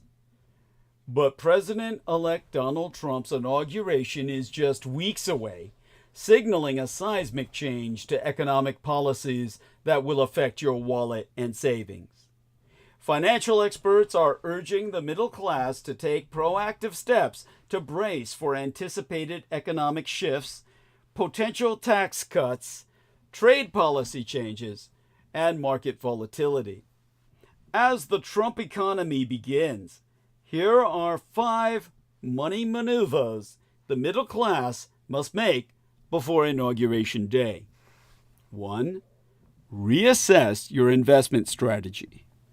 Forewarning that the middle class should review their retirement strategies before Inauguration Day, Christopher Stroop, founder and president of the Silicon Beach Financial, has gone on record to say, increasing 401k contributions, maxing out IRAs, or considering Roth options can help hedge against tax law changes. Rebalancing portfolios toward more resilient, long-term investments like index funds or dividend stocks can mitigate your risks from market volatility and tax policy changes. 2. Mind your taxes. President-elect Trump promised to extend or make permanent individual and corporate tax breaks, which he enacted during his first term and is expected to, well, they're all expected to expire a year from now. Trump needs congressional approval by the end of this year to make good on his promise. Republicans typically favor lowering individual tax rates and increasing standard deductions. However, congressional Republicans hold a slim majority and need to vote in lockstep to continue the middle-class tax breaks. Financial experts have advised clients to prepare as if the tax breaks will end in December of 2025. To quote the aforecited Stroop, with potential tax law changes, middle-class families can take advantage of tax-deferred accounts like 401ks or IRAs, tax-efficient investments such as municipal bonds, charitable giving, and managing capital gains can also reduce taxable income. Consulting a tax professional for personalized strategies is highly recommended. 3. Pay down your mortgage. While Trump campaigned on lowering interest rates by implementing policies to reduce inflation, his pledge to impose tariffs, decrease tax rates, and reduce business regulations will boost inflation and increase our nation's debt. In an interview with the Associated Press, Lisa Sturtevant, the chieftainess economistress with Bright MLS, said, Trump's fiscal policies can be expected to lead to rising and more unpredictable mortgage rates through the end of this year and into 2025. Stuart Schiefman, founder and managing partner at Compound Wealth Advisors, told Go Banking, or Geo Banking Rates, that if the interest rates rise, debt service will increase on floating or variable rate loans. Himself so saying, it is best to pay these obligations down or convert them to fixed rates. Now 4, prepare for market volatility. According to a recent U.S. bank asset management report, the stock market continued a bull run that began in October of 2022, with investors anticipating policies that generally promote economic growth. However, the impact of Trump's tariffs, taxes, and immigration, or rather his mass deportation, his ethnic cleansing campaign could result in higher interest rates. Melanie Mousson, finance expertise with insuranceproviders.com, said middle-class households should consider investing in CD, that is, certificates of deposits, that provide money when they need it, herself thus advising, Currently, CDs are providing decent interest rates. If the economy improves and interest rates decrease, you can expect that CDs won't be a great investment. But right now, when you put money into a CD, you know your interest rate, and it will not charge. And finally, review your health insurance plan. The middle class could change their health insurance plans. During the campaign, Vice President-elect J.D. Vance said the new administration will let insurers categorize enrollees into different risk pools and offer plans based on potential health risks. In light of possible healthcare changes, Stroop said families must review and adjust their health insurance plans, especially HSA or health savings accounts, because of their tax benefits and long-term savings. The aforecited Stroop concluding, additionally, setting aside a healthcare emergency fund, considering long-term care insurance, and staying informed about potential changes in premiums can better prepare you for healthcare cost shifts in the future. Now, we come to the trillion-dollar question that I get asked all the time, and until this point in my career, I've essentially just dismissed because it was, and is, in a sense, still beneath my fucking dignity. But it's asked so often, so repeatedly, I am forced, nay, obligated, to respond. So, let me breathe, refocus myself, and ask that infamous question that betrays something about the questioner themselves in terms of ignorance. Is Trump a fascist? So let's have United German historians provide a closer look. Opponents and former supporters are issuing urgent warnings about Donald Trump, saying he is a fascist. But is he really a new Mussolini or Hitler? What should we be looking for in the months to come? Making a contemporary comparison to fascism, the American historian Robert O. Paxton wrote in 2016, usually generates more heat than light, more outrage than insight, more uproar than understanding. Indeed, the rhetoric surrounding a would-be fascist Donald Trump during the U.S. presidential election campaign sparked unprecedented heat. It didn't help. Now that Trump has, as he claims, led the biggest movement in U.S. history to the finish line, and is now putting together a cabinet of hardliners, conspiracy ideologues, and loyal cultists, the question is how much light the historical analogy sheds on the present and the near future. Will a fascist elected to office by a razor-thin majority move into the White House in January? If one understands fascism as an ultranationalist, racist ideology that seeks to violently suppress opposition, glorifies social Darwinism, demands unconditional loyalty from a party and masses to a charismatic leader, then Trump seems to fit the definition of a fascist perfectly. The problem is, there are many books on fascism. Few political terms are as catchy, yet simultaneously as vague as this one. So who better to shed light on this matter than historians sourced from both sides of the Atlantic? Remember, the Germans remember World War II as the Atlantic War.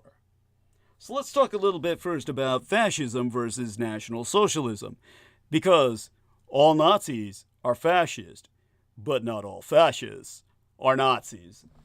The concept of fascism has been thus been problematic from the outset.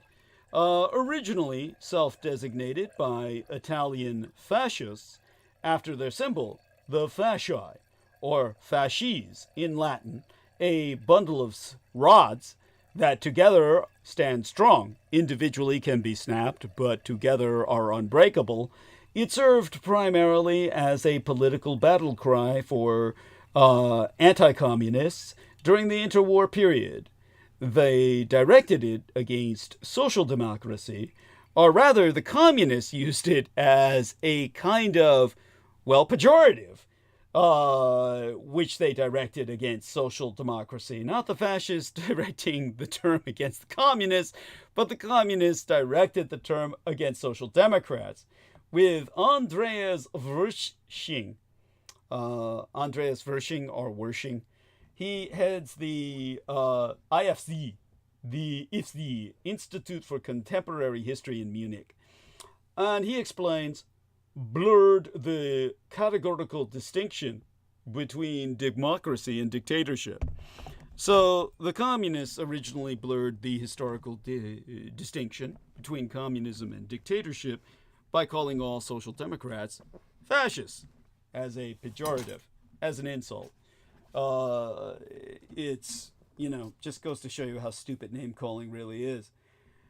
This continued during the Cold War, the Third World War in effect, with the contemporary historian Norbert Frey recording that the accusation of fascism was the harshest charge in East German propaganda. In the 1950s, for example, there were references to the clerical fascist Adenauer regime, meaning that they were adherents to a Christo ideology that the atheistic communists denounced. So they called it clerical fascist, meaning they were, churchgoers. In Western leftist circles, theories of fascism experienced a boom in the 1960s and 1970s, revealing analytical vagueness once again as they largely overlooked one crucial aspect, the Holocaust. Historians therefore rarely apply the term fascism to National Socialism in Germany because it obscures foundational elements essential thereunto. So let's take a look at fascism versus Trumpism. Those who now apply a generic definition of fascism on the Trump phenomenon are in a similar danger. After decades of ideological exploitation, the term has become worn out and stretched thin. It can easily be applied to anyone. Germany's AfD, our Alliance for Deutschland party, the Russian dictator Vladimir Putin, Donald Trump, Hamas, all are mislabeled as fascists. But what does that really say, beyond representing an ignorant insult? Trumpism and fascism are about as similar as a horse and a zebra. So says the Heidelberg-based historian Manfred Berg, who focuses on American history and recently published a book about the polarization of American society.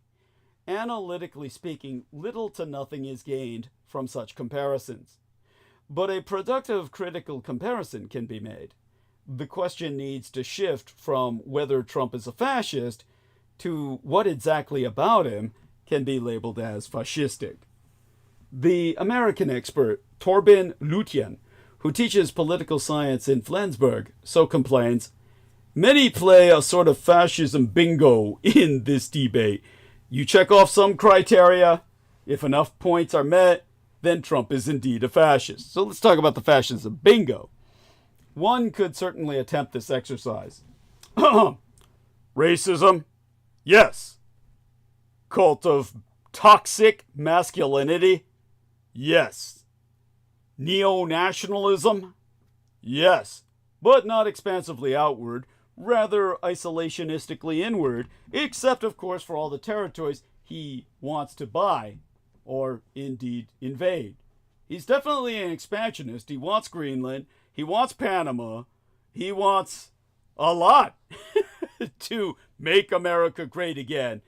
So I guess it's simply yes. Paramilitary groups at the core of the movement, despite justified concerns about militias like the Proud Boys, they actually do not form the power center of Trumpism, and they cannot be equated with Mussolini's black shirts or Hitler's gay, yes, gay, not in a pejorative or derogatory sense, not meant as an insult. That was the world's first gay militia, which were literal Civil War armies. It was in the trenches for 5 years with nothing but male company that resulted in a gay army that was willing to back Adolf Hitler, who himself, by the way, was not gay. Now, how about a celebration of violence? In fascism, violence is not merely a means to an end, it is constitutive in creating a new man. In this sense, violence plays no role for Trump. He's not creating anything. Anti-democratic thinking? Modern right-wing populists like to present themselves as saviors of democracy. That is precisely where the danger lies, but it is something different than openly appearing anti-democratic. Cult of death and sacrifice? No. Just look at the audience at a Trump rally. Fascism also involves self-externalization, the desire to merge into something greater than oneself, while despising hedonistic bourgeois consumer culture. The highly hedonistic, individualistic Trump fans do not fit that image at all. Fascistic traits. Let's talk about this. When comparisons to fascism flourished in these United States after the Capitol riot, the insurrection of January 6th in 2021, the British historian Richard J. Evans countered similar arguments in the New Statesman magazine. The political and economic crises during the interwar period, Italy's fragmentation, Germany's humiliation by the Treaty of Versailles, the infamous Versailles Diktat, and economic crises in 1923, the year my late and sainted Cyrus, my womb matron, my mother was born, and 1929 were far more severe than today's challenges. He also argued that historical fascism aimed at forming war societies and creating a militarized community willing to make sacrifices through mass organizations and social programs. Trump, notoriously tactless during military ceremonies, is not exactly of fascist stature in this regard. But their foresighted version from the IFZ reflexively insists that Trump's self-presentation carries fascistic traits. His appearances resemble political liturgy. His unique intonation creates specific charisma. Ritualized mass events become forums for nationalist self-affirmation. By offering his supporters a radical friend-enemy dichotomy, Trump crosses into extremism. Equally unmistakable is his largely enforced claim to absolute leadership within his party, similar to Hitler and Mussolini, Mao Zedong, Joseph Stalin, and any other one you can imagine, coming from outside while significantly benefiting from sympathetic mass media, which he skillfully manipulates. But Trump's similarities with Il Duce and Der Führer quickly dissipate when directly comparing Mussolini's Italy or Hitler's Germany with ultimately incomparable contexts. So, the historical comparisons. Interestingly enough, prominent historians in the American Empire, in American imperial debates, have chosen other indirect references instead. The Yale historian Timothy Snyder recently illustrated how an American dictatorship might look in Vanity Fair, much like a system of clientelism, where those close to power prosper, while anyone opposing it must fear denunciation, a scenario modeled after Vladimir Putin's system, which Snyder labels as Rushistic.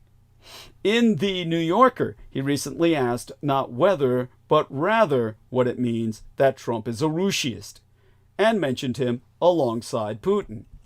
Paxton himself, who initially expressed doubts about labeling Trump after the Capitol riot, referenced not Mussolini's March on Roma or Weimar's end, but Paris on February 6th of 1934. At that time, a right-wing mob attempted to storm the Chamber of Deputies at the Palais Bourbon. 6 years later, Vichy's collaboration regime seized power. Paxton chose this analogy not only because he is an established expert on this subject, but also because democracy was more firmly anchored in France, the birthplace of Revolution, rather than Germany or Italia. The subtext suggests that even where democracy is established, feelings of decline and loss can lead to Russistic temptations. The fact that this occurred in France under German occupation sharply limits parallels with today's context. Unless, of course, under Trump, we enter Sino-Slavic synaxial occupation, divided between the Russian and Communist Chinese empires. But other than that, the Trump cult has no political idea. Other connections lie much closer at hand. For instance, right-wing extremist traditions, including Russist and neo-Nazi affiliated groups, have long roots in these United States. Many observers noted this after the grim MAGA show at Madison Square Garden on February 20th, 1939. The Nazi German American Bund held a mass demonstration for true Americanism at that very site, a formulation that Norbert Frey points out closely resembles Trump's rhetoric. The question remains, what is mere rhetoric, and what expresses any deeper ideology at all? The aforecited Vershing says, conclusively, as far as he's concerned, Trump embodies no political idea. He feeds his own followers with an assortment of nostalgic, nationalist, protectionist, industrial policy fragments, all wrapped up in endless hatred against minorities, immigrants, and political opponents. Not to mention women there. It's a mix of libertarian and authoritarian. Berg agrees that Trump is no ideologue. Rather, he is a pathologically narcissistic personality revolving only around himself. Historian Heinz Heiss from South Tyrol describes it succinctly.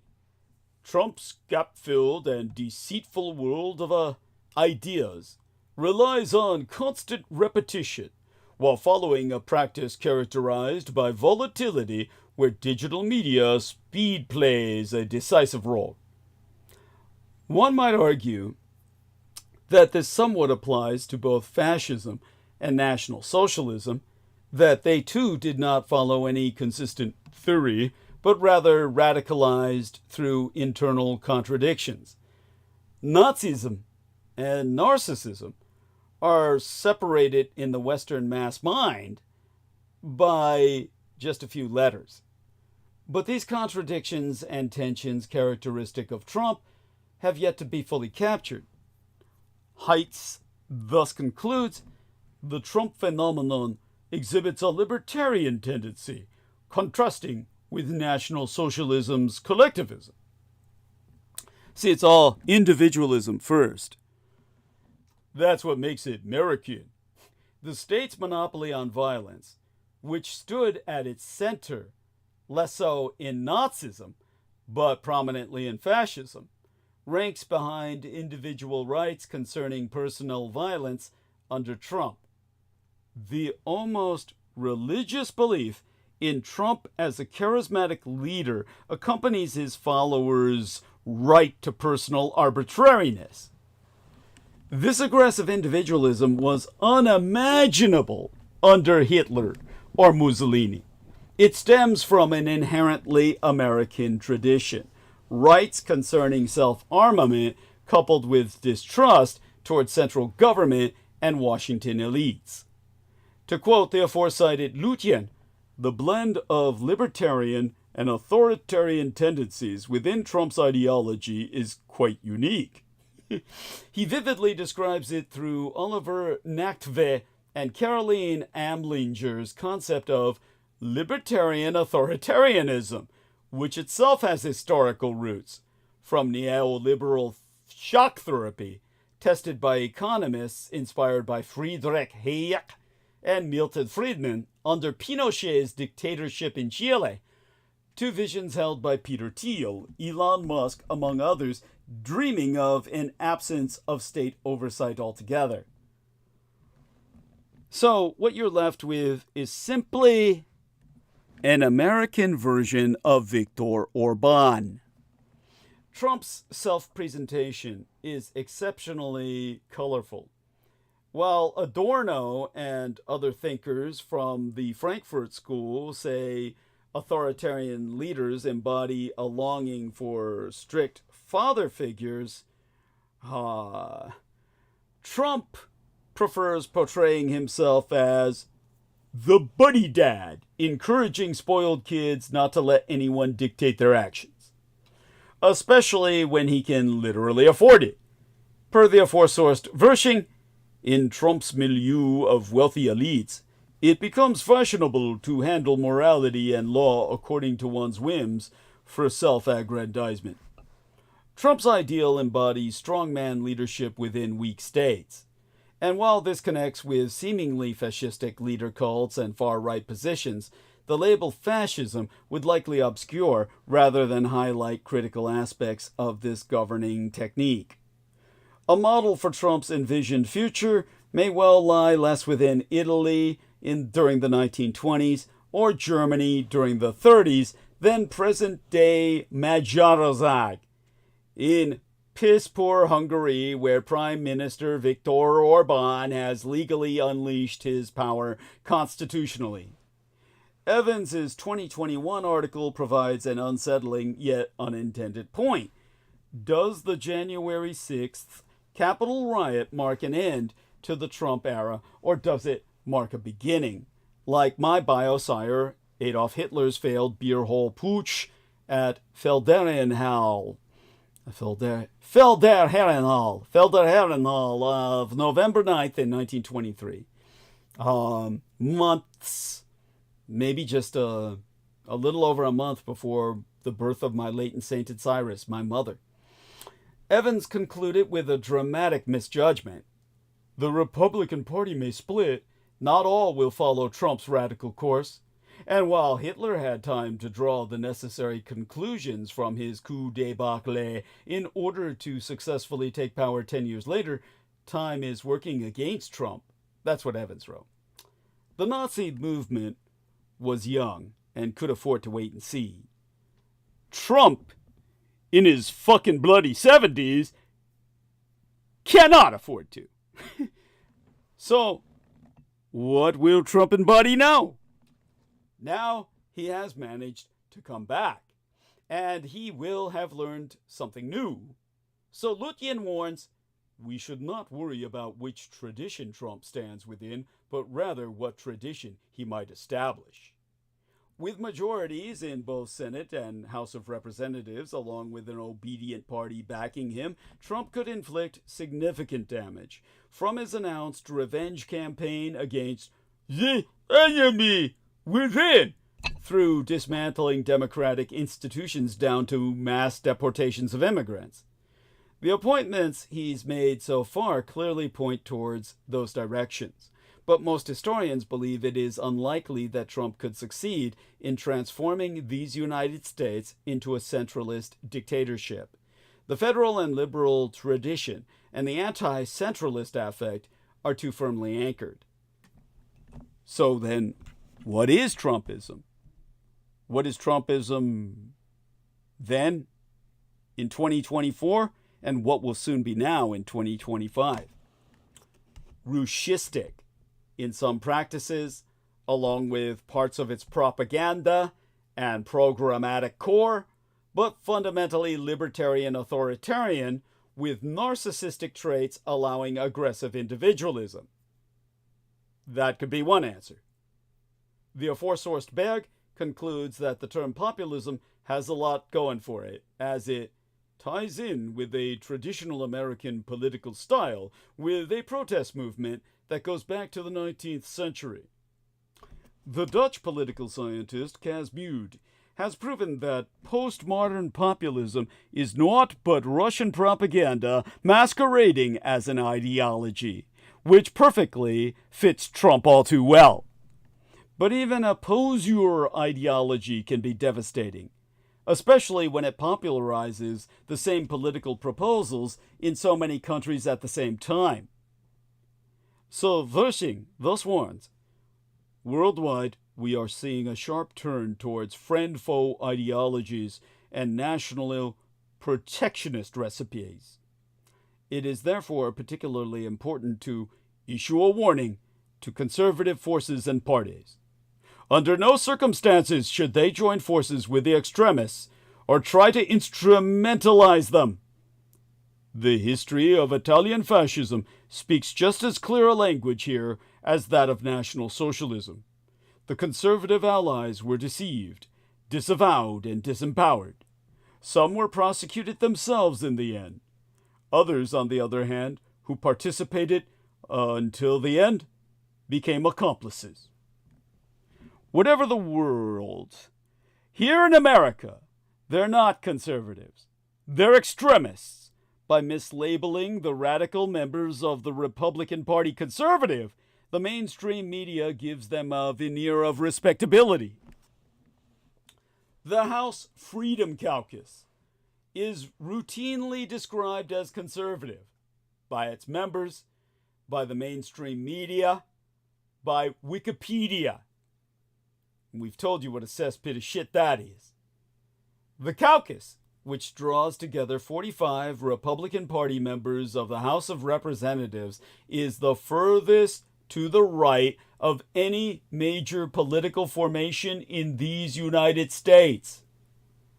The most extreme and flamboyant politicians in America, like scandal-plagued Matt Gaetz of Florida and gun-toting Lauren Boebert of Colorado, are proud to call the caucus their political home. Even Marjorie Taylor Greene of Georgia, after threatening to form an explicitly racist America First caucus, chose ultimately to continue promoting her nativist, QAnon-inspired beliefs from within the Freedom Caucus. By any reasonable measure, the Freedom Caucus and its members are not conservative because of their disruptive tactics and rhetoric, their contempt for bedrock conservative values like the rule of law, and their embrace of the most radical populist in modern American history. They are more akin to European far-right politicians like those in the AfD, the Alternative for Deutschland in United Germany, and Fidesz in Magyarország, or Viktor Orban's Hungary. Traditional Republicans recognize that the caucus and its members have nothing to do with the party they joined many years ago. Former House Speaker John Boehner, a more traditional Republican, gave an apt description of the caucus when he said in 2017, "They're anarchists. They want total chaos. Tear it all down and start over. That's what their mindset is." The misidentification of the Freedom Caucus as conservative is not the only example of a misuse of this term. At various points over the last 4 years, Donald Trump was called a conservative president. Certain policies, like the dismantling of environmental regulations or the promotion of laissez-faire economics, have also been erroneously called conservative. Various media outlets and personalities, from One America News to Glenn Beck, have likewise been mislabeled conservative. When the Washington Post tries to rectify the problem by labeling far-right activist Ali Alexander as an ultra-conservative, it only makes matters worse. An ultra-conservative should be even more determined to uphold the status quo rather than, like Alexander, trying to undermine it. The recent ouster of Liz Cheney from her position as the third highest ranking Republican in the House has only further muddied the waters of this definitional quagmire. True, Cheney has upheld law and order in defending the integrity of the 2020 election against the revolutionary fervor of the Trump firsters in her party. Prior to her recent stand, however, Cheney herself flouted many of the principles of conservatism by embracing the more radical policies of the Trump-inflected Republican Party, voting with Trump over 92% of the time on such issues as gutting the environment. The misuse of the term conservative is the result not only of a structural quirk of American politics, but also the evolution, or rather devolution, of political ideology in these United States. In Europe, the multi-party systems allow for greater nuance in political labeling. Thus, conservatives in the various Christian democratic parties compete for votes against the far-right populist parties that embrace anti-democratic, racist, and even fascist positions. America's trois-party system, on the other hand, collapses such distinctions into a binary opposition between a single liberal and single conservative party. Both of those should be said in quotes. I don't know if I got the tonation correct at this hour, but if a faction emerges within the Republican Party, therefore, it is by definition conservative, even if it so obviously is not. It's as if politics in America is digital, either 1 or 0, while European politics reflect all the messy gradations of the analog realm. At the same time, ideologies have evolved considerably in the United States over the last half-century. Conservative once stood for preserving traditional arrangements in society, such as family, faith, community, and small business against modernizing forces of the market. Conservatives have also adopted the British philosopher Edmund Burke's distaste for the Enlightenment project of human rights and egalitarianism. Conservatives were also once conservationists. Remember, it was Richard Nixon who in 1970 created the Environmental Protection Agency and signed the Clean Air Act extension, inspired by Adolf Hitler, with the world's first anti-pollution laws set into the German legal system and still extant today by my biological sire, Adolf Hitler. The Reagan/Thatcher revolution. The Reagan-Thatcher revolution changed all that. Conservatives suddenly became ultra-liberal in the economic sense. They wholeheartedly embraced the free market in their eagerness to deploy any powerful force against what they considered to be the primary evil in the world, big government. They supported laissez-faire economics, essentially no government controls on the economy, even though unrestrained market forces tear communities apart, break apart families, undermine faith, destroy family farms, and sweep away small businesses. But since such a market served as a counterforce to government authority, the neoliberal conservatives prepared to throw out whatever babies were necessary in order to get rid of the bathwater. A further revolution in conservative thought came with the neoconservatives. These foreign policy hawks discovered a fondness for human rights and a taste for revolutionary change as long as it was in countries the United States opposed. Overthrowing the Taliban, Saddam Hussein, and Muammar al-Gaddafi, which required a revolutionary destruction of the status quo, became a new addition to the conservative agenda. In some respects, Trump attempted to purge the conservative movement of these trois newer tendencies through his rejection of both the cherished free trade of the neoliberals and the forever wars of the neoconservatives. In their place, the new president reverted to the older right-wing ideology of nationalism, populism, and racism of the Know-Nothing Party of the 1850s and the America First movement of the 1940s. At the same time, however, Trump retained the allegiance of these newfangled conservatives by slashing government involvement in the economy and championing higher Pentagonalist spending, our big budget for the Pentagon. As a result, the current Republican Party features a dog's breakfast, or a dog's lunch, of right-wing ideologies. We could call it dog's vomit, or mutt puke. You can still find ardent neoliberals like Senator Rob Portman of Ohio, who espouse free trade economics, and a few neocons like Senator Tom Cotton of Arkansas, who rail against neo-isolationism. A solid majority of the party, Liz Cheney notwithstanding, backs Trump no matter how much he deviates from conservative values. Given the inability of Republicans to define themselves with any degree of precision and their preference for hiding behind labels like conservative, it's no wonder that the media has difficulty parsing right-wing terminology.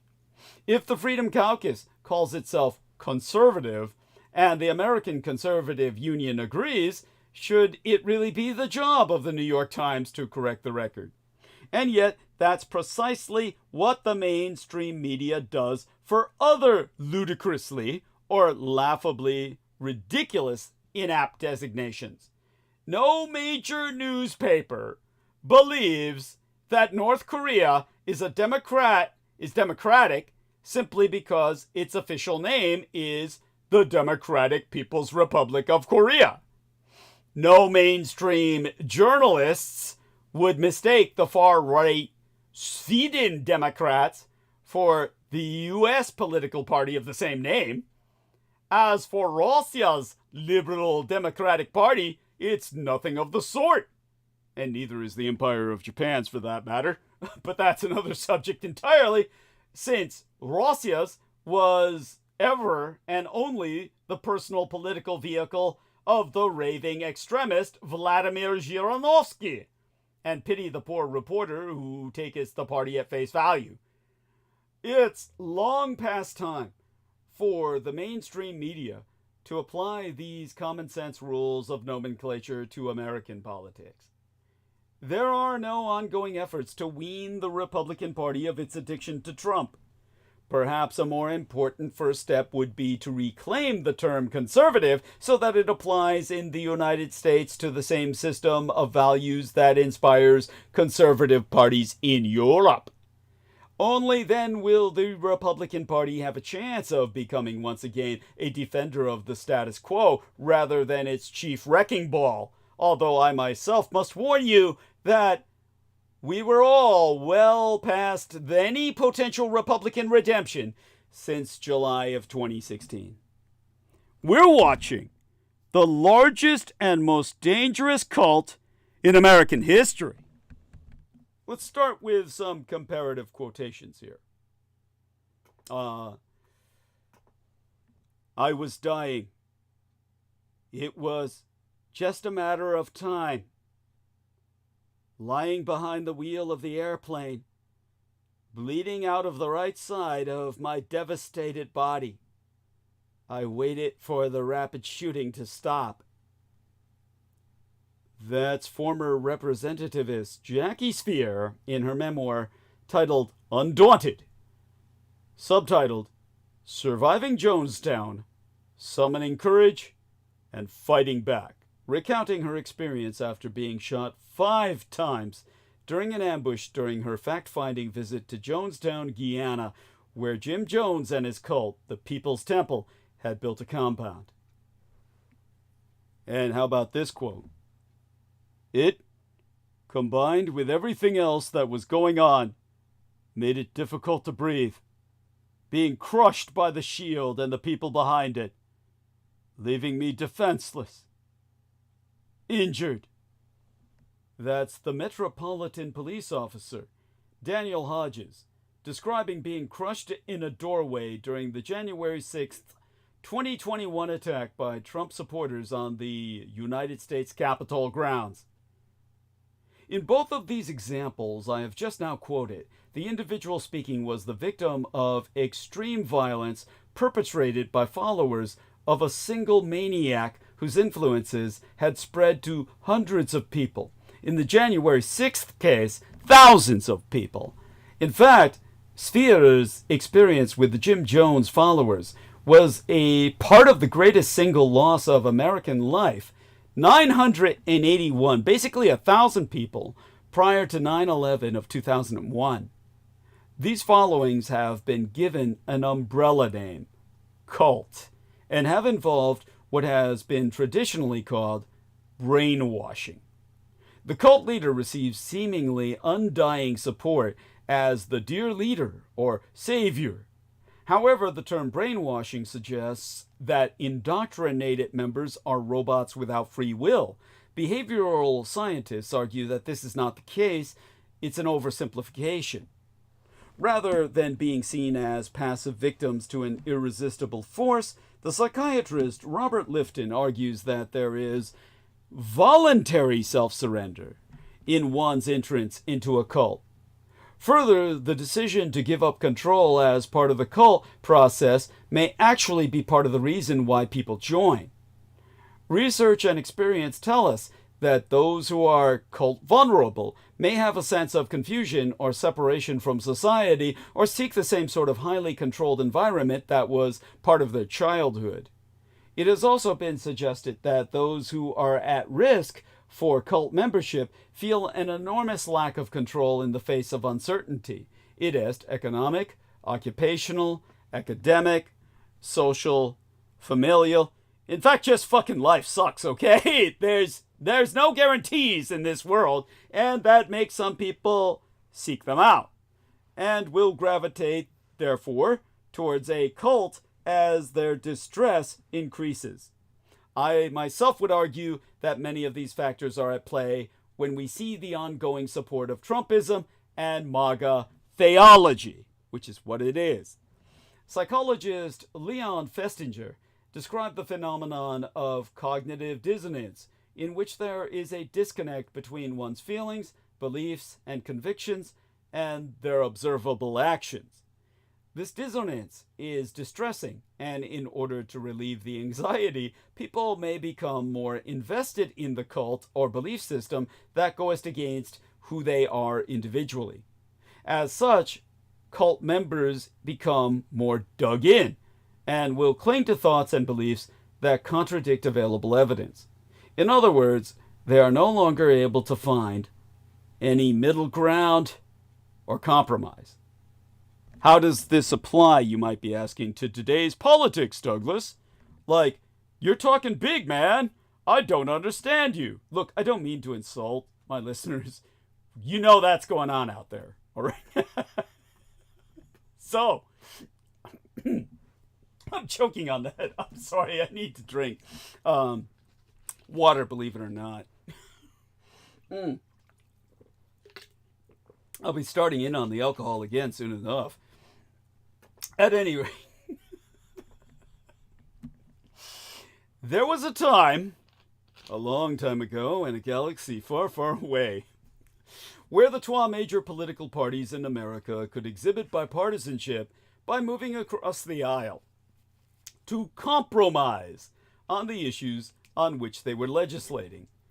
Tried and true Republicans who favored small government, lower taxes, and national security could find a middle ground with Democrats who pushed for things like universal health care, higher minimum wages, and progressive tax reform. The abortion issue in America has been an area of debate between the parties as they debated elements like where life begins, is a heartbeat, and what to do about post-birth abortions, which is murder and is not actually a thing. With post-birth abortion, I couldn't even get it out. That's killing a baby, okay? That's why I had such trouble with the fucking, shall we say, the, fuck, what do they call it? There's a term for it. There's a term for a term which does not say what something really is. It's an illusion as opposed to the reality of the thing. I'm forgetting the, it's a cover term, in other words. At any rate, you get my point. There were largely 12 sides of the issue and some areas for compromise. This is no longer possible in today's socio-political climate. Although members of the Russo collaborationist Red Republican cultic insurgency still refer to themselves as a political party with principled stances, the reality is they have now morphed into a domestic terrorist organization and use, to use the umbrella term, a cult. The largest and most dangerous terrorist cult, indeed a Russian fifth column, a foreign insurgency in American history. Cult thinking includes ardent adherence to groupthink, such as, clinically speaking, in the face of distorted thinking, we ask about one's strength of conviction. We ask about the strength of conviction in the face of distorted thinking, in a clinical sense, by asking, can you think of other ways of seeing this? Repeat that. You can ask that to your Trump friends. Of course, if they're Trumpers, they shouldn't be your friends, but you can ask them anyway. Can you think of other ways of seeing this? Repeat that again. That's a question you need to memorize because you need to ask it as a challenge. Can you think of other ways of seeing this? Now, sadly, what we are seeing publicly is no from those who still subscribe to MAGA Trumpism. Here are a few examples in today's socio-political environment in which cultism has contributed to a lack of middle ground. There is no middle ground on treasonous, conspiratorial, fraudulent behavior. These are crimes, and arguably the worst crimes one could commit against their own country. There is no middle ground on slavery.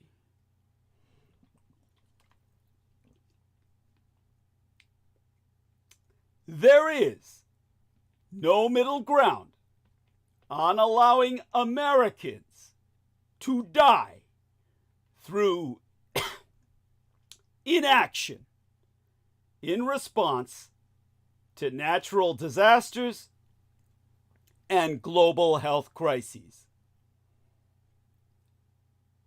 There is no middle ground on gunning down school children or wearing an AR-15 fucking rifle pin and throwing away a pin to remember a Uvalde victim.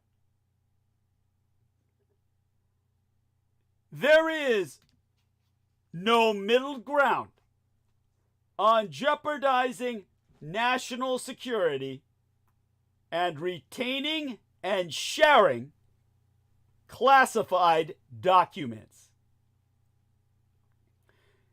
There is no middle ground on breaking campaign finance, hush money schemes, laws.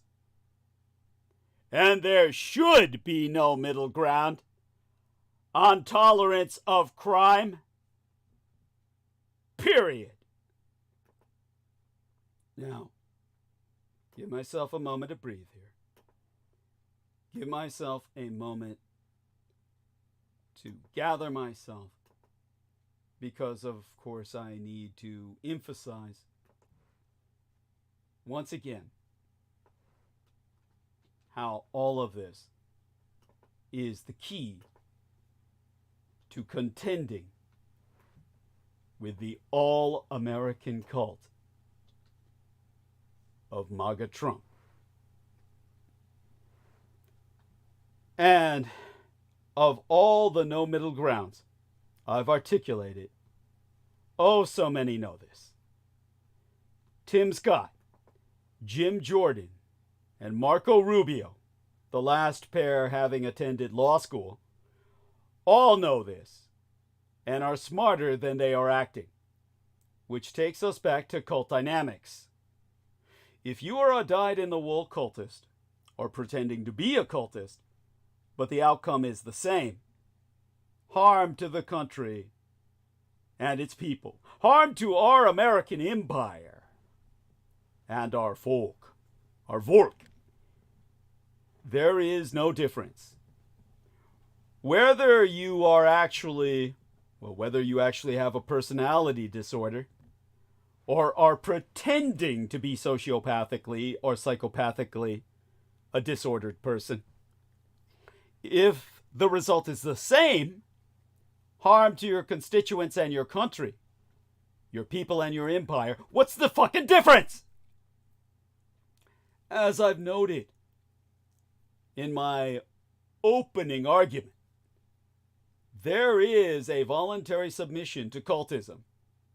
Rubio, for example, identified all of the reasons why the 45th president was not qualified when he himself was running for president in 2016.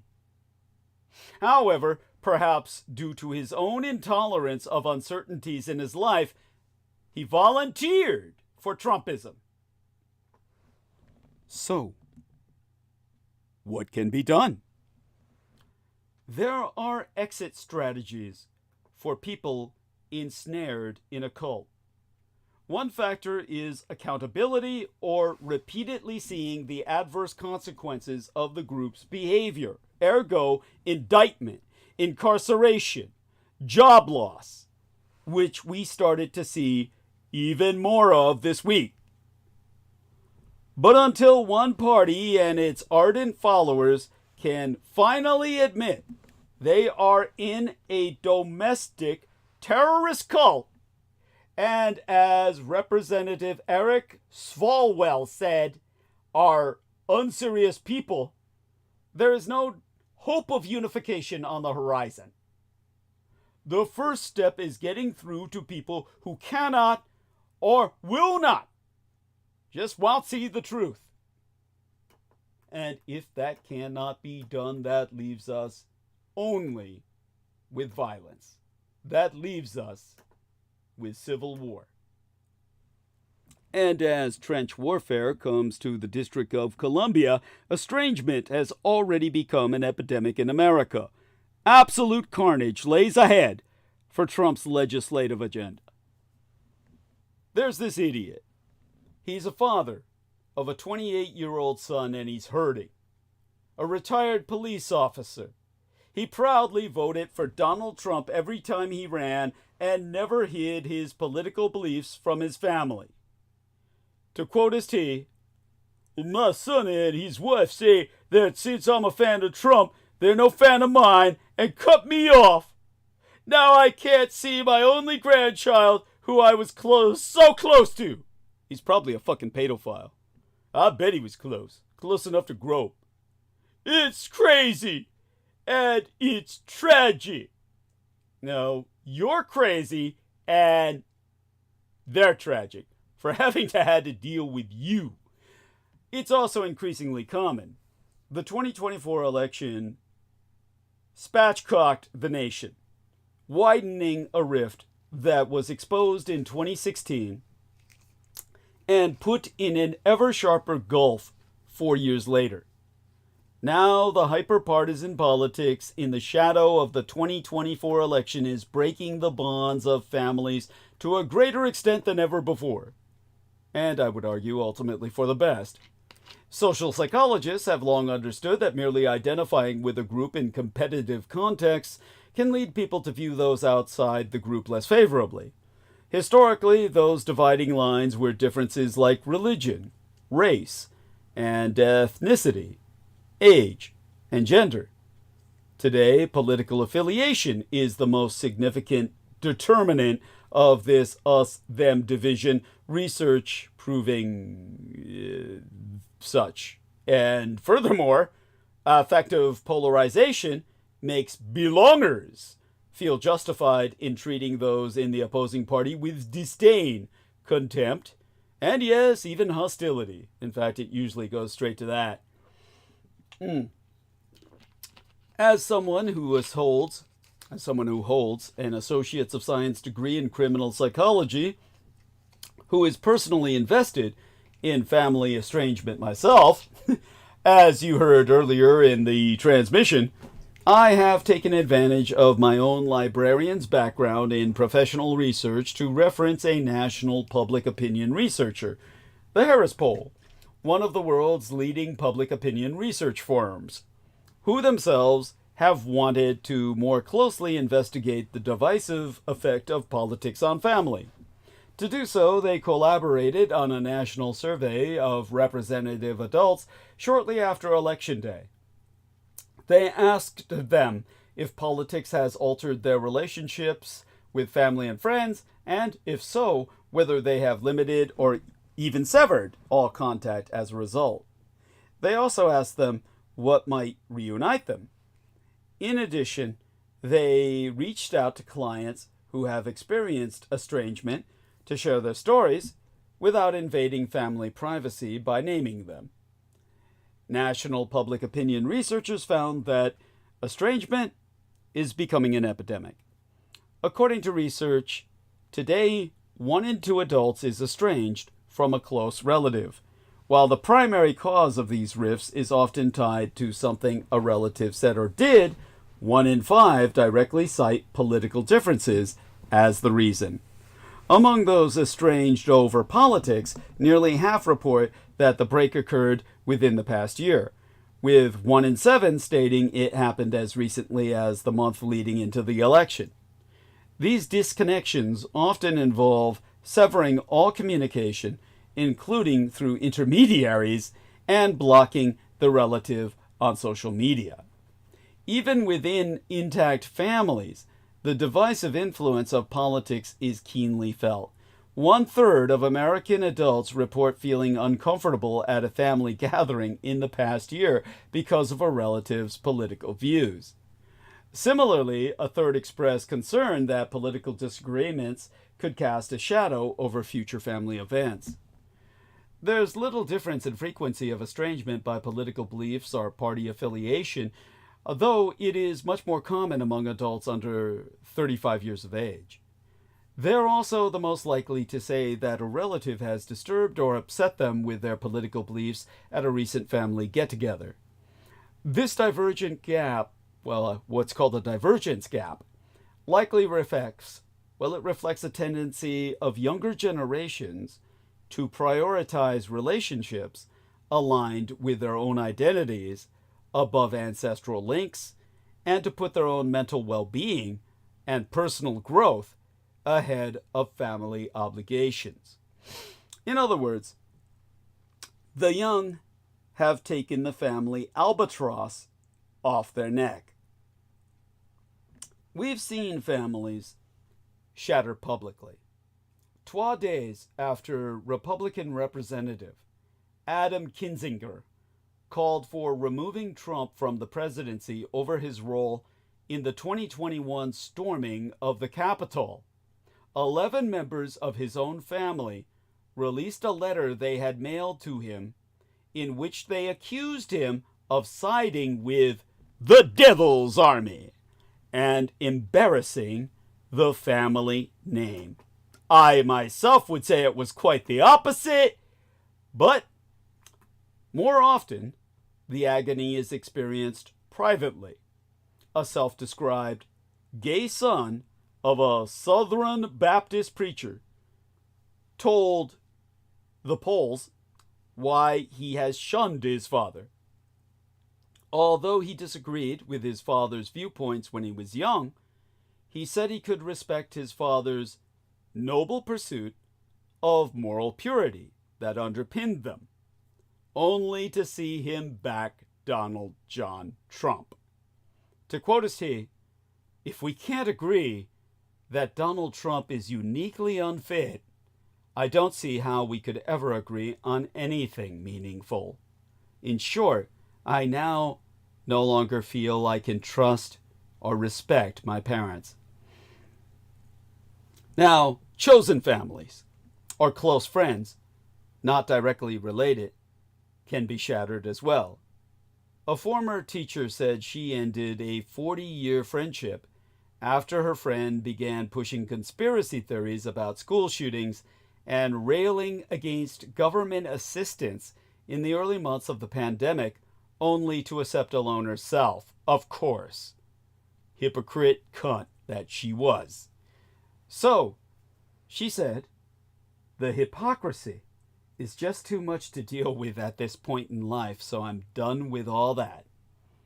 Now, based on polling, most Americans would condemn the behavior of those who are cutting off family, whether they were triggered or not. 2/3 of survey respondents agree that ending contact with a family member because of political beliefs is not justified, and that most family fights over politics could be easily resolved. Of course, all that's a load of shit. They're just putting up a front. Nobody believes that. Everyone knows it's impossible. Because, ask yourself, is it that easy?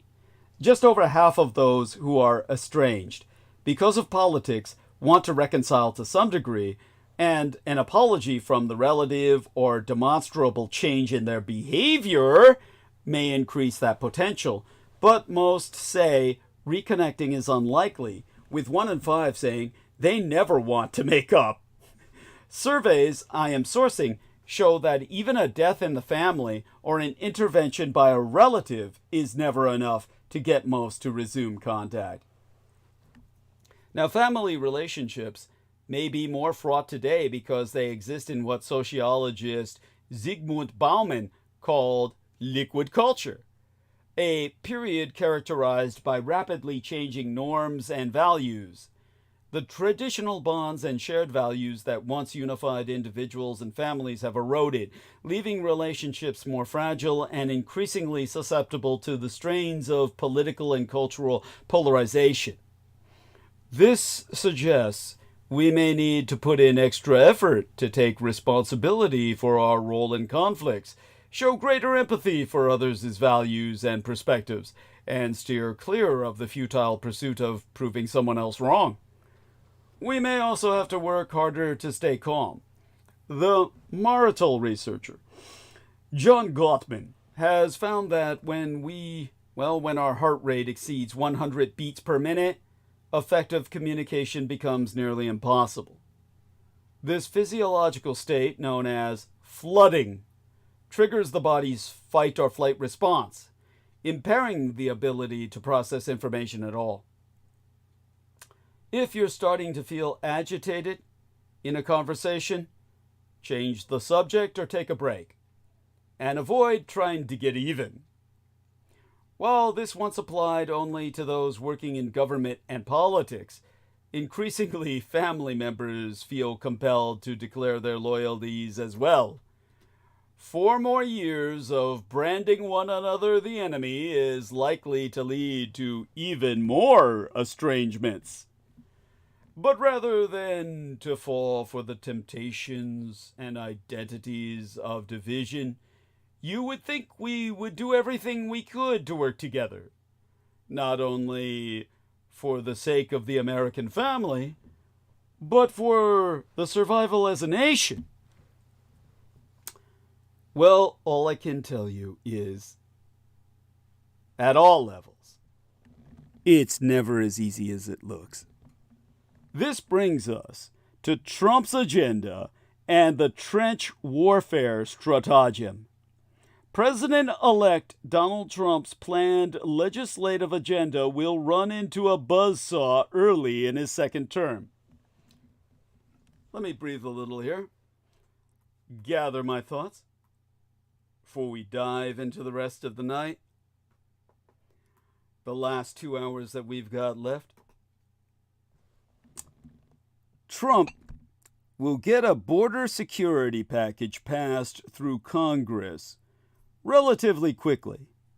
But Trump will run into far greater trouble when trying to get a massive tax package through both chambers shortly thereafterward, I'd be more inclined to say. The major point of contention will come in restoring the SALT, no, not the Strategic Arms Limitation Treaty that I remember, but the new SALT, state and local taxes exemption, that the 2017 Russo collaborationist Red Republican cult insurgent tax package significantly reduced. Democrats need to step up their efforts to loudly fight against Trump's nominees that will force him to squander political capital, thus leaving him with less time to focus on the more destructive aspects of his agenda.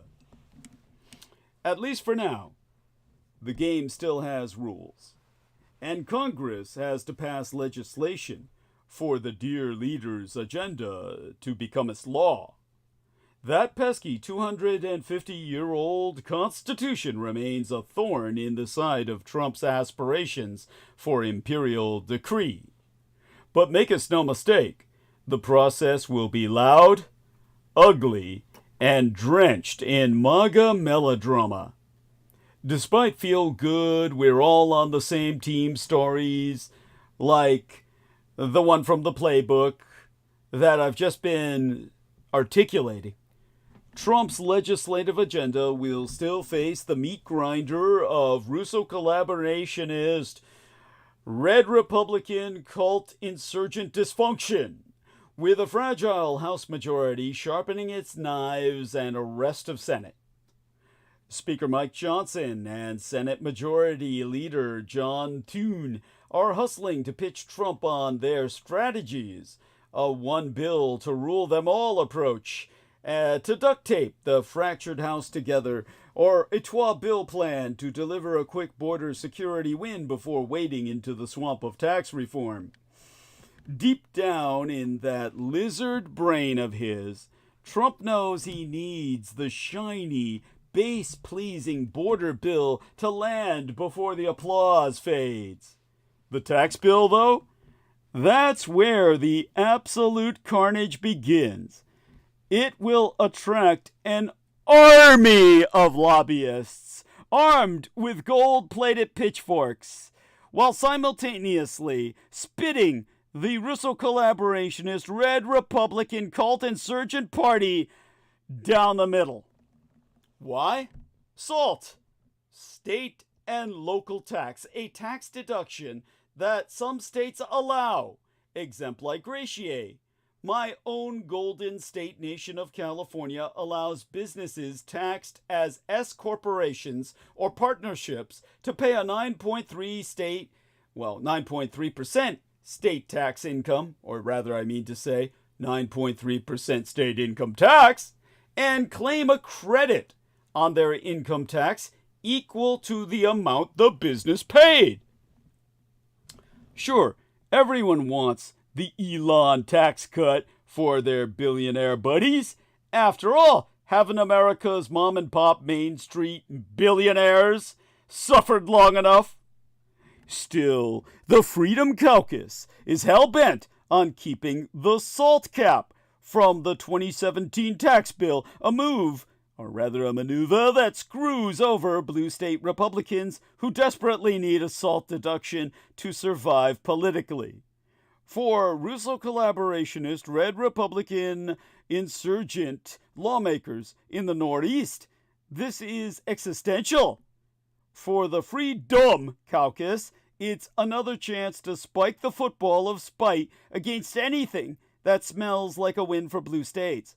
This fight is only getting started. Enter the Tune Gambit, which sounds like a lost episode from the original Star Trek, but I digress. Team Trump, ergo Susie Wiles, likes the trois-track plan. The idea?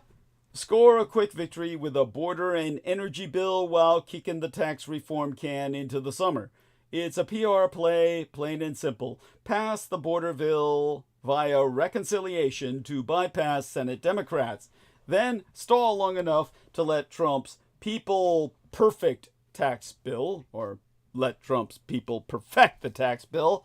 Optics first, consequences later. But here's the catch. If Trump doesn't call the play soon, his second-term agenda will become another casualty of Republican infighting. So let's break down the weak spots.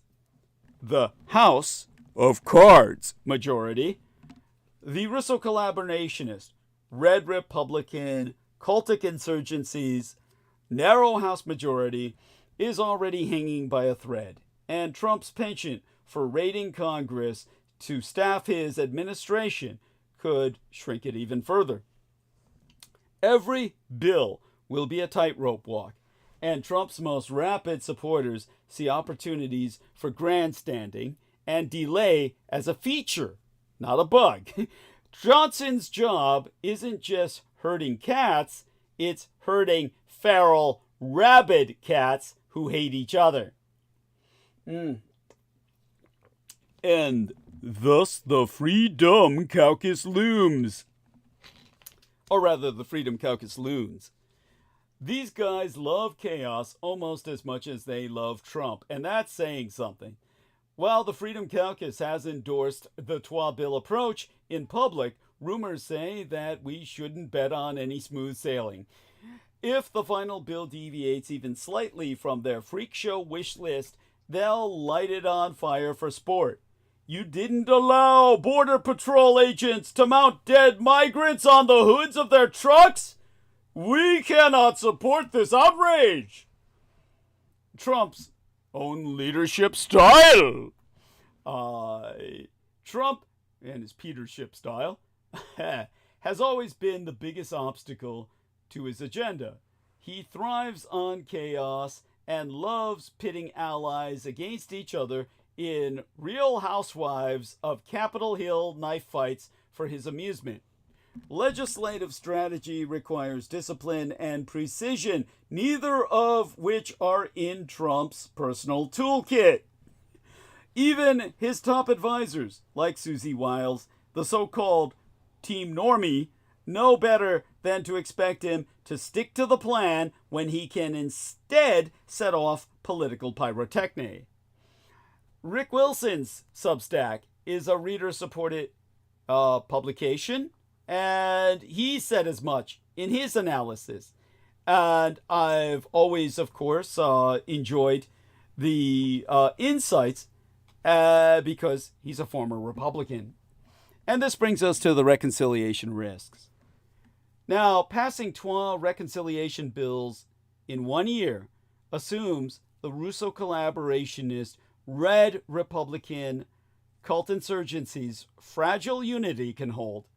A bold gamble given the ideological and geographical divides in the caucus and the clock of the 2026 election looming by midsummer. By the time the tax bill cometh up, Trump's attention will have drifted to the latest shiny object, leaving the House, Senate, and lobbyist branches to squabble over the details. The Thune Gambit might sound clever, but it's betting on a MAGA caucus that's more interested in performative outrage than any governing. And finally, the timing trap.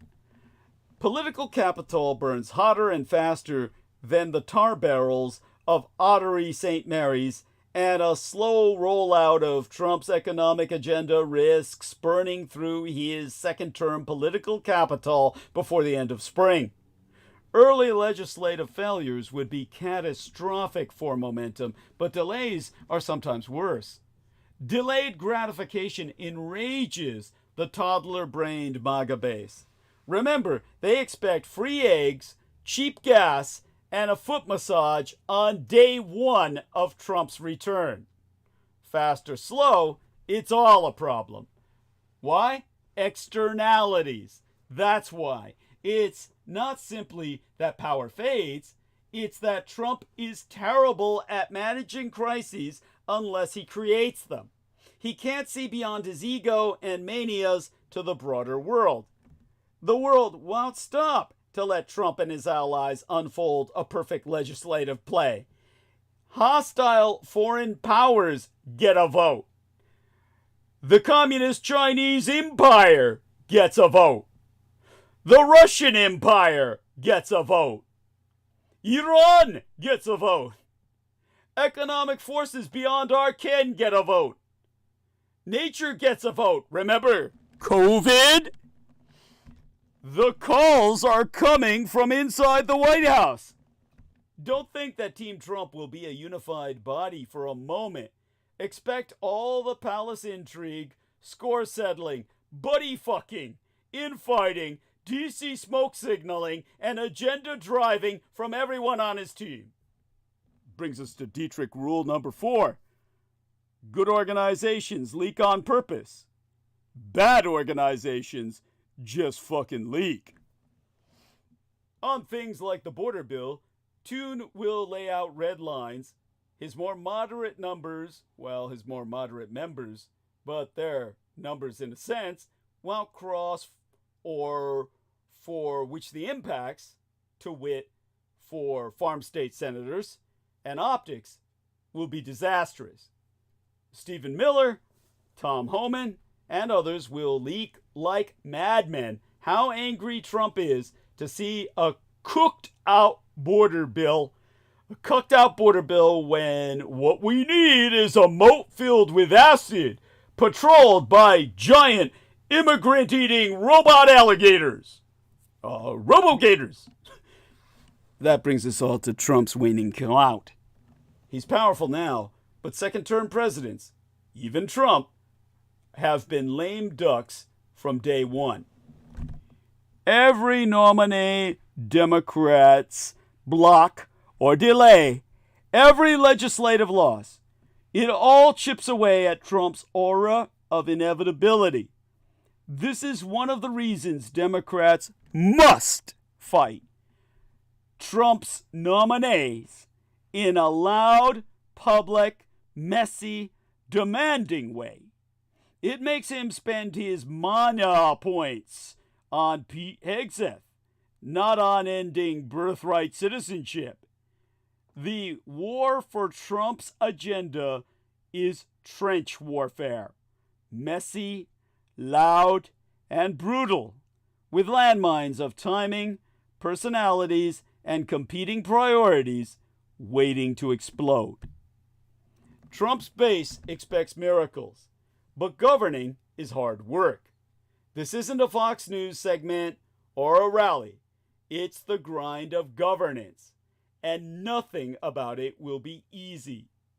The Trump base expects immediate and miraculous passage of every Trump brain fart or idea a Fox guest bleats out, but Washington, even in this fallen era, doesn't work that way.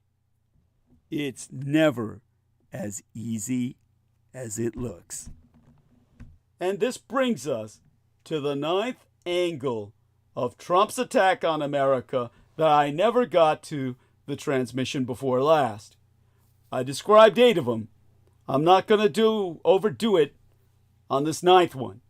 The last 8, I went into fairly exhaustive detail. The 9th one pretty much explains itself. The privatization of public education. Trump is pushing to end the Department of Education and transfer more federal education dollars into charter schools and voucher programs, which will give more public tax dollars to private and church-affiliated schools. Ending the Department of Education will also mean the elimination of Project Head Start, one of America's most successful federal programs. This program is designed to provide quality child care for young children and prepare them for the first grade. Many poor, working class, and rural families depend on Head Start to defray the cost of child care for working parents. Also, without the Department of Education supervision, poor working class and middle class families will not be able to receive funding to send their child to college ever. to ever send their child to college.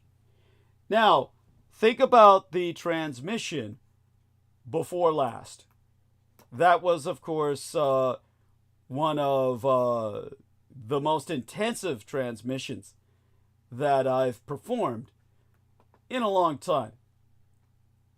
And when I go back to that, so that you know where to go, I'll put the link to it here in our chat box and as well our text box.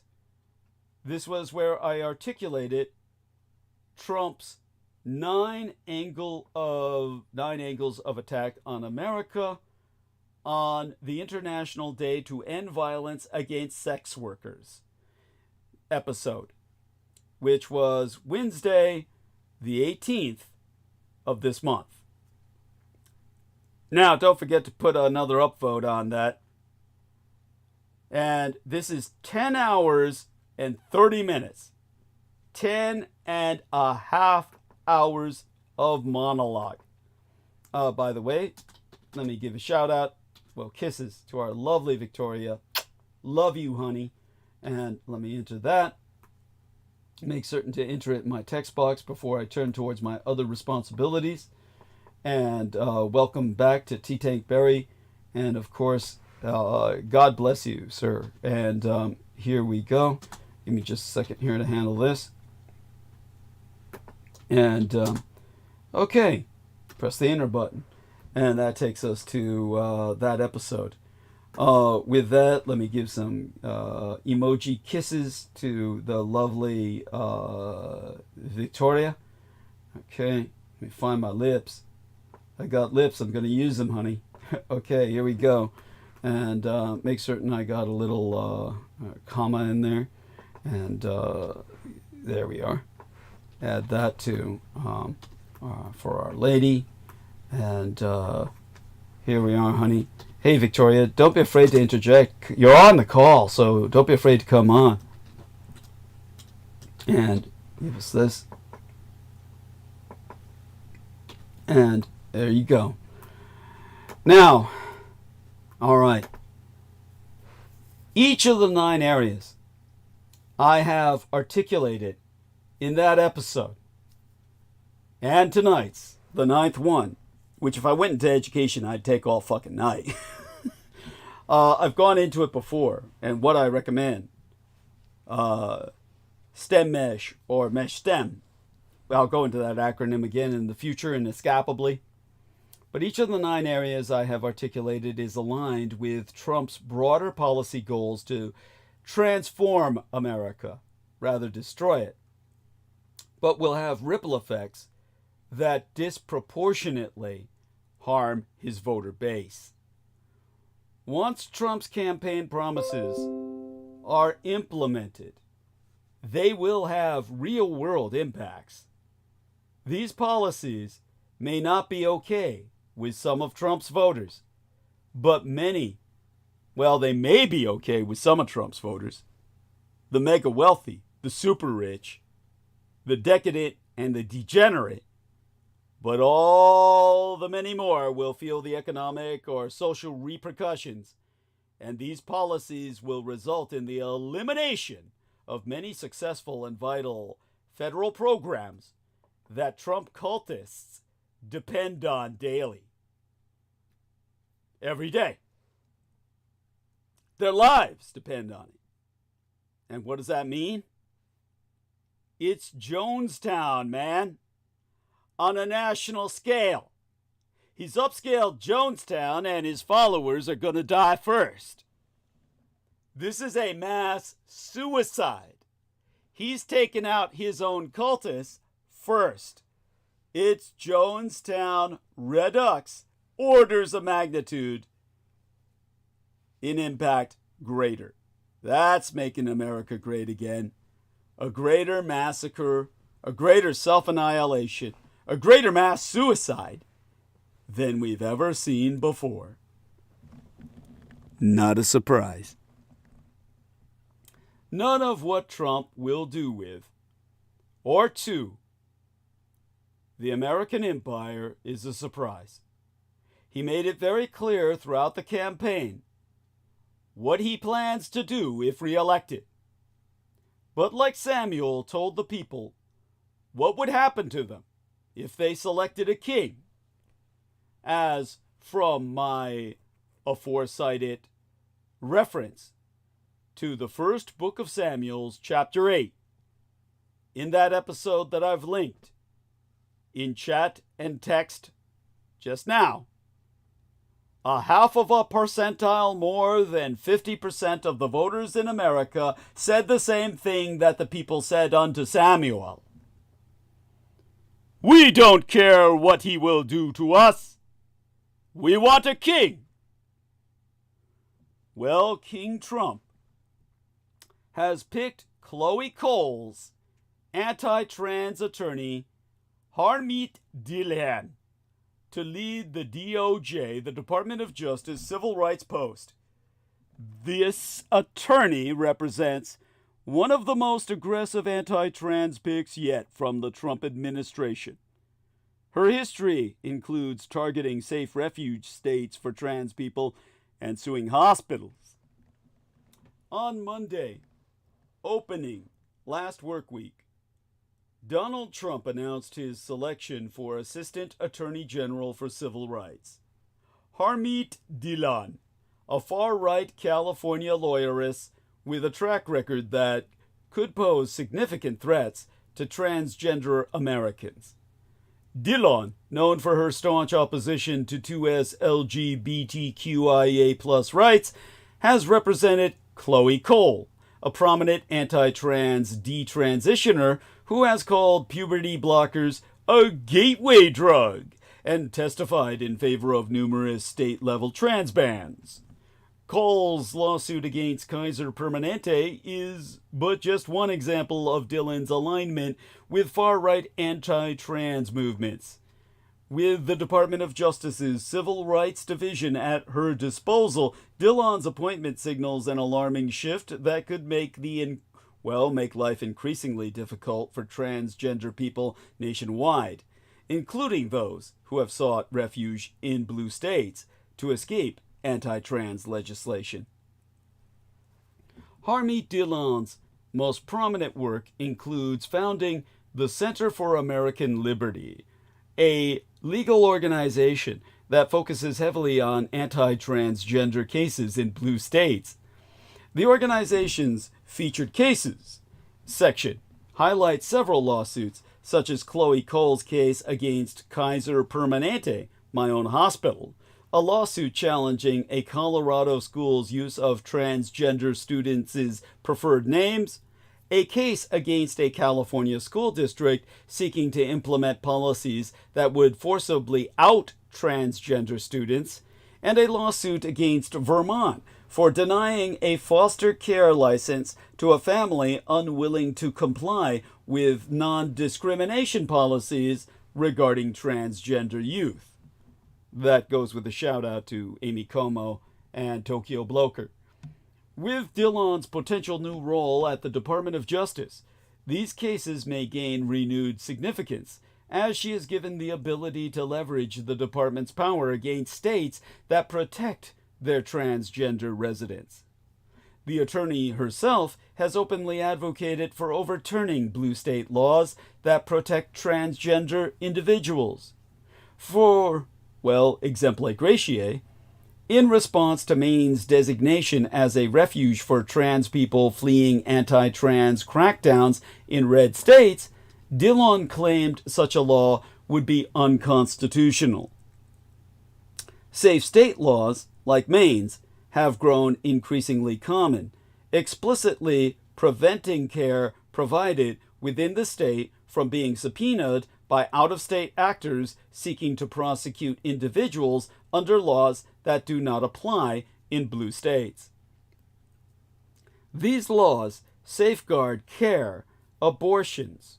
They safeguard residents from interstate legal attacks over actions such as traveling to access gender-affirming care, abortions, or other reproductive health care. As of December 17th, states have enacted shield laws designed to protect their transgender residents from these efforts to eliminate access to healthcare, even in jurisdictions where bans do not exist. Such laws have taken on heightened importance this year as officials like Texas Attorney General Ken Paxton attempt to access, well, believe it or not, literally access private medical records of transgender individuals across state lines. Paxton issued subpoenas to healthcare providers in states as far away as Georgia and Washington, seeking information on transgender patients from Texas who received gender-affirming care. In Washington, a robust shield law effectively blocked his out-of-state legal efforts.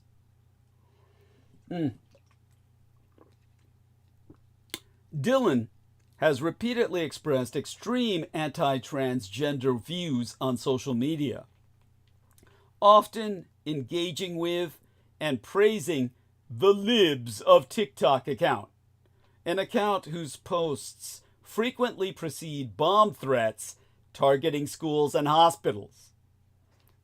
In one such post, Dylan commented on a school in Idaho respecting a transgender student, stating, "We are talking Idaho, folks, that coastal California." Well, I can't read. I'm actually looking at an example of her handwriting here. I don't know. I guess she wrote this before she put it on a post. This is actually a screenshot. Let me see if I can decipher this bitch. She puts Idaho in all caps. "We are talking Idaho, folks, not coastal California. I'm telling you, this predatory gender madness is everywhere." Bear in mind, this is a packy bitch. She's a fucking cunt like Selena Khan was. In another post, she responded to Glenn Beck by calling gender transition a lie, writing, "Make it unsafe for American doctors to destroy young American lives through the lie of sex change, aka gender transition. Expand the statutes of limitation. Make insurance paying for these procedures also pay for detransition. Make it stop." In that interview, Dylan doubled down, declaring that hospitals providing gender-affirming care must be made unsafe to do so, rendering her a fucking Pakistani terrorist. She's a goddamn Muslim terrorist is what this cunt is. If Dylan is confirmed, she will have an array of tools at her disposal to reshape the legal landscape for transgender people. She could direct the Department of Justice to intervene in lawsuits against hospitals or states that provide protections for transgender residents. Schools that affirm transgender students could become targets of federal scrutiny. Indeed, they would. Existing civil rights laws would even be reinterpreted under her guidance to mandate discrimination against transgender people rather than shield them from it. Dylan has previously expressed support for such misinterpretations, stating, "Title IX was passed by Congress to protect women's rights, not the rights of men pretending to be women in sports, and equal treatment in our educational institutions." The position must, of course, be confirmed by the Senate. To contact your senator to speak about the pick, you can use DataMaid's lookup to find the correct contact information. So DataMaid, look up your contact for protesting Dylan, DHILLON, in the Senate.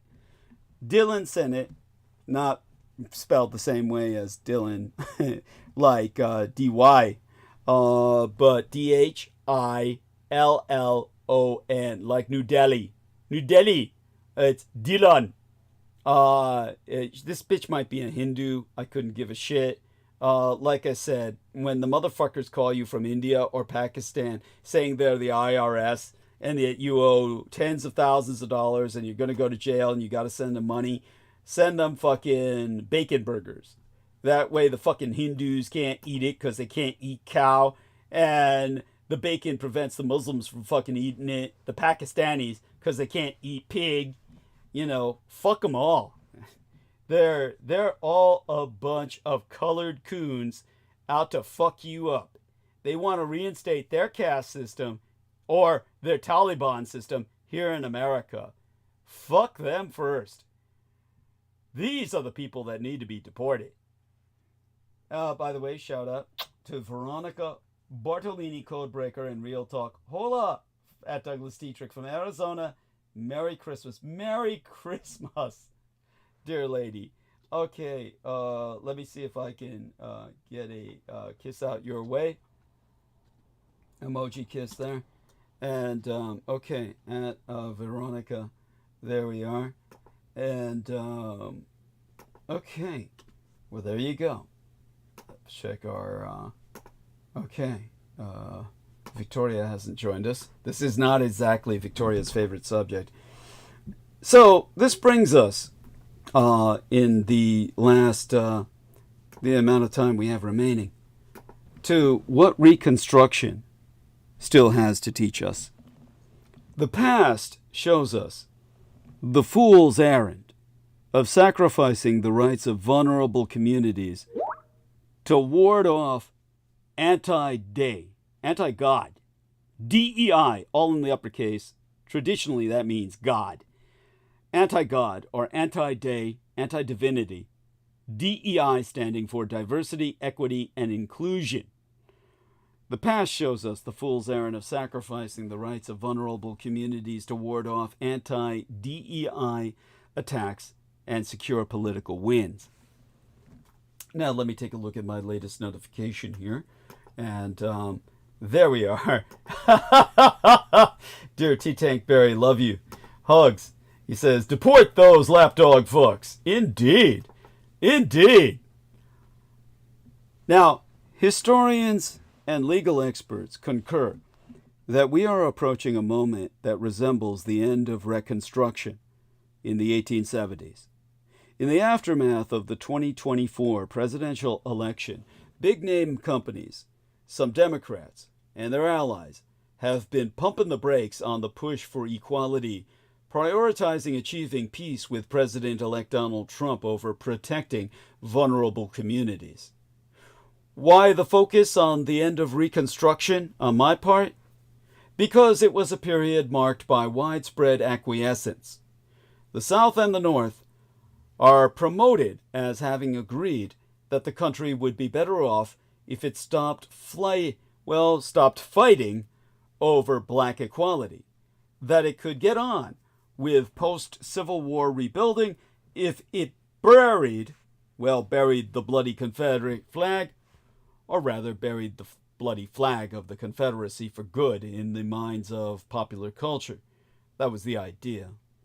There's a reason black Americans referred to the Compromise of 1877, which quashed Reconstruction, as the Great Betrayal. Reconstruction was our country's first attempt at multiracial democracy. It was an era when black men gained the right to vote and were elected to the U.S. Congress and to state legislatures, and when all black Americans secured equal protection of the law. The parallels between our past and our present are impossible to ignore. Consider a recent turn in the struggle for racial equality. Shortly after Trump's win, Walmart, which was enthusiastic about advocating for racial justice following the murder of George Floyd in 2020, announced that it was terminating some of its DEI, its God, its diversity, equity, and inclusion work, as it braces for an administration hostile to God, hostile to DEI, which is what DEI means. God, divinity. Hostile to diversity, equity, and inclusion. Acronymous as DEI. Exemplar gratiae. The company doesn't plan on renewing its philanthropic initiative, the Center for Racial Equality. This reversal illuminates the fickleness of companies, which tend to go wherever the wind blows. As a New York Times article laid out, this announcement is essentially Walmart picking a side. The company trusts that the Trump administration will protect its friends and go after its enemies. And with this assessment in mind, has decided that it wants to be a friend. Similarly, per a deacon who resigned in protest, the senior minister of one of the most progressive churches in North Carolina was recently ousted for allegedly wanting too much social justice. The actions of the church, seen as a haven for vulnerable communities in a state pursuing an authoritarian power grab, have observers wondering if it's trying to position itself to get along with an anti-DEI movement that will only intensify under the incoming administration. The church denying that it was engaging in retaliation, of course.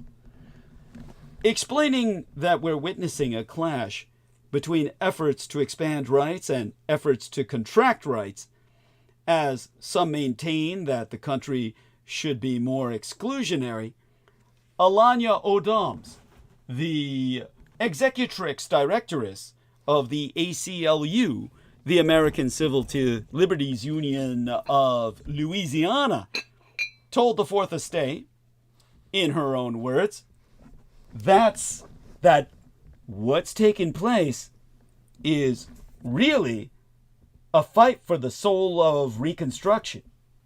I think that we're in a dark period of contraction right now. Now, transgender Americans also are being hung out to dry.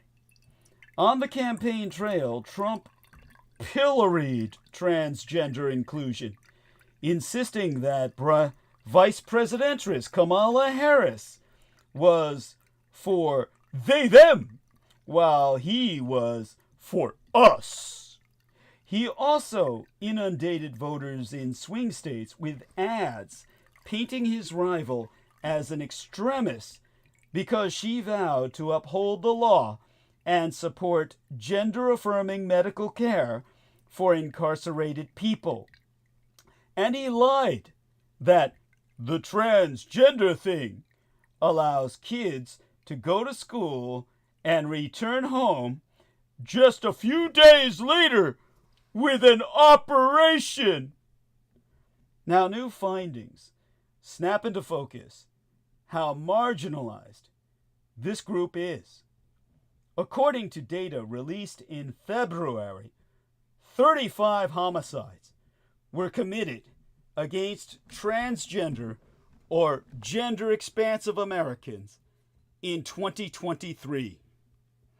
Of these, 80% involved a gun.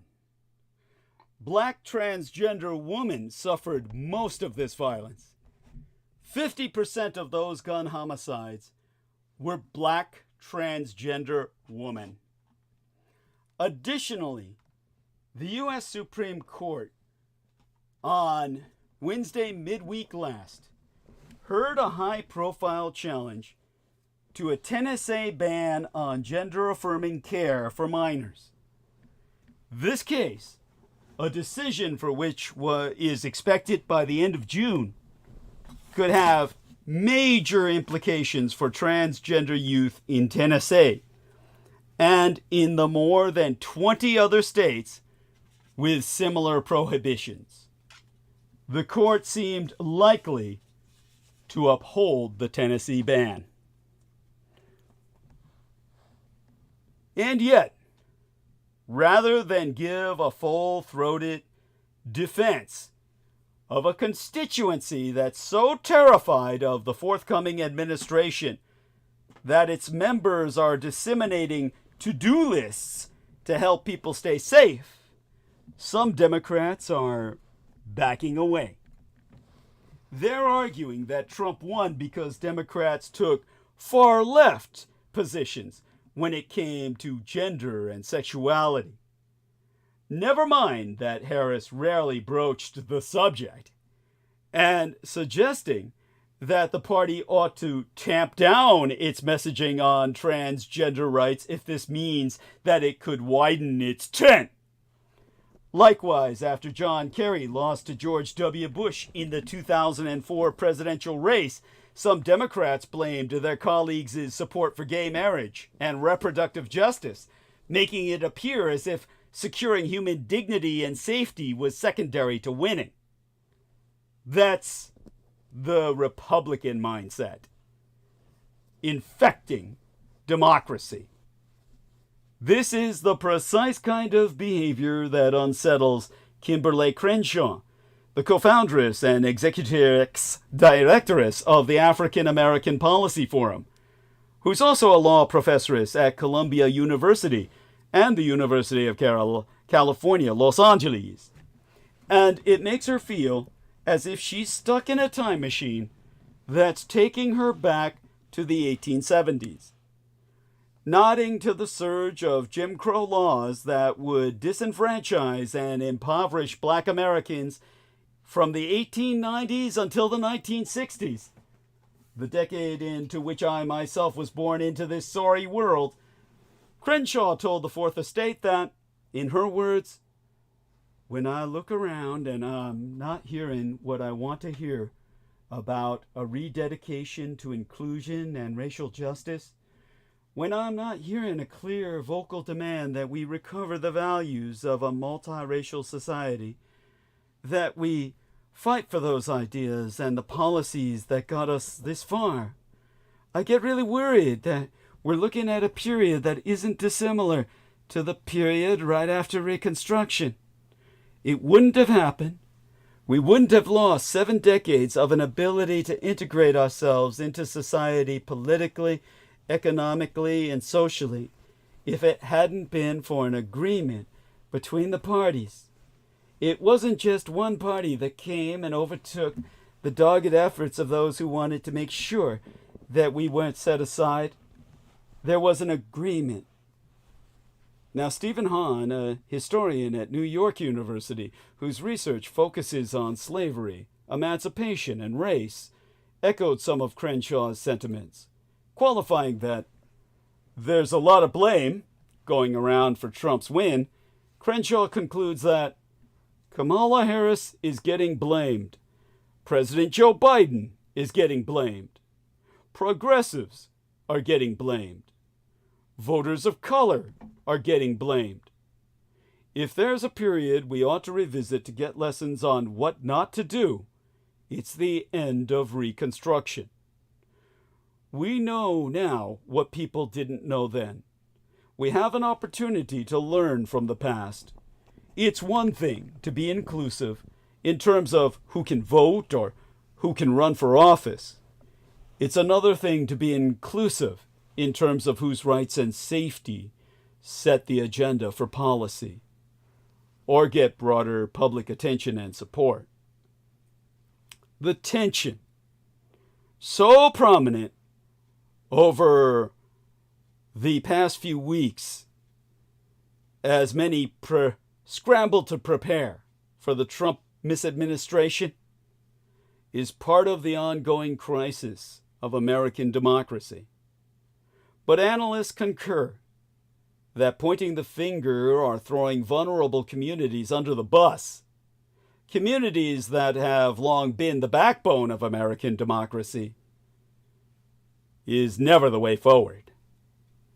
The way forward lies in solidarity, in forging coalitions across various identity categories. That's because the attacks likely coming under the next misadministration will be best fought by these groups together, rather than by each on its own. Because if we don't stand together, we'll all hang separately. Now, my own son's post-election anguish has transformed into a grounded calm. This was always going to be a generational fight for transgender people. The fight for rights is seldom straightforward.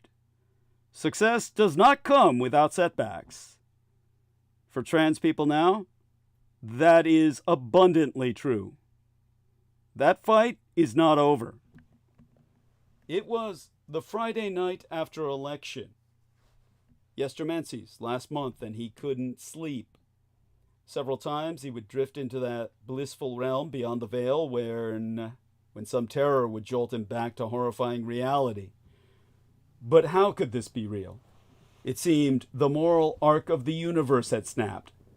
That the America he'd believed in since he was adopted by myself as a child had been sentenced to death. Surely this was how the disciples felt after their Messiah's arrest and humiliation. Incredulous, overwhelmed, scattering to the winds. That night was especially painful for transgender Americans, and few understand this as deeply as I do. As election results rolled in, I watched alongside my listeners, many of whom are queer, trans, or have family members who are, entire families, well, that would be a bit of a stretch, and that would be up there with the Addams and the Munsters, wouldn't it? At any rate, it quickly became clear that we were facing the reality of another Trump presidency.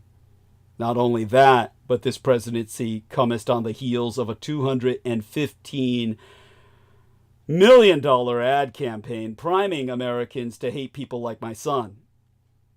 As I watched into the early hours of the next morning, I found myself drawn less to the election numbers and more to the urgent messages from those truly at risk of ending it all. I responded to as many as I could, knowing in my heart that these feelings were rippling across the country. I've had time to think and breathe since then, though the feelings of fear, anger, and despair remain as strong as ever. In these moments, I keep finding myself looking back at those who came before us and their struggles. There's the famous quote, "The longer you can look back, the farther you can look forward." When I look back, I see that the fight for rights is rarely a steady path forward. It's a journey filled with turbulence, despair, and hope appearing in the most unlikely places and times. This truth resonates deeply. This has always been a generational fight. One few of us ever chose, but one we've been drafted into nonetheless. This, then, is the new abnormal. South Carolina representativist Nancy Mace is leading Republicans into another anti-trans culture war as President-elect Donald Trump takes office, and the Democrats are struggling to respond. Mace has inserted herself at the center of the right's rising anti-trans rhetoric with a bill that will ban transgender people from using Capitol Hill bathrooms that match their preferred genders, which is a departure from her previous stance. Up until last year, she supported 2S LGBTQIA+ people and specifically said trans rights. Nothing brings down inflation faster than banning trans people from restrooms, I guess. I suppose if the cost of groceries does go down, I will be shocked, and I will be forced to hand it to him. Yet while May seemingly looks to divide voters with hate, the Fordham University professoress Dr. Christina Greer explains in her new book titled How to Build a Democracy, subtitled From Fannie Lou Hamer, or Fannie Lou Hamer, and Barbara Jordan to Stacey Abrams. That black woman have consistently helped preserve democracy with unity in the recent election and beyond. To read therefrom, borrowed from my son's husband's estate library, the history of America is a history of progress and regress. So many people are freaking out in this moment. They haven't read about what this nation is. They're only sort of allowing themselves to believe the brochure that we've been this great country that's just steadily moved in one direction over time, which we know we haven't. It was in the fight for gay rights that I myself first witnessed the struggles and setbacks of a generational battle. I watched as gay rights were debated online, primarily on blogs like Daily Kos, or in the early 2000s, the aughts, the zeros of our century. I was too young, of course, to ever witness the civil rights struggles of the blacks.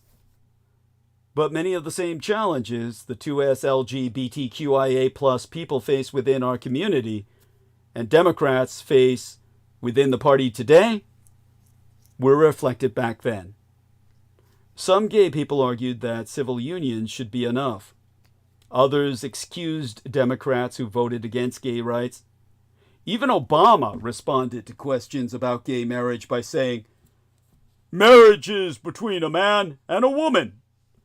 We have a set of traditions in place that I think need to be preserved." For gay people, those words were hard to hear. What was harder came after that.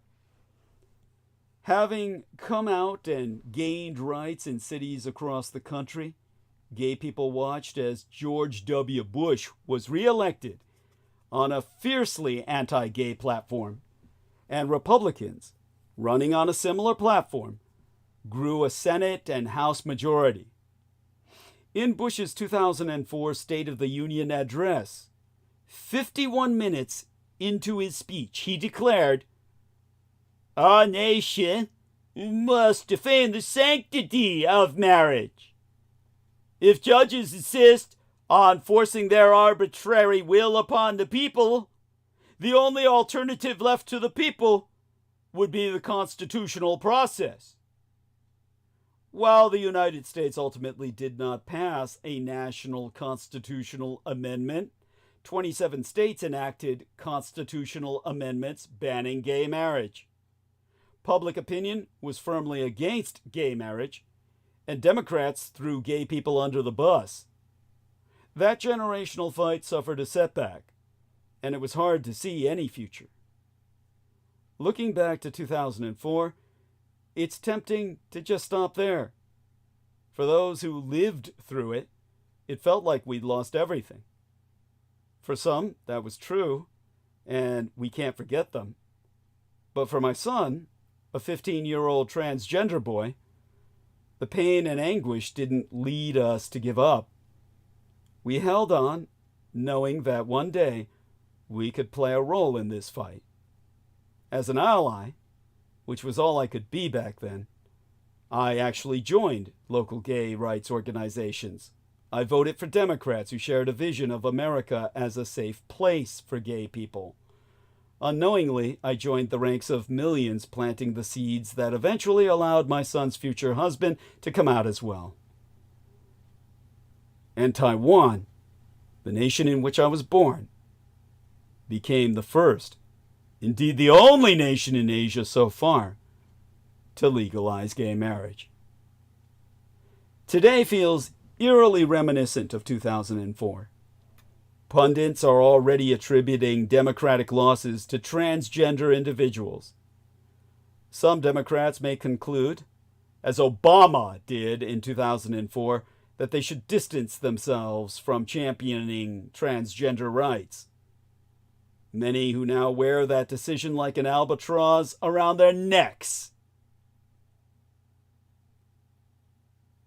Meanwhile, Republicans seem more determined than ever to advance brazenly cruel policies targeting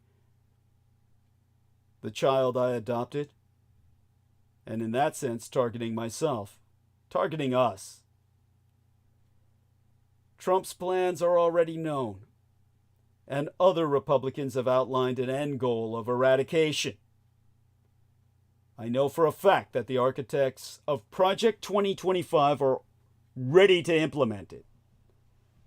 The men who will build the camps, the men who decry Nazism, but are building the camps, anti-Nazi camps. They plan to put in the most vulnerable minorities of this culture. And as I said, all those who distance themselves on the Democratic side will wear that decision like an albatross around their necks when we win the Civil War in the end. They'll wear something else around their necks as well. And that's no threat. Simply the cycle of history and its promise to repeat itself. So to those who feel hopeless, don't. The story didn't end in 2004. And Obama would eventually go on to champion gay rights, and public opinion shifted significantly over the next decade. Allies like myself stood by gay people and grew in number, helping to foster broader acceptance. Anti-gay policy platforms slowly but surely became positions held only by the most fundamentalist religious politicians. Even several Republicans voted for the Respect for Marriage Act in 2022, something unimaginable in 2004. I don't know how long this setback will last, and I'm almost certain it won't be our last. People have real fears for democracy itself, and many transgender people may not make it through these years. In fact, I know millions of us, no matter what our gender, our orientation, our sexuality, our race, will die. But the fact that we're even here to fight this fight is a testament to the enduring power of hope. From the 2000s, from the 1970s during bans on gay teachers, and from the 1930s when the first transgender care clinic was raided amid rising Roosevelt socialism.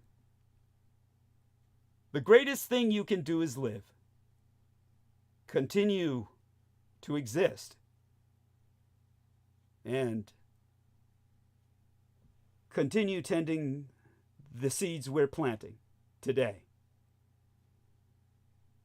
They will grow into trees that will shade those who come after us. And with luck, we may all yet get to enjoy some of that shade ourselves. But with that, I can tell you, or wish you, a Merry Christmas and a Happy New Year. There's our lovely Victoria. She says, Merry Christmas, everyone. Merry Christmas, dearest Victoria, in return. And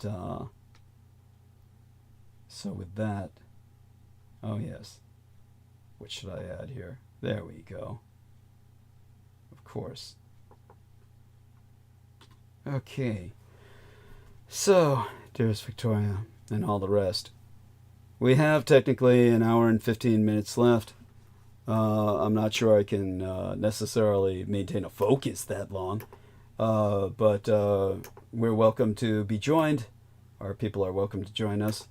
Anyone here, either Aristides or our dear T-Tank Barry, want to say hello or good morning? Feel free to do so.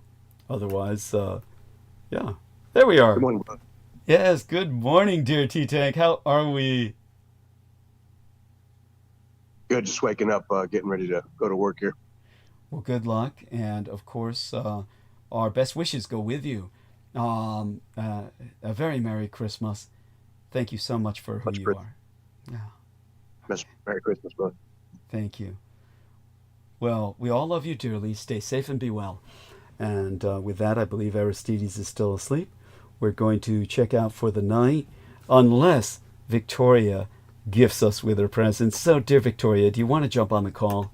Feel free to do so. Come on, Victoria, you're on the call. All you need to do is jump on and say Merry Christmas, good morning, if you wish. How about you, John Henry Warrington? Let's say hello, And he said he mentioned White Rabbit in the chat. I didn't see him in there in the chat. So I guess he was in this place called the Rabbit Hole is where he was at. And so I'll read more of that out loud later. He has a number of exchanges going on. And so I'll try and get back to him. Let's see. So, of course, our dear John Doe said, Merry Christmas to all of Team Dietrich. Of course, thank you, sir. And the same be unto you. Let me see. Here he is. I'm going to... AX channel hasn't responded. So, with White Rabbit, let me see. Christopher. This is like instruction of the Wokemon virus. Okay, there we are with Elon Musk. And so what I'm going to do is place flames on this one. That's incredible that he shared that with me. John Warrington, you're very sensitive. Thank you. I appreciate that. See, what happened here is in the rabbit hole, with a white rabbit no less, which shows they're all MK Ultra. And it says, the rabbit hole, white rabbit, we ride at dawn with crossed swords. We want nothing less than the complete destruction of the woke mind virus.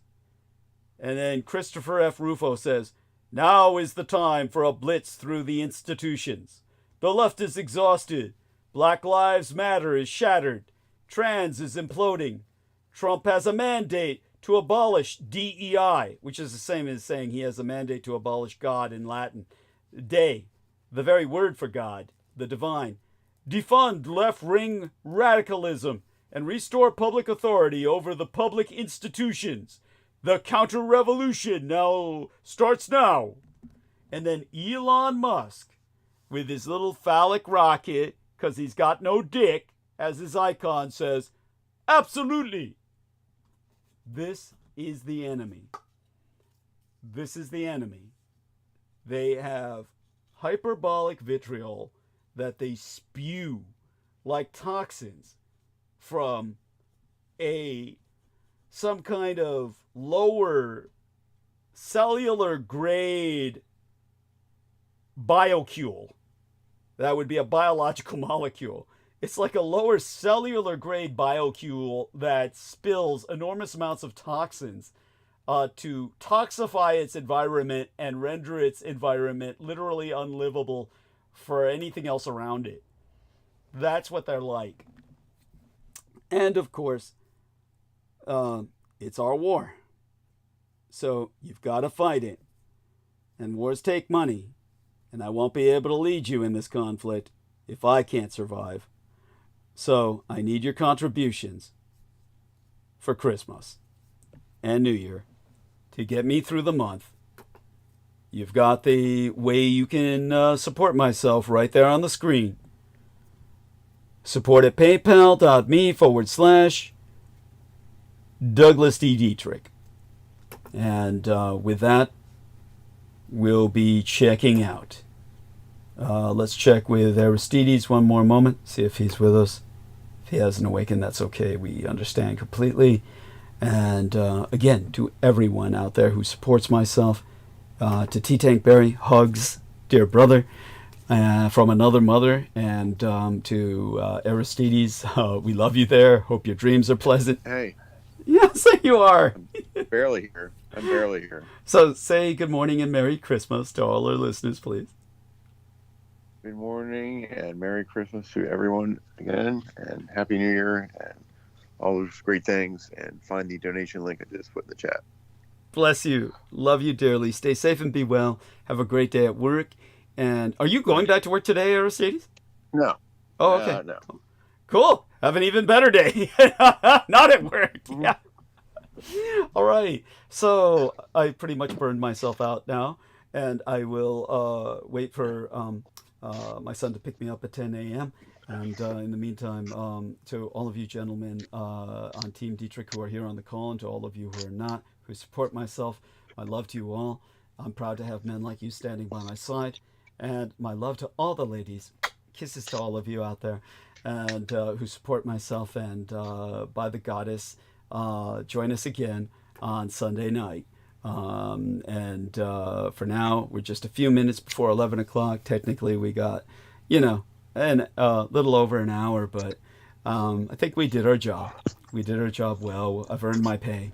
And all of you, if you want to say something in the chat, say it now so it can upload when it's published. And the sooner you get it in there, the more certain it'll be published. All too often we get people who say things at just the last minute. God bless them, but it never gets published. It doesn't upload with the publication. So say it now.